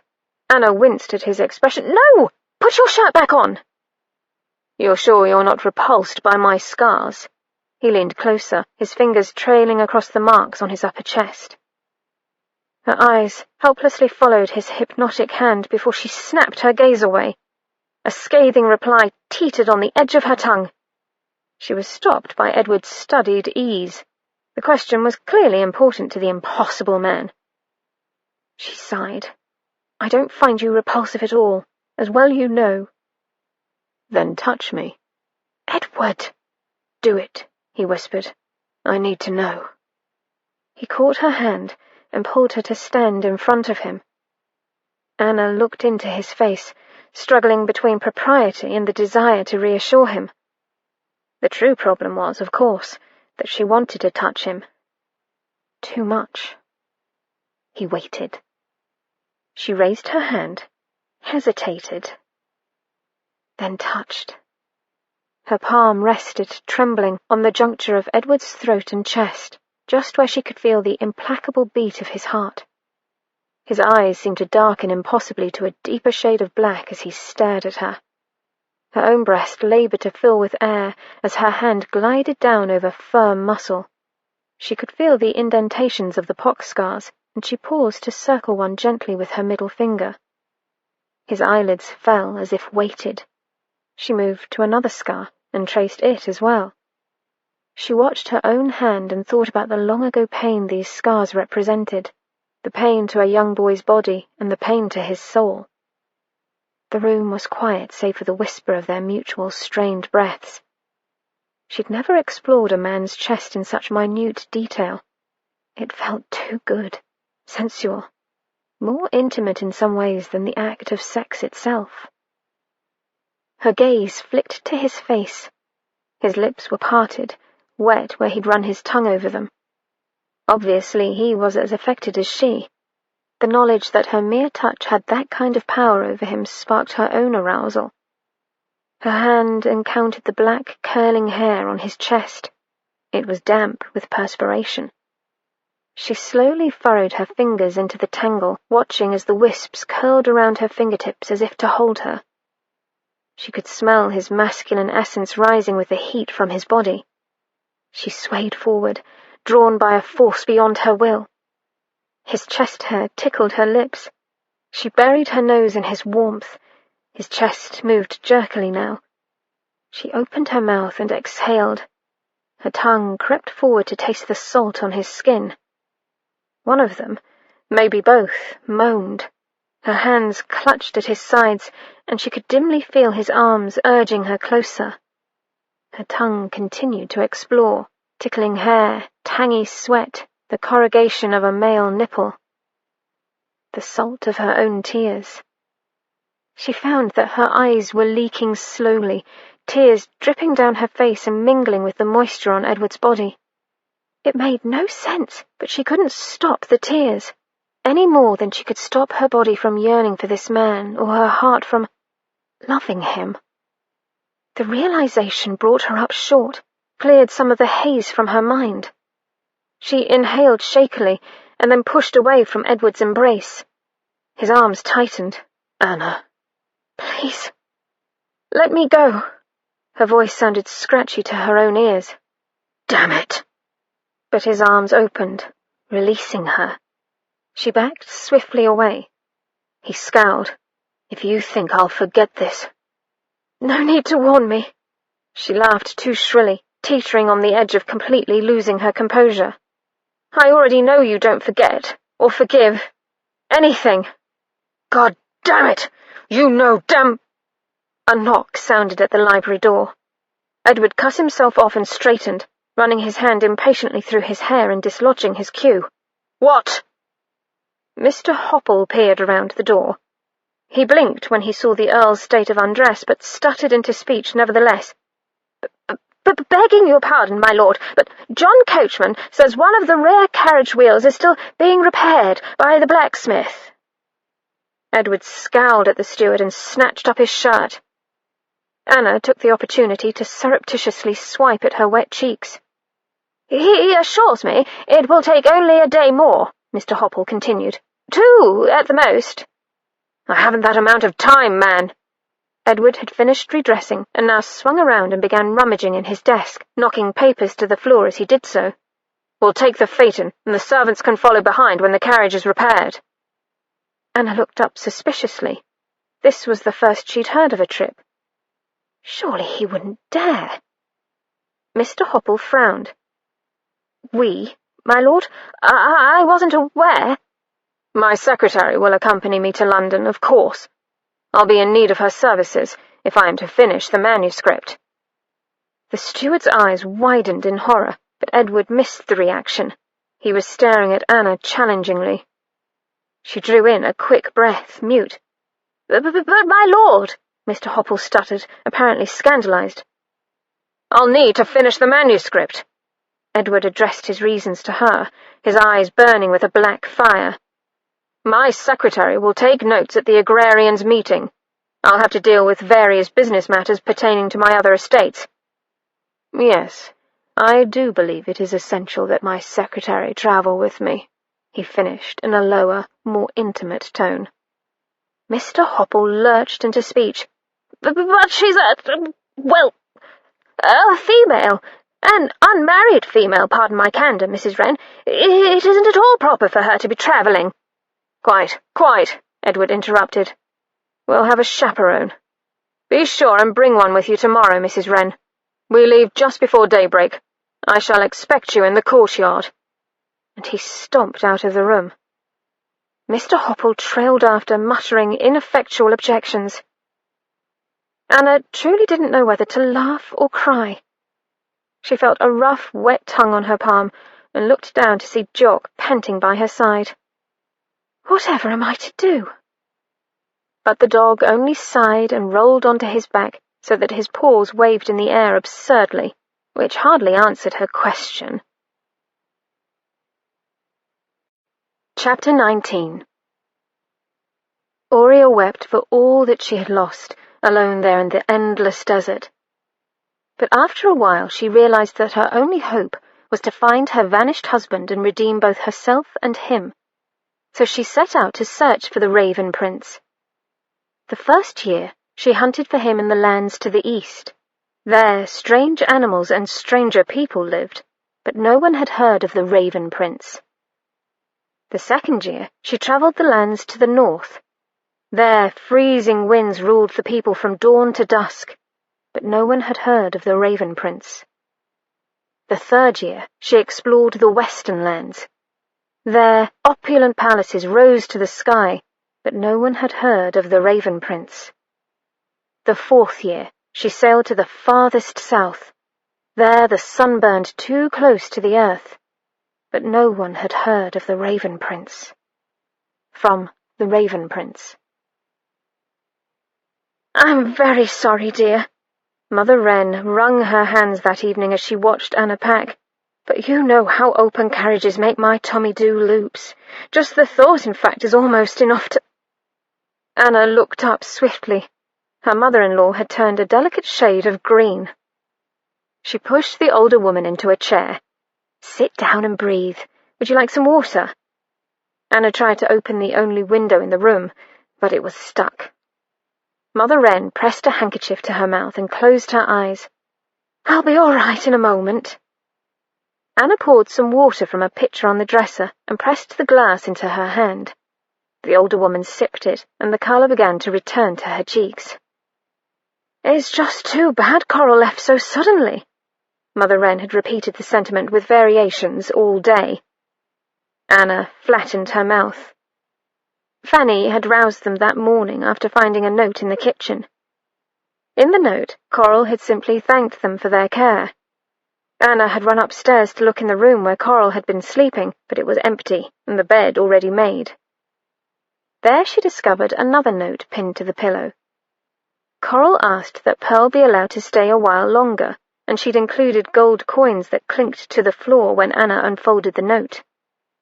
Anna had tried to give the money to Pearl, but the other woman had shaken her head and backed away. No, Ma'am, that there money is for you and Mrs. Wren. You've been the best friends me and Coral have ever had. But you'll need it. You and Mrs. Wren need it too. Besides, I have a position I'll be starting soon. She had blushed. Up at the Abbey. Anna shook her head. I hope Coral is all right. Her bruises have barely begun to fade. Pearl doesn't even know where she could have gone besides back to London. Mother Wren pressed a hand to her forehead. Had she only waited, she could have accompanied you to London.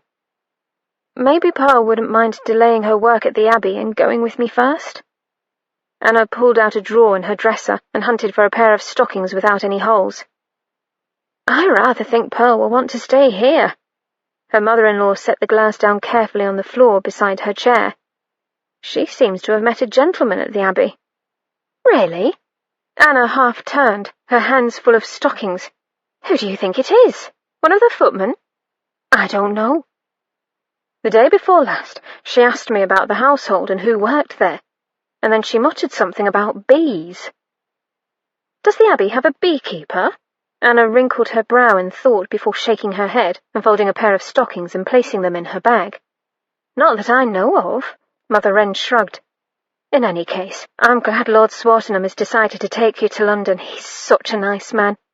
And he's interested in you, dear. Perhaps he'll be asking you an important question there." Anna winced. "He's already asked me to marry him."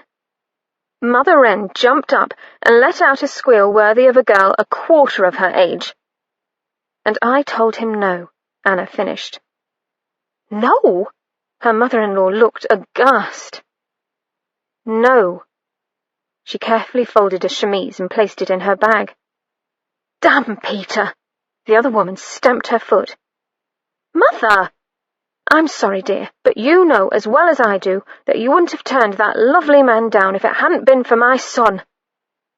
"I don't. Now, there's no use making excuses for him." Mother Wren actually looked stern.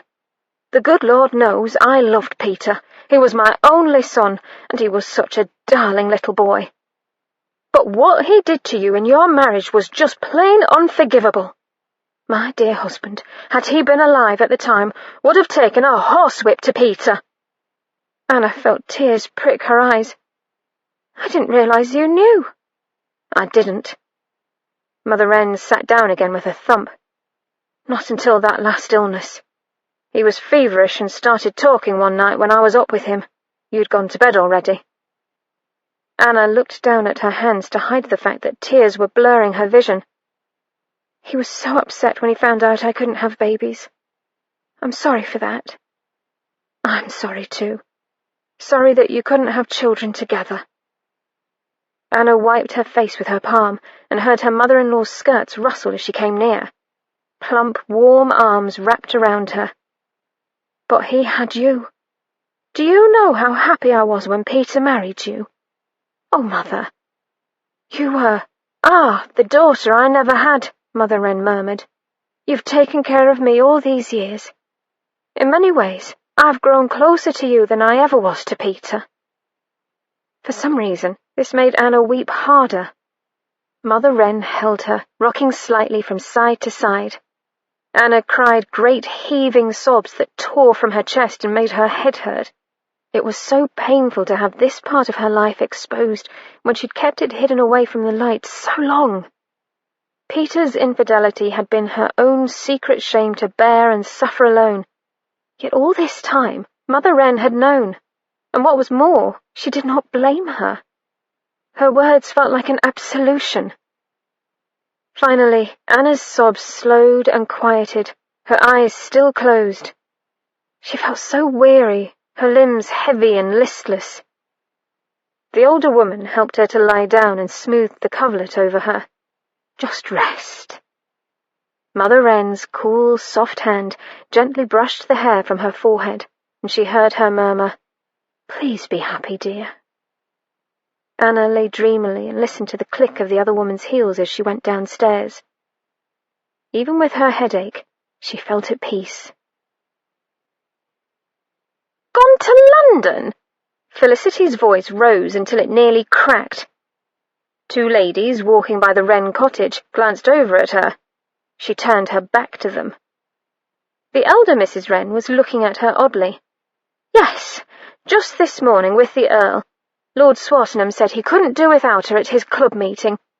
I can't think now what they are called, the Aegeans or some such. It's amazing what these society gentlemen find to amuse themselves with, isn't it?" Felicity fixed a smile on her face as the old woman babbled on, though she wanted to scream with impatience. "Yes, but when will Anna return?" "Oh, I shouldn't think for another day or so." Mrs. Wren's brow knit in thought. "Perhaps even a week, surely by the fortnight." Felicity felt her smile congeal into a grimace. Good God, was the woman senile? "Quite. Well, I have to go. Errands, you know." She could tell by Mrs. Wren's faltering smile that her parting was less than genteel, but Felicity didn't have the time right now. She climbed into her carriage, banged on the ceiling, then groaned as the carriage pulled away. Why had Chilly been so indiscreet, and which of her servants had gossiped? When she got her hands on the traitor, she would make sure they wouldn't work again in this county. Only this morning the squire had become irate at the breakfast table. He demanded to know who had been sneaking from her rooms the week before. It had quite put her off her coddled eggs. If only Chilly had climbed through the window instead of using the servants' entrance, but no, he'd insisted that the stone on the window ledge would tear his stockings. Silly vain man. And, as if Reginald's suspicions about Chilly weren't enough, he'd commented only yesterday on Cynthia's red hair. It seemed red hair hadn't appeared in the Clearwater family in living memory, if ever. "Well, of course not, you stupid man," Felicity had wanted to scream. "Her red hair doesn't come from your family." Instead, she'd made some vague references to her grandmother's auburn locks and hastily turned the conversation to hounds, a subject that always enthralled her spouse. Felicity ran her fingers over her own perfect coiffure. Why was the squire finally looking at his daughters now after all this time? If that letter turned up on top of his suspicions about Chilly, her standing would take a considerable fall. She shuddered. Banishment to a shoddy little farmhouse was possible. Even divorce, that most awful of fates, might happen to her. Inconceivable. Not to Felicity Clearwater. She had to find Anna and get that letter. Anna rolled over and punched the heavy down pillow for what seemed like the 100th time. Impossible to sleep while waiting to be swooped down on by a circling earl. She hadn't been surprised early this morning when Fanny, her chaperone by default, had been relegated to a following carriage. That had left Anna to drive alone with Edward in the phaeton to London. She'd been sure to position Jock between them on the phaeton seat, and had been almost disappointed when Edward hadn't seemed to notice. They'd driven all day and arrived at Edward's London townhouse after dark. Apparently, they'd woken the staff. The butler, Dreary, had opened the door in nightshirt and cap. Still, the yawning maids had lit fires and found a cold meal for them. Then, Edward had wished her a polite good night and bid the housekeeper show her to a room. Since the servant's carriage with Fanny hadn't yet appeared, Anna had the bedroom to herself. In her room was a small connecting door, and she had grave suspicions about it. The bedroom was far too grand to be simply a guest room. He couldn't have put her in the Countess's suite, could he? He wouldn't dare. She sighed. Actually, he would. The clock on the mantel had already chimed the 1 o'clock hour. Surely, if Edward was coming to her, he would have done so before now. Not that it would do him any good to try her doors. She'd locked both. Steady, masculine footsteps thumped up the stairs. She stilled, like a hare overshadowed by a bird of prey. She looked at the hall door. The footsteps drew near, the tread slowing as it reached her door. They stopped, all of her being focused on the doorknob. There was a pause, and then the footsteps resumed. A door farther down the hall opened and shut. Anna flopped back on her pillows. Naturally, she was relieved at this turn of events. Very, very relieved. Wouldn't any proper lady be relieved to find that she wasn't going to be ravished by a demon earl? She was debating how a proper lady would present herself at a demon earl's bedroom for ravishment when the lock on the connecting door snicked open. Edward sauntered in, holding a key and 2 glasses. "I thought you might like to share my brandy," he gestured with the glasses. Anna paused to clear her throat. "I don't care for brandy." He held the glasses up for a moment longer before lowering them. "No? Well, but you are welcome to drink it here." Anna's words collided with Edward's. He stared at her silently. "With me, I mean." She could feel her cheeks heating. Edward turned his back, and for a ghastly moment Anna thought he would leave after all. But he put the glasses down on a table, faced her again, and began removing his cravat. "Actually, I didn't come for a nightcap." Her breath caught. He tossed the cravat on a chair and pulled his shirt off over his head, her eyes immediately fixed on his bare chest. He looked at her. No comment. I think this may be a first. He sat on the bed to pull off first his boots and then his stockings. The bed sagged with his weight. He stood and dropped his hands to the buttons on his buckskins. She stopped breathing. Edward smiled wickedly and slowly flicked open the buttons. He hooked his thumbs in the waistband and shucked both pants and drawers with one movement. Then he straightened, and his smile faded. If you're going to say no, do it now. He sounded just a bit uncertain. Anna took her time looking him over. From hooded ebony eyes to broad muscular shoulders and lean belly, to thickening manhood and weighty balls, to corded thighs and hairy calves, and finally to large bony feet. The light had been dim at Aphrodite's grotto, and she wanted to save this picture of him should she never see it again. He was beautiful standing there, offering himself to her in the candle's glow. She found her throat was too thick to speak, so she simply held out her arms. Edward closed his eyes for a second. Had he really thought she would send him away? Then he walked soundlessly to the bed. He halted beside her. Bowing his head with unexpected elegance, he raised one hand to pull the ribbon from his queue. Black silk flowed around his scarred shoulders. He climbed in the bed and crouched over her, his hair tickling the sides of her face. He lowered his head to brush soft kisses over her cheeks, her nose and her eyes. She tried to lift her lips to his, but he evaded her until she grew impatient. She needed his mouth so much. "Kiss me!" She drove her fingers into his mane and drew his face down to hers. He opened his lips over hers, taking her breath into himself, and it felt like a benediction. This was so right. She knew that now. This passion between them was the most perfect thing in the world. She squirmed, trying to get closer to him, but his hands and knees on either side of her body weighed down the sheet covering her. She was trapped. He ravished her mouth at his pleasure. He took his time, roughly, then softly, and then roughly once more until she felt her want melt within her. Suddenly he reared back on his knees. There was a fine sheen of sweat on his chest, and seed dewed the tip of his penis. She moaned low in her throat at the sight. He was so magnificent, so beautiful, and at this instant in time, he was all hers.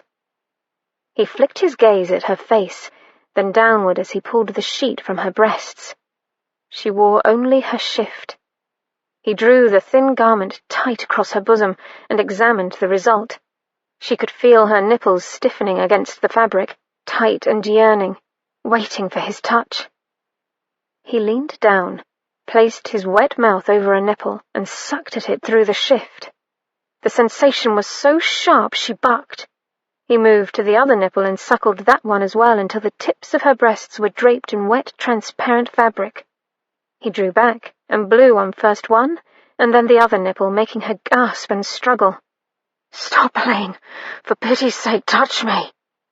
She didn't recognize her own voice. It was so husky. "As you wish." He grasped the neckline of the shift and with one motion tore open the flimsy material. Her bare breasts tumbled into the chilly night air. For a second, Anna was shy. She wore no concealing mask tonight. This was her real self making love to Edward. She had no pretense to hide behind. He could see her face, her emotions. Then he swooped once again and captured her nipple in his mouth. The heated sucking after the coolness of the wet fabric almost sent her over the edge. At the same time, he burrowed long fingers in her maidenhair. She stilled, breathlessly waiting as he delicately sought and then found what he searched for. He began an insidious circling with his thumb. Oh God, it felt so good. He knew exactly how to touch her. She mewed, her hips instinctively following his hand. He thrust his finger deep inside her, and she shuddered in the sudden storm of her climax. His breath whispered over her closed eyelids. "Look at me." She turned her head to the sound of his growl, her eyes still closed in bliss. "Anna, Look at me." She opened her eyes. Edward loomed over her, his face flushed, his nostrils flared. "I'm putting myself in you now." She could feel his erection nudging at her wet opening. The head began squeezing in and her eyelids dropped in reaction. "Anna, sweet Anna, look at me," Edward crooned. He was halfway in now, and she struggled to keep her eyes focused. He bent his head and licked the tip of her nose. Her eyes widened, and he drove all the way home. She moaned and arched against him. So right, so perfect. He filled her as if they were both made for this, as if they were made for each other. She curved her thighs around his hips, cradling him with her pelvis, and looked into his face. His eyes were closed, his face stark with want. A strand of inky hair had plastered itself against his jaw. He opened his eyes then, and speared her with their black intensity. "I am in you, and you are holding me. There is no going back from this moment." She cried out at his words, and the breath within her chest seemed to tremble. His hips rocked. She wrapped her arms around him and held on as the slide of his penis shoving in and out of her drove all thought from her mind. He quickened his pace and groaned. His eyes were locked with hers, as if he was trying to communicate something unutterable. She touched the side of his face with one hand. His big body seemed to break apart. He jerked against her hard. She began coming in waves, a joy so exquisite flooded her that she couldn't contain it. She moaned her rapture. He threw back his head at the same time and bared his teeth in a shout of pleasure. Warmth flooded her womb, her heart, and her very soul. His heavy body lay on hers, and she felt his heartbeat. Anna sighed. Then he lethargically rolled off her. She curled into a ball on her side, her limbs pleasantly achy. The last thing she felt before surrendering to oblivion was Edward's hands on her stomach, pulling her back against his warmth. Chapter 20. In the 5th year of her search, late on a rainy night, Aurea stumbled through a grim, dark wood. She wore thin rags that only just covered her body. Her feet were bare and blistered, and she was lost and weary. A single crust of bread was the only food she had. In the gloom, she spied a flickering light. A tiny shack stood all alone in a clearing. At her knock, a toothless crone, bent nearly double by age, appeared at the door and beckoned her inside. "Oh, dearie," the old woman croaked. "'Tis a cold, wet night to be alone. Come, share my fire, do. But I fear I've no victuals to offer you. My table is bare. Oh, but what I wouldn't give for something to eat." Hearing this, Aurea took pity on the crone. She reached into her pocket and offered the old woman her last bit of bread. From the Raven Prince. A high, womanish scream jolted Edward from sleep the next morning. He lurched up, shocked, and stared toward the source of the awful noise. Davis, his grey locks straggling about his grizzled face, stared back in abject horror. Beside Edward, a feminine voice made a sleepy protest. "Christ!" He quickly threw the sheets over Anna. "In the name of all that's holy, Davis, what's got into you now?" Edward bellowed, even as he felt his face heating. "It's not enough that you're always at them whorehouses. Now you've brought home a—" The valet's mouth worked. "Woman," Edward finished the sentence. "But not the kind you're thinking of. This is my fiancé." The bedsheets began to heave. He placed a hand on the upper edge, trapping the occupant within. "Fiancé? I may be old, but I'm not stupid. That's not Miss Gerard." The bedcovers muttered ominously. "Fetch the maid to start the fire," Edward ordered in desperation. "But—" "Go now!" Too late. Anna had worked her way to the top of the bedclothes, and her head now emerged. Her hair was delightfully tousled, her mouth sinfully swollen. Edward felt a part of his own anatomy swell. She and Davis regarded each other, their eyes narrowed simultaneously. Edward groaned and dropped his head into his hands. "You're Lord Swartingham's valet?" Never had a naked woman caught in a compromising position sounded so prim. "Course I am. And you're?" Edward shot a glare at Davis that held the promise of dismemberment, mayhem, and the apocalypse. Davis stopped and continued more cautiously. "My lord's, lady." "Quite." She cleared her throat and withdrew one arm from the covers to push back her hair. Edward scowled and tucked the sheets more firmly around her shoulders. He needn't have bothered. Davis was carefully studying the ceiling. "Perhaps," Anna said, "you could bring up his lordship's tea and send the maid to tend the fire?" Davis jumped at this novel idea. "Right away, Mum." He was actually backing out the doorway when Edward's voice stopped him. "In another hour." The valet looked scandalized, but didn't say a word, a first in Edward's experience. The door shut behind Davis. Edward leaped from the bed, strode to the door, and turned the key in the lock. He flung it across the room where it clanged against the wall. He was back in the bed before Anna had time to sit up. "Your valet is rather unusual," she said. "Yes." Catching the sheet, he pulled it entirely off the bed, provoking a squeal from her. She lay all warm and sleepy and naked for his delectation. He growled in approval, and his early morning erection hardened even more. What a wonderful way to wake up. She licked her lips, a move his cock thoroughly approved of. I've noticed your boots are seldom shined." "Davis is terminally incompetent." He placed his hands on either side of her hips and began to nip his way up her legs. "Oh!" For a moment, he thought he'd succeeded in distracting her, but she rallied. "Why do you keep him, then?" "Davis was my father's valet before me." He paid scant attention to the conversation. He could smell his own scent on Anna's body, and it satisfied him in a primal way.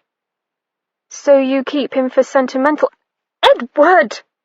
she gasped as he buried his nose in her maiden hair and inhaled. His scent was strongest here, in her gilded curls, so soft and pretty in the morning light. "I suppose so." He spoke into her hair, making Anna squirm. "And I'm fond of the evil old reprobate. Sometimes. He's known me since childhood and treats me without an iota of respect. It's refreshing. Or at least different."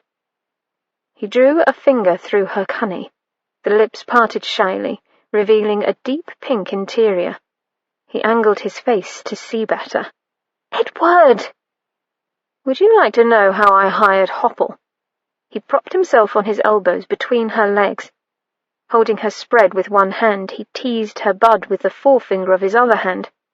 "Oh! And you've hardly met Dreary, but he has an interesting past." "Edward!" God, he loved the sound of his name on Anna's lips.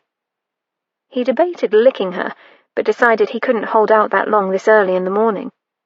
He moved on to her breasts, where he suckled at first one, and then the other. "Then there's the entire staff at the Abbey. Would you like to hear about them?" He breathed the question in her ear. Thick eyelashes almost hid her hazel eyes. "Make love to me." Something inside him, maybe his heart, stopped for a second. Anna. Her lips were soft and yielding. He was not gentle, but she didn't protest.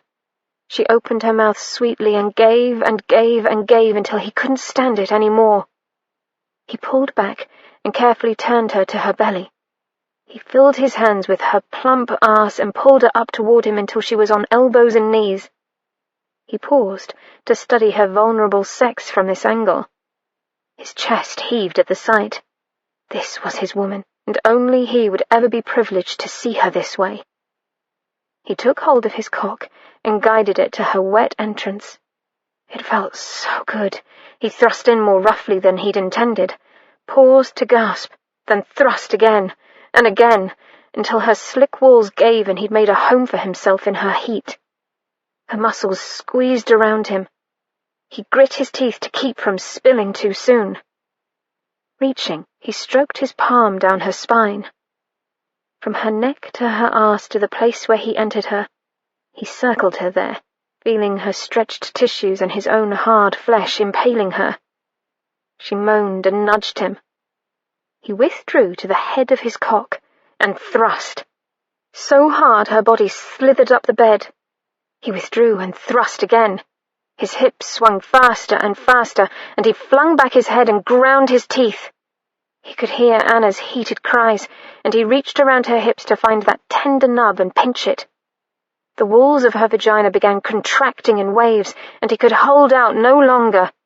He came in jets of almost painful pleasure, pumping into her, marking her as his.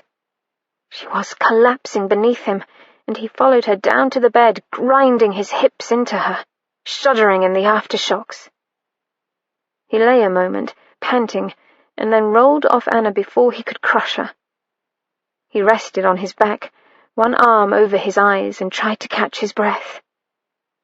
As the sweat dried on his body, he began to think about the position he'd put her in. She was now undoubtedly compromised. He'd nearly hurt Davis, merely because of the look he'd given Anna. God only knew what he would do when someone made a comment to her, as inevitably would happen.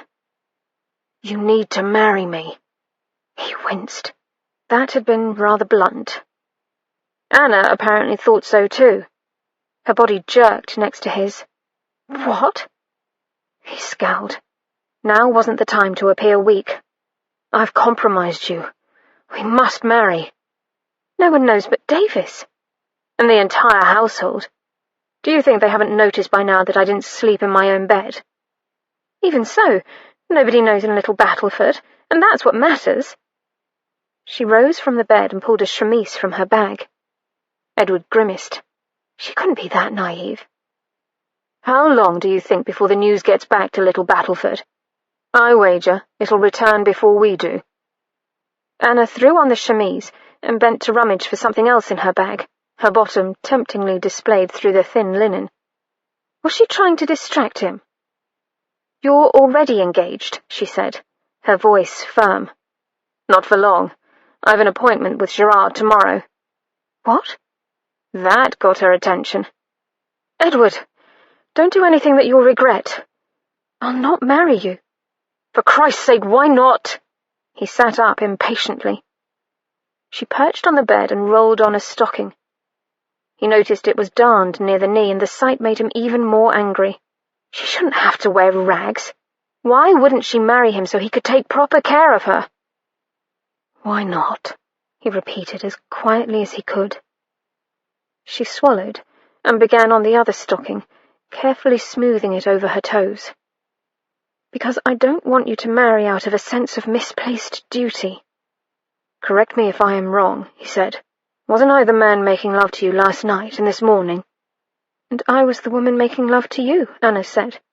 "I share just as much responsibility for the act as you." Edward watched her, searching for the words, the argument that would convince her. She began tying a garter. "Peter was unhappy when I didn't become pregnant." He waited. She sighed, not looking at him. "Eventually he went to another woman." "Damn stupid bastard!" Edward flung back the bedcovers and paced to the window. "Were you in love with him?" The question was bitter on his tongue, but he was compelled to ask it. "In the beginning, when we were first married." She still smoothed the tattered silk over her calves. "Not at the end." "I see. He paid for another man's sins." "No, I don't think you can." She picked up the remaining garter and stared at it in her hands. "When a man betrays a woman in such a way, it breaks something in her that I'm not sure can ever be repaired." Edward stared out the window, trying to form a reply. His future happiness depended on what he said next. "I already know you are barren." He finally turned to face her. "I'm content with you as you are. I can promise you that I'll never take a mistress. but only time will provide real proof of my faithfulness. In the end, you must trust me." Anna stretched the garter between her fingers. "I don't know if I can." Edward turned back to the window so she couldn't see his expression. For the first time, he realized that he might not be able to convince Anna to marry him. The thought brought him close to something very like panic. "Oh, for God's sake!" "Hush! He'll hear you," Anna hissed in Edward's ear. They were attending Sir Lazarus Lillipin's afternoon lecture on the rotation of crops using Swedes and mangel wurzels. So far, Edward disagreed with almost every word the poor man said, and he wasn't keeping his opinions of the man or his theories to himself. Edward glared at the speaker. "No, he won't. The man's deafer than a post." "Then others certainly will." Edward looked at her indignantly. "I should hope they do." He turned back to the talk. Anna sighed. He was behaving no worse than the rest of the assemblage, and better than quite a few. The audience could only be called eclectic. They ranged from aristocrats in silks and lace to men in muddy jackboots smoking clay pipes. All were crowded into a rather grimy coffee-house that Edward had assured her was perfectly respectable. She was doubtful. Even now, a shouting match was breaking out in the back corner between a country squire and a dandy. She hoped it would not come to fisticuffs, or swords for that matter. Every aristocrat in the room wore a sword as a badge of his rank. Even Edward, who eschewed the affectation in the country, had belted on a sword this morning. He'd instructed her, before setting out, to take notes of the important points of the lecture so he could compare them to his own research later. She'd made some half-hearted scribbles, but she was uncertain how useful they'd be. Most of the lecture was incomprehensible to her, and she was a bit hazy about what exactly a mangel wurzel was. She'd begun to suspect that the main reason for her presence was so Edward could keep her in his sight. Since this morning, he'd stubbornly maintained his argument that they must be married. He seemed to be under the impression that if he simply repeated it often enough, she would eventually wear down. And he might be right, if she could just let go of her fear of trusting him. She closed her eyes and thought what it would be like to be Edward's wife. They would ride about his estates in the mornings, then argue politics and people over supper. He'd drag her to arcane lectures like the present one, and they would share the same bed every night. She sighed. Heaven. Edward let out an explosive snort. "No, no, no! Even a lunatic knows you cannot follow rye with turnips!" Anna opened her eyes. "If you dislike the man so very much, why attend his presentation?" "Dislike Lillipin?" He looked genuinely surprised. "He's a fine fellow, simply backward in his thinking is all." A wave of applause and catcalls signified the end of the lecture. Edward seized her hand in a possessive grip and started shouldering toward the door. A voice hailed them from the left. "Raaf! Drawn back to London by the lure of mangel wurzels?" Edward stopped, forcing Anna to halt as well. She peered over his shoulder at an exceedingly elegant gentleman in red heels. "Iddlesley, I hadn't hoped to see you here." Edward shifted so she couldn't see the man's face. Anna tried leaning to the right, but was blocked by a massive shoulder. And how could I miss Lillipin's impassioned rhetoric on the subject of Swedes? A hand draped in lace waved gracefully in the air. "I've even left my prize roses in bud to attend. By the by, how are the roses you procured from me when you last were in the capital? I never knew you were interested in ornamentals." "Edward purchased my roses from you?" Anna pushed around him in her eagerness. Icy grey eyes narrowed. "Well, well, what have we here?"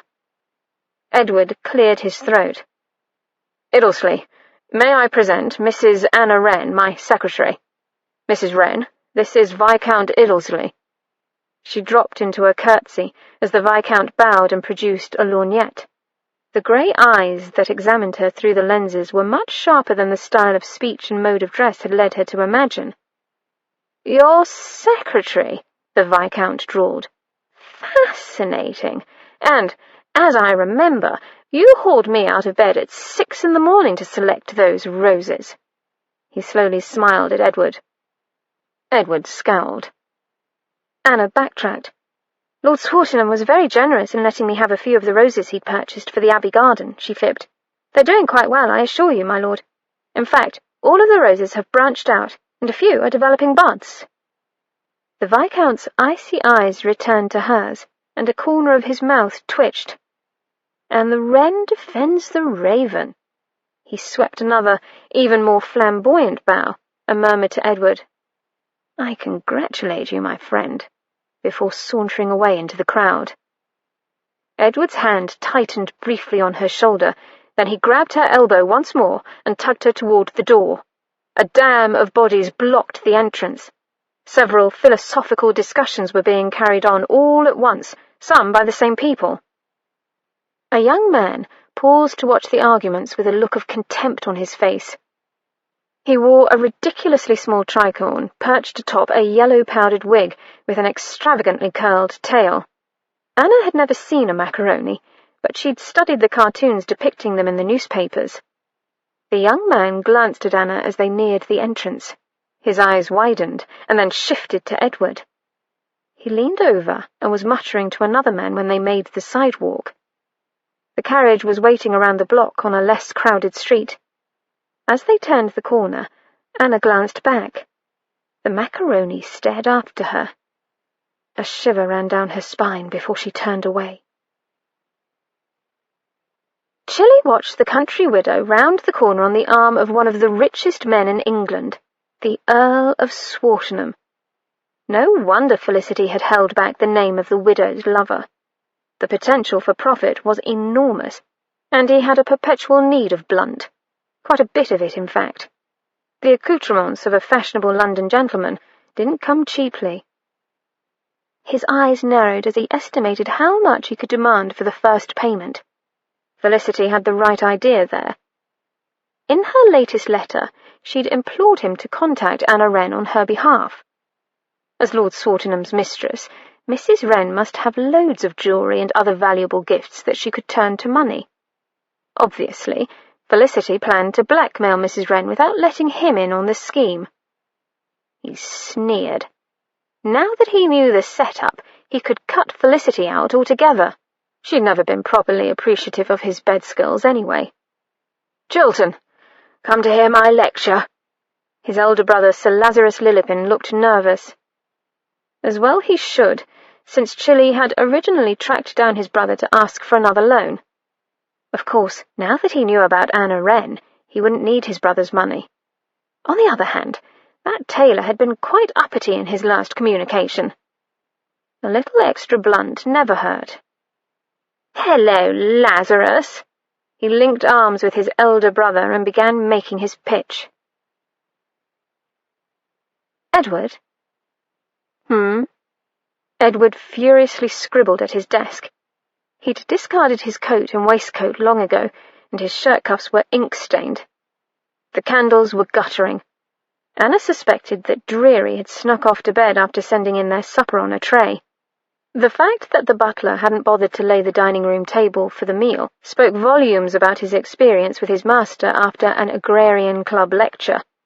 Edward had been writing rebuttals to Sir Lazarus's ever since they'd returned. She sighed. Standing, she strolled over to where Edward worked and began playing with the gauze scarf tucked into the neckline of her dress. It's quite late. Really? He didn't look up. Yes. She propped a hip on the desk and leaned over his elbow. I'm so fatigued. The scarf came loose over one breast. Edward's hand stilled. His head swiveled to watch her fingers at her bosom, only inches from his face. Her ring finger wandered to her cleavage and dipped between her breasts. Don't you think it's time for bed? In, out, in, out. Edward surged to his feet, nearly knocking her over. He caught her and tossed her high in his arms. Anna clutched him about the neck as she tilted. Edward! Darling, He strode out the study door. The servants! If you think, after that little display, he took the stairs 2 at a time, that I'd waste time worrying about the servants, you don't know me. They gained the upper hall. Edward bypassed her room and stopped at his own. The door, he prompted. She turned the doorknob, and Edward pushed it open with his shoulder. Inside his bedroom, she glimpsed 2 heavy tables covered in books and papers. More books were stacked haphazardly on chairs and the floor. He crossed to set her by his huge bed. Without a word, he turned her and began to unhook her dress. She caught her breath, suddenly shy. This was the first time she'd initiated their play when he knew it was her. He didn't seem repelled by her boldness, however. Far from it. She was very aware of the blunt fingertips brushing her spine through the layers of clothes. The dress sagged about her shoulders, and Edward pulled it down as she stepped out of it. He slowly untied her petticoats one by one and unlaced her stays. She faced him in only her chemise and stockings. His eyes were heavy-lidded and intense, his gaze serious as he rubbed one thumb over the shoulder strap of her chemise. "Beautiful," he whispered. He bent and brushed a kiss over her shoulder as the strap fell. She shivered, whether at his touch or the look in his eyes she didn't know. She could no longer pretend that this was only a physical act between them, and he must sense her emotion. She felt exposed. His lips slid along her sensitive skin, and he nipped. He moved to the other shoulder, and that strap fell as well. Gently, he inched the front of the chemise down, exposing her breasts. Her nipples were already tight. He spread his hands over both mounds, his palms warm and possessive. He seemed to examine the contrast between his dark hands framing her white skin. High on his cheekbones, colour flamed. Anna imagined her pale pink nipples peeking between his calloused fingers, and her head fell back as if weighted. He lifted her breasts and squeezed. She pushed herself into his hands.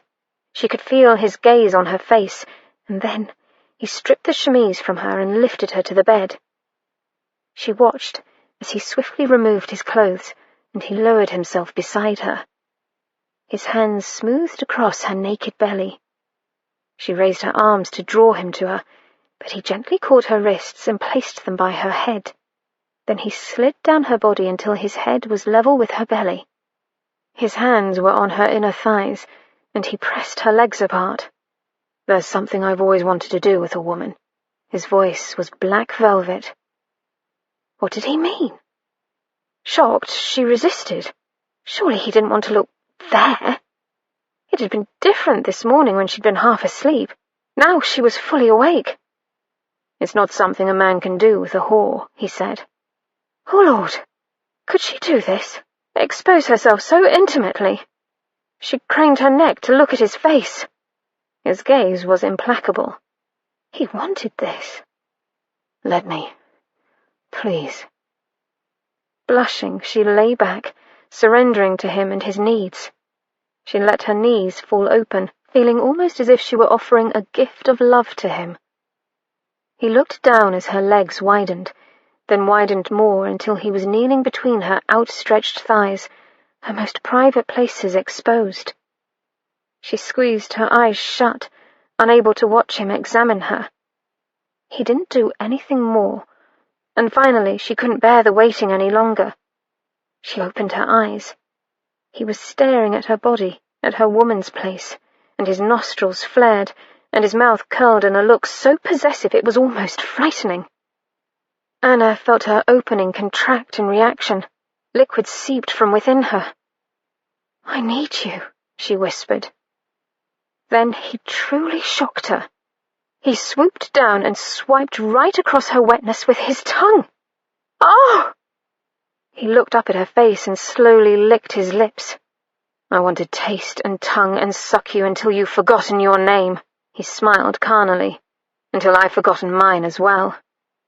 She arched and gasped at just his words, but his hands were on her hips now, holding her down. His tongue searched through the folds of her femininity, each rasp going straight to her center. He found her clitoris and licked, and she lost her mind.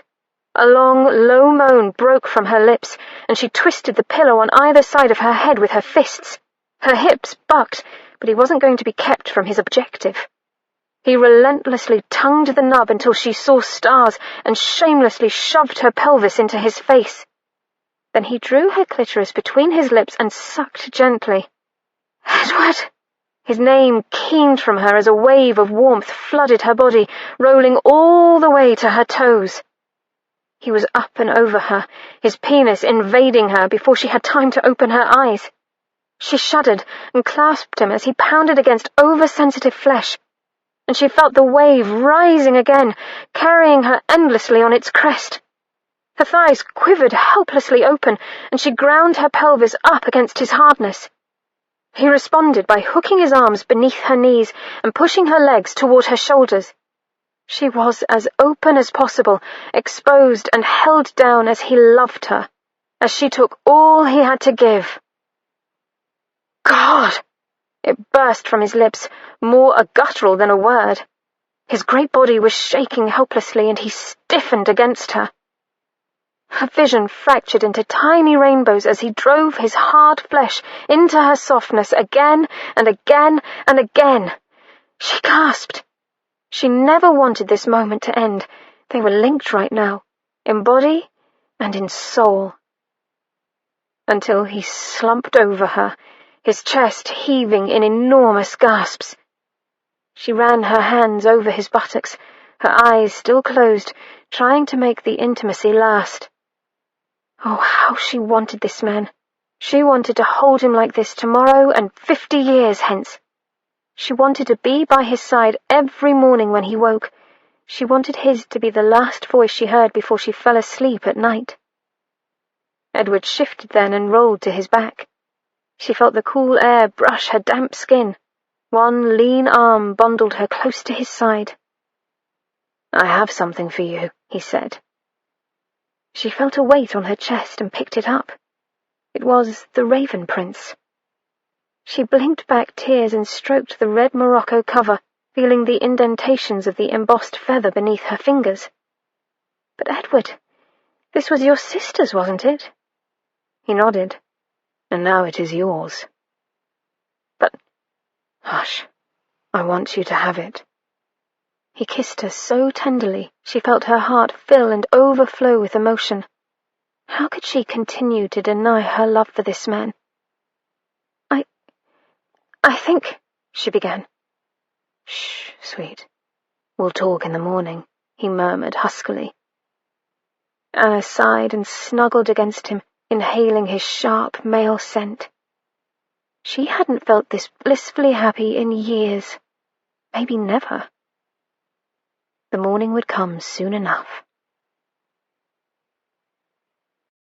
Chapter 21. Aurea and the old woman shared the crust of bread before the little fire. As Aurea swallowed the last bite, the door flew open, and a tall, bony fellow came in. The wind blew the door shut behind him. "How fare you, mother?" he greeted the crone. The door opened once more. This time a man with hair standing on end like the fluff of a dandelion entered. "A good evening to you, mother," he said. Next, 2 more men stomped in, the wind whistling behind them. One was tall and tanned, the other plump and ruddy-cheeked. "Hello, mother," they cried together. All 4 men sat by the fire, and as they did, the flames blew and flickered, and the dust swirled and spun on the floor around their feet. "And have you guessed who I am?" The old woman grinned toothlessly at Aurea. "These are the 4 winds, and I am their mother." From the Raven Prince. Anna was dreaming of a black-eyed baby the next morning when a masculine voice chuckled in her ear and woke her. I've never seen anyone sleep so deeply. Lips brushed from her earlobe to her jaw. She smiled and snuggled closer, only to find that there wasn't a warm body next to hers. Confused, she opened her eyes. Edward was standing by the bed, already dressed. I'm going to see Gerard." "Hush." He placed a finger against her lips when she would have spoken. "I'll be back as soon as I can. We'll make plans when I return." He leaned down to give her a kiss that made her thoughts scatter. "Don't leave my bed." And he was gone before she could reply. She sighed and rolled over. The next time she woke, a maid was drawing the curtains. The girl looked up as she stretched. "Oh, you're awake, Mum. I've brought some tea and fresh buns." Anna thanked the maid and sat to take the tray. She noticed a folded note sitting next to the teapot. "What's this?" The maid looked over. "I don't know, Mum, I'm sure. A boy delivered it to the door and said it was for the lady in the house." She curtsied and left. Anna poured herself a cup of tea and picked up the note. It was rather grubby. On the reverse side it had been sealed with wax, but without any mark.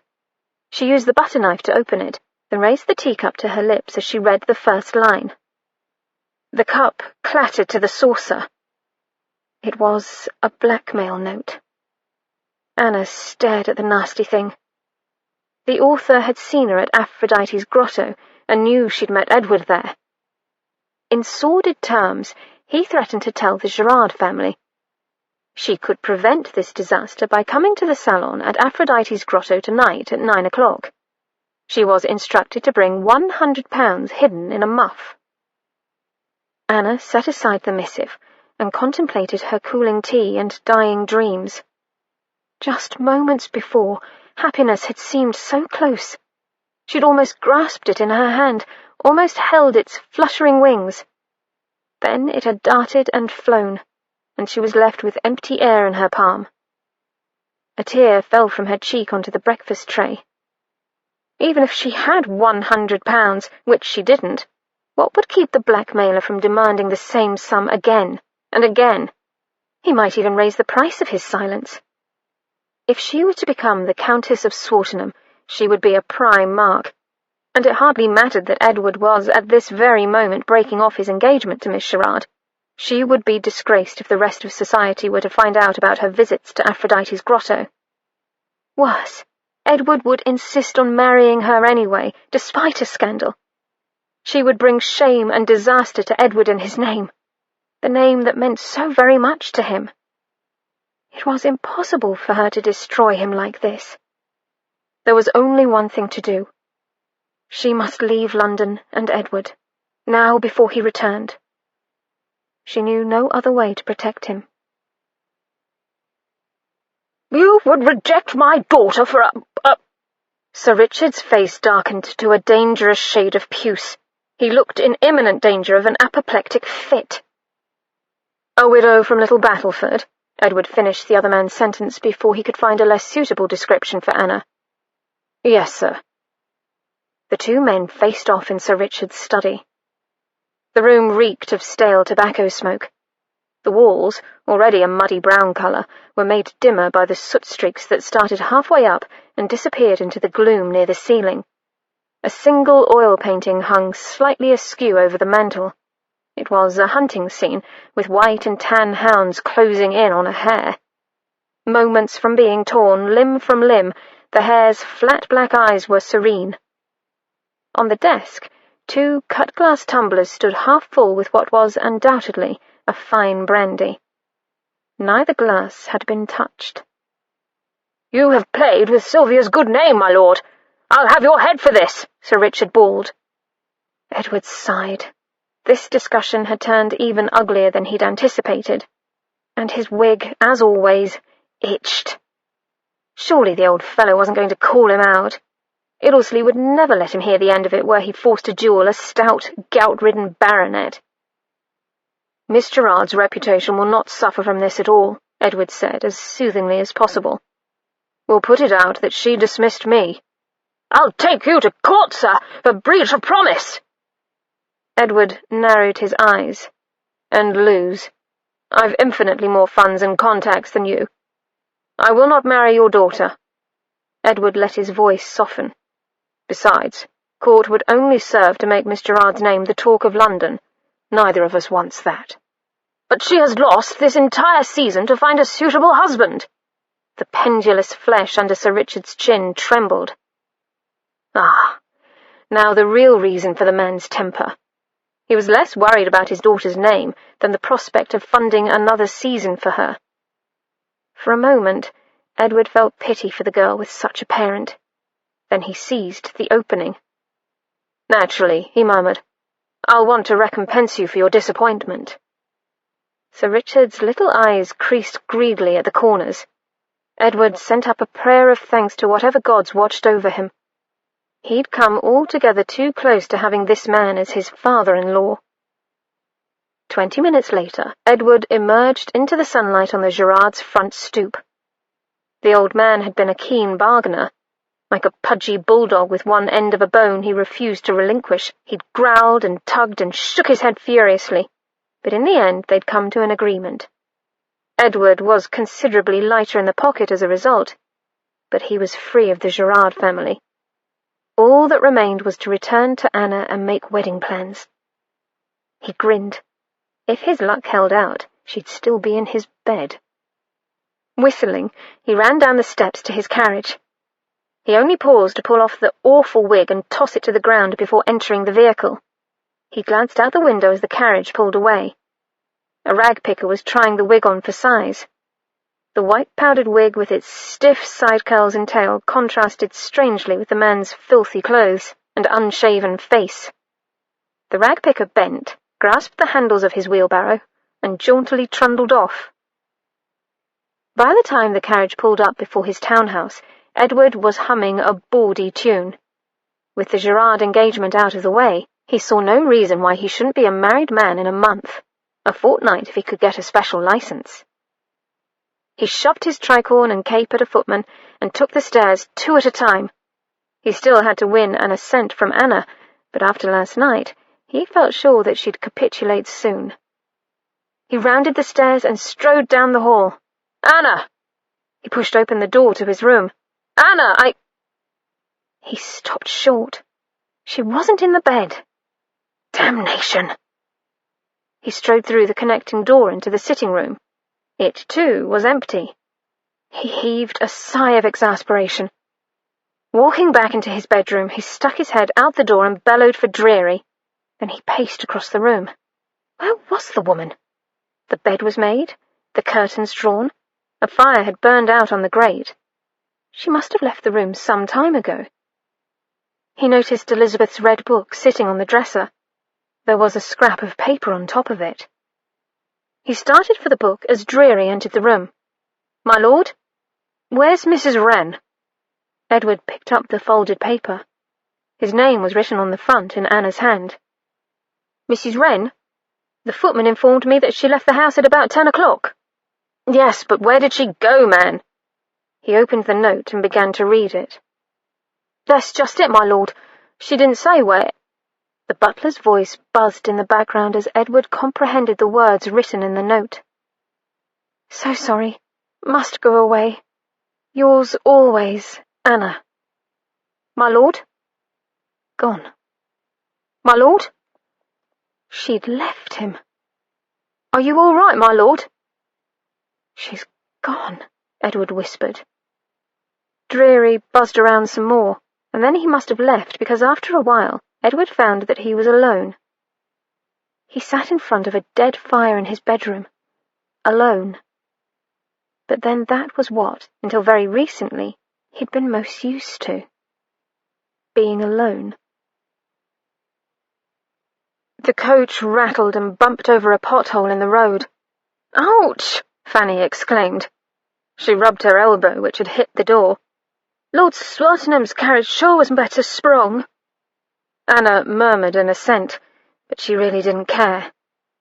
She supposed she should be making plans, deciding where to go once they reached Little Battleford, thinking about how to raise some money.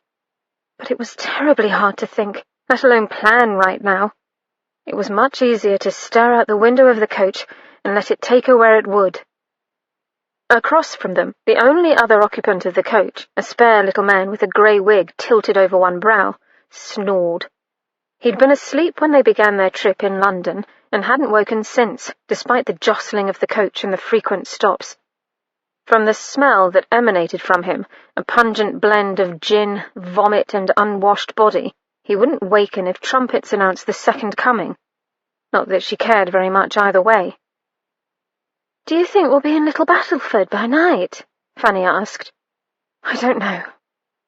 The maid sighed and plucked at her apron. Anna felt a brief moment of guilt. She hadn't told Fanny why they were leaving London when she'd woken her this morning. Indeed, she'd hardly spoken to the girl at all since departing Edward's townhouse. Fanny cleared her throat. "Will the Earl be following us, do you think?" "No." Silence. Anna glanced at the maid. Her brow was puckered. "I thought you might be marrying the Earl soon?" The girl phrased the statement as a question. "No." Fanny's mouth trembled. Anna said more softly, "It's hardly likely, is it? An Earl and me?" "It is if he loves you," the little maid said earnestly. "And Lord Swartingham does. Love you, I mean. Everyone says so."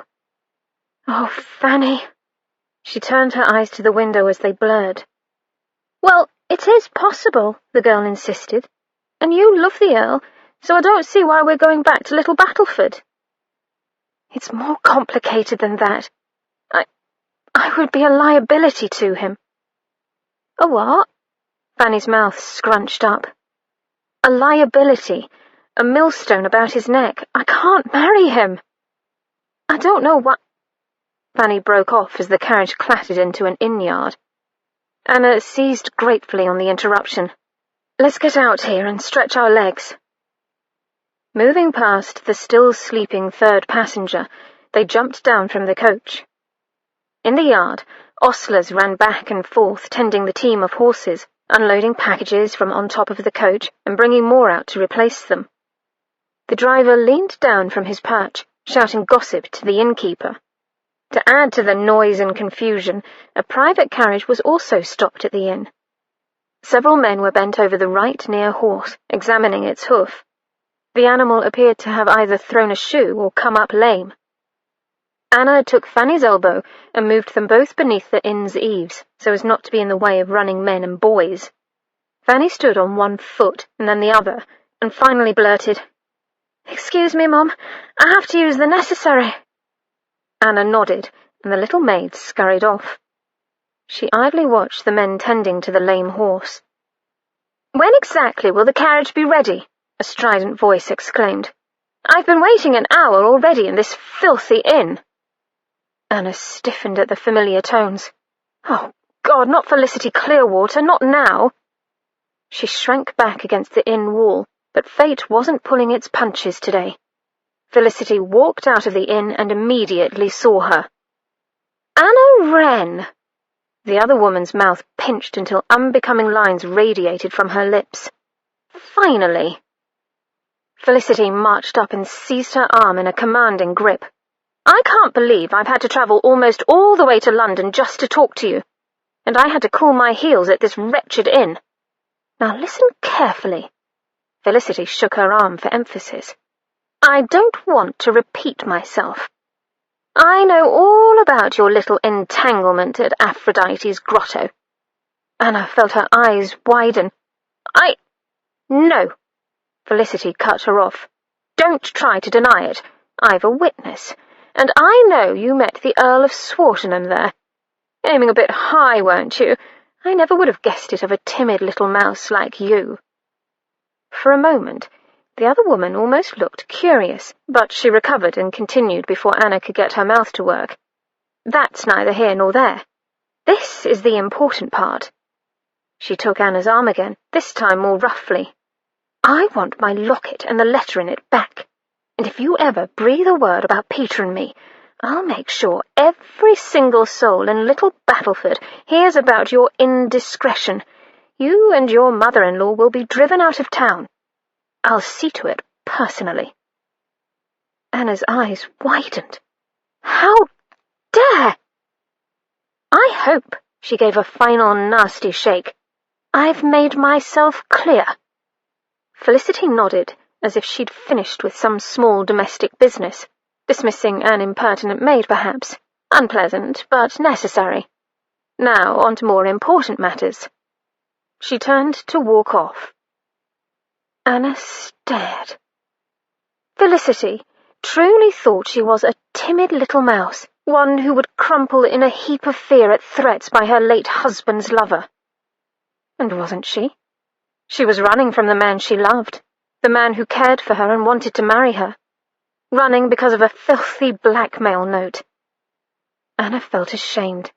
No wonder Felicity thought she could tread all over her.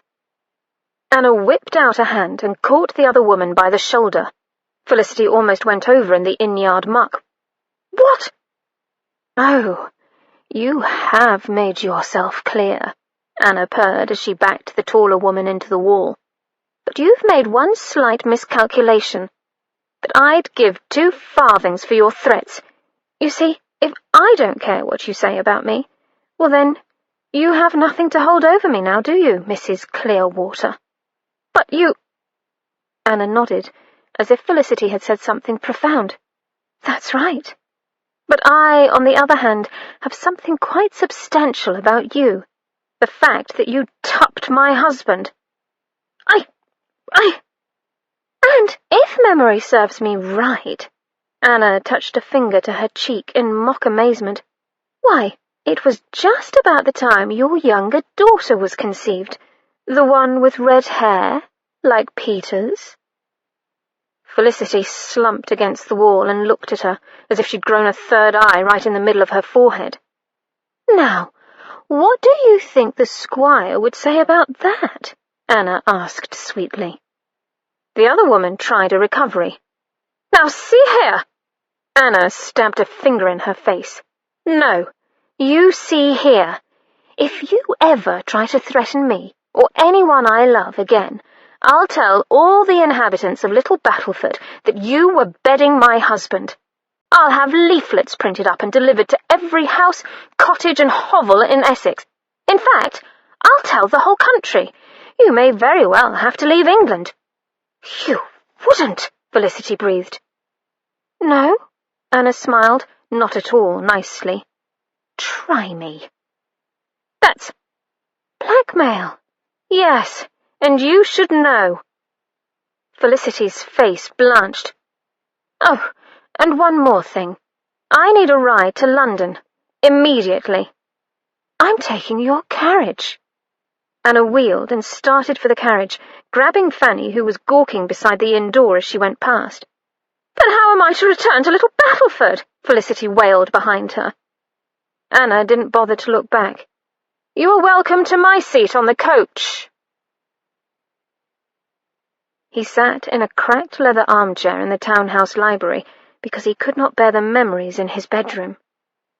There was one bookcase to lend the room its name. Dusty, religious volumes filled the shelves, lined in rows like tombstones in a graveyard, untouched for generations. The only window was draped in blue velvet, pulled to one side by a tarnished gilt rope.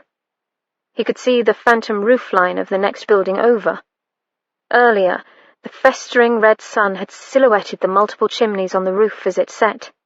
Now it was near dark outside. The room was cold because the fire had died. A maid had come some time back, he wasn't sure when, to rebuild the fire, but he'd ordered her out. No one had bothered him since.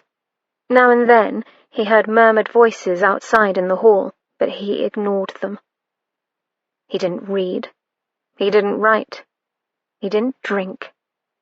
He simply sat, holding the book on his lap, and thought and stared at nothing as the night entombed him. Jock nudged his hand once or twice, but he ignored that contact as well, until the dog gave up and lay down by his side. Was it the pox scars? Or his temper? Hadn't she enjoyed his love-making? Was he too enthralled with his work? Or did she simply not love him? That only.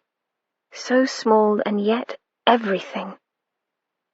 If his title, his wealth, his love had not mattered to her, he had nothing. What had driven her away? It was a question he couldn't answer, a question he couldn't let go. It engulfed him, consumed him, became the only thing that counted at all. Because without her, there was nothing. His life stretched before him in grey, ghostly tones. Alone. He was without anyone to touch his soul as Anna had, without the completeness she had provided. He hadn't even noticed until she was gone. There was a great gaping hole in his being without her. Could a man live with such a void inside of him? Some time later, Edward vaguely noticed a flurry of raised voices in the hall drawing nearer. The library door opened, revealing Iddlesley. "Oh, this is a pretty sight." The Viscount closed the door behind him. He set the single candle he carried on a table and threw his cape and hat on a chair. "A strong, intelligent man brought low by a woman. Simon, go away." Edward didn't move, didn't even turn his head at the intrusion. "I would, old boy, if I hadn't a conscience." Iddlesley's voice echoed eerily about the room. "But I find I have. A conscience, that is. Damned inconvenient." The Viscount knelt at the cold fireplace and began assembling a pile of tinder. Edward frowned a little. "Who sent for you?" "Your strange elderly man." Iddlesley reached for the coal scuttle. "Davis, I think. He was concerned for Mrs. Wren. He seems to have taken a liking to her, rather like a pullet imprinting on a swan. He may have been worried about you as well, but it was hard to tell. I can't think why you keep the creature on." Edward didn't answer. Iddlesley delicately stacked lumps of coal around his tinder.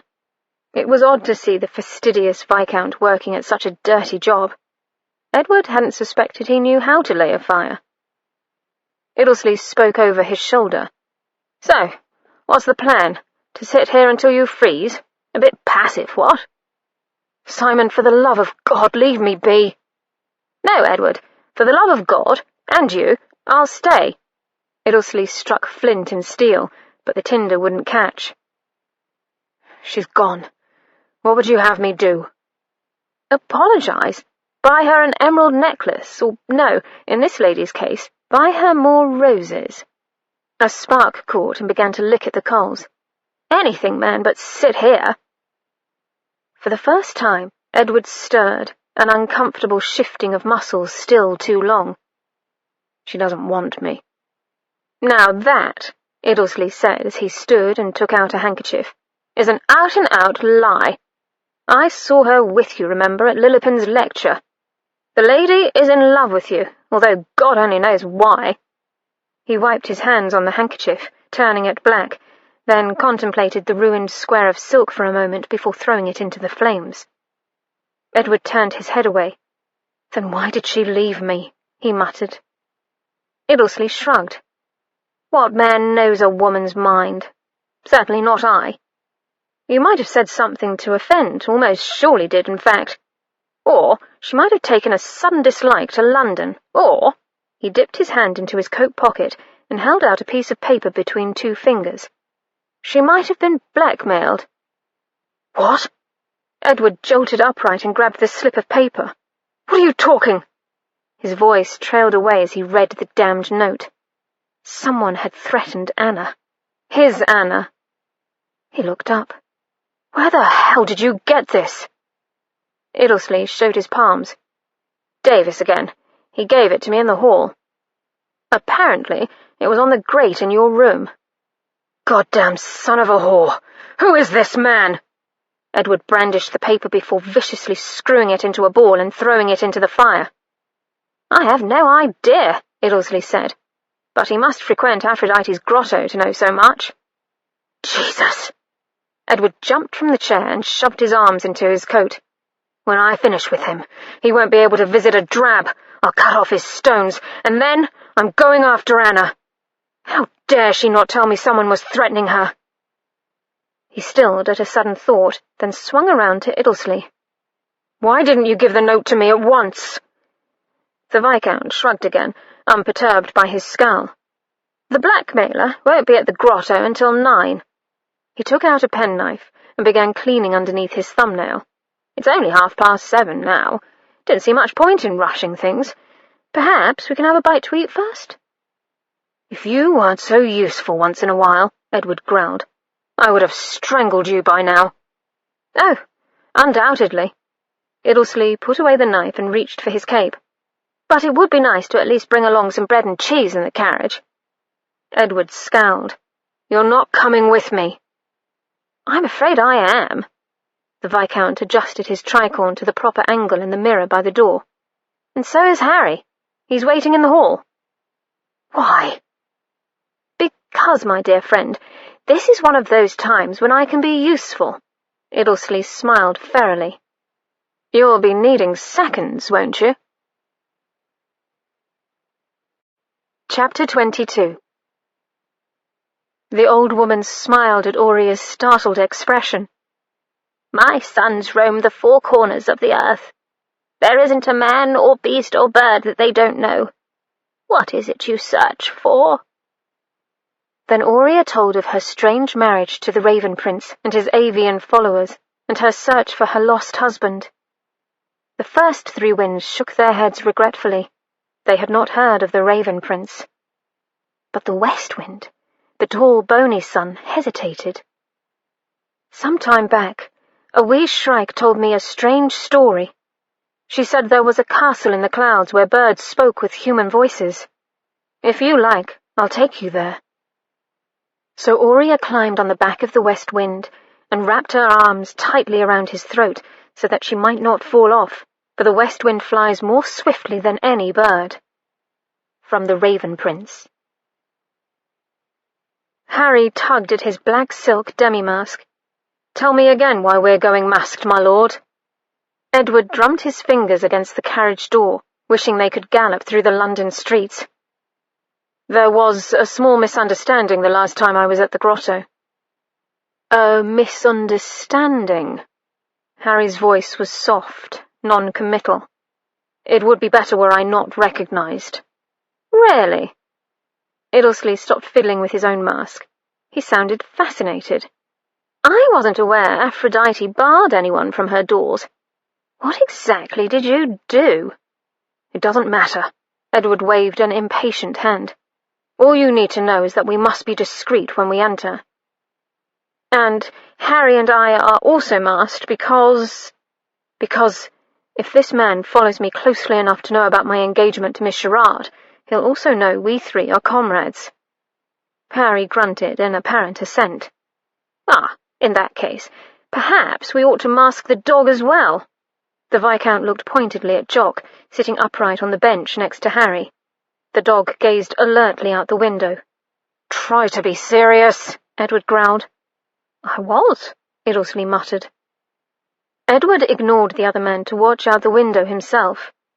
They were in an area near the East End that was not quite disreputable, yet not entirely respectable.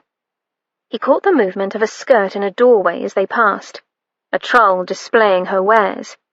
Less benign shapes skulked in the shadows as well. Part of the grotto's allure was that it straddled the narrow line between the illicit and the truly dangerous.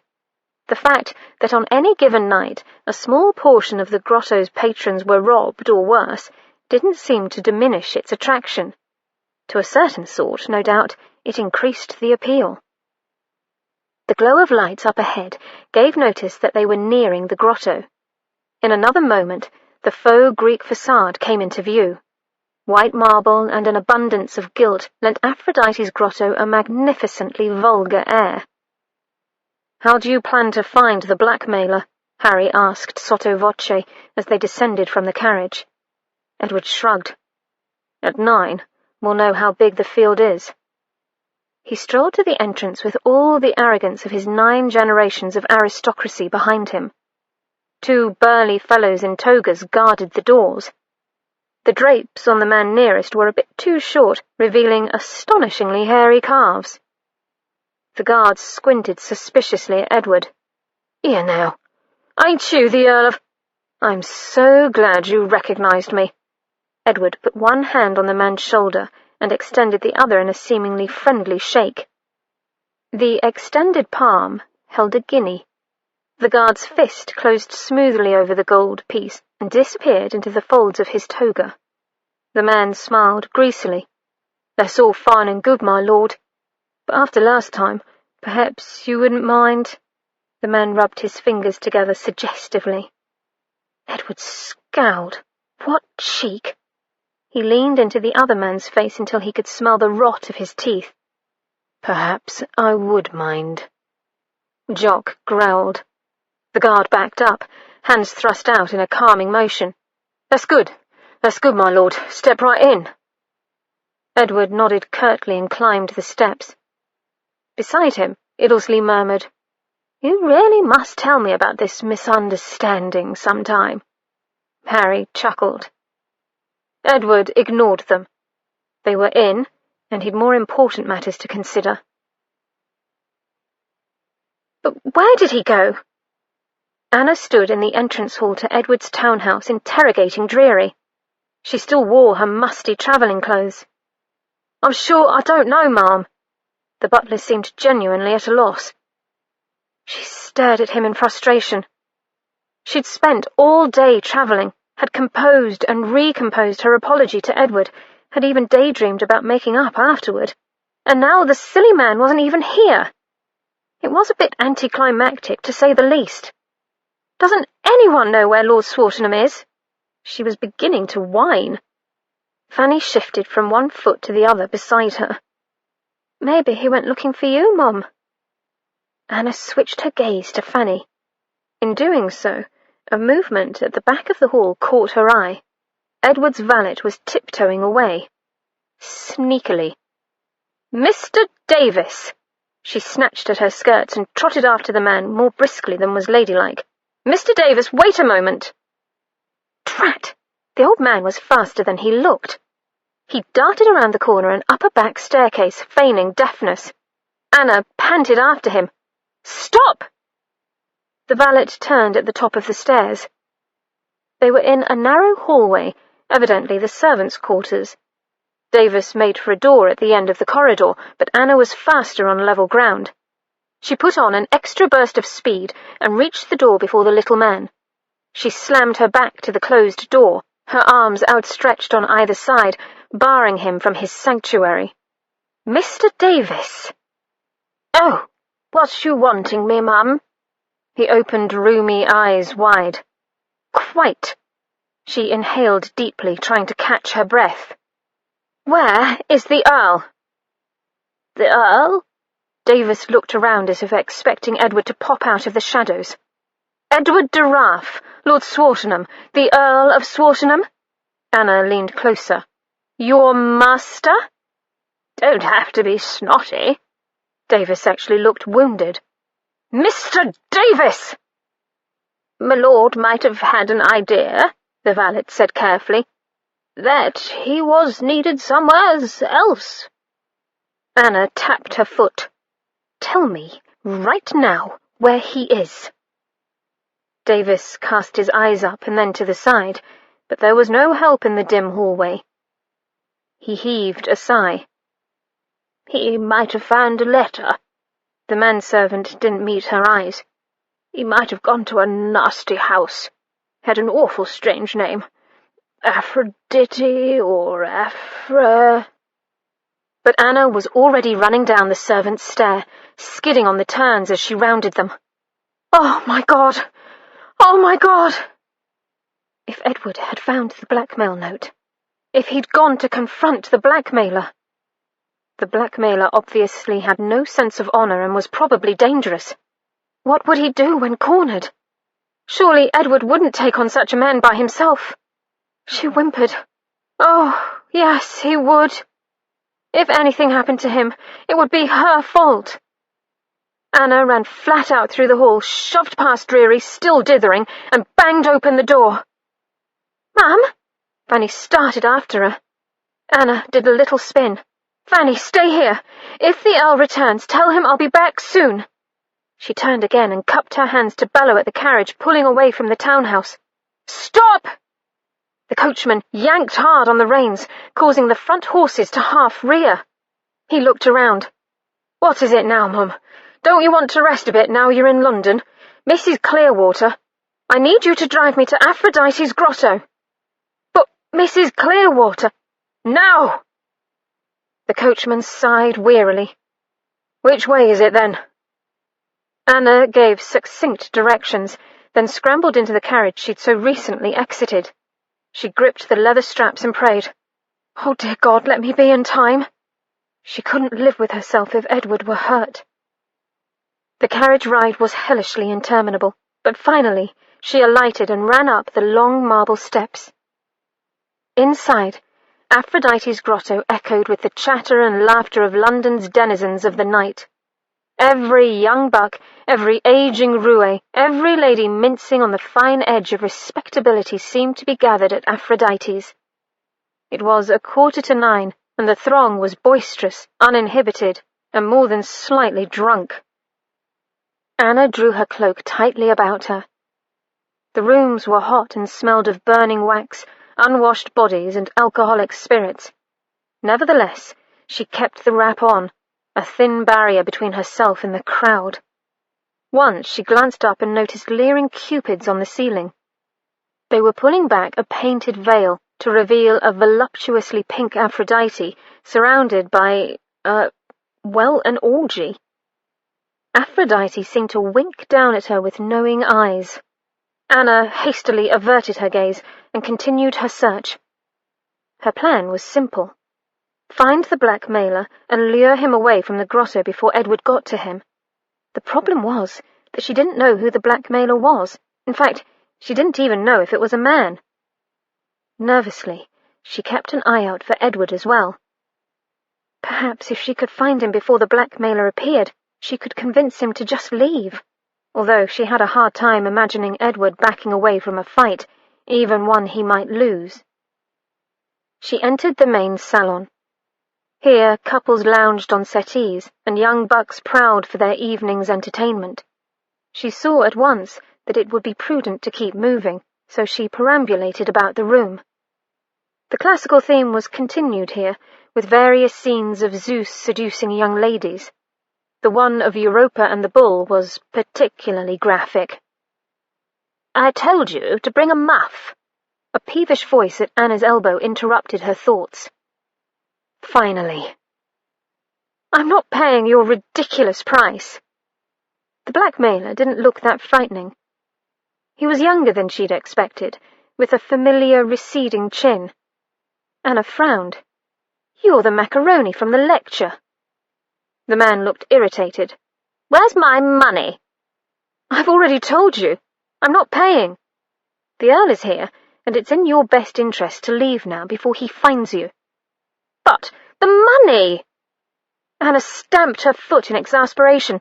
"Look, you pea-brained nit, I haven't got any money with me, and you really must—" A large, furry form leapt from behind Anna. There was a shout and a horrible low growling. The blackmailer sprawled on the floor, his body nearly obliterated by Jock. The mastiff's bared fangs were only inches from the man's eyes, and a ridge of fur bristled down the dog's back as he continued his menacing rumbling. Belatedly, a woman screamed. "Hold, Jock," Edward said as he advanced. "Chiltern Lillypin. I should have guessed. You must have been at your elder brother's lecture yesterday." "Damnation, Swartingham! Get this beast off me! What do you care about a Jock barked, nearly taking off the man's nose. Edward placed a hand on the back of the dog's neck. "I do most certainly care about this lady." Lilipin's eyes narrowed craftily. "Then you'll no doubt want satisfaction." "Naturally." "I'll have my seconds contact—" "Now." Although Edward spoke softly, his voice carried over the other man's. "Edward, no!" This was exactly what Anna had wanted to avoid. Edward ignored her. "I have my seconds here." Viscount Iddlesley and a shorter man with watchful green eyes stepped forward. Their faces were intent on this masculine game. The Viscount smiled. "Pick your seconds." Lilipin glanced around the room from his prone position. A young man, his shirt untucked, pulled his staggering companion to the front of the crowd. "We'll second you." "Oh, God. Edward, stop this, please." Anna spoke low. He pulled Jock off Lilipin and toward her. "God." The dog obediently stood braced in front of Anna. "But—" Edward looked at her sternly, cutting off her words. He shed his coat. Lilipin jumped to his feet, removed his coat and waistcoat, and drew his sword. Edward unsheathed his own weapon. The two men stood in a suddenly cleared space. This was happening too fast. It was like a nightmare she couldn't stop. The room had grown silent, faces turned avidly at the prospect of bloodshed. The men saluted, bringing their swords up before their faces. Then each bent slightly at the knee, their blades in front of them. Slimmer and shorter than Edward, the younger man's stance was consciously elegant, with his left hand curved in a graceful arc behind his head. Lilipin wore a linen shirt trimmed in fountains of Belgian lace that flowed as he moved. Edward stood solidly, his unarmed hand held out behind him for balance, not grace. His black waistcoat had only a thin line of black braid along the edge, and his white shirt was unadorned. Lilipin sneered. "On guard!" The younger man lunged, his rapier moved in a glinting flurry. Edward blocked the attack. His sword slid and scraped against his opponent's. He stepped back 2 paces as Lilipin advanced, weapon flashing. Anna bit her lip. Surely he was on the defensive. Lilipin seemed to think so as well. His lips curved in an oily grin.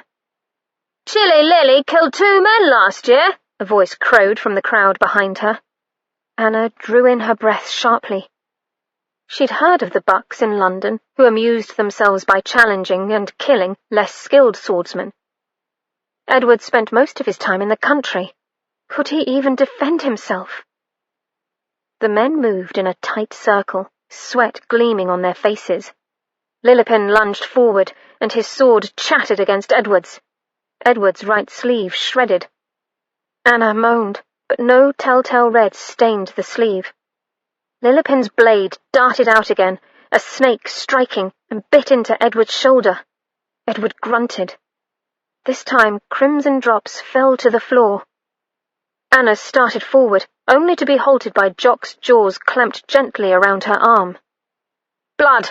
Ildesley called out, echoed closely by Lilipin's seconds. Neither duelist wavered. The swords sang and attacked. Edward's sleeve steadily bloomed a bright red. With each movement of his arm, blood sprayed over the floor, bright droplets that were immediately smeared into streaks by the combatants' feet. Weren't they supposed to stop at the first blood drawn? Unless they fought to the death. Anna stuffed her fist into her mouth to stifle a scream. She couldn't distract Edward now. She stood absolutely still, her eyes brimming with tears. Suddenly, Edward lunged and lunged again. His lead foot stomped against the floor with the ferocity of his attack. Lilipin fell back and brought his sword up to defend his face. Edward's arm made a controlled circular movement. His blade flashed up and over his opponent's weapon. Lilipin squealed in pain. The sword flew from his hand, sliding with a clatter across the room. Edward stood with the tip of his weapon pressed into the soft skin at the base of Lilipin's throat. The younger man breathed hard, his bleeding right hand cradled in his left. "You may have won by luck, Swartingham," Lilipin panted. "But you cannot stop me from talking once I leave this." Edward flung down his sword and slammed his fist into the other man's face. Lilipin staggered back, arms flailed wide, and fell to the floor with a thump. He lay still.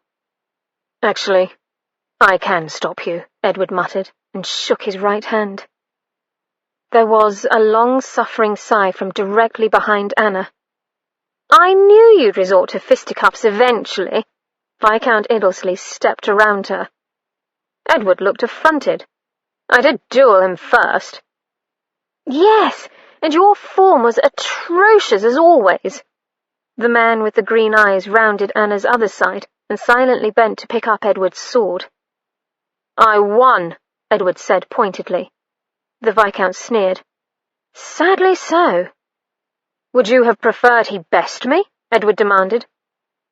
No, but in a perfect world, classic form would win every time. This isn't a perfect world, thank God. Anna couldn't stand it any longer. Idiot! She hit Edward's chest, but then remembered and frantically tore at his bloody sleeve. Darling, what? Edward sounded nonplussed.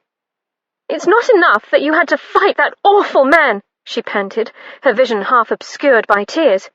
You let him hurt you. You're bleeding all over the floor. Anna got the sleeve open and felt dizzy when she saw the terrible gash marring his beautiful shoulder. And now you're probably going to die.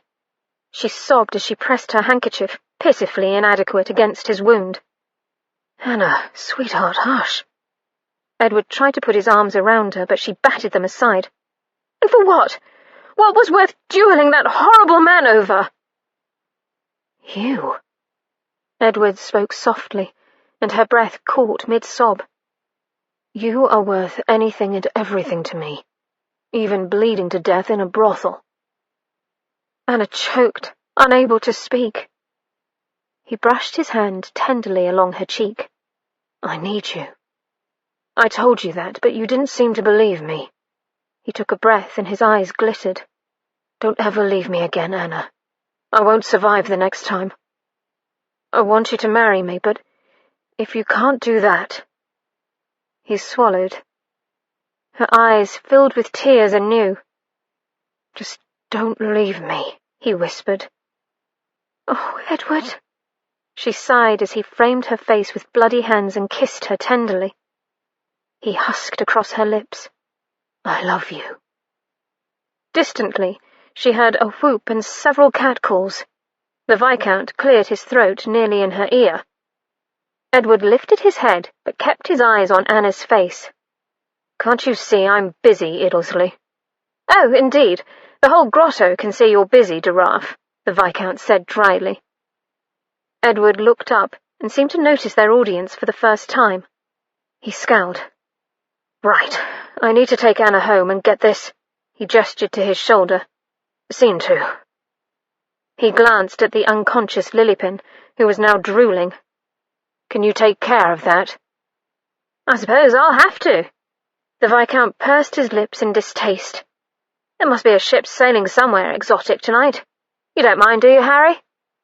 The green-eyed man grinned. Sailoring will do this lout a world of good. He grabbed Lilipin's feet. Viscount Iddlesley took the other end, none too gently, and together they lifted Chilly Lily.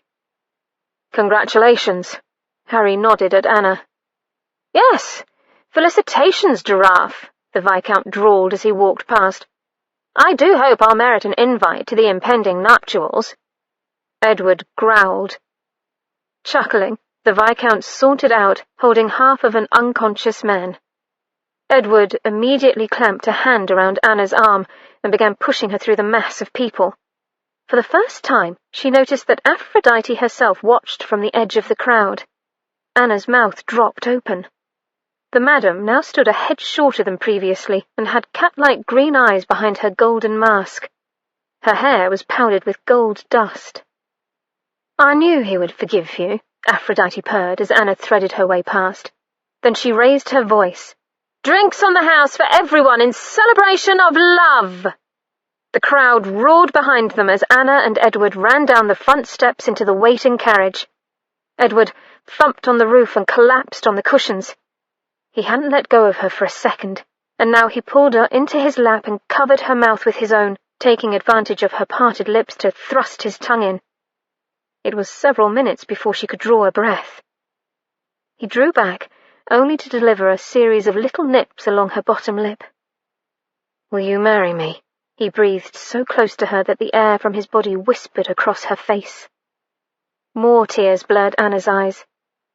I love you so much, Edward, she said brokenly.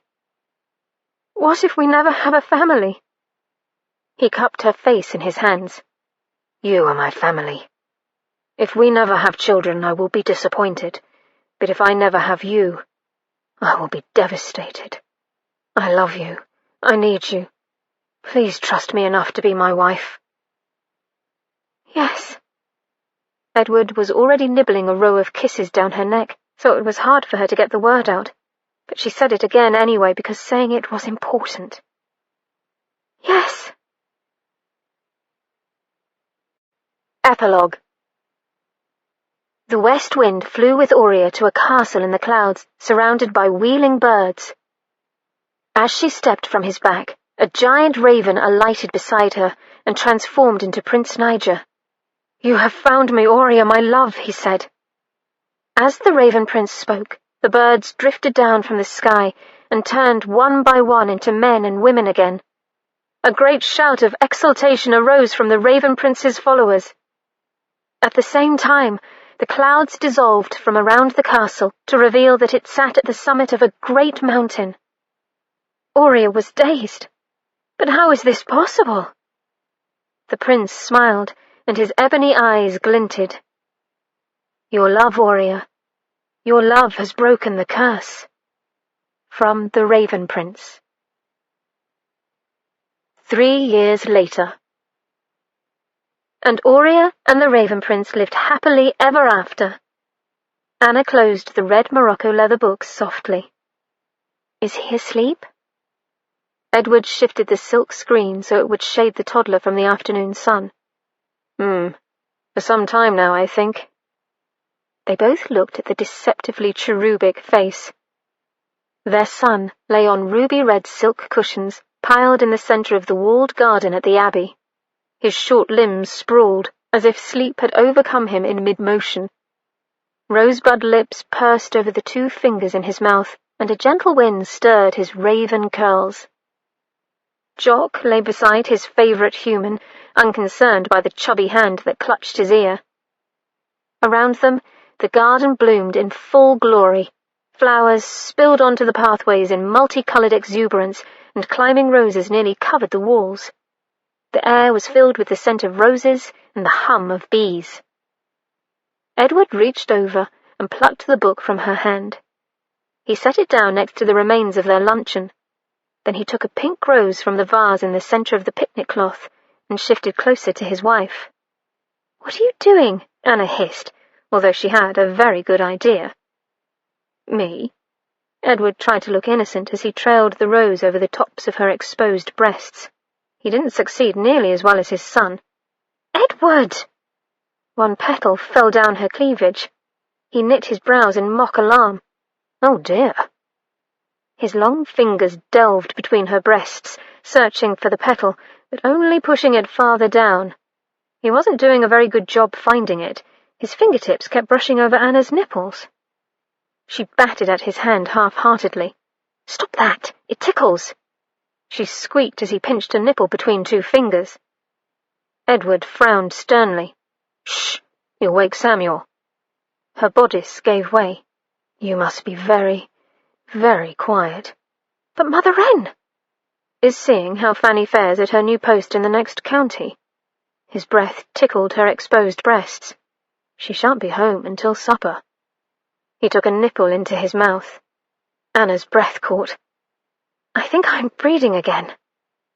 Edward lifted his head, his black eyes glittering. "Would you mind another child so soon?" "I'd adore one," she said, and then sighed happily. Edward was taking the news of her second pregnancy much better than he had the first. From the moment Anna had told him of her first pregnancy, he'd been terribly grim. She'd done her best to comfort him at the time, but she had been resigned to the fact that he wouldn't truly recover until she was safely delivered of their child. And indeed, Edward had sat white-faced beside her bed the entire labour. Mrs. Stucker had taken one look at the expectant father's face and sent for brandy, which Edward had refused to touch. 5 hours later, Samuel Ethan de Raaf, Viscount Herod, was born. He was possibly the most beautiful baby in the history of the world, in his mother's opinion. Edward had drunk nearly a third of the bottle of brandy before climbing into the big bed with his wife and newborn son and wrapping his arms around both. Now he flipped Anna's skirts up and settled between her bare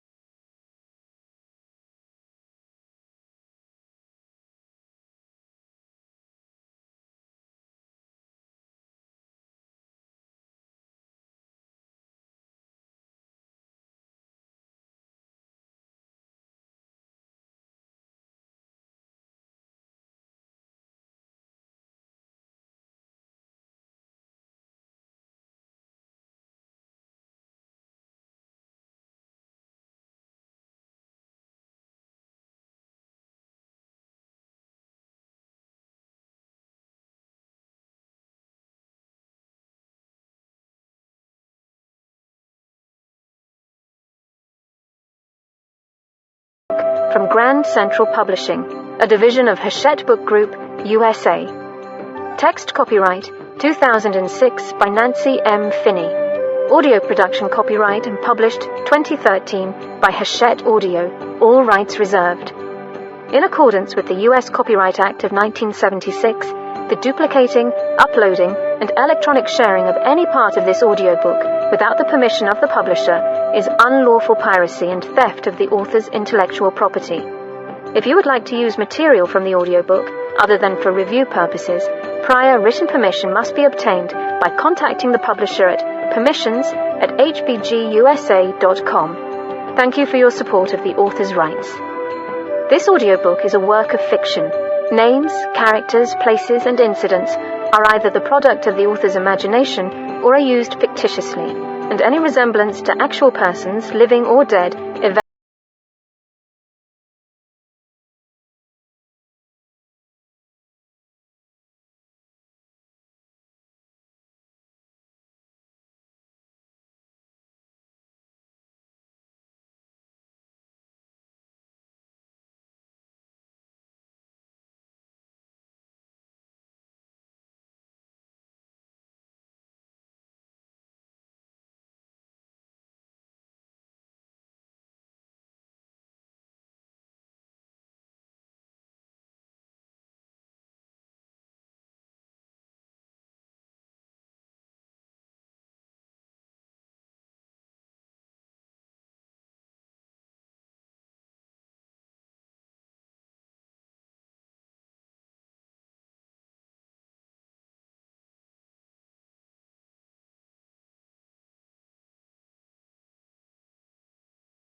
Audible hopes you've enjoyed this program.